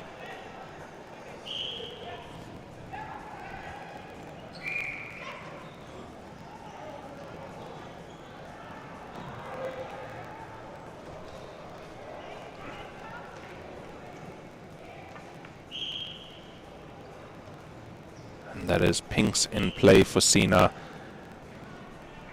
And he has not won a frame in 5 frames. He went 3-0 up. Gareth has won 5 frames on the spin.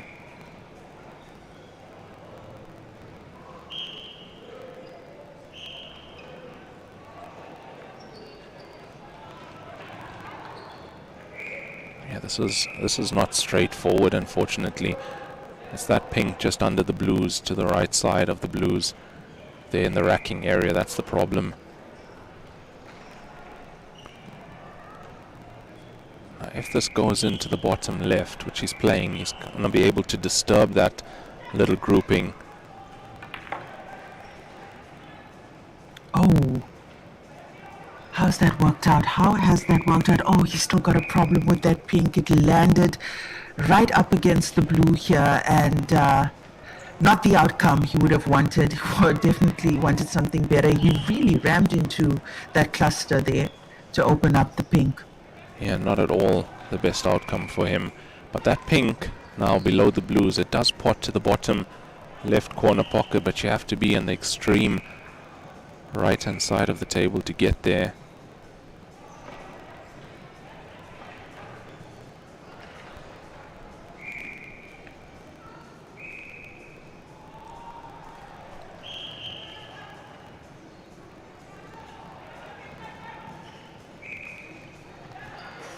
It's looking good so far.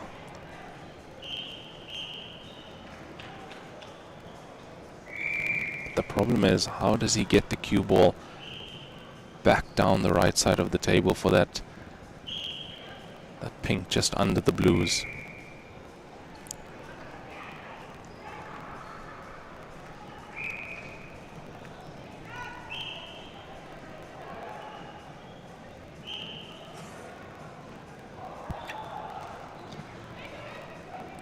Absolutely, he is quite, look, he's going quite low on the cue ball here, Raymond, and I think he might be making, okay, no, it's actually quite, we've seen him use the cushions a lot of time, you know, to find position, and I think that's the snooker in him that he uses to his advantage. Yeah, this is going to be 3 cushions coming in and out of the balk area here. Should be heading towards that. There we go. There's 2, 3. Oh, nice. Look at this. Look, it slowed down quite a bit, but he's got the potting angle at least. But at least he's got a shot. Yeah, he's definitely got the potting angle here. Not the easiest shot, for SINA VALIZADEH, but I guess under the circumstances, he did pretty well to find that region.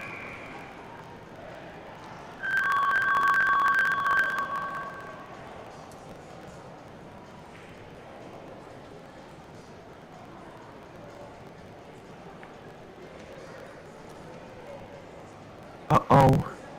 Yeah. That did look like he was tracking to just outside the jaw, and here comes Gareth.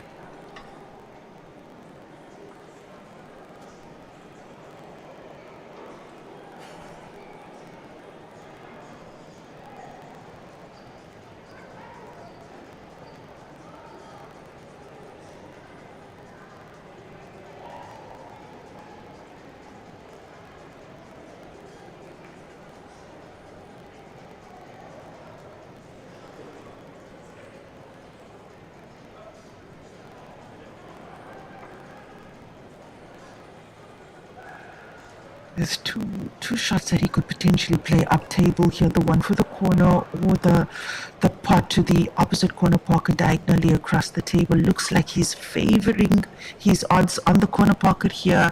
And of course, that one for the center thereafter.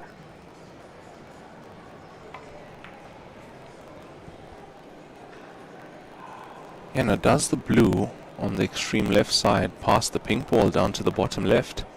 It looks like it does. It looks like it does. Just had a look at that now.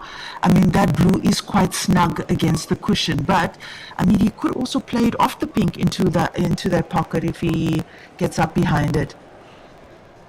Yeah, and with a shot like that, even if it does touch the pink, it's going to be replacing that pink in that corner pocket, and the pink will be then behind the blue effectively.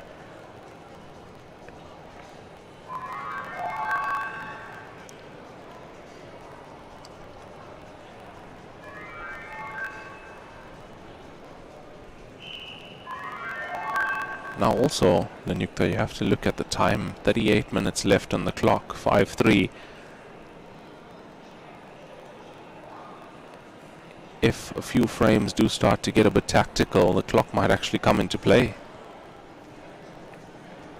Yes, it certainly could. And I mean, there has certainly been a lot of back and forth between these players in almost every frame. Uh-oh.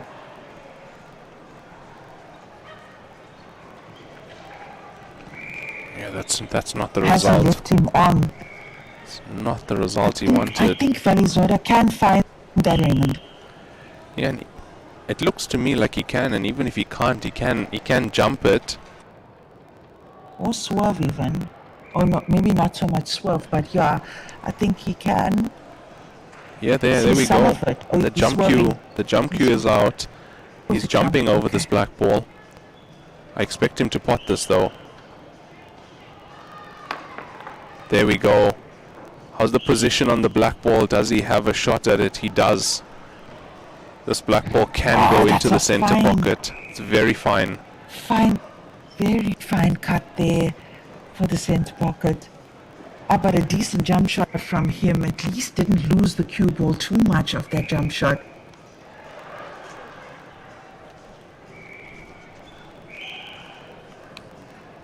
Yeah, he's done well to actually have a shot on the black ball here. I mean, he could have been snookered, could have got the cue ball off the table as well, but this is a very important frame for SINA VALIZADEH to try and stop the momentum that is Gareth Potts.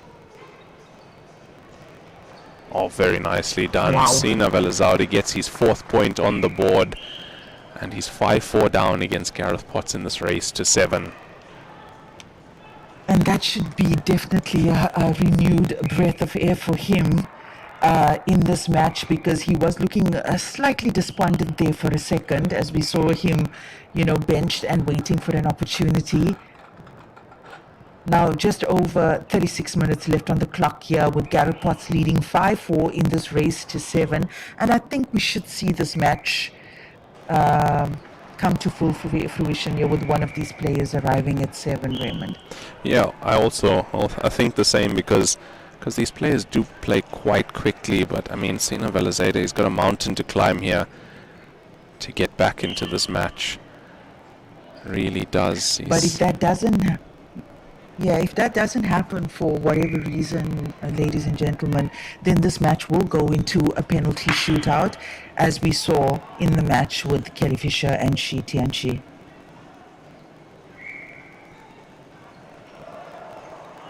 That's a dry break from SINA VALIZADEH. Have a look at this, a lot of power into that.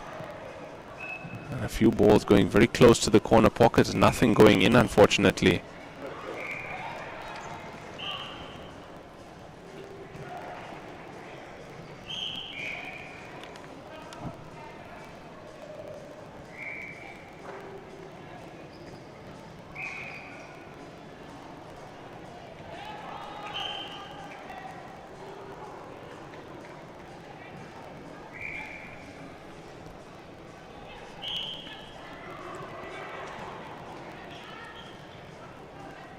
So yeah, that break, we've said, if you hit it with so much power and nothing goes in, you're you're leaving the table to your opponent, but this has been hit with so much power that they're all along the edges of the table, well, most of the balls.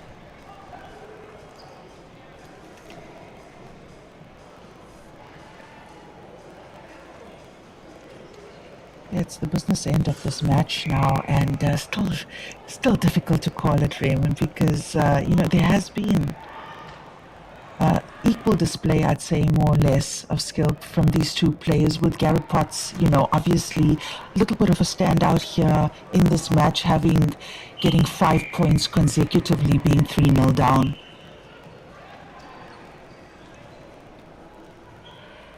Yeah, that would definitely be the talking point of this match, winning 5 frames on the spin in a final on the TV table. I mean, that's a brilliant performance from him, but yeah, it's not. SINA's not gonna let him take this without a fight. Definitely not.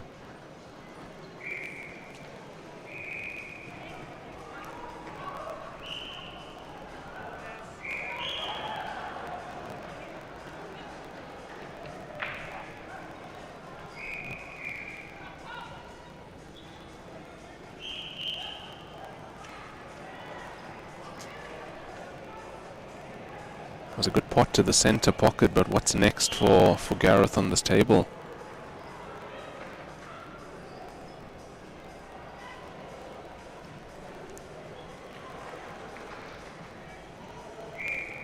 "33 minutes left now." He's having a look at the blue to the top left corner pocket. Does it just scrape by the pink?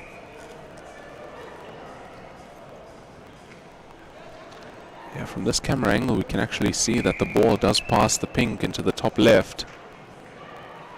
And it definitely does. And he had such a small margin for error there as well with that pot, and he hit it so clean in, just narrowly missing the pink.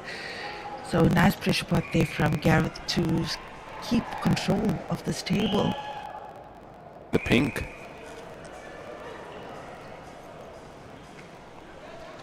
Yeah, from this camera angle we can actually see that the ball does pass the pink into the top left.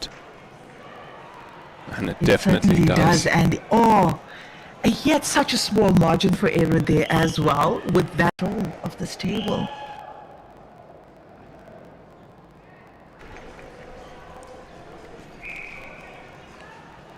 He still has the blue that's on the right side, well, nearest to the right side cushion above the pinks. That doesn't go into the center pocket. He might have to bank that. Yeah, I guess we'll see when we get an aerial view of the table what the angle looks like for the bank there. Yeah, he might be able to cut that in. Oh, you mean the one on our side of the table? Yeah, looks like the bank shot is the viable shot there. But Raymond, yeah, it's a bit of a tight one. Hey, just have a look at that again. Yeah, the pinks in the way. I've just seen that the pinks in the way.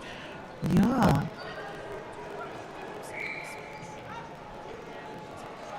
Now, if the pinks... And now, I mean...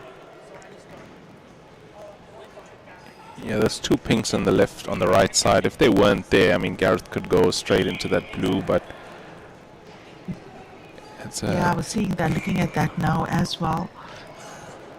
Looks like he's taking this blue on.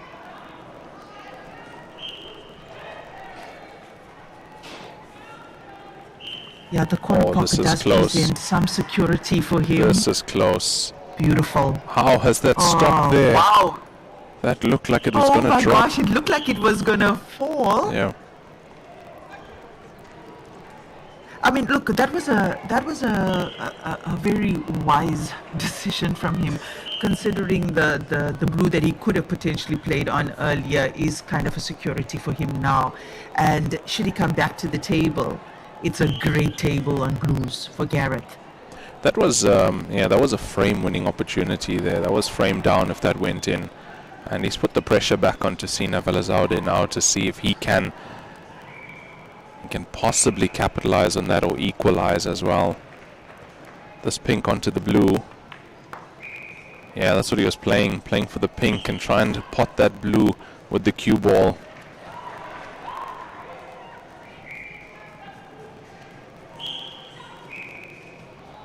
Potting that blue ball meant that he's taking one of Gareth's insurance balls off the table.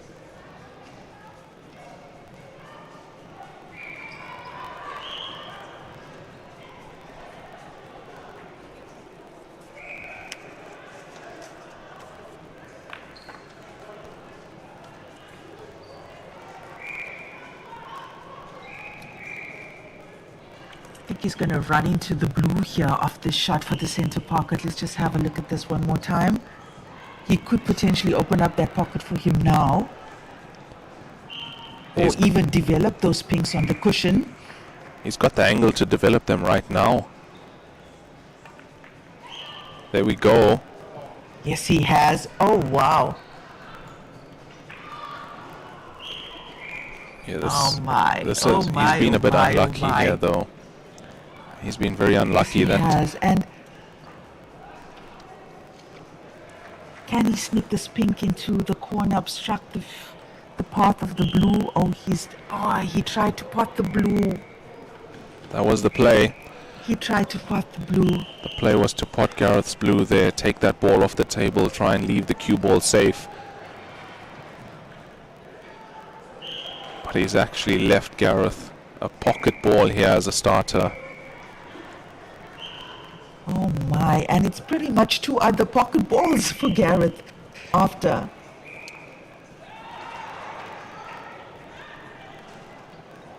Oh, Gareth's just given himself like such a nice shot for that center ball. He also had such a small margin to get into to find that space, and he's done it really well.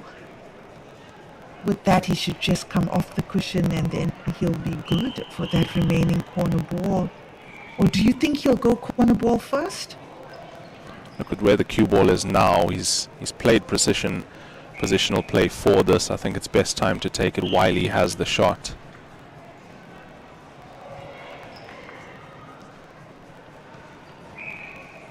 There we go. Oh, that's lovely.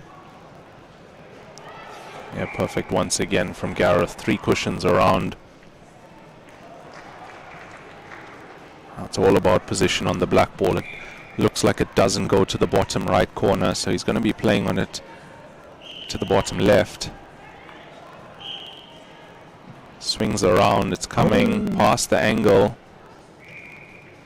He's got a shot at it, almost like a penalty shootout shot here into the bottom left corner pocket. Almost.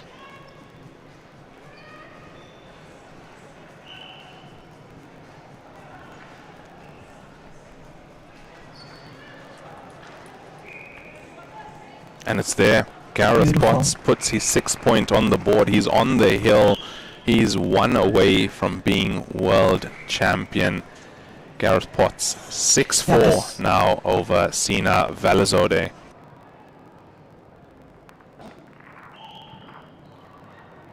Wow. Wow, certainly starting to look a lot like that semi-final match. Hey, Raymond.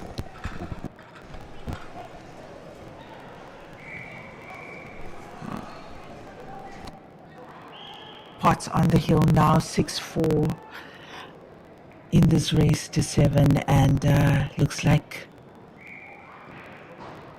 it's Potts to break.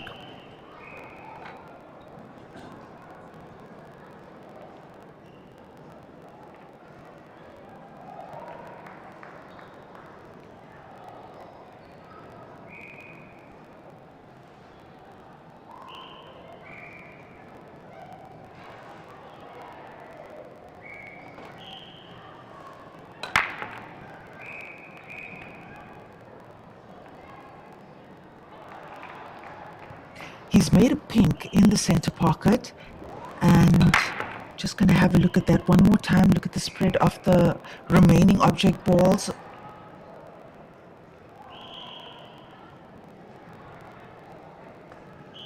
Yeah, it looks like he's got a starter on both blue and pink here, with the pink looking slightly better than the blue, just slightly, considering this side of the table. Close to the corner pocket, there's a blue behind the pink. Yeah, I'm surprised he didn't raise the hand there, Lenyukta, when he potted a ball there. That wasn't an intended pot. But I mean, what a time to find a break where he pots the ball. We know that he's had quite a few dry breaks in this match. And now on the hill, he's just one away from winning this World Championship over SINA VALIZADEH.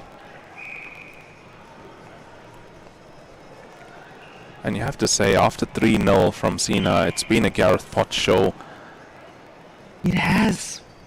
It has. It has. It's been a complete shift in power, in the power dynamic on this match. And yeah, I mean, it would be, I mean, if SINA VALIZADEH manages to get, well, not if he manages to get a turn, if Gareth Potts allows him back into this frame, it would be interesting to see, you know, whether he manages to pull one back here and stay in this match. I mean, there is still 24 minutes, just over 24 minutes left. But the pinks look really good for Gareth, and he's looking poised for victory right now in what could be potentially the deciding frame of this match. He's played that really well also now. His work in the balk area, just 4 pots away, Gareth Potts, from claiming this title, and this is a title that he doesn't have yet. Not able to get it last year. He's in the final this year.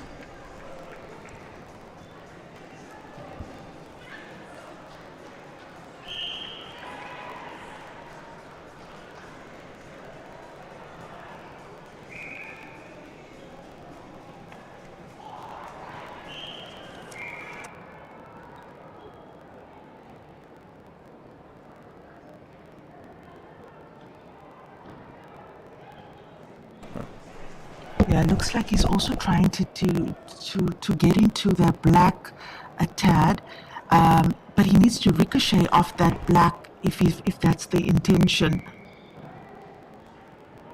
Still the pink ball on the cushion to contend with.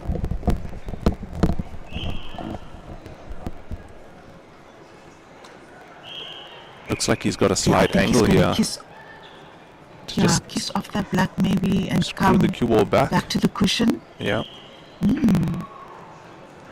Yeah, I think that's what he's debating now, because if he kisses the black ball, he might send it past the blue or just touching the blue ball. He doesn't want that. So he wants to nip this.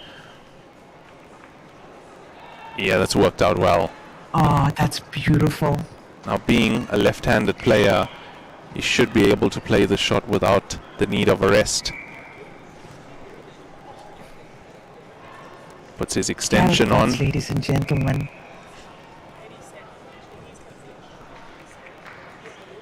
What a player, Raymond. What a player he is. Yeah, he really is. He's up on this table. Left-hander can get to this ball. But low on the cue ball, he's going to have natural position on the black ball. And he is 1 pot away now. Match point for Gareth Potts. Championship point.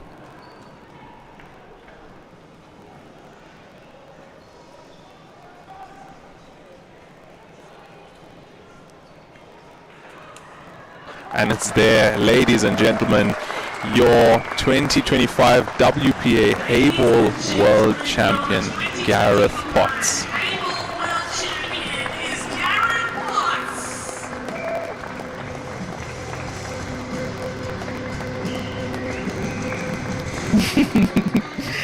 The characteristic air punch from Gareth Potts there.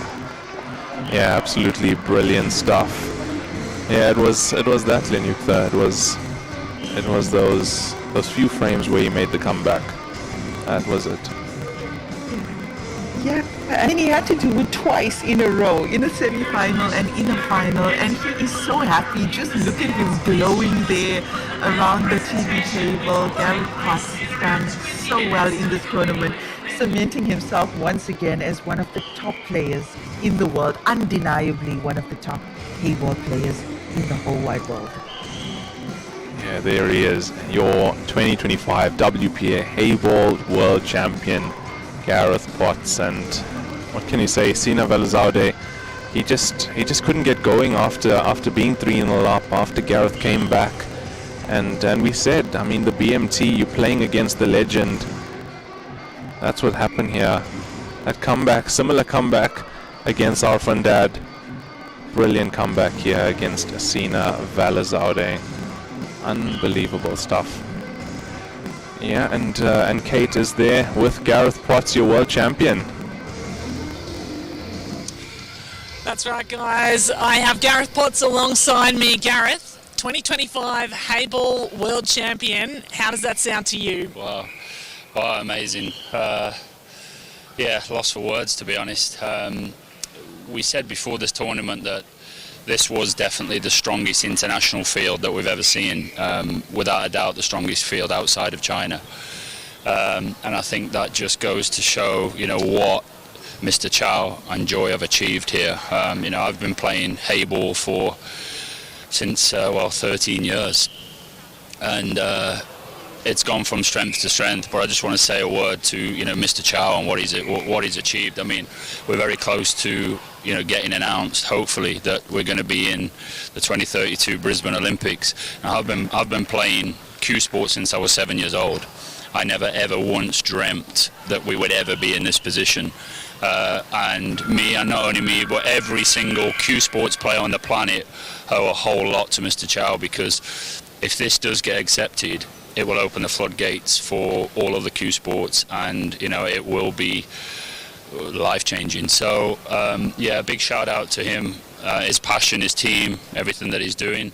And obviously without him I wouldn't be standing here today, but neither would any other of us. So yeah, incredible. It's been incredible, and to have a stepping stone to the Olympics is just so exciting. But to take you back to the match that just unfolded, pretty incredible journey through that match alone. You were 3-0 down, and you came back to win it. What was going through your mind when you were 3-0 down? Exactly the same in the semi-final against Arfan. I was 3-0 down in the semi-final, and it was almost a carbon copy of the semi-final. I was 3-0 down, and I'd hardly touched the table. Same thing in the semi-final. And look, you know, for Heyball, we're playing short races, certainly compared to what we used to in the huge events in China.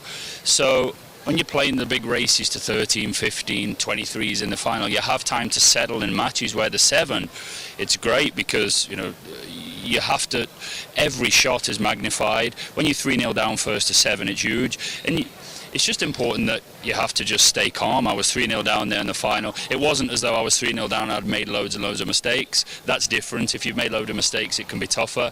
But I hadn't done nothing wrong to be 3-0 down, so you just have to sit there and say, if my chances come along, be ready to take them. If they don't, then you shake the other guy's hand and say, you know, well done, because he started like a train. Well, this is the one that you hadn't got yet, the World Championship. How does it feel to finally have the monkey off the back and to put that one in the trophy cabinet? Yeah, amazing. I mean, you know, I've won, you know, world titles at English Pro, and, you know, I've won the Masters 3 times in China, which is the equivalent of the world title. But obviously, this one is the official world title, and you know, it's incredible. As I said, I've been playing Q Sports since I was 7 years old, a long time, and it's days and moments like this that, you know, you dream of. They don't come along very often. So yeah, you know, I just like to shout out to you know, my fiance back home, and I have a little girl now. She's almost 2 in a few weeks. That's changed life for me. You know, having a daughter now is yeah, very, very special and precious. So this one's for them. Well, congratulations. Go home and enjoy it. Maybe call your family and tell them the good news, or they'll probably be watching and cheering you on. So go celebrate, Gareth. Congratulations. Thank you very much. Fantastic win. Thank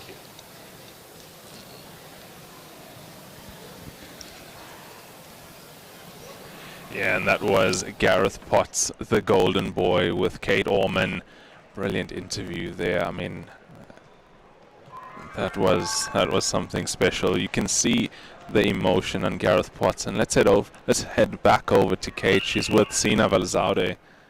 That's right, I've got SINA VALIZADEH, undoubtedly still one of the best Heyball players in the world. You were up 3-0, SINA. Did you think it was nearly within grasp, and how did it slip away? Well, I just felt like the breaks were not working somehow, and I wasn't getting good results. And this game without the break and a few rolls is just very hard to play. And he's one of the most experienced players in the world. He's been playing for such a long time, compared to most of us like playing for a couple of years. So it was just, I felt like it's just getting too tough to get into tactical battles with him, but he just played very good, so he deserved it. There's certainly a few positives I think you could take out of it. Out of the whole experience here in Brisbane, what's going to go home with you? Well, just the confidence I got and just knowing I can just get to the final, and just need to work on some tactical things, but overall it's been a great experience. We've loved having you here. Will we see you back here again in Brisbane? Absolutely, absolutely. Every year. We hope to see you, and hopefully maybe in a few years at the Olympic Games. 2032 is where we hope to be an Olympic sport. But until then, it's been fabulous having you, Sina. Congratulations, you're the runner-up at the 2025 World Championship. Thank you very much. Thanks, guys. Yeah, and that was Sina VALIZADEH, your runner-up. And, I mean, it wasn't meant to be for him to gain this world title. He's it's the first time in the final. I think, don't know if we've even had him in the semi-final of one of these WPA events. It was, yeah, just not meant to be, Lenyukta. Yeah, definitely not meant to be. And I think, he's taken it on the chin as well. Good sport, Sina VALIZADEH, acknowledging the experience that, Gareth Potts brings to the game. And, for Sina VALIZADEH, Gareth Potts would have been one of those players, I mean, historically, that you grow up idolizing and you get to play him in a final at the World Championship. And, if the world didn't know who Sina VALIZADEH was, they know now. They know now, and he certainly held his own for the most part against the might of Gareth Potts. Yeah, exactly so, and he held his own in this tournament. I mean, against some of the best players in the world here, as you heard Gareth Potts say, this is one of the strongest fields that we have at the moment. And yeah, it was a really brilliant performance from Sina VALIZADEH. But look at that, UK taking both titles here in this tournament, and not only that, the two most experienced players in the tournament, you have to say, are the players who won it. What does that tell you? I say English pool. Watch out, players against the English pool players. The players who have a historical background in English pool are doing very well on the Heyball circuit. And I mean, what can we say about Kelly Fisher and Gareth Potts that hasn't already been said, Raymond? They are just phenomenal. And when it comes down to the crunch, they really know how to, apply whatever pressure they need to apply, not only to themselves but to the situation, and make sure of those wins.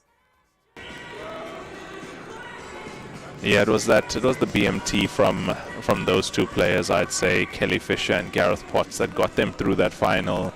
Brilliant stuff. And Lenyukta, it has been a pleasure having you with us here commentating on this tournament. It really has been. I mean, we've watched some fantastic matches here. Absolutely, Raymond. And of course, we in our broadcast team with us, Kate Olsman from Australia, who you've seen in front of the camera mostly, one of the general sport commentators in Australia, who was part of our commentary team. It was really great sharing the space with her as well. And Raymond, of course, once again, really great sharing the space with you. You and I have come a long way with these WPA events and these International Open events. We've seen these players develop over the last 2 years. What an amazing championship this has been. And once again, Raymond, also a pleasure to share the space with you. Yeah, it has been absolutely fantastic. A big thank you to the role players here, Joy Billiards, Lieberwind, Cloth, and Nissan Arena, of course, where we've held this. And that's it from me, Raymond Tilak, Lenyukta Chetty. Kate Orman will be up just now as the MC for the medal ceremony. Big thank you to WPALive.tv, powered by 4 Cents as well. That's it from us for now. We'll see you at the next one. Thank you, guys.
2032 Brisbane Olympics, ending the era without cue sports in the Olympic Games. Touch Heyball. Love Heyball. Embrace joy amidst collisions. With passion and perseverance, let's create an infinite future for billiards. Heyball, ushering in a new era of billiards.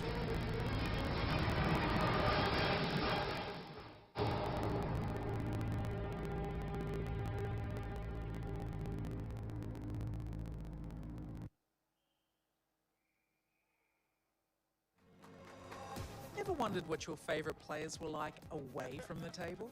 Find out with Q360. And what can we name this one? Betsy. A brand new show coming soon from the WPA. Your ultimate World Q Sports wrap-up. A look at the game from every angle. The thought process from an athlete is different than the thought process from a promoter. What's happening in your sport on your continent? Youth is the future for our sports. From youth initiatives to the world's best, find out where Q Sports is headed. This sport is beautiful, artistic, smart. You have to use your brain. News, tips, stories from behind the scenes. Get to know your favorite players. I'm Jason Turon. Hi, my name's April Larson. This is Shiva Morora. And discover what's happening inside the WPA. The dream to get into the Olympics is sort of the ultimate for us. It's a 360-degree look at the world of Q Sports. Q360, coming soon from the WPA.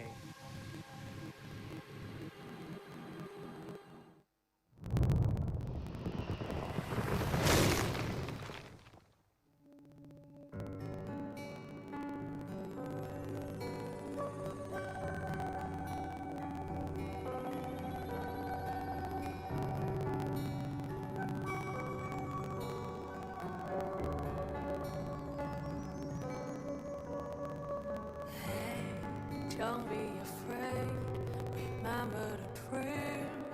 Here you go, time to rise. Find your space, be proud of yourself. Take the spotlight, unless you try, you will never find the strength that is inside. Unless you fly, you will never reach for the stars in the night. So embrace the joy that brightens light. With all your desire, your passion to fight. Every move you make, a dance of grace. You're the master, you're the queen. Just embrace the joy that brightens light. With victory soul, your heart, your mind. Every shot you take, a dream that claims. Nothing is gonna hold you back. You will shine. Hey, don't be afraid. Remember the dreams. Here you go. Time to rise. Find your space. Be proud of yourself. Take the spotlight. Unless you try, you will never find the strength that is inside. Unless you fly, you will never reach for the stars in the night. So embrace the joy that brightens light. With all your desire, your passion to fight. Every move you make, a dance of grace. You're the master, you're the queen. Just embrace the joy that brightens light. With victory soul, your heart, your mind. Every shot you take, a dream that claims.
This is the previous Heyball, wandering the streets and facing discrimination.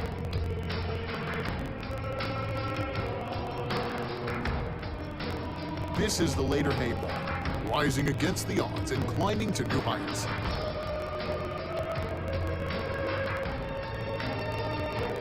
This is the current Heyball, offering a whopping 5 million champion prize, the highest of players' tournaments.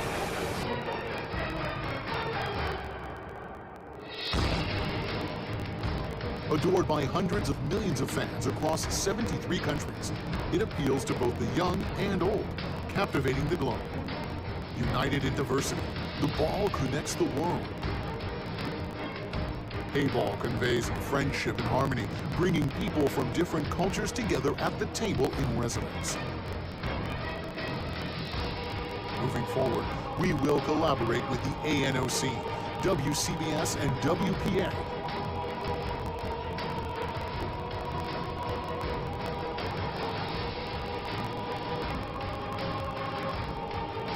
to organize 9 world-class events, propelling Heyball towards inclusion in the 2032 Brisbane Olympics, ending the era without cue sports in the Olympic Games. Touch Heyball, love Heyball, embrace joy amidst collisions.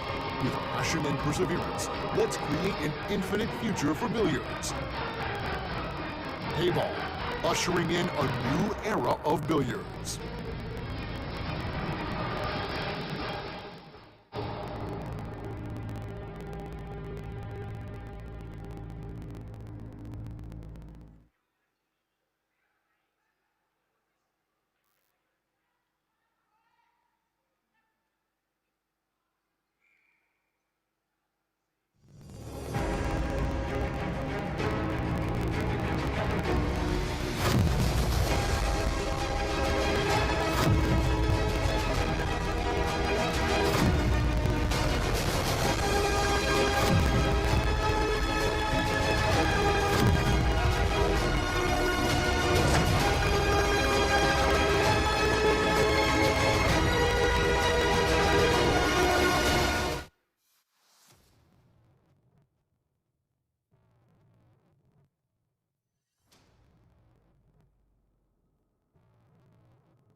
Find out with Q360.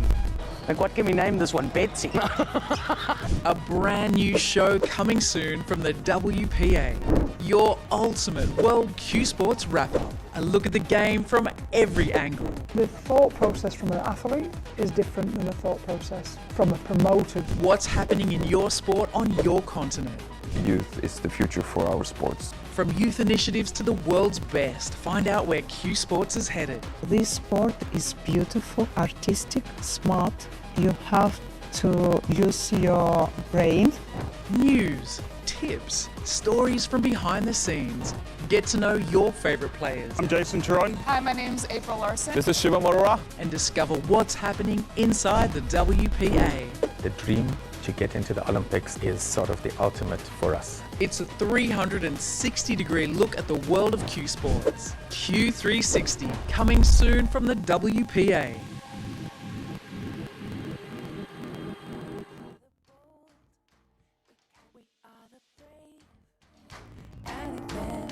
We are the light, we light the dark. We can do everything, everything, everything. So hold on, don't stop, there's so much in you. We are the free, we are the free, we have the power to be stronger if we want it. You and me, this is our time. This is the day we can do anything, anything, anything, and all our dreams light up the way. We can have everything, everything, everything. So stand up, don't stop. The best is in you.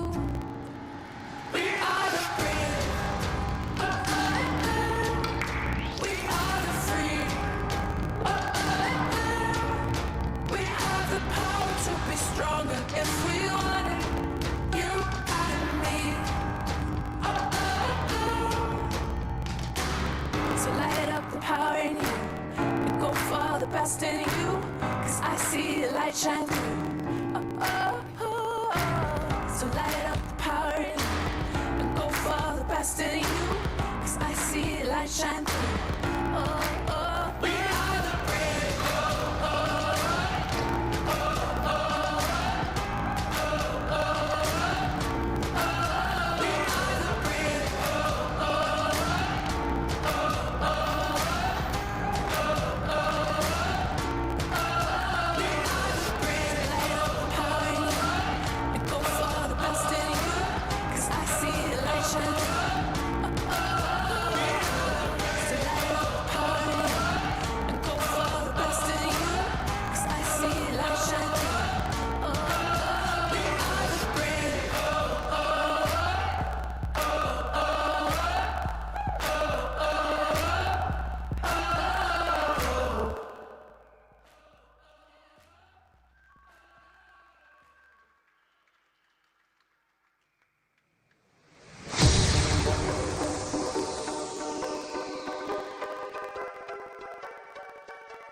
Good evening, ladies and gentlemen, and welcome to the closing ceremony of the 2025 WPA Heyball World Championship.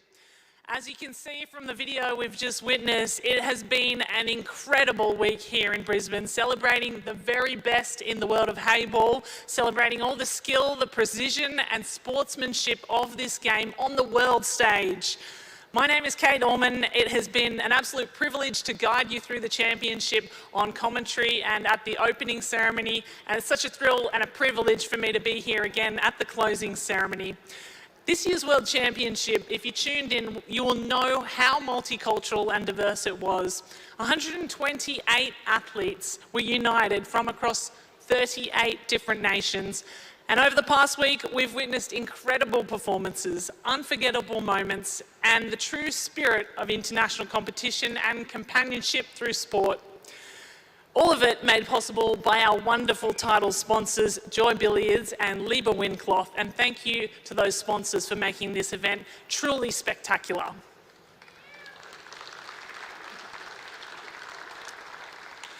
A big thank you also to the referees, the volunteers and all of our technical officials behind the scenes whose dedication ensured such a world-class tournament. Now, before we get to celebrating our champions, please join me in welcoming some of the dignitaries we have in the room tonight.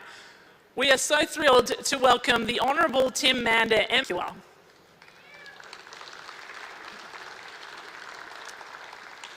A big thank you also to the referees, the volunteers and all of our technical officials behind the scenes whose dedication ensured such a world-class tournament. Now, before we get to celebrating our champions, please join me in welcoming some of the dignitaries we have in the room tonight. We are so thrilled to welcome the Honourable Tim Mander, MP, Queensland Minister for Sport and Racing, and Minister for the Olympic and Paralympic Games.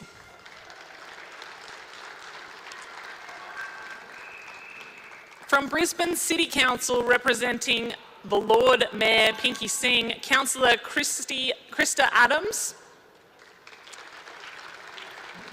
Krista Adams was recently serving as the Civic Cabinet Chair for Economic Development, the Nighttime Economy and the Brisbane 2032 Olympic and Paralympic Games Committee at Brisbane City Council. Please join me in also welcoming Mrs. Pinky Singh OAM, Lord Mayor's Charitable Trust Ambassador and Multicultural Women's Chair for the Liberal National Party of Queensland.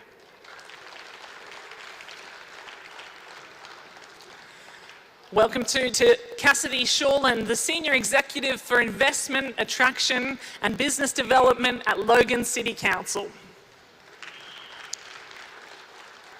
Welcome to Ishan Singh, the President of the World Pool Association and the entire World Pool Association Board.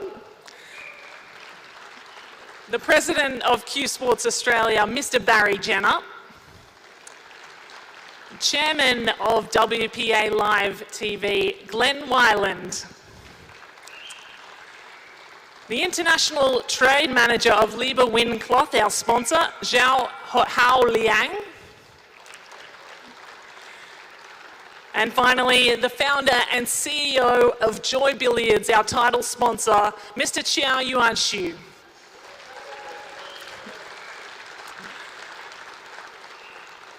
Before I welcome our opening speaker, I also want to let you all know that you're entered into the lucky draw again. We have another lucky draw for the closing ceremony, and the prizes are the same. 2,000 Australian dollars for the number one winner, 1,000 for second place, and 500 for third place. So do hold on to your tickets and stay exactly where you are. We will draw that lucky draw at the end, and we have to give away that money, folks. So if you leave, it's going to go to someone else. Don't leave.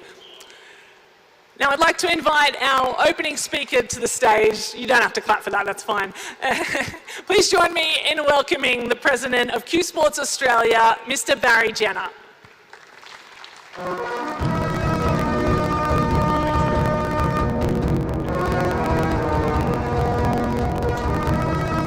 Thanks, Kate.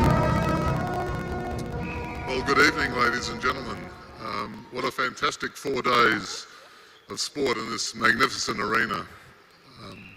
It has truly been a spectacle, and one that we, as part of Q Sports Australia, are very proud to be involved with. One of the benefits of being a Q Sport administrator is that you get to meet some pretty amazing people, and tonight is no exception. It's my great pleasure to introduce to you the Honourable Tim Mander. Tim is the Minister for Sport and Racing, as you've heard, but more significantly for us, Tim is the Minister for the Olympic and Paralympic Games. He took on that role on the 1st of November, so it's his first anniversary, just a day or two past. And before that, he was the Shadow Minister. And Tim, we hope you're still the Minister in 2032 when the Olympic Games are on. Tim brings to that position a unique set of skills. He's been a politician for the last 13 years, but before that, he was a CEO, he was an NRL referee, and he was a manager of one of Australia's largest federal government business enterprises. Those business skills aside, the other thing I found out about Tim was that he was Queensland's Father of the Year in 2005, and perhaps that may be his proudest moment. But without further ado, I'd like to ask Tim Mander to come onto the stage and share a few words with us. Thank you.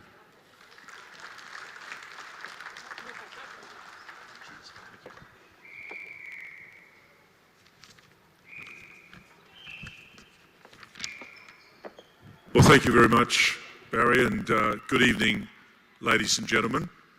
I'd like to apologise for the Premier, David Crisafulli, who would have loved to have been here tonight, but as you can understand, he has many, many commitments. He's a great sports lover, and I'm really proud to represent him in his role as Premier, but of course in my role as well as the Minister for Sport and the Minister for the Olympic and Paralympic Games.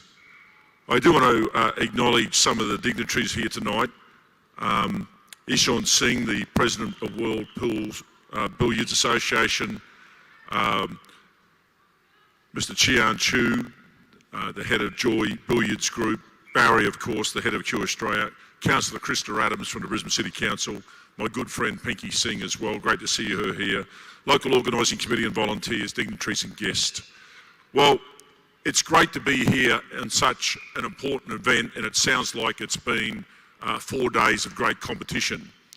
To have people from 38 countries is a true honour to have to our city, and we welcome you here to our city, and I hope that you've had a great time, and we hope to see you back again, of course. I mean, this sport requires an incredible amount of skill, and I'm a sports lover of all sports, and particularly elite sports, and I'm sure that this week has shown that the cream rises to the top, and I'm sure we'll see that shortly when we see the medal presentation. We're really pleased that you've chosen Brisbane. You've come to the right place because Queensland is the capital of Australian sport. We've had great success recently, and of course we're looking forward to success in the future, as we're very, very proud to host the 2032 Olympic and Paralympic Games. And we are busily getting ready for that event. We are building some incredible infrastructure around the state, a new 63-seat stadium at Victoria Park, a world-class National Aquatic Centre at Spring Hill, which will be the best in the world. We'll have athletes' villages in Brisbane and on the Gold Coast and Sunshine Coast. We'll have major upgrades to the tennis centre we have here in Brisbane. It'll make it the best behind Melbourne. And we're sharing games events right throughout the state, in Cairns, in Townsville, the Whitsundays, Mackay, Rockhampton, Maryborough and Toowoomba. And we're building a pipeline of major events as we lead up to the games, including the AFC Women's Asia Cup in March next year and the Men's and Women's Rugby World Cup in 27 and in 2029. And the other great thing about the games is that we are attracting events like this because people want to experience Brisbane, and I know that the people here tonight have great aspirations about being involved in the 2032 games, and I wish you all the best for that as well. So thank you to the World Pool Association and everybody else that's been involved in putting this event together. Congratulations again to all competitors, especially our medalists tonight. I hope to welcome many of you back to Queensland leading up to 2032 and of course in 2032 as well. Enjoy the evening. Thank you.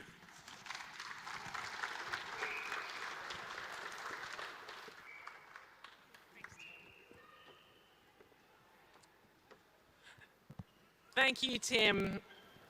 I now invite Mr. Ishan Singh, the President of the World Pool Association, to the stage alongside Mr. Chow Yuan Shu, Founder and CEO of Joy Billiards Group.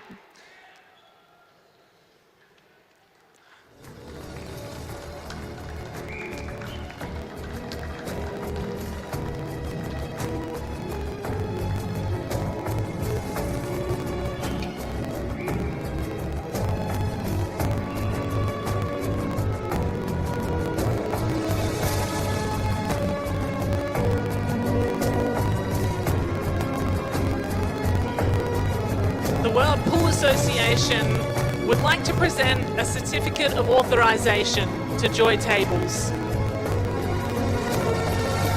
This certificate is to certify that the Joy Q8 Pro Table is hereby officially designated and approved by the World Pool Association as the official competition table for the years 2025 and 2026 for World Pool Association World Heyball Championships.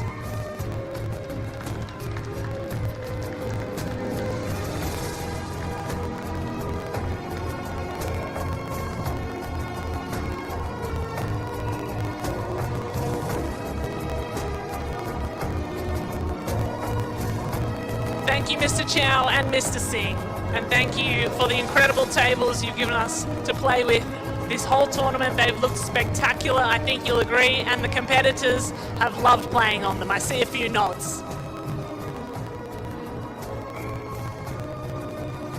Ladies and gentlemen, the medal ceremony for the women's division of the Heyball World Championships will now begin. Please welcome the medalists.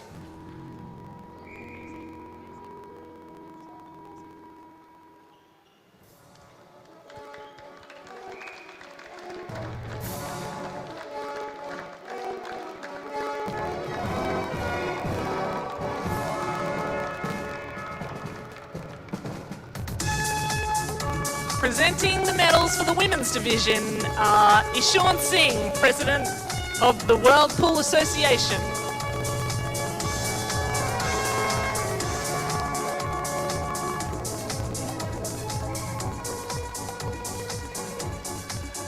Alongside Mr. Singh to present the medals for the women's division, Mr. Barry Jenner, President of Q Sports Australia.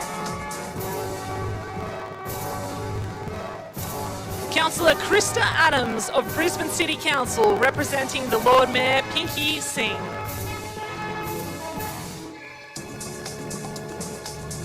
The Honourable Tim Mander MP, Queensland Minister for Sport and Racing and Minister for the Olympic and Paralympic Games. Presenters, I'll get you to come back over here for your positions before we announce the medalists. Take the medals over and then we will announce the medals after we've announced the presenters. Mr. Chow Yuan-Shu, founder and CEO of Joy Billiards. They are our presenters, thank you. Now to announce the winners and the medalists. The bronze medalists for the women's division are tied. From France, Marion Jude.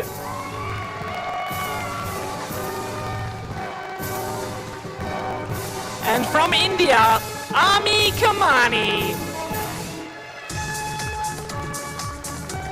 You may now present the medals.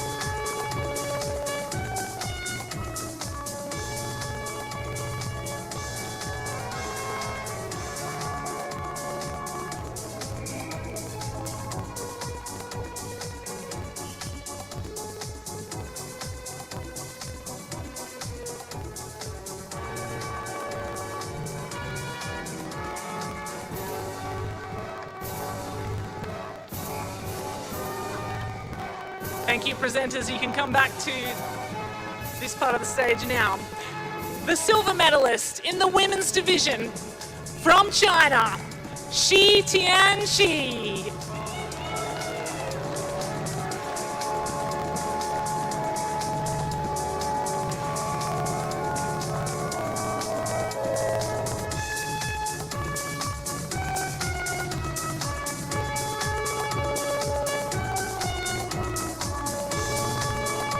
Ladies and gentlemen, the gold medalist, the 2025 Heyball World Champion from Great Britain is Kelly Fisher.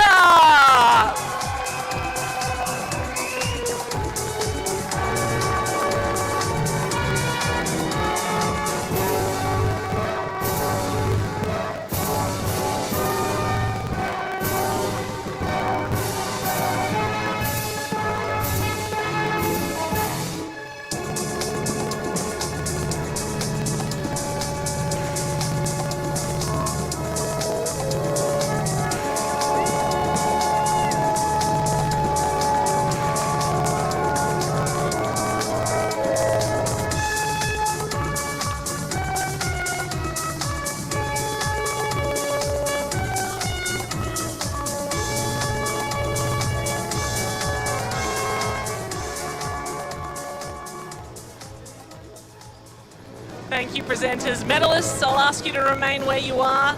Presenters, if you'd come back to this side of the stage, and everyone in the stadium, would you please stand if you are able as we stand for the national anthem of Great Britain.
Congratulations to the medalists in our women's division. Would the presenters please stay on stage to present the men's medals?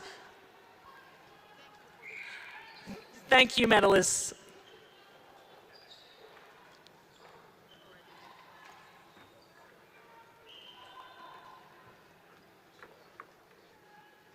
Now for the men's division. Please join me in welcoming the medalists.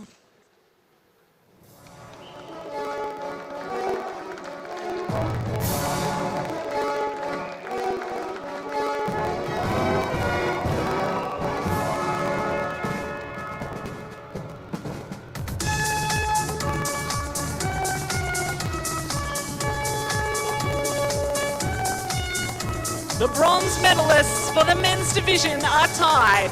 From Pakistan, Arfan Dad.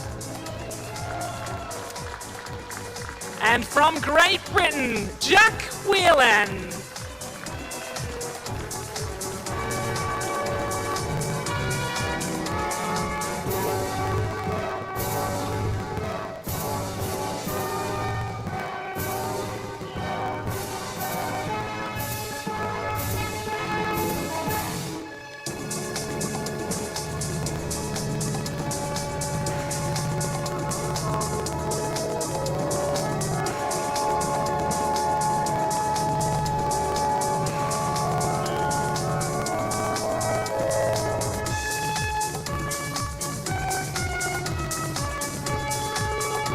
The silver medalist for the men's division from Iran, SINA VALIZADEH.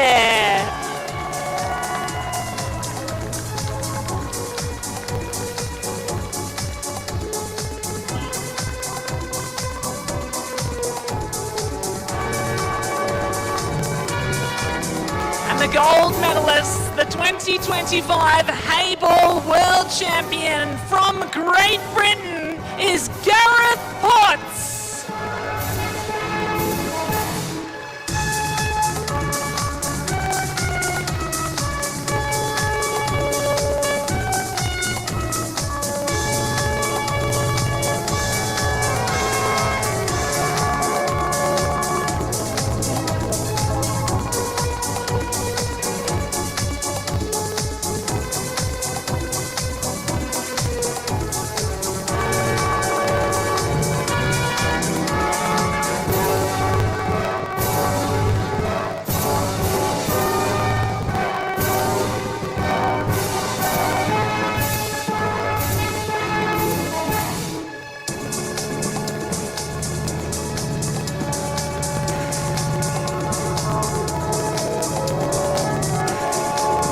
Congratulations to our medalists. Ladies and gentlemen, I now invite you to stand, if you are able, for the national anthem of Great Britain.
Congratulations to our medalists. I now invite the women's medalists to come and join the rest of us on stage with the men's medalists and presenters for a larger group photo.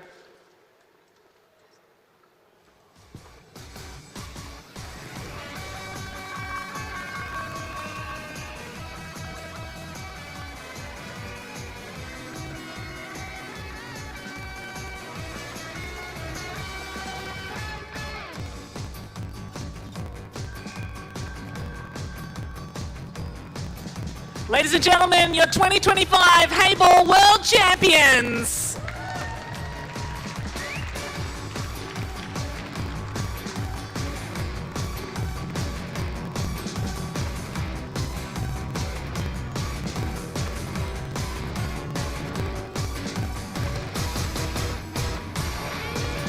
Thank you, medalists. You may now leave the stage, and a big thank you to our presenters as well.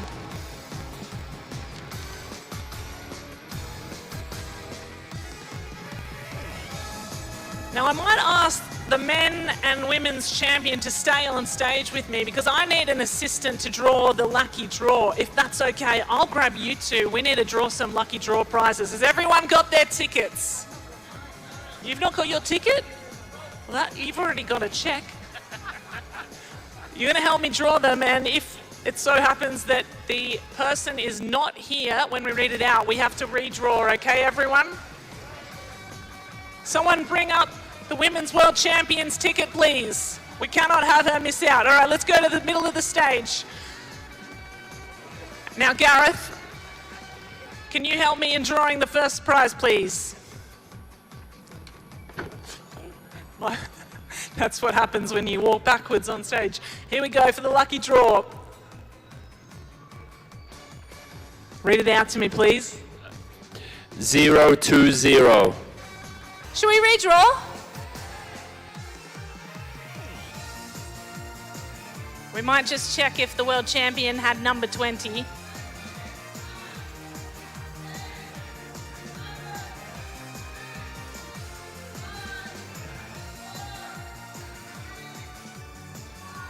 Not there. All right, Gareth, redraw, please.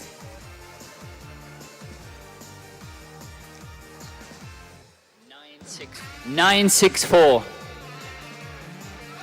964, we have a winner. Mr. 964, you're going home with $500.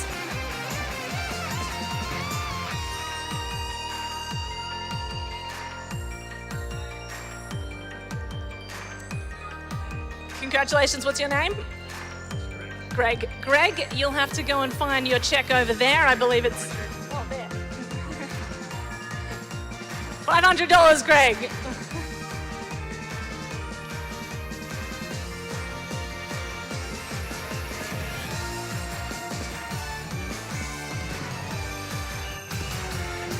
Okay, now Kelly, I need you to draw the next ticket, please, Kelly. This is for $1,000.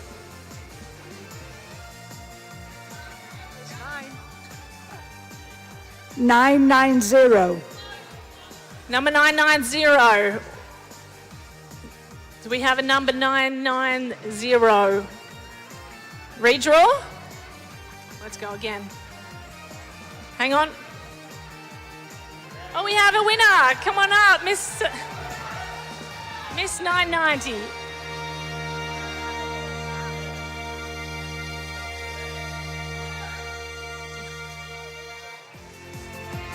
Congratulations.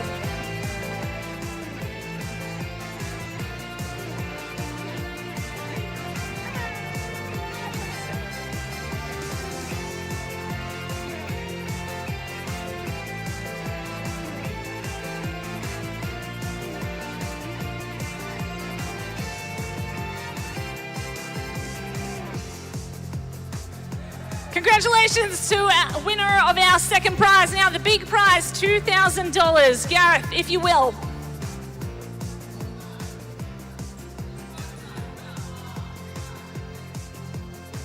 What are we? 080. Number 80. Do we have number 80 in the room? Is that, no? Number 80, come on down. We have a winner.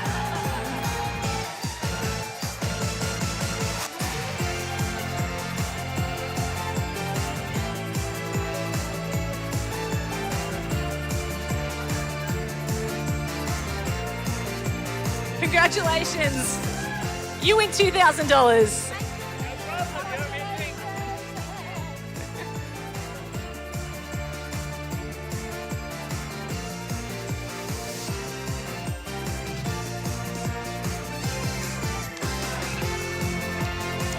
Congratulations to all our winners again, and thank you to our world champions for helping me with the prize draw. That concludes the lucky draw. And we have a final speaker to close things off for this evening.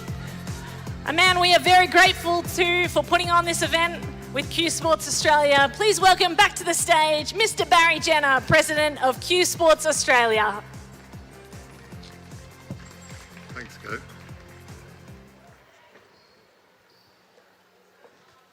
I didn't get a ticket, so therefore I couldn't embarrass myself by winning, but thanks, Kate, for that.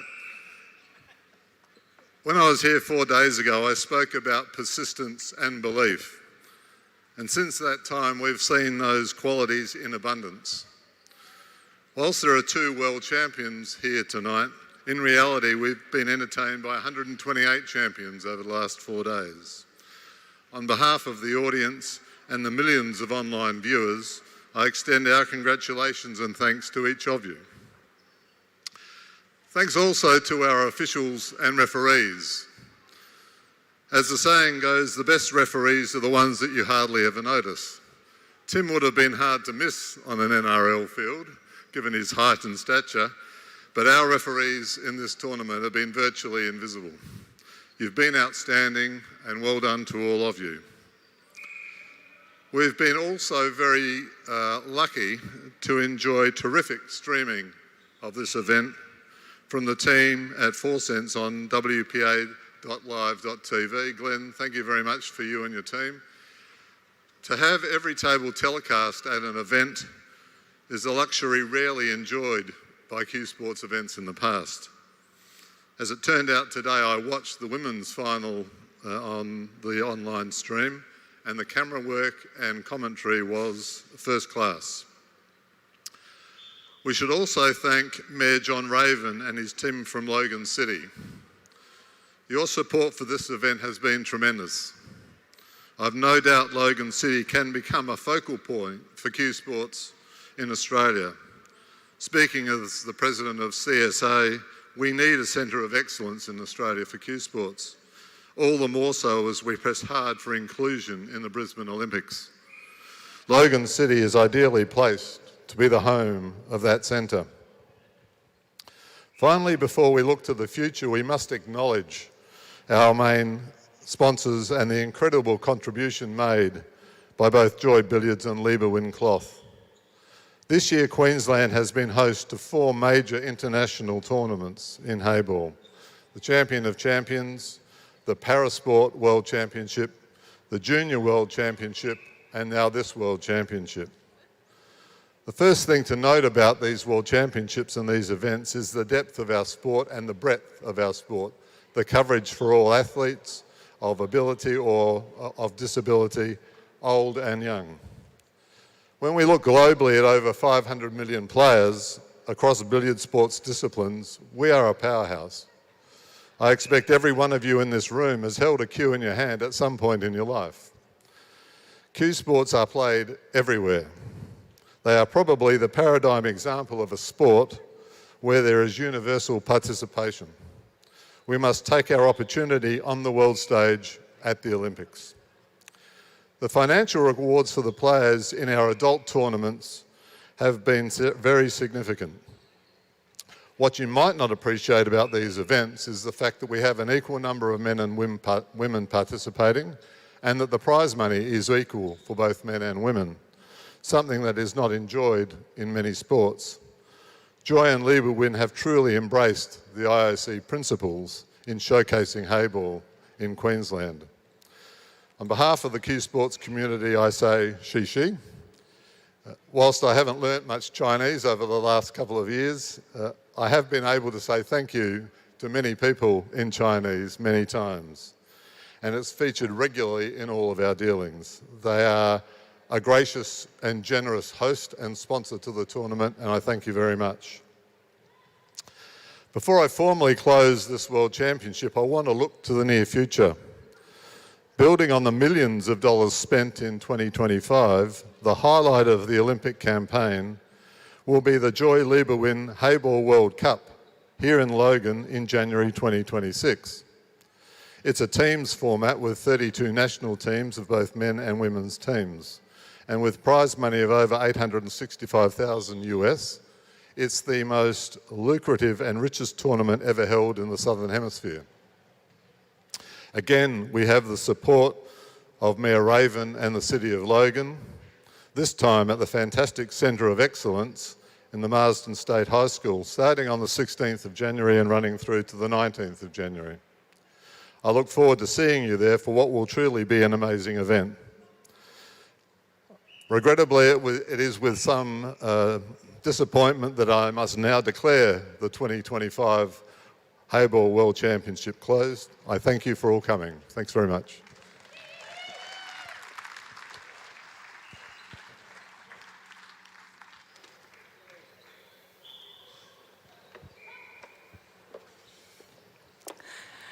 Ladies and gentlemen, as Mr. Barry Janner has said, that concludes the ceremony, but I'd like to invite all the dignitaries to the stage for a group photo along with our medalist. If you have time, please join us up here for a photo. Thank you to everyone else. It's been fantastic to be part of this from first break to the final frame. I've absolutely loved bringing it to you. My name is Kate Allman, and I hope you've enjoyed the commentary alongside Raymond Talak over there and the whole crew at WPA Live TV. Have a great evening and safe travels back to wherever you came from, and we hope to see you again in future at a World Pool Association event. Thank you.